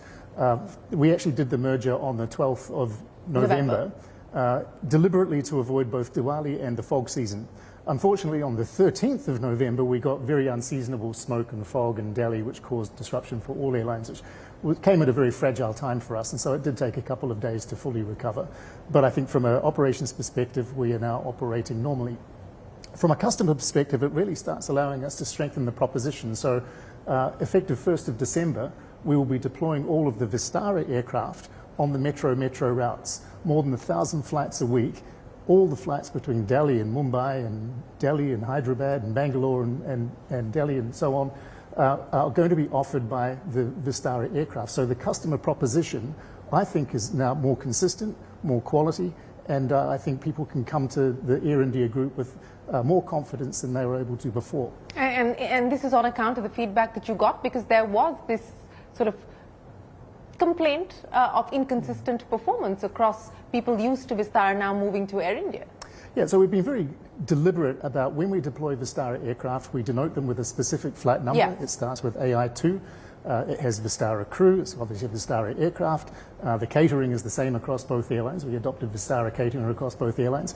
But now, by deploying the ex-Vistara aircraft on the main metro routes, it just makes the product much more consistent. And I think, let's not forget that business people like consistency and frequency. On Delhi-Mumbai, we offer 27 flights a day. And so I think now people can really have some confidence that the Air India business proposition is one that is credible and consistent. You know, you talked about the in-flight meal service and where that now has been consolidated. If you take me through what you've been able to successfully consolidate at the vendor level, on the back end, how much of that is work in progress still, how much of that is completed? Well, all of the systems are now harmonized. The consumer interfaces, call centers, websites, apps are harmonized. The loyalty program is now one new Maharaja Club.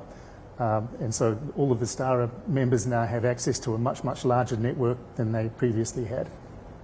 So as far as the customer interface experiences, other than the aircraft, it is the same.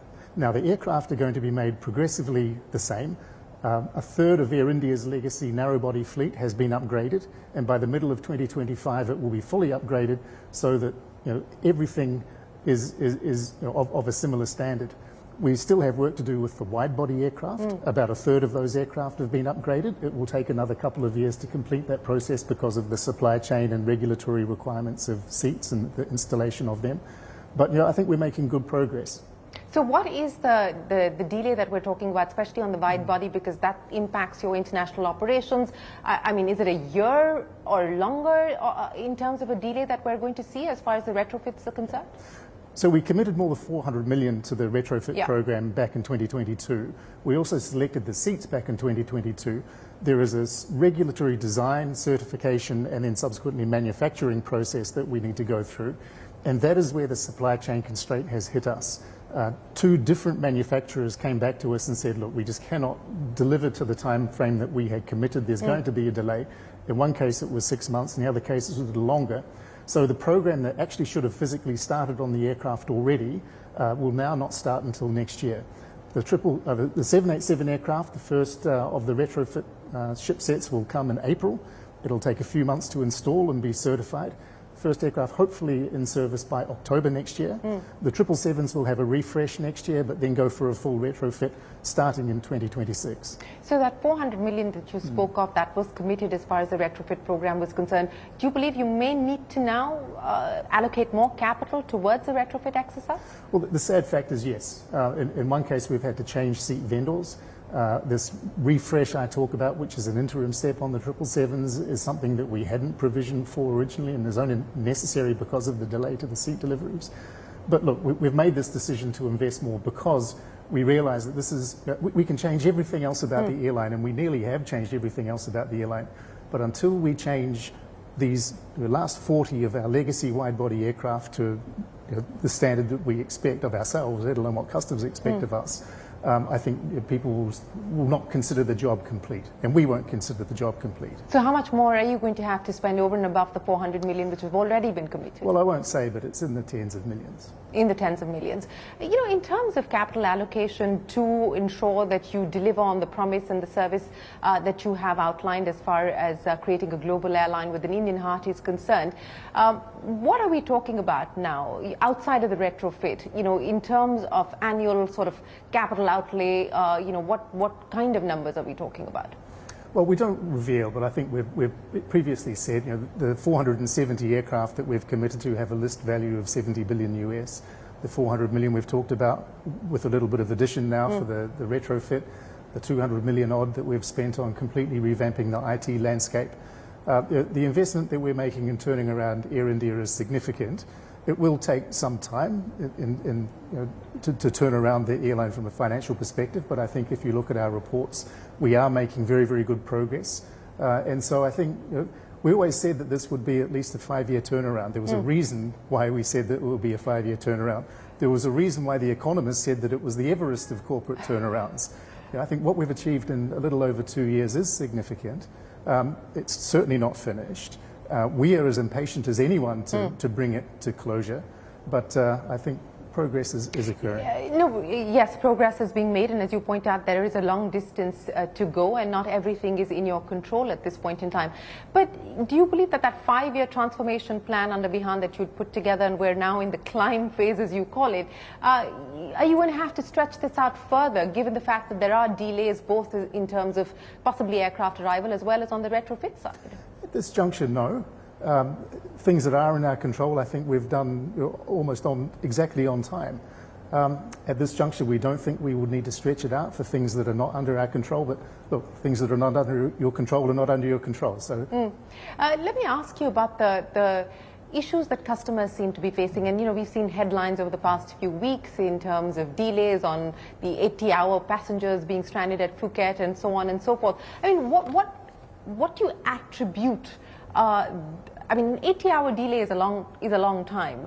Is this an issue of aircraft? Is it an issue of the lack of crew? I mean, from a customer's point of view, you know, people would want to understand what's going on. Yeah. Look, aviation is aviation. There are all sorts of external events and all sorts of internal things that contribute to you know, these issues. As I say, we fly 8,300 flights a week. And we use machines and fly into weather and different geographies. And so I think aviation will always have these oddball events. It's more important how we handle them when it happens. So in this particular case in Phuket, there was an aircraft that had a technical issue.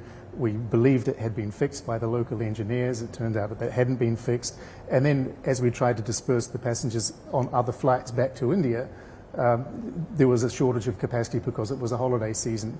And so the headline is 80 hours. A very small number of people were impacted for a long time. The vast majority were able to be brought back very quickly. But unfortunately, that is the nature of aviation. We want to make it less and less frequent, but it's not going to be eliminated forever, I don't think, by any airline. You know, speaking of oddball events, I want to talk to you about what we saw happen over the last 3 months with these bomb hoax threats, and it disrupted aviation across the country, and it disrupted aviation across airlines, including Air India. Indigo got the maximum number of hoax threats, and second was Air India. You know, dealing with that, do you have any ideas now on what really transpired, what was going on, what was behind it, who was behind it, and dealing with that on a daily basis? Well, we're a private enterprise, so we can only go so far into determining who and why people are doing such things.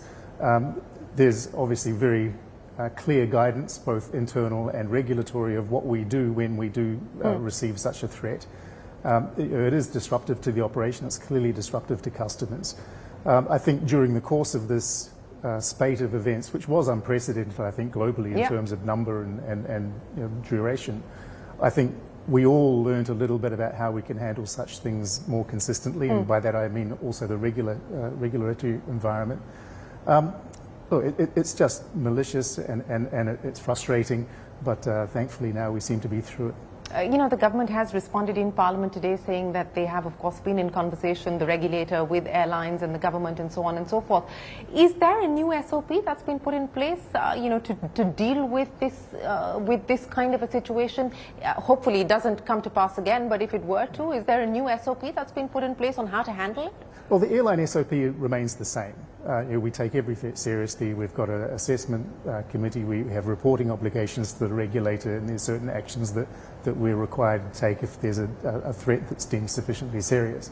At the government and regulatory level, I believe there is the constitution of a new group with some extra members so that there can be a faster, more informed, more consistent assessment of such threats. But that would be more for the government to give. You know, I would imagine that this is a stress test of the worst kind, not just for the airline, but for all agencies involved. And I want to understand, and I'm curious to understand, what it must have been like for you and your team in that time period, when on a daily basis you're just getting these sort of tweets and calls and threats without having to know how you cope with this. I mean, what was that period like?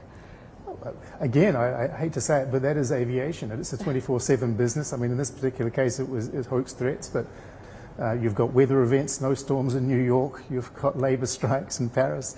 We're used to getting woken up at 3 o'clock in the morning by a phone call saying there's something happening. So that's just a regular day for you? It's not I wouldn't say it's a regular day, but it's not an infrequent occurrence. But what has been the cost of that? Because, you know, I would imagine the cost implications have been significant. I mean, you know, you've got flights being disrupted, you've got to reimburse passengers, you've got to reschedule them. What, a ballpark number of what it could have cost you and the industry? Quite honestly, I don't have that ballpark number, but it's not cheap. We had one particular aircraft, for example, have to land in remote Canada. And that obviously incurs a significant cost. But the real frustration is more about what is the impact to the customers, what is the impact to our employees, both those that are flying as well as those that are dealing with the disruption consequence. You know, I'm glad that there seems to be stability and new structures in place to ensure that we hopefully don't see a repeat. We're going to take a break here on the CEO Dialogue and return with our conversation with the MD and CEO of Air India on the transformation plan.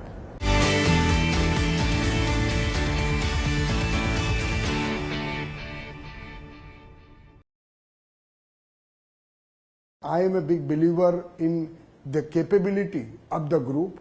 I am invested and I have bought more in this fall. I want to be making very clear that, and these kind of events, you know, in a large corporate life, these kind of events will happen.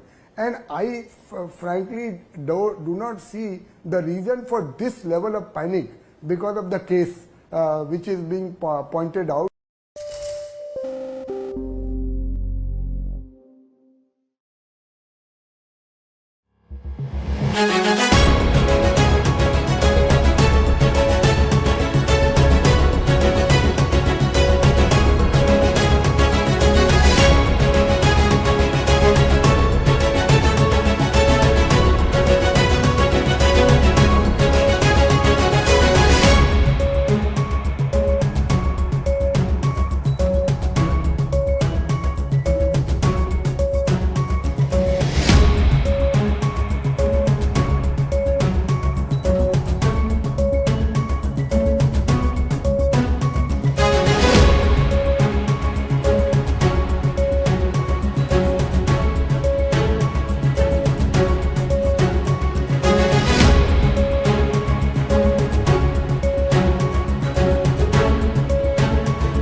Welcome back. You're watching the CEO Dialogue, and we're talking about Air India's flight path in 2025 and beyond. You know, I want to go back to the integration itself, as well as talk about the future plans on the integration, the people integration, and that perhaps is also one of the most complex aspects of ensuring that the integration is a success. Where do things stand? Because there were complications linked to compensation and linked to HR policies on both sides, especially Vistara and Air India, including even things like retirement age. I mean, where do things stand on being able to iron out those issues?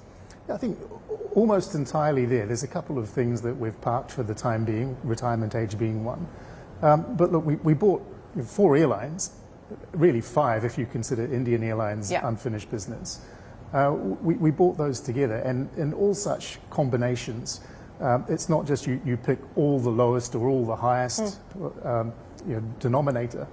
And so there are some pluses and some minuses. But on balance, we feel that everyone benefits from this consolidation, not least because of the huge new opportunities now open to people with the massive expansion and growth that we are undertaking.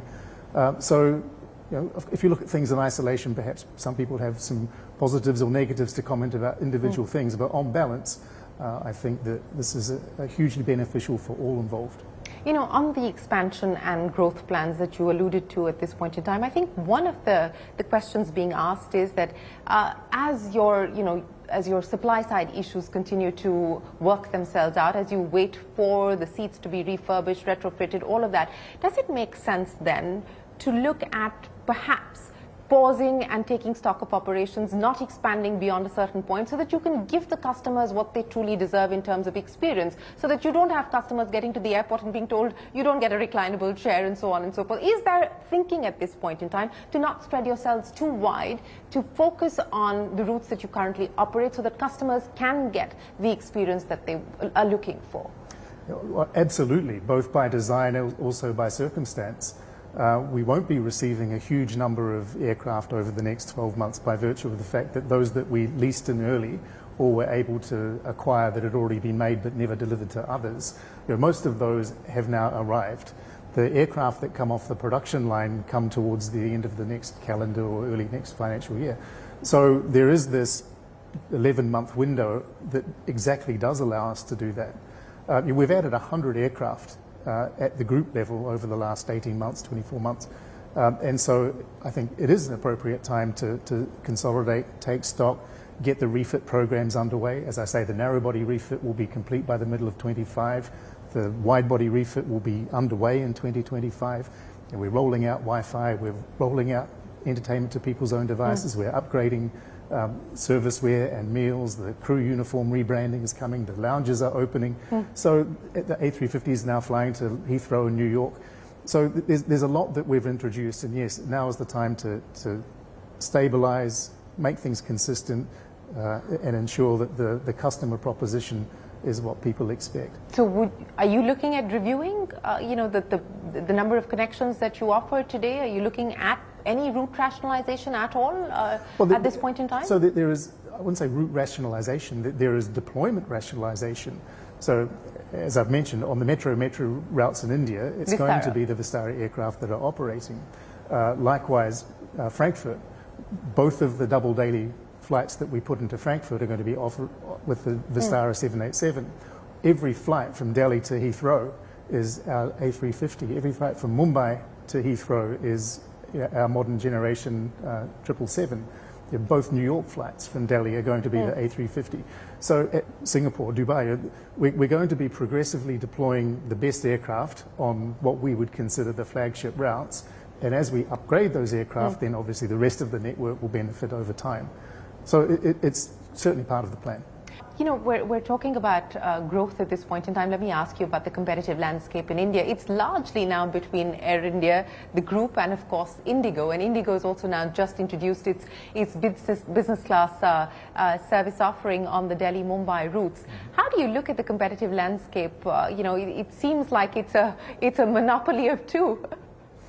Which would be called a duopoly, but no, it's not. I mean, there are third and fourth players in the market. I think India is going through a consolidation phase, which has gone through in North America, in Europe, and other parts of the world previously. From an unprofitable ecosystem, a bit chaotic, people coming and going, to one that is now stabilized, professionalized, able to invest, and ultimately to create a profitable ecosystem. Once it's profitable, many more people will want to jump in, and that's perfectly fine. But for the moment, I think this consolidation is a necessary phase. Look, and India, it's the third largest domestic travel market in the world. It's growing at a compound growth rate of 7%. There's clearly room for certainly more than one, certainly more than two airlines. And it's natural that we will evolve to the different market segments that India itself will evolve to. Historically, it's been people are starting to travel for the first time, or infrequent travelers for whom price is a very important priority. As people travel more often and as people move up the socioeconomic scale, the pursuit of something other than price becomes priority for some. So I think this is just a natural phase of the evolution of the Indian market, and it's an incredibly exciting place to be. Yeah, we're going through a second phase of consolidation. The last one we saw was in the early 2000s or the mid 2000s. But what does that mean in terms of pricing power for airlines like yourself? And also on the back of the merger and the integration, what are the cost efficiencies that we're talking about? I mean, what does that realistically mean in terms of margin improvement for Air India? Well, there's a whole regulatory and legal structure that you need to maintain if you're an independent organization or an independent airline. There's duplication of many positions. There aren't the economies of scale that you can enjoy when you're a 300 aircraft airline. So clearly there are efficiencies, and we've realized some, and there are more that we wish to realize. And that was part of the motivation for putting the businesses together. But I wouldn't want to give you particular figures. With respect to pricing power, I'd refer you to an article that was literally just released by IATA, which traces how airfares have tracked relative to the CPI and relative to oil prices, not just in India, but in many countries. And what you will find that if you index back to 2015 or 2019, airfares have gone down. And not only gone down, but gone down dramatically relative to inflation and relative to oil price. So I think just the competitive dynamic of aviation and the market will mean that airfares will remain affordable, and of course we want to fill our planes. So there's always going to be a benefit to the customer in that respect. You talked about the path to profitability, not just for Air India, but also for the aviation industry here in India. But let's talk about Air India in specific. You have been able to bring down losses quite significantly in the last 2 years. What does the outlook look like in terms of profitability for you? Well, we're a private company, and I won't say, but clearly there are expectations from shareholders as well as customers. And we feel that there's a good path forward. We are as impatient to realize those ambitions as much as the customer ambitions.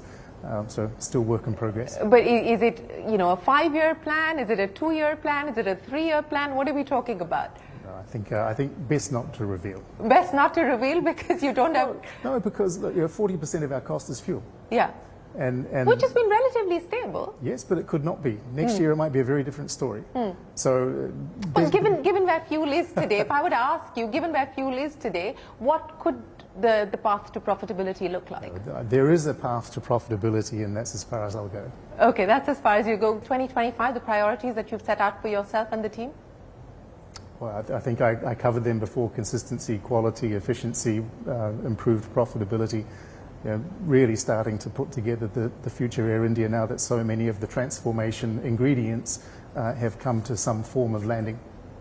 Campbell, always a pleasure. Many, many thanks for joining us here on the CEO Dialogue. Appreciate your time, and we wish you the very best of luck as you look at taking Air India beyond the climb phase, and wish you all the best. Thank you, Shireen. Well, with that, it is time for us to wrap up this edition of the CEO Dialogue. From all of us here on the team, for now, goodbye, and many thanks for watching.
Hello and welcome to News Center. I'm Parikshit Luthra. India has lost over 11,000 crore rupees to cyber frauds in the first 9 months of 2024, according to the Indian Cybercrime Coordination Center. Stock trading scams accounted for the largest share, with losses of over 4,000 crore rupees. Furthermore, over 1,600 crore rupees was lost to digital arrests. Prime Minister Narendra Modi recently cautioned citizens about digital arrest frauds, stressing that no government agency contacts individuals via phone or video calls for investigations. Modi urged the public to remain alert. The centre has also blocked nearly 7 lakh SIM cards and 1 lakh international mobile equipment identity numbers reported by police authorities to check cyber crimes in the country. The government has also said that it has devised a system to identify and block incoming international spoofed calls displaying Indian mobile numbers. Fraud cases related to UPI have also risen 85% in the last financial year. According to the Finance Ministry, the ministry has also told the Parliament that more than 13 lakh fraud cases involving more than 1,000 crore rupees were reported in FY24. To take this discussion forward, I'm now joined by cyber law expert and Supreme Court advocate Pavan Duggal and senior IPS officer Brijesh Singh. He's also the principal secretary to the office of the Maharashtra Chief Minister. Brijesh Singh, if I can begin with you, if we were to ask you about the extent of such scams in Maharashtra, we're looking at a huge volume of stock trading scams, also stock market scams. Give us a sense of when it comes to these digital financial frauds, how badly is Maharashtra affected and what is the kind of fraud that really tops the list? You know, there are different kinds of frauds. So there are frauds which are of a ubiquitous variety, which are large in number, but the individual money lost would be less. But these stock trading kind of scams are there where high value people are losing a large amount of money. So where the number of victims may be less, but the amount of money lost is really huge. So there's a huge typology of these crimes. And what you see is that there is a huge uptick as compared to last year. The number of these crimes is rising. One may not be able to come to an exact number, but see, the more developed and the more digitally literate the state is, in fact, the number of victims is much more there. So if you look at Maharashtra, we have huge internet penetration, we have huge mobile usage, we have huge data usage, and hence the numbers you would see are high. And Maharashtra also registers and investigates these crimes effectively. So you would find a large number of crimes here. You know, what really shocks us, Mr. Singh, is that these are literate, sometimes very highly educated people who are falling for such scams. There have been some cases where journalists have also fallen prey to these scams. So what is the modus operandi which makes it very difficult to the digitally savvy citizen to fall into these traps? So, you know, social engineering is not a technical thing. It's the hacking of the mind, right? And it doesn't require any technology. If somebody calls you up and gives you information which is about you, which is about your account, they are establishing trust. Either they establish trust, or they establish an authority figure, or they create a sense of emergency. And all this to make you to comply to something, to share information, to share passwords, to share OTP, to part with money, to install an app. And it is typically, now you have some use of Gen AI in creating synthetic identities and in creating, very similar profiles. But otherwise, it does not require much technology. And the more intelligent you are, the more carefully crafted ruse exists for you. So if you look at very specific phishing scams, like whaling scams, they are done, or spear phishing, they are done with the profile of the individual targeted in mind. So everything would be crafted to you. They would have information about your SOPs. They would have information about the current projects. They would have information about pending payments. And hence, they would create an atmosphere of trust which would be misutilized. All right, that is important. Pavan Duggal, taking off from there, social engineering, as Mr. Brijesh Singh was saying, is not difficult. You can find out details about a person, his profile, the kind of work he's involved in.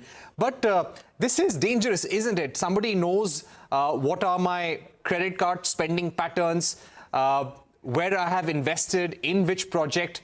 what are some of the major mutual fund investments that I have? How does one get this information? How does one's privacy get compromised? And what are the things what someone should be very careful about when you get a call and somebody threatens you with a digital arrest or some sort of financial penalty? Well, clearly today, at the time when we talk, India doesn't have a data protection law. This is despite the fact that the Digital Personal Data Protection Act 2023 has been passed, but till today, it's not yet been implemented because the rules under the same have not yet been made. So in this context, it's now easy to go ahead and violate almost anybody's privacy. On top of it, although the Supreme Court has said that every Indian has got the fundamental right to privacy as part of the fundamental right to life, the fact still remains is that we don't have a law on privacy per se. In this context, it becomes easier for people to buy your and my data from a variety of sources, to go ahead and misuse the same. And that's the reason it's not just only used for cyber fraud, it's now used for AI-enabled crimes, whether it's deep fakes, whether it's digital arrest. The bottom line is very clear. Now, with the end of COVID-19, the golden age of cybercrime has already begun. And this golden age will be with us for the next many decades. On top of it, there's now another sociological phenomenon that's staring us. The fact that India is undergoing the Great Indian Vomiting Revolution has only helped the cyber criminals, because Indians are vomiting data about their personal, professional, and social lives online. Combining with all this is yet another economic factor, which is the cybercrime as a service powered by artificial intelligence on the darknet. Now, once this kind of a dream comes true for cyber criminals, they are willing to experiment. They are willing to go ahead and do everything possible to target people. And right now, they have understood that cybercrime has become a cottage industry. And with the cottage industrialization of cybercrime, it's now very clear that almost anybody is a potential target, a potential victim. So the quicker we try to go ahead and protect our limited privacy, whatever remains, the better it's going to be. And let's take it as a given, yes, that we will be attacked. We will become a victim of cybercrime. The important issue is not that we become a victim. The important issue is, how do we come back to a state of normalcy as soon as possible? That's the reason the focus has to now shift onto a new platform, onto a new direction, which is that of cyber resilience. That's what will have to be done. Indians have lost lots of money. Only in digital arrests, Indians have lost more than about 2,000 crores in 4 months. Last year, the world lost more than $6 trillion to cybercrime. This year, by the end of 2024, we should be losing more than $8 trillion to cybercrime. But the figure is not stopping. Next year, we should be losing $10.5 trillion to cybercrime. Therefore, the focus will have to be, again, on capacity building, creating more awareness amongst users so that they can take cogent, practical cyber hygiene methodologies and steps to prevent themselves from becoming victims of cyber crimes. Right. Mr. Singh, do you also feel that, yes, there are, of course, certain gangs which are operating in parts of Haryana, maybe other parts of the country as well in certain pockets. Now, is this like a cottage industry, or do you feel there could be a kingpin as well?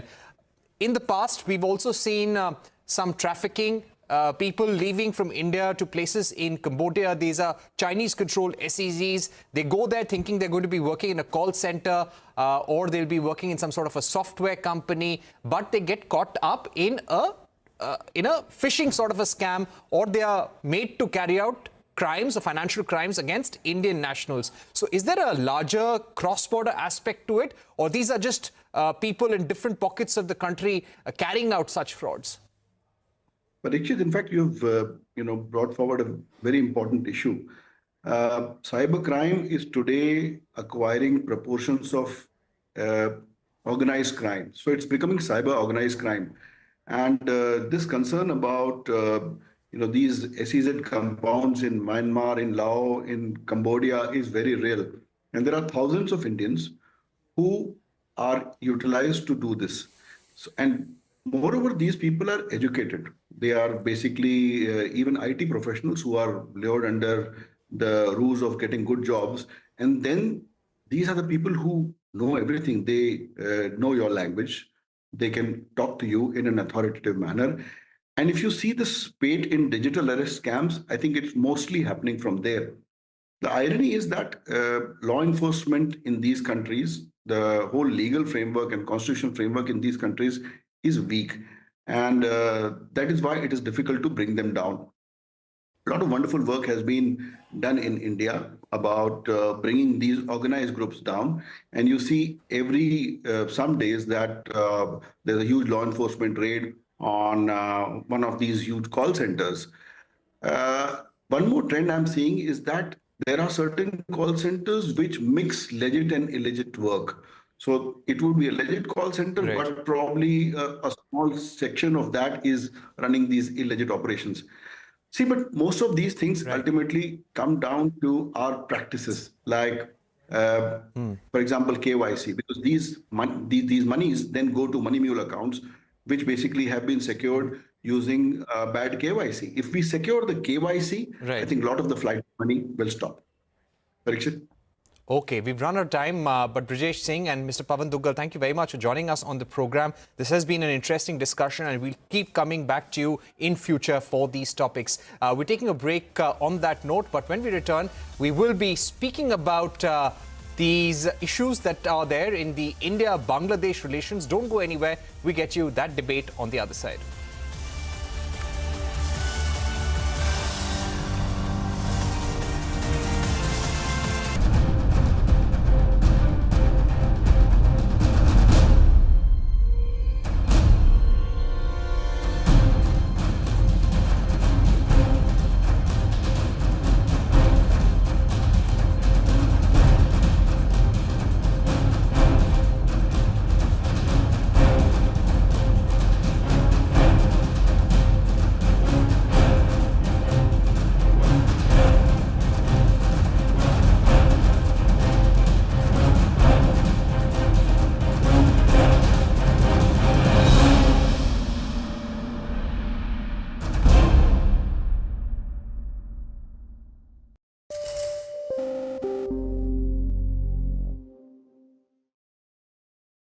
मैं प्रियंका गांधी वाड्रा जो लोकसभा की सदस्य निर्वाचित हुई हूँ सत्यनिष्ठा से प्रतिज्ञा करती हूँ कि मैं विधि द्वारा स्थापित भारत के संविधान के प्रति सच्ची श्रद्धा और निष्ठा रखूंगी। Shrimati Priyanka Gandhi Vadra.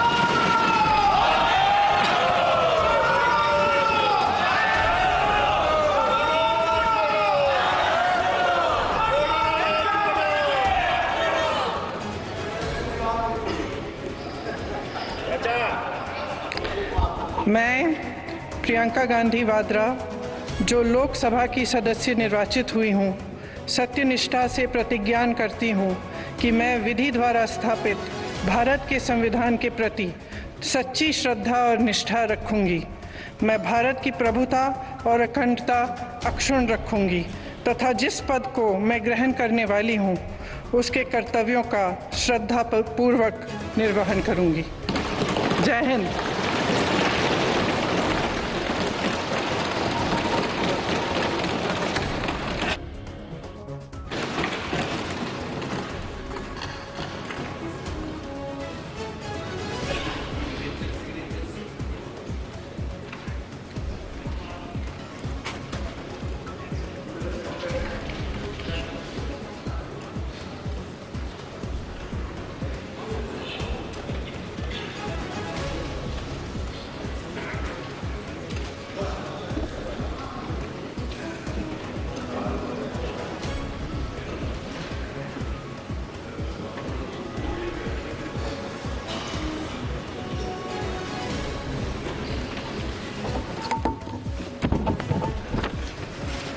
I'm very happy.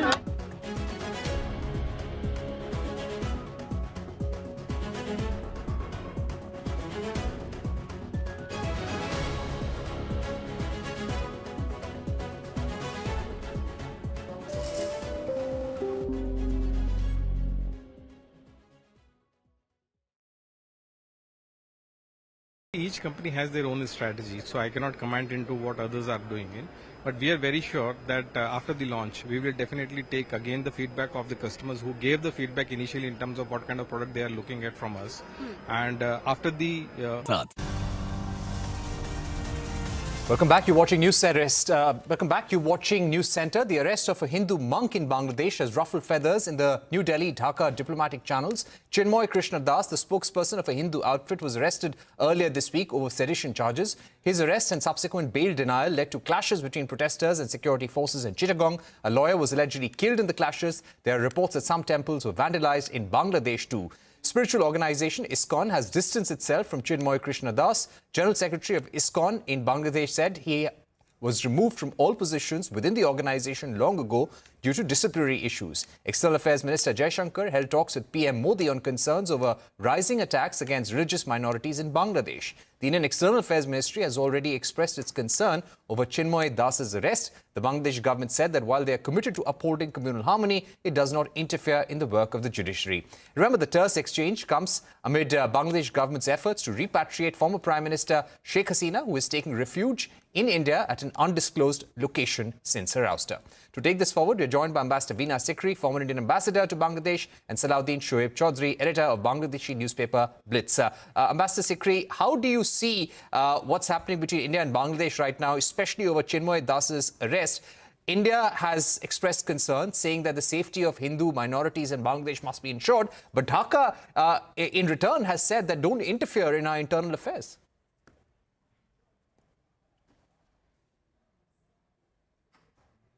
You're on mute, ma'am. I'm audible now?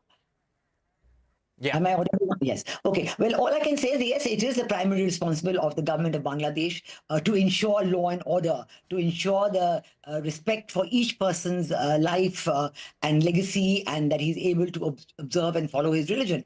And on 5th of August, in fact, the very day that Prime Minister Sheikh Hasina left the country, the first attacks were on the Hindu and Buddhist and Christian minorities. And at that time, our Prime Minister had taken it up with Professor Mohammed Yunus, and we had been assured by Professor Mohammed Yunus, our Prime Minister had been assured, a telephone call came from Professor Mohammed Yunus, and we were assured that, yes, everything will be done to maintain law and order, to maintain the life and property of the Hindu citizens. And it is in the constitution of Bangladesh. Secularism and democracy is there.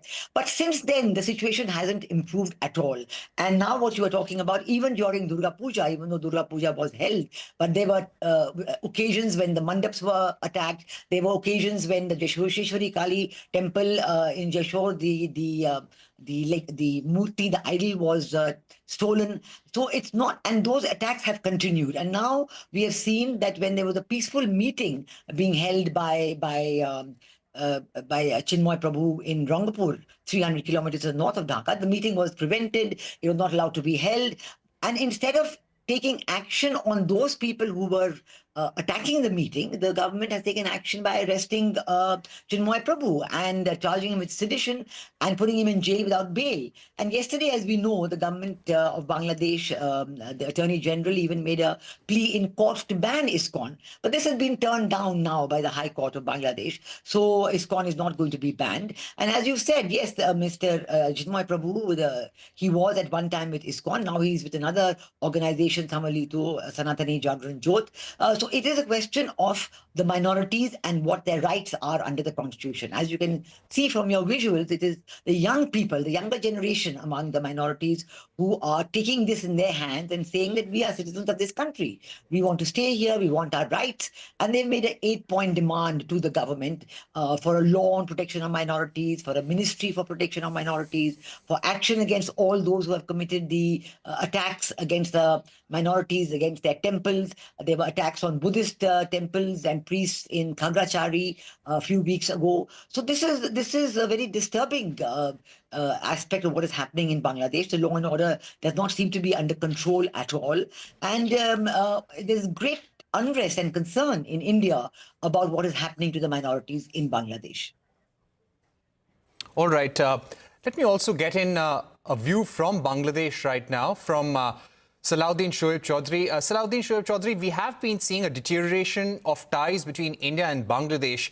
How do you think Bangladesh authorities have noted India's concerns over the arrest of Chinmoy Das and generally the treatment of Hindu minorities in Bangladesh. Thank you. Actually, before I comment on that, I would like to draw your attention that the case in which Chinmoy Prabhu has been arrested, sedition, they claim that they disrespected the flag of Bangladesh and placed the Sanatan flag over Bangladesh flag. But I have just tweeted a few minutes ago that the flag that they claim to be Bangladeshi flag, actually it's not Bangladeshi flag. There are four crescent and star at the four corners of Bangladesh flag. This is not Bangladeshi flag, it is something else. So clearly it is not a case of disrespecting Bangladeshi flag, it's a fake case. And case was not filed by the government, it was filed by a leader of BNP in Chittagong. His name is Firoz Khan, who was subsequently expelled from BNP for filing this sedition case. And following the arrest of the Chinmoy Prabhu, there are, as you know, that attacks on Hindu homes and temples in this country. And there are open processions in various parts of Bangladesh by the Islamists, chanting slogans to slaughter ISKCON members and Hindus.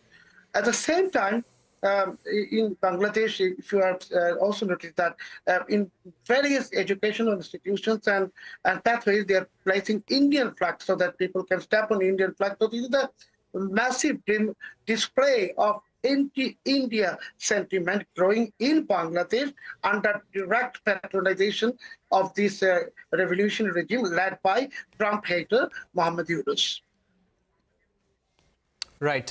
Coming back to you, Ms. Veena Sikri, how do you see India-Bangladesh ties right now? Now, this is not just linked to the treatment of Hindu minorities. We have seen how the Adani Power Pact agreement with Bangladesh was under review because there was a large amount of money pending to Adani's as payment. Now, because of the case that has been filed against them in the United States, the Bangladesh government has ordered an investigation there as well.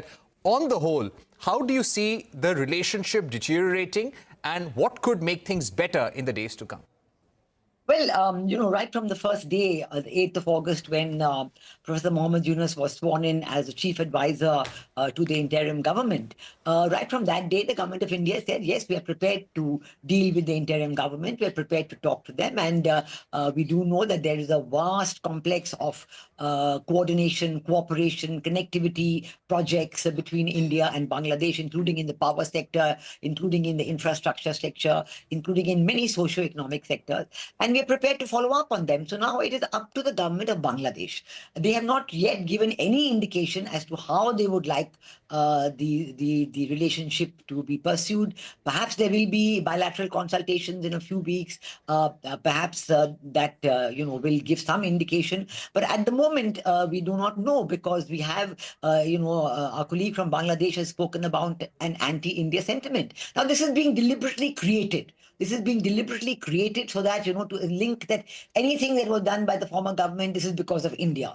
And I think this is entirely incorrect because India and Bangladesh are two sovereign countries. We have always had good relations with Bangladesh. We've always wanted to help the people of Bangladesh in their economic aspects, social aspects, whichever it is there of mutually beneficial interest to both sides. And I think that approach of the government of India continues. So it is up to the people of Bangladesh, just as they have to correct this feeling that it is not India who is doing all these things. It is in Bangladesh that the Hindu minorities are being attacked. It is in Bangladesh that the Buddhist minorities are being attacked. You know that even President Trump has given a strong statement where he spoke about the chaos in Bangladesh and he spoke about the barbaric attacks on Hindus and Christians in Bangladesh. So obviously in the power sector, you've spoken about the Adani project. And yes, there is the outstanding bill.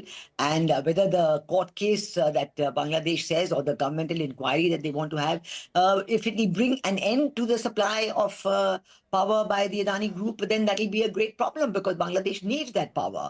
And the Adani group has said that they would like the areas to be paid before they continue the supply of power. So again, this is a question that while the government of Bangladesh is it's within its right to look into anything that it wants to look into.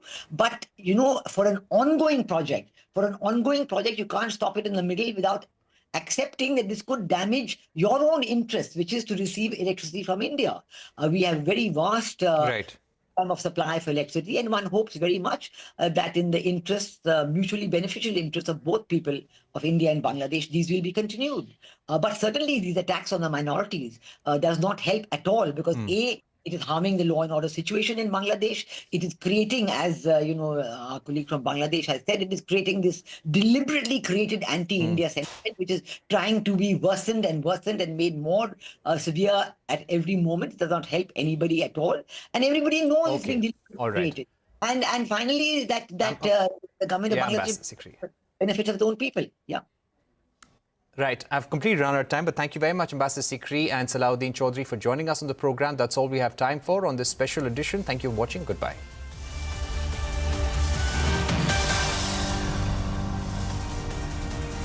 But even the service aspect which we have mentioned today will also give an assurance to all the customers who are actually looking for a trust and reliable product in the market, which currently is not available as of now. So keeping that in mind, we will bundle the entire price accordingly, keeping in mind all the aspects of our product as well as the services which we will render from our rendering setups.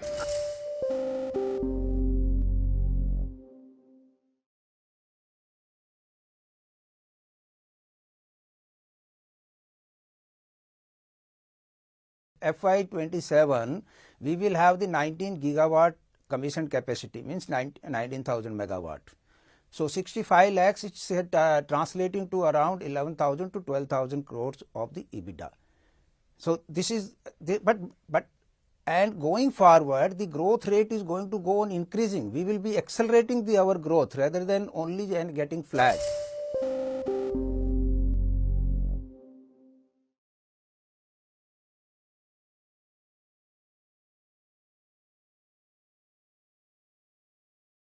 We have at present more than around 13 to 16,000 megawatt of the solar projects plus wind projects which are under execution, and we are going to commission 3,000 megawatt this year by March 25, another 5,000 megawatt by March 26, and another 8,000 megawatt by 27. So March 27 we should be reaching to 19,000 megawatt of commission capacity. NTPC is having the rating which is AAA for the domestic and BBB minus, which is as far as the sovereign, as far as the international is concerned. So there is no reason that we will be taking the advantage of our funding then, which will be at the most optimum then price.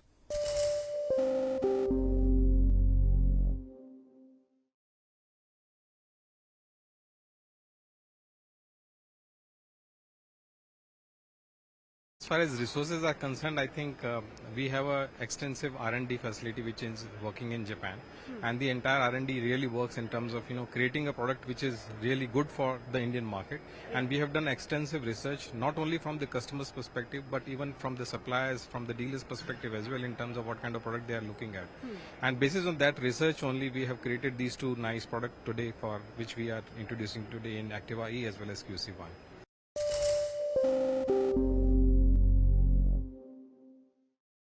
Just spoke with Prime Minister of Israel and Lebanon.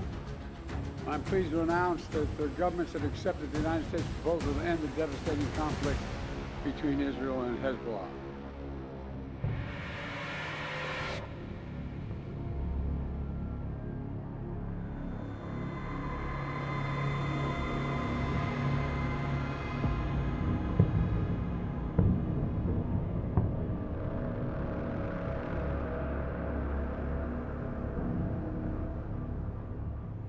הערב אביא לאישור הקבינט מתווה להפסקת אש בלבנון.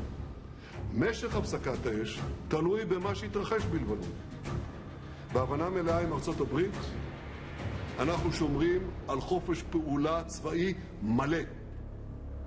אם חיזבאללה יפר את ההסכם וינסה להתחמש, אנחנו נתקוף.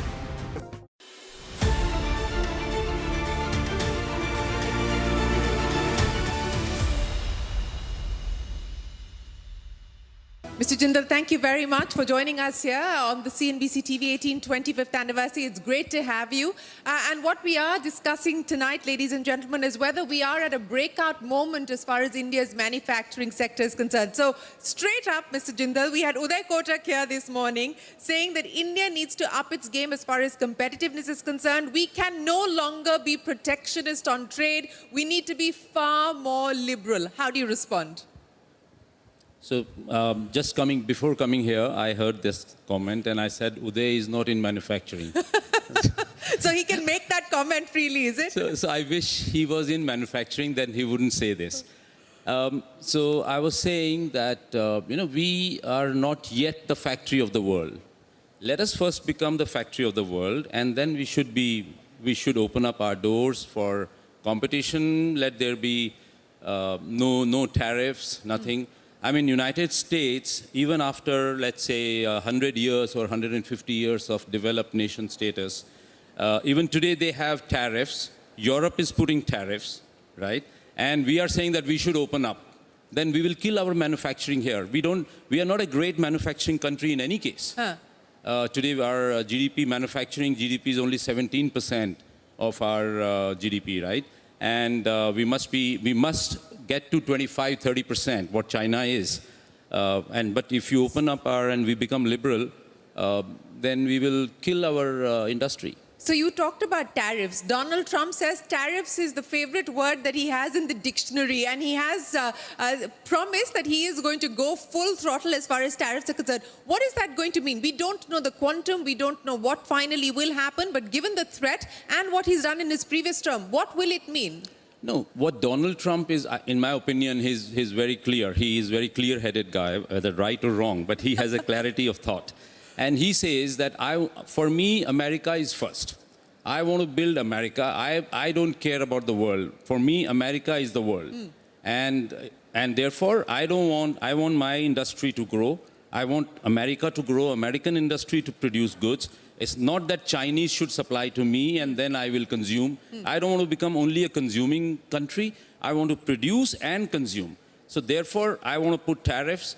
Yes, tariffs do make you, let's say, lethargic. You become more uncompetitive to an extent. So therefore, you have to gradually bring down the tariffs to become competitive.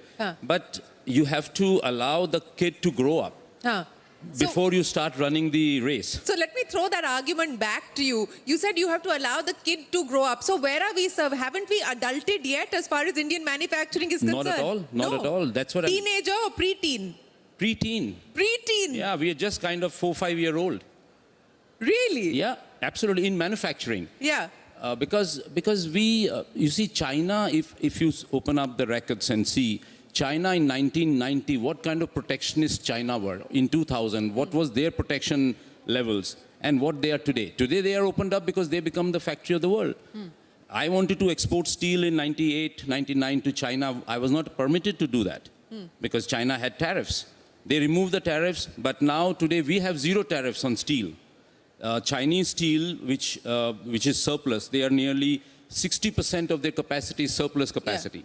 So it comes via Japan, Korea, Vietnam, Malaysia to India at 0% duty. So you're saying that there is a case for higher tariffs to be imposed? I'm not saying higher tariffs, but there has to be, the government must have a very clear view that what they want. They want the heavy industries to come up in this country because steel industry, for example, I'm just taking steel as an example because I belong to steel industry. If you don't want the heavy industries to come in India, you want to rely on Chinese steel industry to build Indian ecosystem, Indian SMEs and MSMEs. I have no problem. I can go somewhere else and invest. I don't have to invest here. But I love this country. I would love to invest here. I have grown here. I have earned my bucks here, right? So I would love to invest here. But this thought that MSME and SME is more important than the heavy industry. If the heavy industry dies, MSME, SME dies. So you have to... You're sounding pretty sanguine about growth as well as the future. Not really. I mean, yeah, but this is a fact that you have to... Because steel industry needs huge investment. Yeah. Right? So for making huge investment, you have to make profits. If you can't make profits, Fair enough. then you can't. My shareholders will not give me money to invest, right? So then I can't build more industry. Today, for example, India needs 20 million tons of steel every year, which China needed, let's say, in year 2000. We need it today. So 20 million means $20 billion of investment every year. I don't think if any other industry requires that kind of investment. We are willing to do that as an industry. But there are only, in every country, there are only 4 or 5 players which invest in any industry, right? So $20 billion amongst 4 or 5 players is a huge investment. Yeah. So which we are doing, but if we don't make money, we can't invest. Okay, so let's talk about, you said that, if the conditions are not right, you'll go elsewhere and invest. I mean, in a matter of speaking, I'm not saying that you're going to do that, but I'm talking about, for instance, your own international plans, your own international expansion in markets like the US, for instance. Are we going to see more of that being built out? Personally, no. As I said, I love India. I love to expand in this country. And this is my karma bhumi. So I want to do here, and but I want the right policies. I want that the country must really think about it, that how to develop the heavy industries. So what do you want? What is the number 1, 2, 3 thing you want from the government? For example, we cannot be a country which exports minerals and import finished products. We cannot be. There has to be a complete no. I've been advocating this policy for a long time, more than 20 years, that please don't export minerals. Please allow Indian industry to consume the minerals, add value, and export the products, right? But we are exporting minerals and importing finished products. This is a complete no, number one. Okay. Number two, there has to be a level playing field. Right. A country like China, which has got huge surplus, nearly 500 million tons. We consume 150 million tons of steel. China exports nearly 150 million tons of steel. So therefore, there is no way that we can compete with China. I mean, it's not that we are not competitive. We make much more profit in our balance sheet in a normal year than the Chinese steel companies do. But the Chinese are, they are all state-owned companies. Yeah. And for them, profit is not very important. It's more like a job creation. It's an ego-boosting thing that every province has this steel plant. Yeah. Right? So that's their thought process. So they go on expanding their capacities because, one state says that, oh, Shanghai has bigger capacity than Beijing. Yeah. Or Shaanxi has bigger capacity than Luzhou. That kind of thing they have, competition. Right. Healthy competition. But therefore, they don't care for the profits. But we don't make profits, then we don't have state exchequer writing check for us.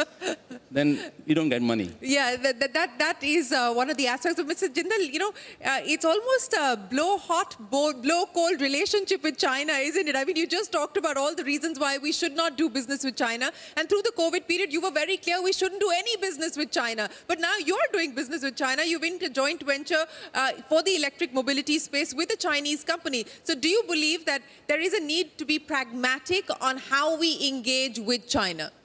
No, absolutely. With any country.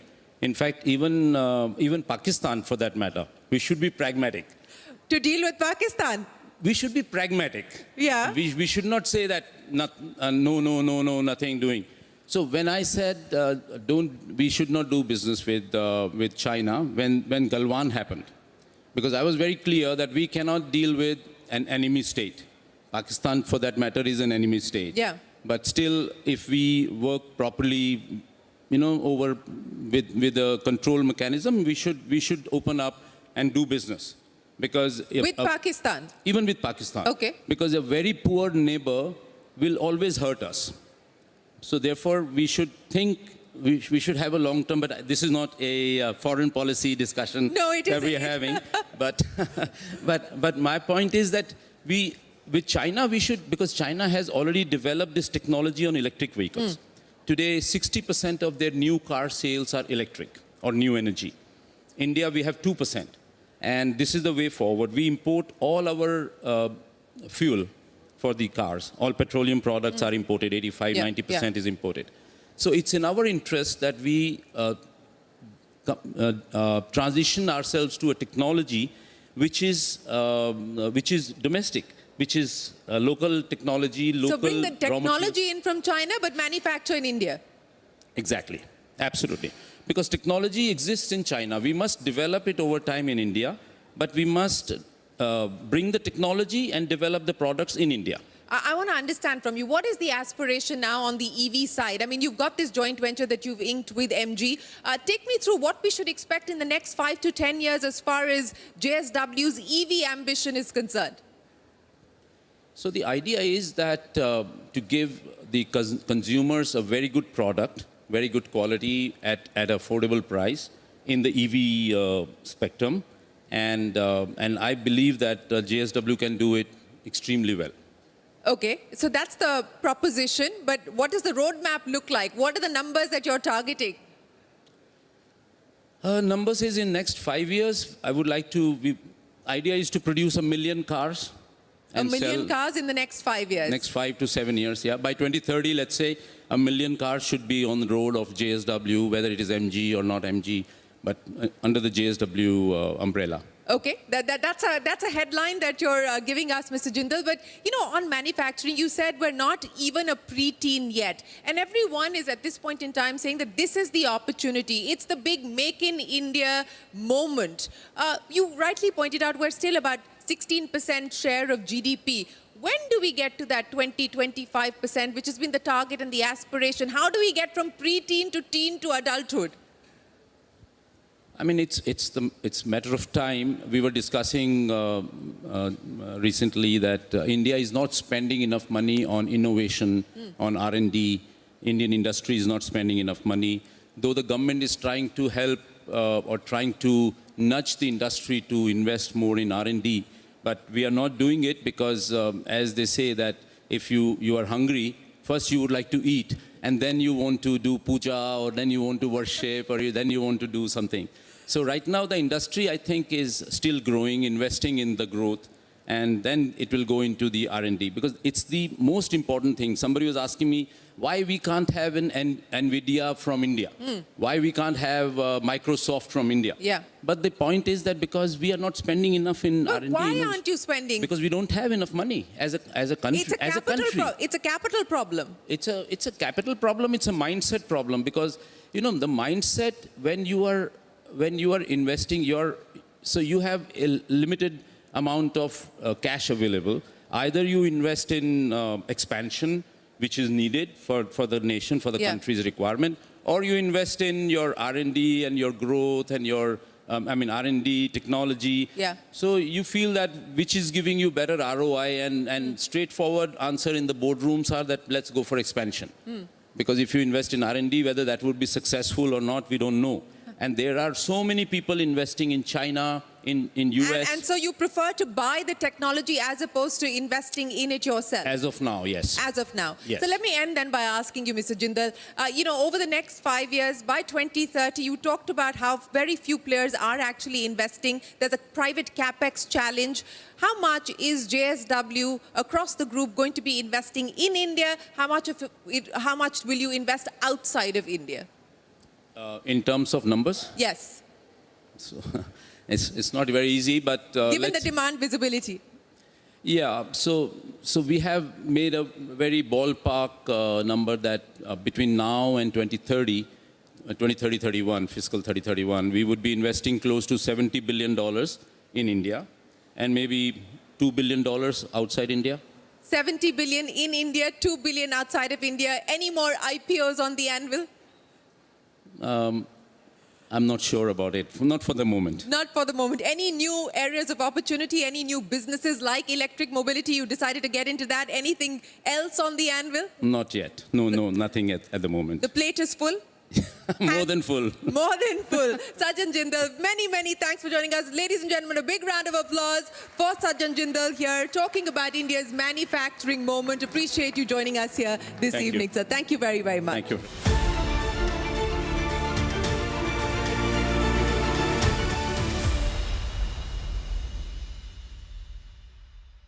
ירצה לחדש תשתיות טרור בסמוך לגבול, אנחנו נתקוף.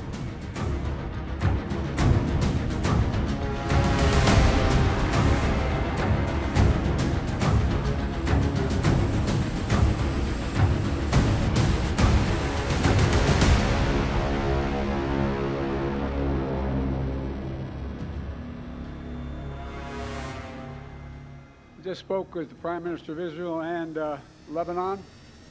I'm pleased to announce that the governments have accepted the United States proposal to end the devastating conflict between Israel and Hezbollah. I want to thank President Macron of France for his partnership in reaching this moment.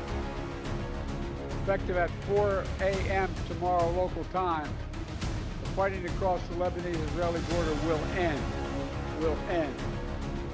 This is designed to be a permanent cessation of hostilities. What is left of Hezbollah and other terrorist organizations will not be allowed, I emphasize, will not be allowed to threaten the security of Israel again. Over the next 60 days, the Lebanese army and state security forces will deploy and take control of their own territory once again. Hezbollah terrorist infrastructure in southern Lebanon will not be allowed to be rebuilt. And over the next 60 days, Israel will gradually withdraw its remaining forces. And civilians on both sides will soon be able to safely return to their communities.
We don't know what the government intends to do, whether the government acts, how it chooses to act, how it chooses to respond to the charges that Kate has put on the table, and whether there's going to be any change in regulation or not. But you're going to be filing your papers at some point, hopefully soon. This is going to be a significant risk factor, is it not? Was this a risk factor when you did this round of fundraise, when you did the domestic financing? Look, not really. I mean, I think we've got... See, nobody's asked you these questions? No, people ask the questions, no doubt about it. But to give you a sense, I think that it's really not about compliance in like the spirit or letter of the law that we are all trying to get to domestic ownership, right? We're realizing, and this is the first time that large internet companies are getting created at scale in India, which is a good thing, right? We should celebrate, companies like Zomato and Swiggy that have created tens of billions of dollars of value, and most of that, especially in Zomato.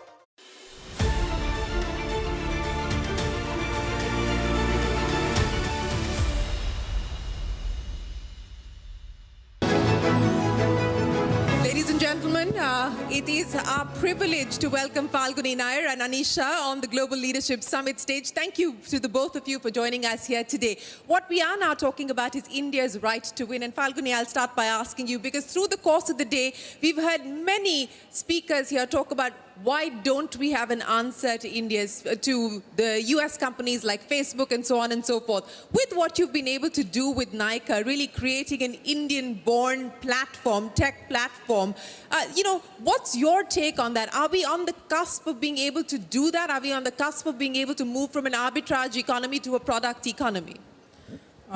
Yes, my answer would be yes. I think what I see is that in many of the digital businesses like e-commerce and others, we hear from our global partners that the technology that India is now offering is really ahead of what they see amongst a lot of digital retailers globally. So of course, I mean, I'm not talking about some of the retailers from US, But time and again, even from US retailers, we hear that the technology in India is quite sophisticated. So I think the investment in digital economy that we've seen over the last 10, 15 years definitely puts us in a good place. But, you know, like the strength and size of the domestic market is important to dream big and to want to compete internationally. And that is just happening. Like, I think the way Sajjan said, I also feel that India is a young economy. And going forward, as the strength of our economy grows, you will see more ambition to go for the globe. Well, you know, you're a young company as well at Nykaa, but I know that we're starting to see the seeds of international ambition being sown. Over the next 10 years, Falguni, I'm not even saying 5, over the next 10 years, do you believe that international expansion is going to be a significant driver of growth for you? I think what happens is that international is attractive, and especially GCC, where we've entered, and there could be more markets like that. However, India remains such a big opportunity that bulk of our energy and investment will continue to go in India. Actually, when we travel globally and you see the size of many of the countries and the economies, and India is a very large economy, and I think except for US and China, we don't understand. But, you know, US, we may get tempted, but otherwise, India is a very sizable economy. And the consumption cycle, at least to the market that you're catering to, has just about started to take off. It's just about started to take off. There are high growth rates in India and abroad. So we remain very excited about discretionary consumption in India. And I personally feel that the coming decade could be one of the best for digital and retail in India. And we, with a combination of both, bringing to the consumer through personalization and all that technology can do, we remain very excited. Do you have a number that you can leave us with in terms of where you believe the industry will be? Not just where Nykaa will be, but where you believe the industry will be on the back of the consumption boom that you're expecting? I think there has been acceleration in beauty growth globally and also in India. And I think the best time for beauty is yet to come.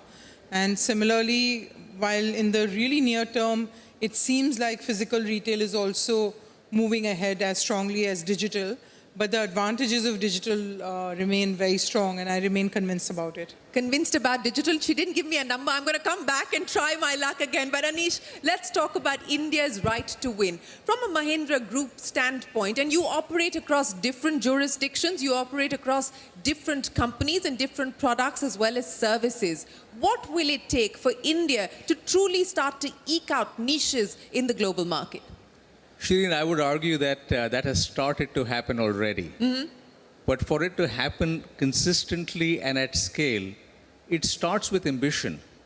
And there, what we are seeing is a vision for a Viksit Bharat that requires manufacturing to grow 16 times in the next 23 years. It requires exports to grow 11 times in the next 23 years.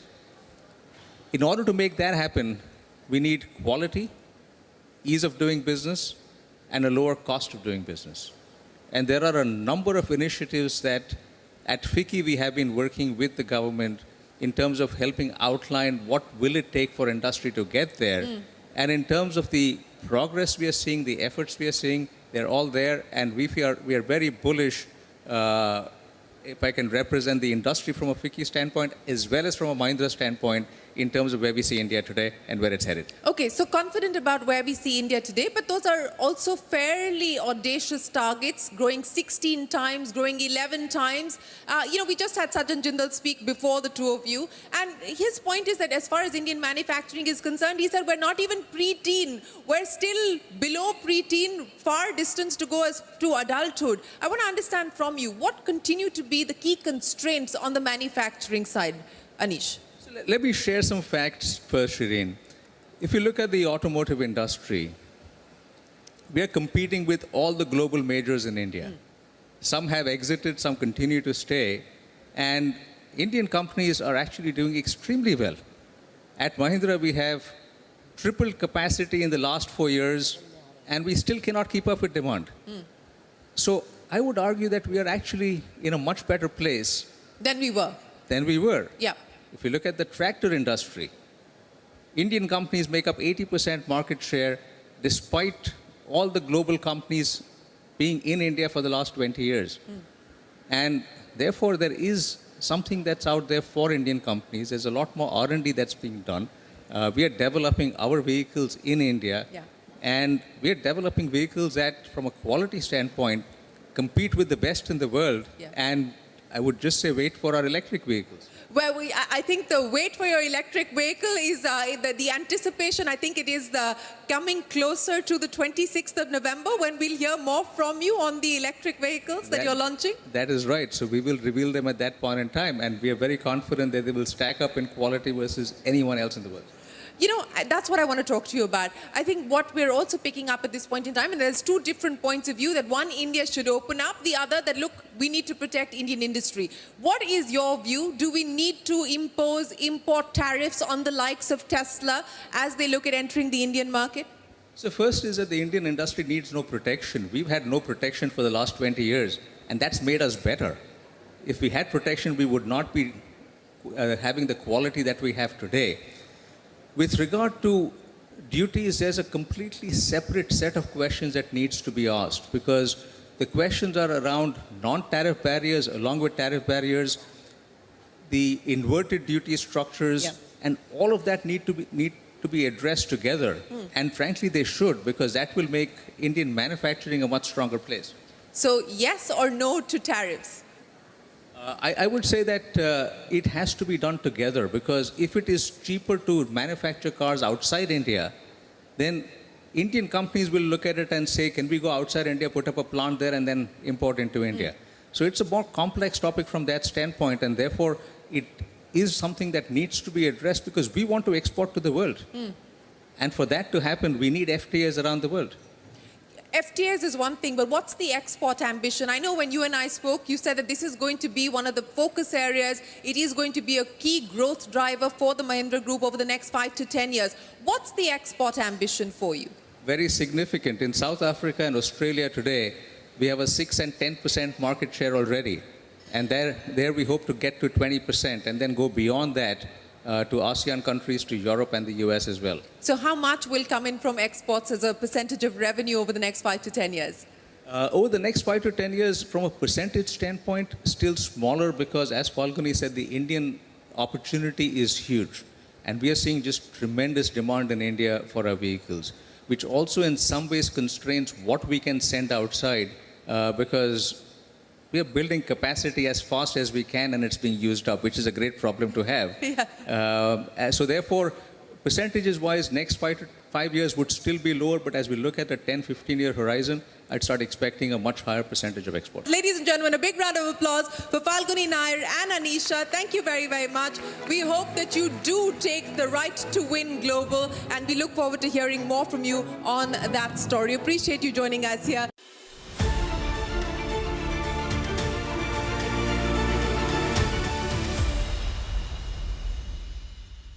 To Indian shareholders over the past 2 years, right? There are people that, sorry, a side note, but there are people that probably can retire earlier or can take care of their parents easier because they own Zomato stock. And that's how you build a middle class, right? You own Boeing stock for 30 years and you build a middle class like that. You don't touch it and you create wealth, right? So it's a good thing. But to give you a sense, what we're all realizing as an internet ecosystem is to build real value at scale, right? You know, tens of billions of dollars without having to, you know, be an Amazon or a Walmart, right? You know, to get to that scale, you want to be an Indian company, and it's looked at very positively, not just by the government, but even by the market, shareholders, and the public at large, right? People trust you more.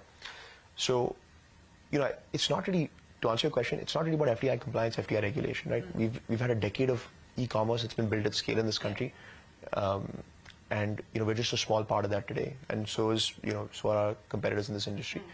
Now, I'm just trying to understand why it suddenly becomes such a big issue as far as companies like you, and perhaps, again, as I'm pointing out, we don't know. There's been no official comment from Zomato. But, you know, I mean, HDFC has foreign holding, and it's in the banking space. Why are you guys getting so concerned about this? There's a difference between financial services and, you know, what we're building, which is commerce, right? We're employing, I mean, obviously, you know, HDFC is one big example. There are obviously lots of examples of large Indian companies, right? Like the Tatas and the Reliances of the world.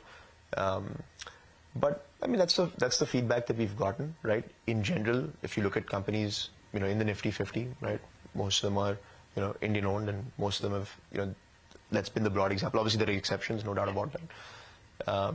But yeah, look, I think you're right to say that why has it become an issue suddenly? I think we're expecting that we will scale, we will create value. So is this a preemptive move? Is my question.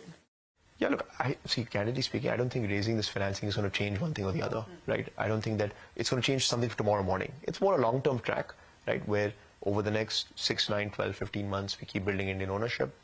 So what will be the ownership? How much do you dilute with this round? How much do you hold between you and Cavalier? What will the foreign shareholding be, and what will the domestic shareholding be? Yeah, so, we are, we will own, by the time we go public, we'll own about 20-ish%. Right, and there are a couple of pieces that we're making, a couple of things that we're closing. This flip from Singapore to India, and just getting ready even just from a legal perspective to go public in a couple of quarters. But yeah, we'll own around 20%, right, which I think is decent, right? So like if you build a large company, that'd be great. But back to answering the key question, right? Is it I don't really look at it as a risk factor, right? We are today, like, we're not only FDI compliant, but we've got a long precedent of FDI compliance, right? Before us, well before in this industry, in e-commerce. We are anyway moving towards being a domestic company, but that doesn't mean that tomorrow we become a domestic company, business model will suddenly change, we're constrained. No, that's not the thought process. Business model will stay the same, even as a domestic company. But, today these large IPOs, hopefully if you become a large company, what does this preempt, right? This preempts us, I hope, right, and then maybe be optimistic, but in the next 12, 24, 36 months, I think we'll be like a 15, 20, $25 billion company. I don't know when, I don't know.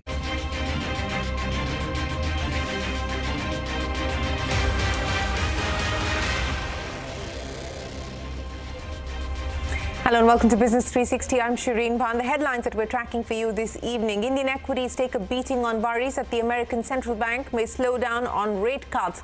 Volatile crude oil prices add to the drag. The Sensex drops over 1,000 points. Nifty slips over 1%. The rupee weakens, teasing a new record low. There was a reason why The Economist said that it was the Everest of corporate turnarounds. I think what we've achieved in a little over 2 years is significant.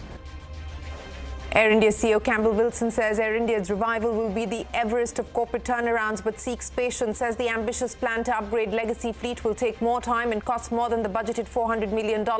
Claims airfares have gone down amidst consolidation in the sector. That's a CNBC-TV18 exclusive. IRDAI is likely to have asked insurers to limit business generated via banks to 50%.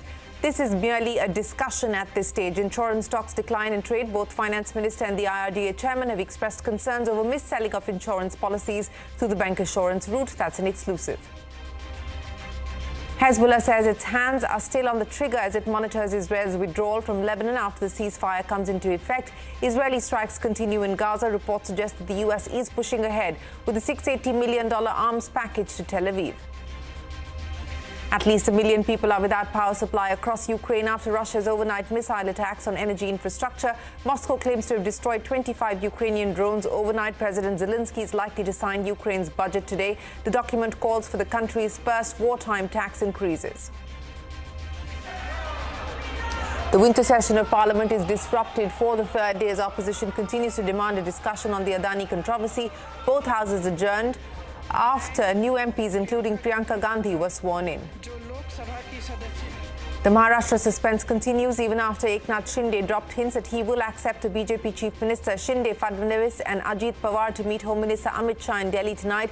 Sources tell Network 18 that the BJP is keen on keeping both the finance and home portfolios to themselves. Well, let's start with the market action. We saw deep cuts on the Lal Street today. The Sensex dropped nearly 1,200 points and Nifty fell below the 24,000 mark in what was pretty broad-based selling pressure that we saw. So that's the Sensex closing 1,090 points, 1,190 points lower, 360 points lower on the Nifty. The mid-cap index closing flat, just about holding in positive territory, and the Nifty Bank also down by about 400 points. The financial stocks clearly they're under pressure. So we'll be standing by now to wrap up the market action for us. What's caused this kind of nervousness, Surbi, today? Well, this will go down as a disappointing day for the bulls because after 3 days of consolidation and some pretty steady levels, the market kind of collapsed today. And this was a fall that was a very India-specific fall because a lot of the other markets around our neighborhood and also in Europe, while we were trading, all those markets were actually up and about. But we had this big sort of incessant selling come through on the large cap space throughout the day. A lot of the bounces were getting sold into, and the net result was that the Nifty managed to break below the 24,000 level once again, and it lost the 20 DMA in the process as well. Mid caps did fare better. The advance decline ratio was also a little positive, but the large cap selling is something that would make people fairly nervous on the street. So let's talk about where the pressure came in from all sides of the market. IT was weak, auto was weak, bank stocks were lower, and insurers were falling big time on fears that there is some sort of regulatory action or some curbs on the bancassurance channel coming forward. So that brings me to the list of Nifty losers, and you'll find stocks like SBI Life, HDFC Life on that list. M&M, Bajaj Auto, Eicher from the auto space were all lower. TCS, Infosys, HCL Tech, Tech Mahindra, all of these technology names were weak. And even consumer stocks like Titan were not spared. Bajaj Finance was among the bigger financial names that was fairly weak in today's trading action. PSU stocks managed to buck the trend. In a wide market fall, they still managed a fair amount of green, and especially these are PSUs beyond the Nifty. For instance, look at NBCC, Hudco. These companies announced order wins that really helped sentiment around them. IOB, where there are some ratings upgrades that have come through. Cochin Shipyard and Irida. These were all positive names in a very weak market. A lot of the Adani stocks also held up today. So Total Gas, Energy Solutions, Adani Green Power, all of them were up. Adani Enterprises managed a small slice of green. Adani Ports was, however, down about 2 to 3% through the trading action. Now, this fall kind of gets us back to the drawing board. The bulls were hoping that the market has made a base and maybe the correction starts getting into its last stages, but we don't know yet. Tonight, of course, we don't have any fresh cues from the US because the markets are closed over there for the Thanksgiving holiday. So it's back to tracking FPI flows to really see if the intensity of the FPI selling is truly over or not, or whether there is more to come. All right, Surabhi, many thanks. That was the market action for you. But the big newsmaker this evening, Air India CEO Campbell Wilson says the revival of the airline will be the Everest of corporate turnaround. Speaking exclusively to CNBC-TV18, Wilson sought patience, though, saying that the management will need 5 years to get the airline back in shape. He also said the ambitious plan to upgrade legacy fleet will take more time and cost more than the budgeted $400 million. Now, even as the aviation industry is in the grips of consolidation, Wilson claims that airfares have in fact gone down and continue to remain affordable. Take a look. So we committed more than $400 million to the retrofit program back in 2022. We also selected the seats back in 2022. There is a regulatory design, certification, and then subsequently manufacturing process that we need to go through. And that is where the supply chain constraint has hit us. 2 different manufacturers came back to us and said, look, we just cannot deliver to the time frame that we had committed. There's going to be a delay. In one case, it was 6 months. In the other case, it was a little longer. So the program that actually should have physically started on the aircraft already will now not start until next year. The 787 aircraft, the first of the retrofit ship sets, will come in April. It'll take a few months to install and be certified. First aircraft hopefully in service by October next year. The 777s will have a refresh next year, but then go for a full retrofit starting in 2026. So that $400 million that you spoke of, that was committed as far as the retrofit program was concerned. Do you believe you may need to now allocate more capital towards the retrofit exercise? Well, the sad fact is yes. In one case, we've had to change seat vendors. This refresh I talk about, which is an interim step on the 777s, is something that we hadn't provisioned for originally and is only necessary because of the delay to the seat deliveries. But look, we've made this decision to invest more because we realise that this is, we can change everything else about the airline, and we nearly have changed everything else about the airline. But until we change the last 40 of our legacy wide-body aircraft to the standard that we expect of ourselves, let alone what customers expect of us, I think people will not consider the job complete, and we won't consider the job complete. So how much more are you going to have to spend over and above the $400 million which have already been committed? Well, I won't say, but it's in the tens of millions. The investment that we're making in turning around Air India is significant. It will take some time to turn around the airline from a financial perspective, but I think if you look at our reports, we are making very, very good progress. And so I think We always said that this would be at least a 5-year turnaround. There was a reason why we said that it would be a 5-year turnaround. There was a reason why the economists said that it was the Everest of corporate turnarounds. I think what we've achieved in a little over 2 years is significant. It's certainly not finished. We are as impatient as anyone to bring it to closure, but I think progress is occurring. We're going through a second phase of consolidation. The last one we saw was in the early 2000s or the mid 2000s. But, you know, what does that mean in terms of pricing power for airlines like yourself? And also on the back of the merger and the integration, what are the cost efficiencies that we're talking about? I mean, what does that realistically mean in terms of margin improvement for Air India? Well, there's a whole regulatory and legal structure that you need to maintain if you're an independent organisation or an independent airline. There's duplication of many positions. There aren't the economies of scale that you can enjoy when you're a 300 aircraft airline. So clearly there are efficiencies, and we've realised some, and there are more that we wish to realise. And that was part of the motivation for putting the businesses together. But I wouldn't want to give you particular figures. With respect to pricing power, I'd refer you to an article that was literally just released by IATA, which traces the how airfares have tracked relative to the CPI and relative to oil prices, not just in India, but in many countries. And what you will find that if you index back to 2015 or 2019, airfares have gone down. And not only gone down, but gone down dramatically relative to inflation and relative to oil price. So I think just the competitive dynamic of aviation and the market will mean that airfares will remain affordable, and of course we want to fill our planes. So there's always going to be a benefit to the customer in that respect.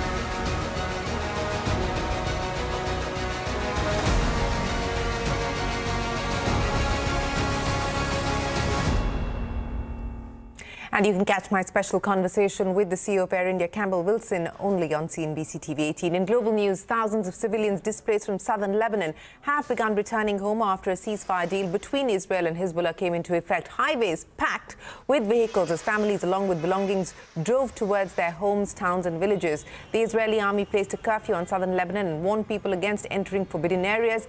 Lebanese military convoys also headed towards southern Lebanon. As per the terms of the ceasefire, the Lebanese army will boost their deployment in the region. Meanwhile, Hezbollah said that it has achieved victory over Israeli forces and will continue to monitor Israel's withdrawal from Lebanon. The armed group added that its fighters will continue to remain ready in case of any infringement. And staying with West Asia, Israel has continued to deepen its offensive in Gaza. Reports have said that Israeli military attacked a refugee camp in central Gaza, killing at least 9 people. Israeli forces also killed 4 Palestinians in a drone attack in another refugee camp in Khan Yunis. Residential buildings were also struck down in many parts of the war-torn enclave. From one war-torn region to another, Ukraine claims Russia launched a massive attack on the country's power and energy infrastructure. Russian missile attacks were reportedly seen across the country, triggering major power outages in cities. Ukrainian authorities have said no casualties have been reported so far. In other international news, at least 9 of Donald Trump's cabinet nominees and picks for his White House team have been targeted with bomb threats. The FBI said it was aware of numerous bomb threats as well as swatting incidents. Remember, swatting refers to the act of making hoax calls to attract police response to the target's home. A White House spokesperson has said U.S. President Joe Biden unequivocally condemned these threats of political violence. And staying with all the action from the U.S., Donald Trump has picked out his new economic team after vowing the first big tariff imposition of his upcoming presidency, targeting Mexico, China and Canada. Prashant joins us now to take us through Trump's new economic team and their stance on things like tariffs and more. Prashant. You know, if there's one thing, Shireen, which kind of is common between all these gentlemen here, you said the new team, right? But it's like the old team, because they're all people who've been associated with Trump for, many years, decades in some cases, old relationships plus loyalty. I think that is the common thread here as far as the new economic team is concerned. So let me just quickly run you through the top sort of 4 or 5 positions here. Treasury Secretary, really top of the line in terms of posts which markets were watching very closely. And mind you, once this appointment came through, markets actually did rally a little bit. The understanding till that point, because other appointments had already been happening, I'll run you through those, but the understanding in markets was that, well, it's all going to be very good for the US, but it's going to be bad for the rest of the world. With Mr. Scott Bessent, who's been nominated for the Treasury Secretary's post, who's a Wall Street veteran, right? He was Trump's biggest ally, or the biggest allies on Wall Street. He's someone who's worked for George Soros' investment firm. And he's someone who's a Wall Street insider, and that's the reason why financial markets, sort of took it very well. His nomination very, very well. In terms of his stance, he favors tariffs as a one-time adjustment. He's hawkish in China. He's also been famously critical of the FOMC. He's actually, made a suggestion that maybe they should get a shadow Fed chair, and in that sense, make the current Fed chair Powell irrelevant in that sense, although he's walked back a little bit from that position since. He's seen as a bit of a fiscal hawk. He's been critical of how the previous Treasury Secretary, Janet Yellen, used T-bills to fund the government. And that's the other point which markets like, that with him, the fiscal is not going to be a complete runaway. So that's the first one, which is the Treasury Secretary. Scott Bessent essentially is a nominee here. The Commerce Secretary comes next. Howard Lutnick is a longtime Trump friend. He's also, by the way, the CEO of the financial services firm Cantor Fitzgerald. They're, of course, they're a research house plus investment banking services in the US and emerging markets as well. The Commerce Department is important under Mr. Lutnick, because it houses 2 important departments. One sets duties on goods the US has determined are unfairly priced or subsidized, which comes into the US, and also it monitors technologies and sensitive tech which needs to be kept out of the reach of countries which the US deems to be adversarial, countries like China. The other 2, the National Economic Council is number 3. Kevin Hassett is was the chairman of the Council of Economic Advisors for 2 years under when Trump was president the first time around in 2016. He's long argued for tax cuts, corporate tax cuts. He sort of pushed that through in the first Trump term as well. He'll be responsible for setting the agenda on a wide range of economic policy matters. This is essentially the economic team within the White House, which is going to work closely with other sort of teams. The last one, United States Trade Representative, the USTR. Jamieson Green was Mr. Robert Lighthizer, chief of staff in Trump's first presidency. Mr. Lighthizer occupied this position of the trade representative in the first term, and Mr. Green has worked with him. He was essentially his protege. He's again, like Mr. Lighthizer, a China hawk. He's arguing for Congress to revoke Beijing's permanent normal trade relation status. And he also wants to impose new and higher tariffs on Chinese goods. So, I would say 3 out of these 4 are hawks, real hawks. The one person here, which is the Treasury Secretary, he's someone who's seen as more benign in that sense, and also perhaps because he's a Wall Street insider, market friendly. The question, of course, is it's at the end of the day, Donald Trump, who's the president, how much power and how much agency will each of these gentlemen have to decide policy? Really, or will all of them have to walk back what Mr. Trump wants to do? I think those are things we'll find out. 20th of January, of course, is the inauguration when Mr. Trump takes over, and we will start to hear on policy front from day one. We actually already are, and I think that'll pick up pace as we go along. Back to you. Prashant, many thanks for joining us. That's the economy team under President-elect Donald Trump. Up next, a special discussion with Dinesh Kanabar, the CEO of Dhruva Advisors, on the anticipated tax reforms and the arbitration mechanism that is being considered. That and more when we return.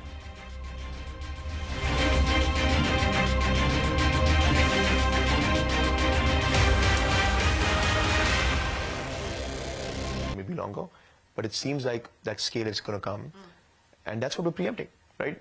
We're preempting that, saying that we would like that large-scale value to accrue to Indian shareholders. And now we have an opportunity to do so. So I think that's true for Zomato as well. They started as like a largely foreign-owned company, and over time moved towards Indian ownership. A lot of that value scale happened there. Similar with I'm sure Swiggy over the next couple of quarters. But for the first time we have that opportunity, and so all of us are taking that option. So I bet you were looking at the Swiggy IPO very, very closely. What was going on in your head as you saw the listing, which got off to a slow start and then sort of shot through the roof on day one? Yeah, I think it's great. Like, I mean, it's huge kudos to what Harsha and the team have pulled off, and I think it's great for the ecosystem. I mean, I think we should, one of the last things I mentioned, Shireen, is that we should be celebrating this. This is Indian technology, like quick commerce, and Swiggy's IPO, I think it's fair to say, largely powered by excitement about quick commerce, right? Zomato's performance, largely powered by excitement in quick commerce. I think that's not a controversial thing to say, it's a consensus view. We should be celebrating quick commerce. This is good for the country. This is Indian technology, Indian innovation. This hasn't worked anywhere else in the world. And it's real infrastructure for ordinary people. Like, this is not for like the top 0.1% of India, right? These are people who now realize the scale they were getting to. This is impacting ordinary people's lives at scale, and now going from metro cities to beyond. But the way that I look at it is we should be celebrating the fact that today, because of Indian infrastructure, Indian technology, there's a mom in Noida who's able to take a part-time job because her life has become easier because of quick commerce. It's exactly like setting up a metro station, right? So, we look at this as Indian technology, Indian innovation. Nobody else in the world has been able to do that.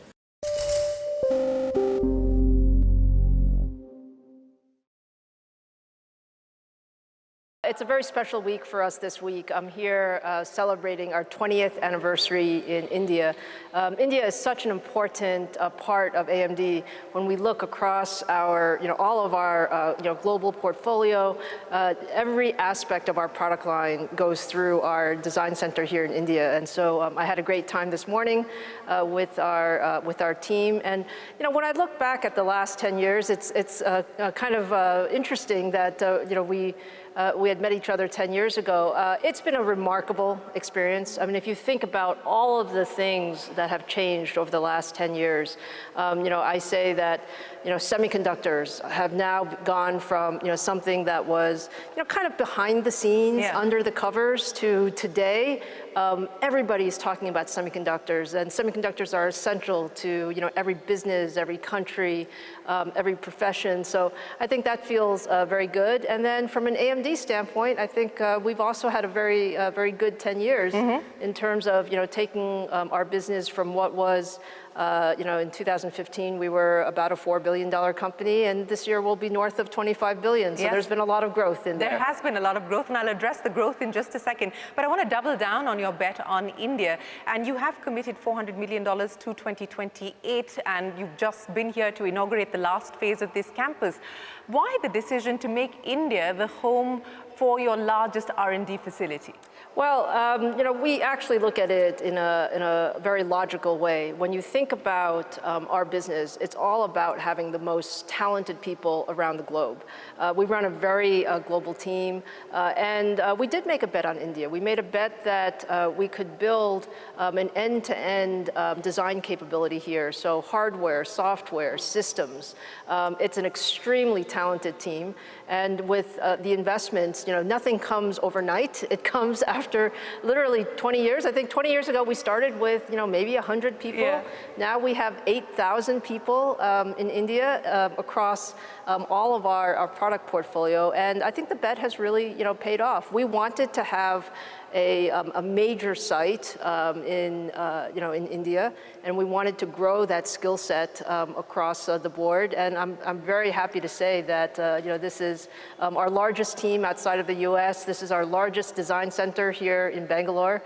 So it is a very special place. Well, I'm glad to hear that from you, Disa. I also want to link this to the larger semiconductor story that's now starting to play out in India. You met with the Prime Minister in September when he was in the US for his visit. India is aspiring now to become a manufacturing hub of semiconductors as well. How do you see that playing itself out, and what do you believe will be some of the things that we need to be mindful of as we grow this ecosystem in this industry here? Well, I have to say, I have a very, very high regard for Prime Minister Modi and his strong vision on technology across semiconductors, both the Make in India, semiconductor manufacturing, design, as well as all the focus on AI. I think every aspect of that is truly important as we go forward, and especially around semiconductor manufacturing. What I admire is the very concrete, pragmatic steps that have been taken to both attract global companies here, as well as building the local infrastructure and ecosystem. And I think the one thing is these ecosystems take time. They don't come overnight, but I would say lots of very strong progress. And we continue to invest in India because we really believe that this will be one of the most important markets and regions going forward, as well as a wonderful infrastructure and ecosystem for the type of development that we do.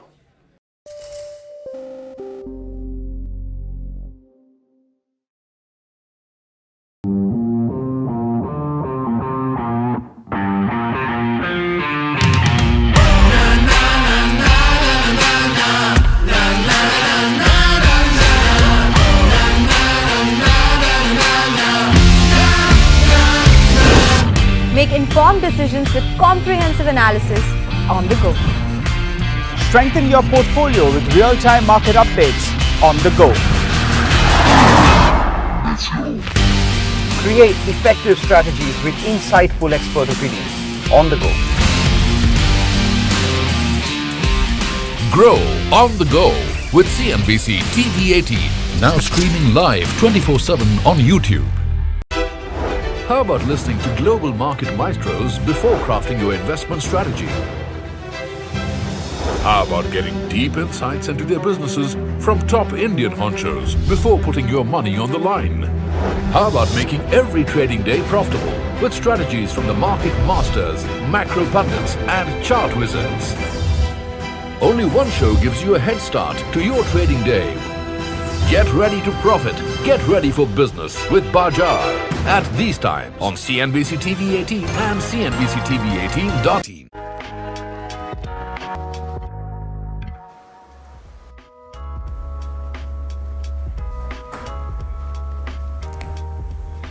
Hello and welcome to Young Turks. I'm Shireen Bhan. Now the world of luggage is undergoing a sleek makeover driven by a new generation of consumers who crave more than just functionality.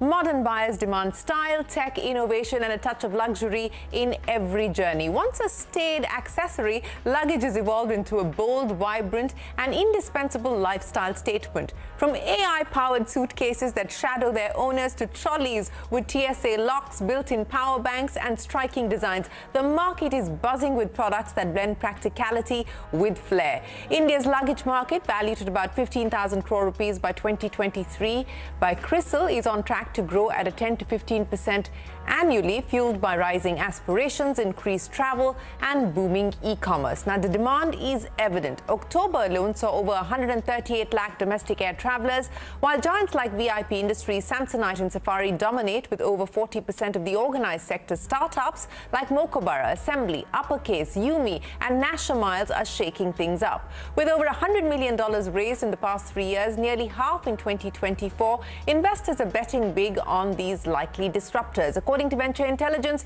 growth is also accelerating in Tier 2 and 3 cities where rising disposable incomes and a penchant for indulgence are driving demand. Sustainability is another game changer, with brands embracing recyclable materials to cater to eco-conscious travelers. From polycarbonate trolleys to bespoke leather trunks, companies are competing with smart features, inventive collaboration and a focus on premiumization. Luggage is no longer just baggage, it is part of identity. Travelers across demographics are upgrading, turning every journey into a fashion-forward statement. Hello and welcome to Young Turks, India's longest-running show on startups and entrepreneurship. I'm Shireen Bhan. With me on the program today, the founders of new age luggage startups that are redefining travel for the modern traveler. On the show, Sudeep Ghosh, founder of Uppercase, Naina Parikh, co-founder of Yumi, and Mohit Garg, co-founder of Assembly. Naina and gentlemen, thanks very much for joining us here on the program on what is pegged to be a very exciting segment that startups are looking to capitalize on. Sudeep, I want to start with you because you're the insider, having worked at VIP and Samsonite, the former MD and CEO of VIP Industries, and you started Uppercase just in 2021. So, you know, in the middle of the pandemic, what were the gaps that you were hoping to focus on? What were the gaps that you were hoping to zero in on, having been an insider? Thank you very much, Shin, for inviting me on the show. It's always wonderful. I keep saying this category has been quite underrepresented over the years, and it's nice to see that, you know, we have been spoken about. Over the years that I've worked in this industry, I've seen there's a huge change. Change has happened from, say, 2008 that I got into this industry. While COVID taught us a lot of things, and one of the things that it taught us was the way we were doing business. There was an alternative to that, and keeping that in mind, I thought maybe it's time to start something which is very different, which has not been done earlier, and that's why we started right when the second wave was hitting. The world was shutting down, and we were starting a luggage company. So. And it happened. So I guess you know, people did trust on the category. It's a category which is very basic. Like people eat, sleep, drink. People travel, and people travel. People need luggage. So the demand has never gone back. Unless there is a COVID, you will always find people buying luggage. Well, you know, speaking of demand and speaking about the opportunities that you're zeroing in on, and it's ironic that you decided to start a luggage business in the middle of a pandemic when, as you pointed out, we were all living under various versions of a lockdown. But Sudeep, you know, I just read out a whole bunch of numbers in terms of what analysts estimate the growth to be. But given the fact that you're up against the big boys, so to speak, you know, take me through the key differentiators that startups like you are focusing on to create that moat for yourselves, to create that profitable niche for yourselves. Well, to start with, like all categories, today consumers are looking for something new, something different. And I think that is where you see a lot of startups in this category is happening. Each one of us, I guess, is to solve some problem. For us, the white space has been sustainability. I think we, as an organization, believe that because we operate in a category which uses a lot of plastics, it's high time that we start recycling them and try to bring products which is recycled. So I think that's one big difference that we are bringing on the table to the consumer. Apart from the fact that obviously we are high on design and fashion, because if you really look into it today, consumers are still not ready to pay you for sustainability. Sustainability is an add-on. If everything else is at par, then sustainability plays an important role for the consumer to choose the brand. You know, you preempted my question. I was going to ask you exactly that, whether consumers are willing to pay for your attempt to go sustainable, but you answered that question already. Let me bring Nena into the conversation, and then I'll come back to you. Nena, thanks very much for joining us on Young Turks. Your decision to get into the travel luggage business, into the travel accessory business, you started Yumi in 2019, so it's been a couple of years that you've been experimenting and dabbling in this market. What have been the big lessons? And, you know, like Sudeep, what are you hoping to focus on? What will be the big differentiator as far as Yumi is concerned? Good evening, Shreen, and thank you for having us. So yeah, we started the brand Yumi in 2019 with our patented product that is a massager backpack, which is patented in India and USA. But of course, post the brand launch, there was, of course, the pandemic, which hit the luggage industry completely. And then, of course, from 2022 to 2024 now, it's the end of 24, we've come up with a huge range of luggage too. And yeah, we believe that differentiation definitely lies in the detailing of the products along with the aesthetics. Functionality, detailing, and aesthetics go hand in hand. And that's definitely going to shape up the market. It's a huge, the luggage market is already like, it's overpowering, all the brands, and there's too much of travel happening. There is too much of, too many brands emerging every day. But definitely people who are going to be innovative, people who are going to be detailed in functionality and aesthetics, definitely have a long way to go. Well, I guess too much travel is a good thing for each one of you on this panel. But you brought up that interesting aspect of how you started with the massager backpacks, Naina. So I would imagine that it's going to be this kind of tech-driven innovation that you focus on. What's next on that front? I mean, and what kind of pricing premium do you enjoy for bringing in the use of that kind of technology? So we believe in Yumi that every product is existing. It's just a little bit of innovation which you need to add to the product, a little bit of detailing and a little bit of tech functionality. All the products are, a lot of researched. Every brand is doing its own bit by adding a lot of different kind of, innovations and tech and, different functionalities. Right. So Yumi is focusing a lot on detailing of the product, lot of functionality, of course, combining with aesthetics. And of course, massager backpack being the first. We always believe that we want to be first movers in different kind of ranges, even be it luggage, be it backpacks, be it different kind of accessories, with adding a little bit of differentiation. This is something what we keep on researching. This is what we keep on developing different kind of things.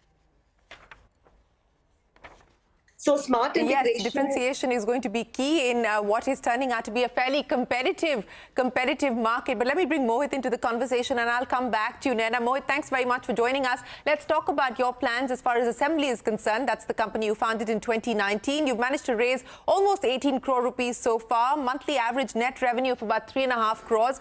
Mohit, your decision along with your co-founder Aditya to get into the luggage business, what was the key driver? What's the key motivation? What's the plan forward? I thank Sheen for having it's truly a pleasure to be part of this show. And I think the pain point so both I and Aditya come from this luggage background, so we definitely felt that there is such a strong pain point in terms of design and functionality. And if you see a lot of big boys brands have kind of come up the idea of bringing luggage coming from the supply chain of bringing plastic in the picture or soft luggage. I think just keeping consumer in the center of it and thinking travel became the motivation for us. I mean, when we went out, look for luggage, I think we couldn't find something where we can feel that it's resonating well with our personality. So I think, keeping consumer in center and adding classic design language became our reason to survive and growing from the time we started. Okay, so a couple of years in now, what's the plan? As I pointed out, you're doing about 3.5 crore rupees in revenue on a monthly basis at this point in time. I mean, what is the demographic that you're going after? What's the strategy to go to market at this point in time? Where are you seeing most sales come in for you? So we are definitely a digital first brand. So we definitely think that we should double down on e-commerce first. And this is where, discovery of brands are happening. You could really story tell and find your consumers well by reaching to them through all the ad platform. I think we definitely can be double than who we are by just double downing on e-commerce as platform. I think, and then omni-commerce would become the next wave to catch up. I think we should be where our consumers are, irrespective of channels. So I think, and if you talk about our consumers, I think these are people who are, high earning, definitely looking for a strong design with strong functionality. I think anybody who travels frequently becomes our customers altogether, because they feel that, we are able to address all the pain points from packing to traveling to unpacking. So I think we see this traveling as a strong reason to buy us. Yeah, you know, it's interesting that each one of you has had experience with the travel business, and you're in a way trying to address the pain points that you probably were aware of through your new ventures and through your new businesses. But Sudeep, let me come back to you now and talk about the plans as far as Uppercase is concerned. You know, FY23 revenue of about 10.65 crore rupees. FY24, you've gone up to over 62 crore rupees. I mean, what visibility do you have? What's the line of sight now in terms of both revenue as well as profitability over the next few years? And let's talk about manufacturing as well, you know, expanding to cater to the kind of demand that you see. So I think as I said, the category is growing fast. We started, actually operation started 2022. Last 2 years last financial year we clocked about 62 crores in terms of revenue. This year we're looking 100 plus to close this year. The idea is to provide the consumer with products that they need at the price that they want. India is still a very large value market. When I say value, it doesn't have it's the mid segment is very, very big, and I think that is where we are targeting, and therefore, and I believe that is where both margins and growth, the top line growth, is available.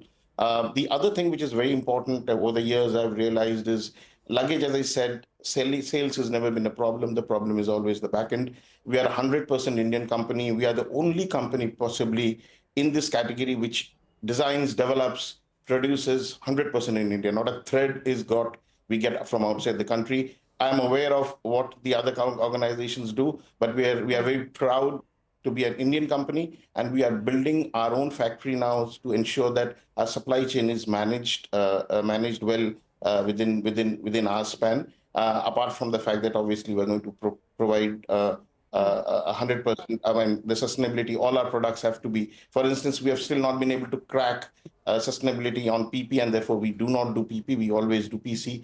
We will not do anything which is not sustainable, whether it is a category within where we are operating now or the category that we get in. To answer to your profitability, I think if we do the basics right, profitability will come. The idea is to create a 20% plus EBITDA business and grow at a very steady rate. I believe fluctuating on growth is not the right thing to do. You have to have a steady pace of growth with a steady EBITDA, and that's what makes great companies.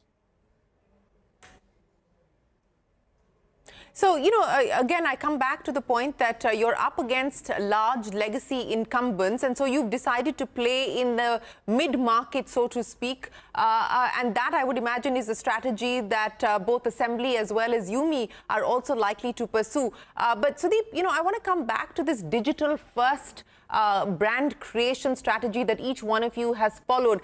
That obviously has lowered the threshold, the barriers for entry. But now, as things get more competitive and perhaps even more commoditized, how do you stay ahead? I think we need to be present where the consumer is. Today, consumer is online and offline. Our sales, 40% of our sales, 40 to 45% of our sales comes from online, and the rest comes from offline. So offline is very big. We cannot not sell where the consumers are. We started on digital because that's where you can have the initial reach. But then you cannot negate the fact that there are consumers who are going offline, because luggage is a category where trust is needed. Consumers like, I mean, my understanding is they really like the touch and feel when they go and buy a product, and therefore we are now opening retail stores. And that's very, very important, I feel, in this industry. That will be the differentiator. So you're going to go retail yourself? Yes, we have already... set up stores yourself? Yes, we already have 6. This month we're adding 6 more. By end of this financial year, we would have at least 30 stores of ours across the country. And we would plan to take it to about 100 next financial year. Okay. Okay, those are big numbers there. Naina, let me address the same issue with you, reaching out to the consumer in terms of distribution. And of course, it's a mix of both physical as well as online. But I would imagine that a large chunk of your sales come in via the online sales route. Yes, we are a D2C brand first. And very soon we'll be having our retail offline stores too. The first quarter of 2025 is going to be having at least 3 store opening, and by the end of the financial year, it's going to be aiming to have 6 stores. Definitely, online is a big game. We all have seen this during pandemic and post-pandemic. There's a huge surge in the online sales of every brand, be it luggage, or be it FMCG, or be it food. Any online brand definitely has seen a very big shift in the whole consumer buying. Even the most expensive products are being sold online, and people do trust brands when they see how they are, how they are being processed or how they are being projected. So online definitely is a big market, but definitely, as mentioned, that touch and feel is a very big factor, and we cannot overrule that. And that's the reason we also are coming into offline, and we do not intend to have many stores. We want to go not very quick in this whole process, in this whole journey, because ours is a premium, approachable brand, and the products are very, they range not in a very lower value. The average order value pricing is also quite, it's a little more than average. So definitely we are going to be taking slow steps when it is going to be opening up stores, but definitely they're going to be very, very good quality stores. They're going to be of a premium approachable level. And retail is the next big step for us.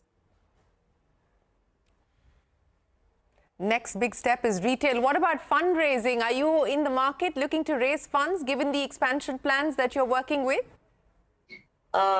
Yes, we are. We are soon going to be looking at raising funds, because at the end of the day, muscle power of money is very important, right? As of now, we are a very stable brand doing a very stable business. And as I mentioned in the earlier just a few minutes back, is that we look a lot into research and development.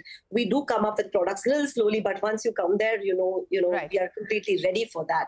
Also, to mention about the offline, we are also present in 3 airports, Lucknow, Bangalore, and Trivandrum. 2 more are going to be added by Jan end. So yes.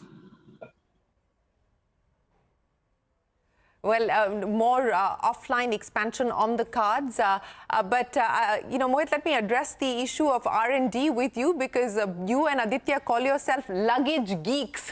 I didn't think that I would hear that term. But explain to me what you're working on today. And, similarly, from what we heard from Sudeep and Naina, are you looking at offline expansion as well? And I believe that a women's range is on the cards too. Right. I mean, we don't say ourselves luggage geeks a lot, because I think people will have to recognize us saying that, we like your designs and functionality. So let us call you geeks that way. But rightly say, I mean, in terms of when talk about retail strategy, I think we definitely thinking to open our brand flagship stores soon. In next 1 year, we should have at least 4 to 5 stores coming in at different cities for people to go and check out all the ranges out there.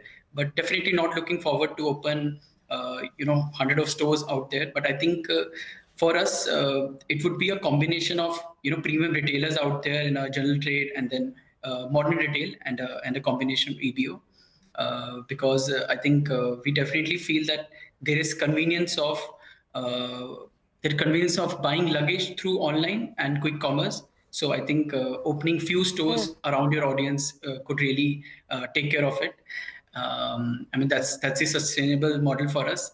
I mean, second, we do think that luggage has been designed keeping masculine designers in mind, and masculine energy. I feel that there is a need for a more of a feminine version of luggage out there. So we are coming with a women range in luggage and tote and backpack. So I think that could and keeping functionality in mind. So as business so travel is growing, so that's coming up next. So women's range is coming up next. But Sudeep, I want to come back to you and address some of the challenges or some of the pain points that that you have encountered as you've tried to build uppercase. Of course, it's still very, very nascent. It's only started in 2021. But what are some of the key challenges that you've had to encounter that we should be mindful of?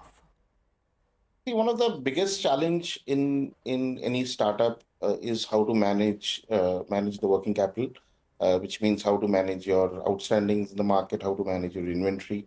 That's something that we have to do. And one of the good things that has happened is since we operate only in India, we can manage the inventory far better. We sell through our own stores, so we don't dump stocks. Our outstandings are quite under control. So working capital management is the biggest thing. A startup is like a small boat. It keeps on rocking, and you need to ensure that you stabilize the boat well before you speed. But saying that, apart from managing the operations, I think what is important is to build a very, very strong back end. The supply chain has to be very, very good. Your factories have to produce to the quality. Your designers have to make great designs. In fact, I don't know if many of you are aware of this year, 2024, we are the first Indian luggage company to win the Red Dot Award. This is the Oscars of design, as you know. Globally, Samsonite has won it a couple of times. No other company from India has ever won it. We won it. It's a award given by the Red Dot Commission, which is based out of Germany. You need to make products. That's the other thing that I would like to say is today, even if we are operating in a space where the big boys are playing, the big boys make products which look the same. We don't. We do a lot of research in terms of what the consumers want. The silhouettes of our bags are different. The interiors of our bags are different. And yet we are able to give it at a price which the consumers don't find very premium, because end of the day, luggage is still a product which people use for carrying something from one place to another. Apart from the product that is there which you are carrying inside the aircraft, everything else is checked in. So you need to give a good product, a product which is sustainable and which is easy to use. Well, congratulations on the award that you just told us about, Sudeep, and we hope that you bag many, many more. But, I also want to understand from you what the marketing strategy is as you take on the big boys. Of course, each one of you has a story to tell, and hopefully a differentiated story to tell. What is the marketing strategy to get the eyeballs, to get consumers to give you a shot? The first and foremost thing that I feel we have to do is something that the big boys can't do in terms of both creating the brand and operating in a space which they are. So the products that we make needs to be very different. For instance, we don't make black color bags. You will not find a black suitcase in our showrooms. And everybody, the big boys only make black and blues and greens. So that's how we differentiate. We brought in printed luggage, which is not the printed duffels printed. And if you really see the quality of our products, we have a girls range, we have a boys range in terms of backpacks. It's very different. The moment consumers are very smart today. Consumers are ready to spend money if you give a quality product. And the moment you see a product which is made by big boys, so-called big boys, and ours, you could make out the difference in terms of the sheer material and the usage of material that we have done. So I guess consumers are today ready to open and see products, and that's the best thing. And you have to make them see the product. That's very important. That's where your smartness comes, and you have to do it in a way that the big boys can't do. So Naina, are you doing black or no black? Are you doing printed? And what about, moving to a future which is going to be much more customized and personalized in an AI era and so on and so forth? Is that going to also be the future as far as luggage is concerned? So Shireen, Yumi has always been a brand which has been, first of its kind movers. Even if you take the case of the massager backpack, We've been the first in the world to launch a backpack with massagers, right? No other brand, whether big or small, could even think of such an idea and come with it. In that continuation, keeping in mind that a consumer today, the target audience is very, very well traveled, very well exposed. As we say, that travel has become a very, very integral part of everyone's lifestyle. They are moving day in and day out, be it domestic, internationally. They are very well exposed to the international brands. So keeping in mind all these aspects, we always come up with some kind of differentiation in our products. The trends of our luggage have been very different. If you see the massager backpack, for instance, then the very recently launched, like just 6 months back, we have launched the aluminum case. Then we've launched the trunk. The Yumi luggage is known for its different products. The aluminum case is only available with few international players at a very, very, crazy price. And Yumi was the first Indian brand to come up with an aluminum luggage, a 20-inch, and now we've also launched a 24-inch.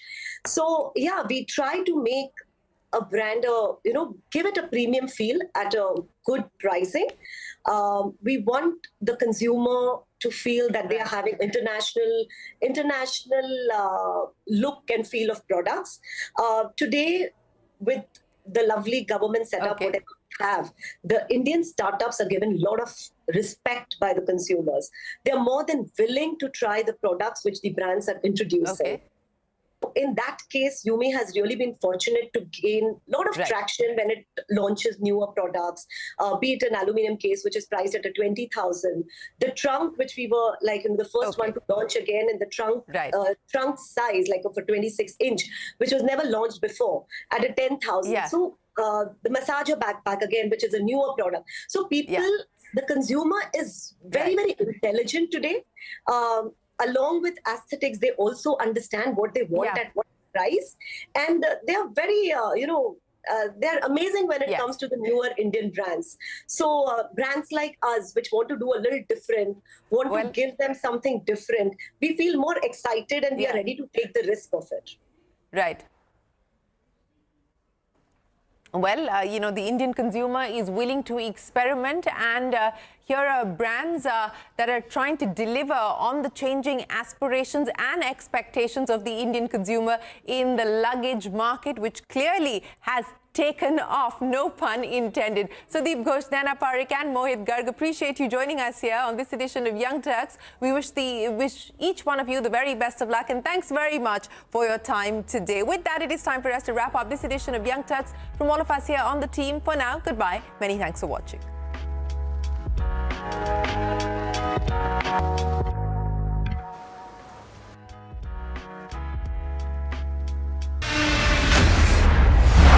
CNBC-TV18, an unending pursuit for excellence. A pioneer, a leader, a visionary, building a lasting legacy of credibility, consistency, and trust. Giving unparalleled access to global thought leaders and powering conversations that are shaping the new world order.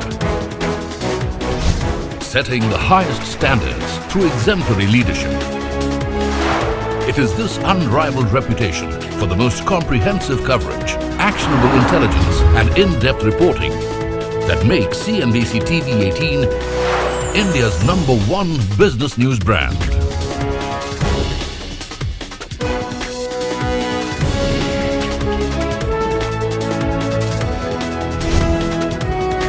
Foreseeing change, growth, and transformation for over a quarter of a century. Trendsetters crafting innovative content formats.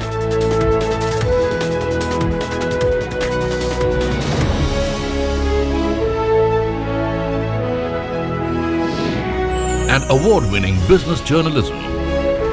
On air, online, on social media. As we embark upon 25 years of excellence, we invite you to be a part of our future. CNBC-TV18, your trusted partner and investment ally. What does it take to build India's largest startup platform? It takes a journey of starting out as an unknown and ending up as unforgettable. It takes more than 2 decades of celebrating the most influential.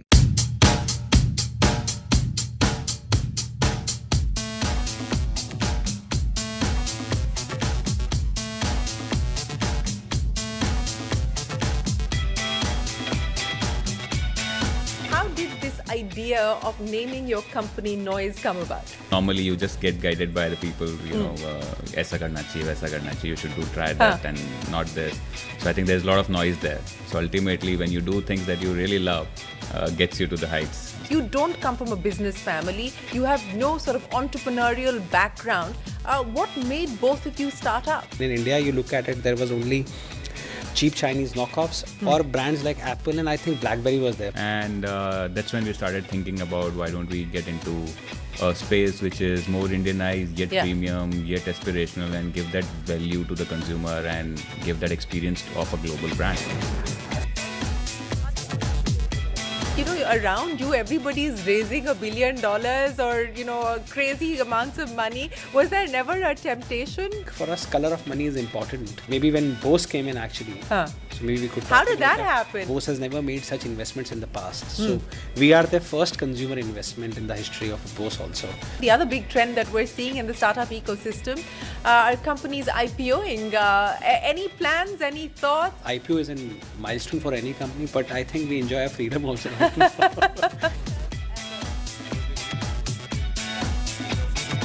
You intend going down the phone route? No, I don't think. We are happy with this space. So that's a Lakshman Rekha. There is no to anything and not easy yes to everything. What was that like for you? I mean, getting a Virat Kohli, for instance, on board. Who's the right fit for the brand? Who's that noise maker who makes the noise in his own field, who is fitness freak, who can, you know, influence the customer. He was Bhaiya and you were the young boy who was following him around. When I was getting married, he was dating, for an example. When I was having kids, he was thinking of getting married. Do you miss aviation at all? Not miss that much, but yeah, I try and keep my license renewed. So you've been managing to log in the hours. Fortunately, to renew it? this business allows me to spend that money extra on keeping my license renewed. Maybe he has in his back of mind that he might need to go back there. Go back at some point, that's a backup plan.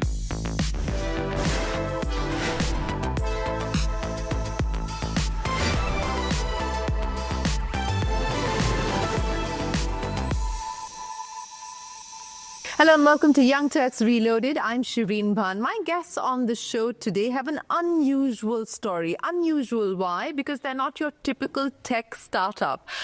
It's a company that was started 10 years ago by two cousins who decided to get into the consumer tech business. So that's the fun, first unusual aspect of it. Two, they decided to bootstrap it and not get on any venture funding. That's the second unusual aspect about it. And number three, they decided to get into a business that is competitive and often can be commoditized. Joining me on the program are two young entrepreneurs who've slowly and steadily made their way into the consumer tech business in India without a lot of noise. So make some noise now for Gaurav and Amit Khatri. Thanks very much for joining us. Very bad pun there. But let me start by asking you, Amit. You know, let's start with noise itself, the name. How did this idea of naming your company Noise come about? So first of all, thank you for having us here and a great introduction. Like we were talking, you know, Noise, when we started, so we were just thinking around what name to be done. We were browsing through all dictionaries and all, but we realized that name has to be young, first of all. You need to be able to pronounce it smartly. And like he was saying that all youngsters are bombarded with ideas like ye kar lo, wo kar lo, and at least 10-20 years. Ye kya kar rahe ho? Not ye kar rahe ho, ye kya kar rahe ho? Or yehi karo. So we realized that Noise is a good name and that resonated well with everyone around, and it's like listen to the noise within. So listen to the noise within. That's what this is about. So it was also making a statement to the world about the fact that you've decided to forge your own path. Yeah, absolutely. And I think my childhood has been such where, and in fact, a lot of Indians have the same childhood where everybody is telling what to do and what not to do. And he's 9 years older than you, so he also has a right to tell you what to do or what not to do. He has all his hands to shape my career and where am I today. So a lot of right things that I've been guided by him. But otherwise, normally you just get guided by the people, aisa karna chahiye, waisa karna chahiye, you should try that and not this. So I think there's a lot of noise there. So ultimately, when you do things that you really love, gets you to the heights. So I think that worked for us. So this was your way of cutting out the noise, so to speak. Yeah. But, Amit, let's talk a little bit about why you decided to do noise to start with. I mean, you were part of the fashion business. He was actually trying to get into the aviation business. Unfortunate timing as far as you were concerned. But how did this come about? Because, there is, as I pointed out, a 9-year difference between the two of you. You don't come from a business family. You have no sort of entrepreneurial background. What made both of you start up?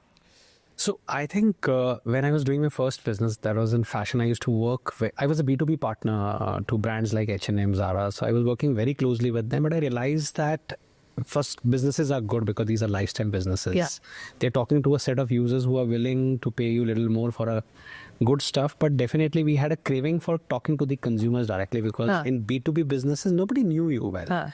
I mean, I had to explain my business ki boss ye karta hu. People never knew what is merchandising all about. Yeah.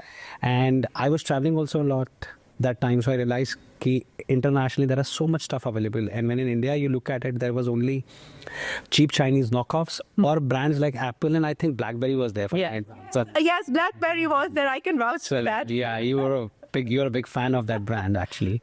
So that's how we realized, can't we do it for ourselves as a user where we are facing problem to buy good stuff which is not available. And anyways, when Gaurav came in, he was more tech actually, because I was more lifestyle fashion, he was more tech. That's how we realized, let's enter in this, which is forward-looking industry also. I think tech was...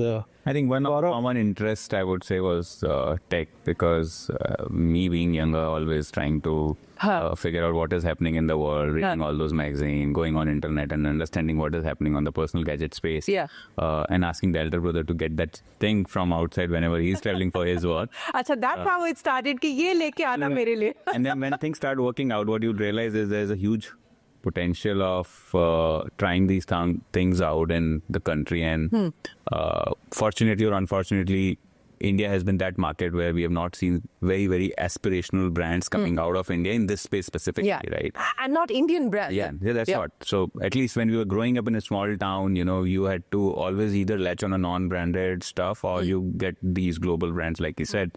So our idea was that there is a lot of Indian consumers who doesn't get catered by both of these brands. We want an experience, but yet what personalized and more Indianized variants of the products. And that's when we started thinking about why don't we get into a space which is more Indianized, yet premium, yet aspirational, and give that value to the consumer and give that experience of a global brand. That's what the backing. But the audacity to actually go out there and do this. As I pointed out, neither of you have an engineering background. You're not from the IITs, which is the typical Indian tech startup story. You decided not to bring on any venture.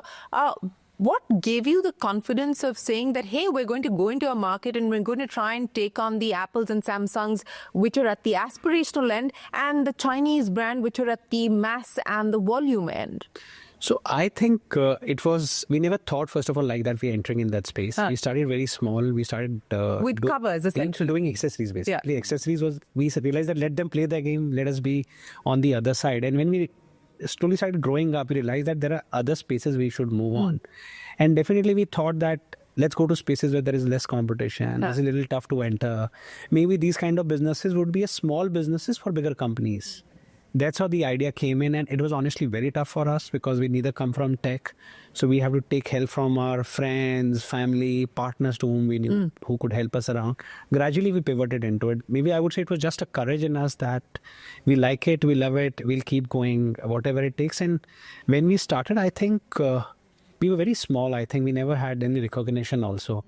But gradually we started moving up one by one, and then we are here where we are today. Yes, and 10 years on, you are here and you've got the legendary Bose company to actually join and come on board as an investor. But I'll come to that in just a second. But, let's talk about the journey and the start specifically. And you acknowledge the fact that it was difficult. You also acknowledge the fact that there wasn't consumer love. There was no instant romance with the consumer. You had to fight for consumer love and consumer trust. Take me through that experience of learning when the consumer rejects you and how you refine the product to come back. See, I'll be very honest. Like he said, courage has been one thing. I strongly also feel that there has been naiveness that we had because when we were starting, at least I was very young, not knowing how to do businesses. So I had no fear of, failure. So for me, it was, giving my 100% and stay still hungry and foolish and try to do things. So there was no egos of, customer ne aisa bol diya, aisa bol diya. Rather, we used to take it very positively and we used to love when consumers used to give us that feedback. We used to be on call for first few years. I remember there used to be a dedicated line on our desk which used to allow speaking to a consumer at any random point of time. And you would be at the other end of the line personally yourself? Absolutely. We still try to do that a lot because that's the thing that I think has been one of the reasons for our own success, and staying closer to the consumer has been probably the key, and getting those feedback at the real time and getting them implemented in the real time was also fun. So the moment you used to get a feedback over a call, you was like, "Hey, yaar, ye cheez theek karni hai. Let's go and get that thing also sorted. We have to get these things right, that thing wrong, and all those stuff." But so much of it was not in your control. I mean, from the manufacturing perspective, it was not in your control. You were largely sort of bringing in things from outside of India. A large part of the assembly was perhaps happening here. How do you then ensure that you deliver on the promise of quality? How do you then ensure that you deliver on the promise of what the consumer wants? Because so much of it is not in your control. Absolutely. No, so I think fundamentally we are very clear that we are building something for the consumer. It was not like what we like. So we made that mistakes, by the way. Coming back how we started, so first he said, I want covers for mobile phone, which are iPhone. And he used to like some stuff. We built those stuff, designed and got it to India. And we realized there were no buyers for that. So, I mean, we had a fair share of failures. Then we spoke to consumers. They said, "What?" So, is there a stack of iPhone covers lying somewhere in your home? Still would be there. So, this is what you think we want, but this is not what we want. So, maybe our learning, we started talking to consumers a lot, and gradually we realized that let's build something for the consumer. So, we really played emphasis on that, and we were controlling design. We were trying to control a lot, which we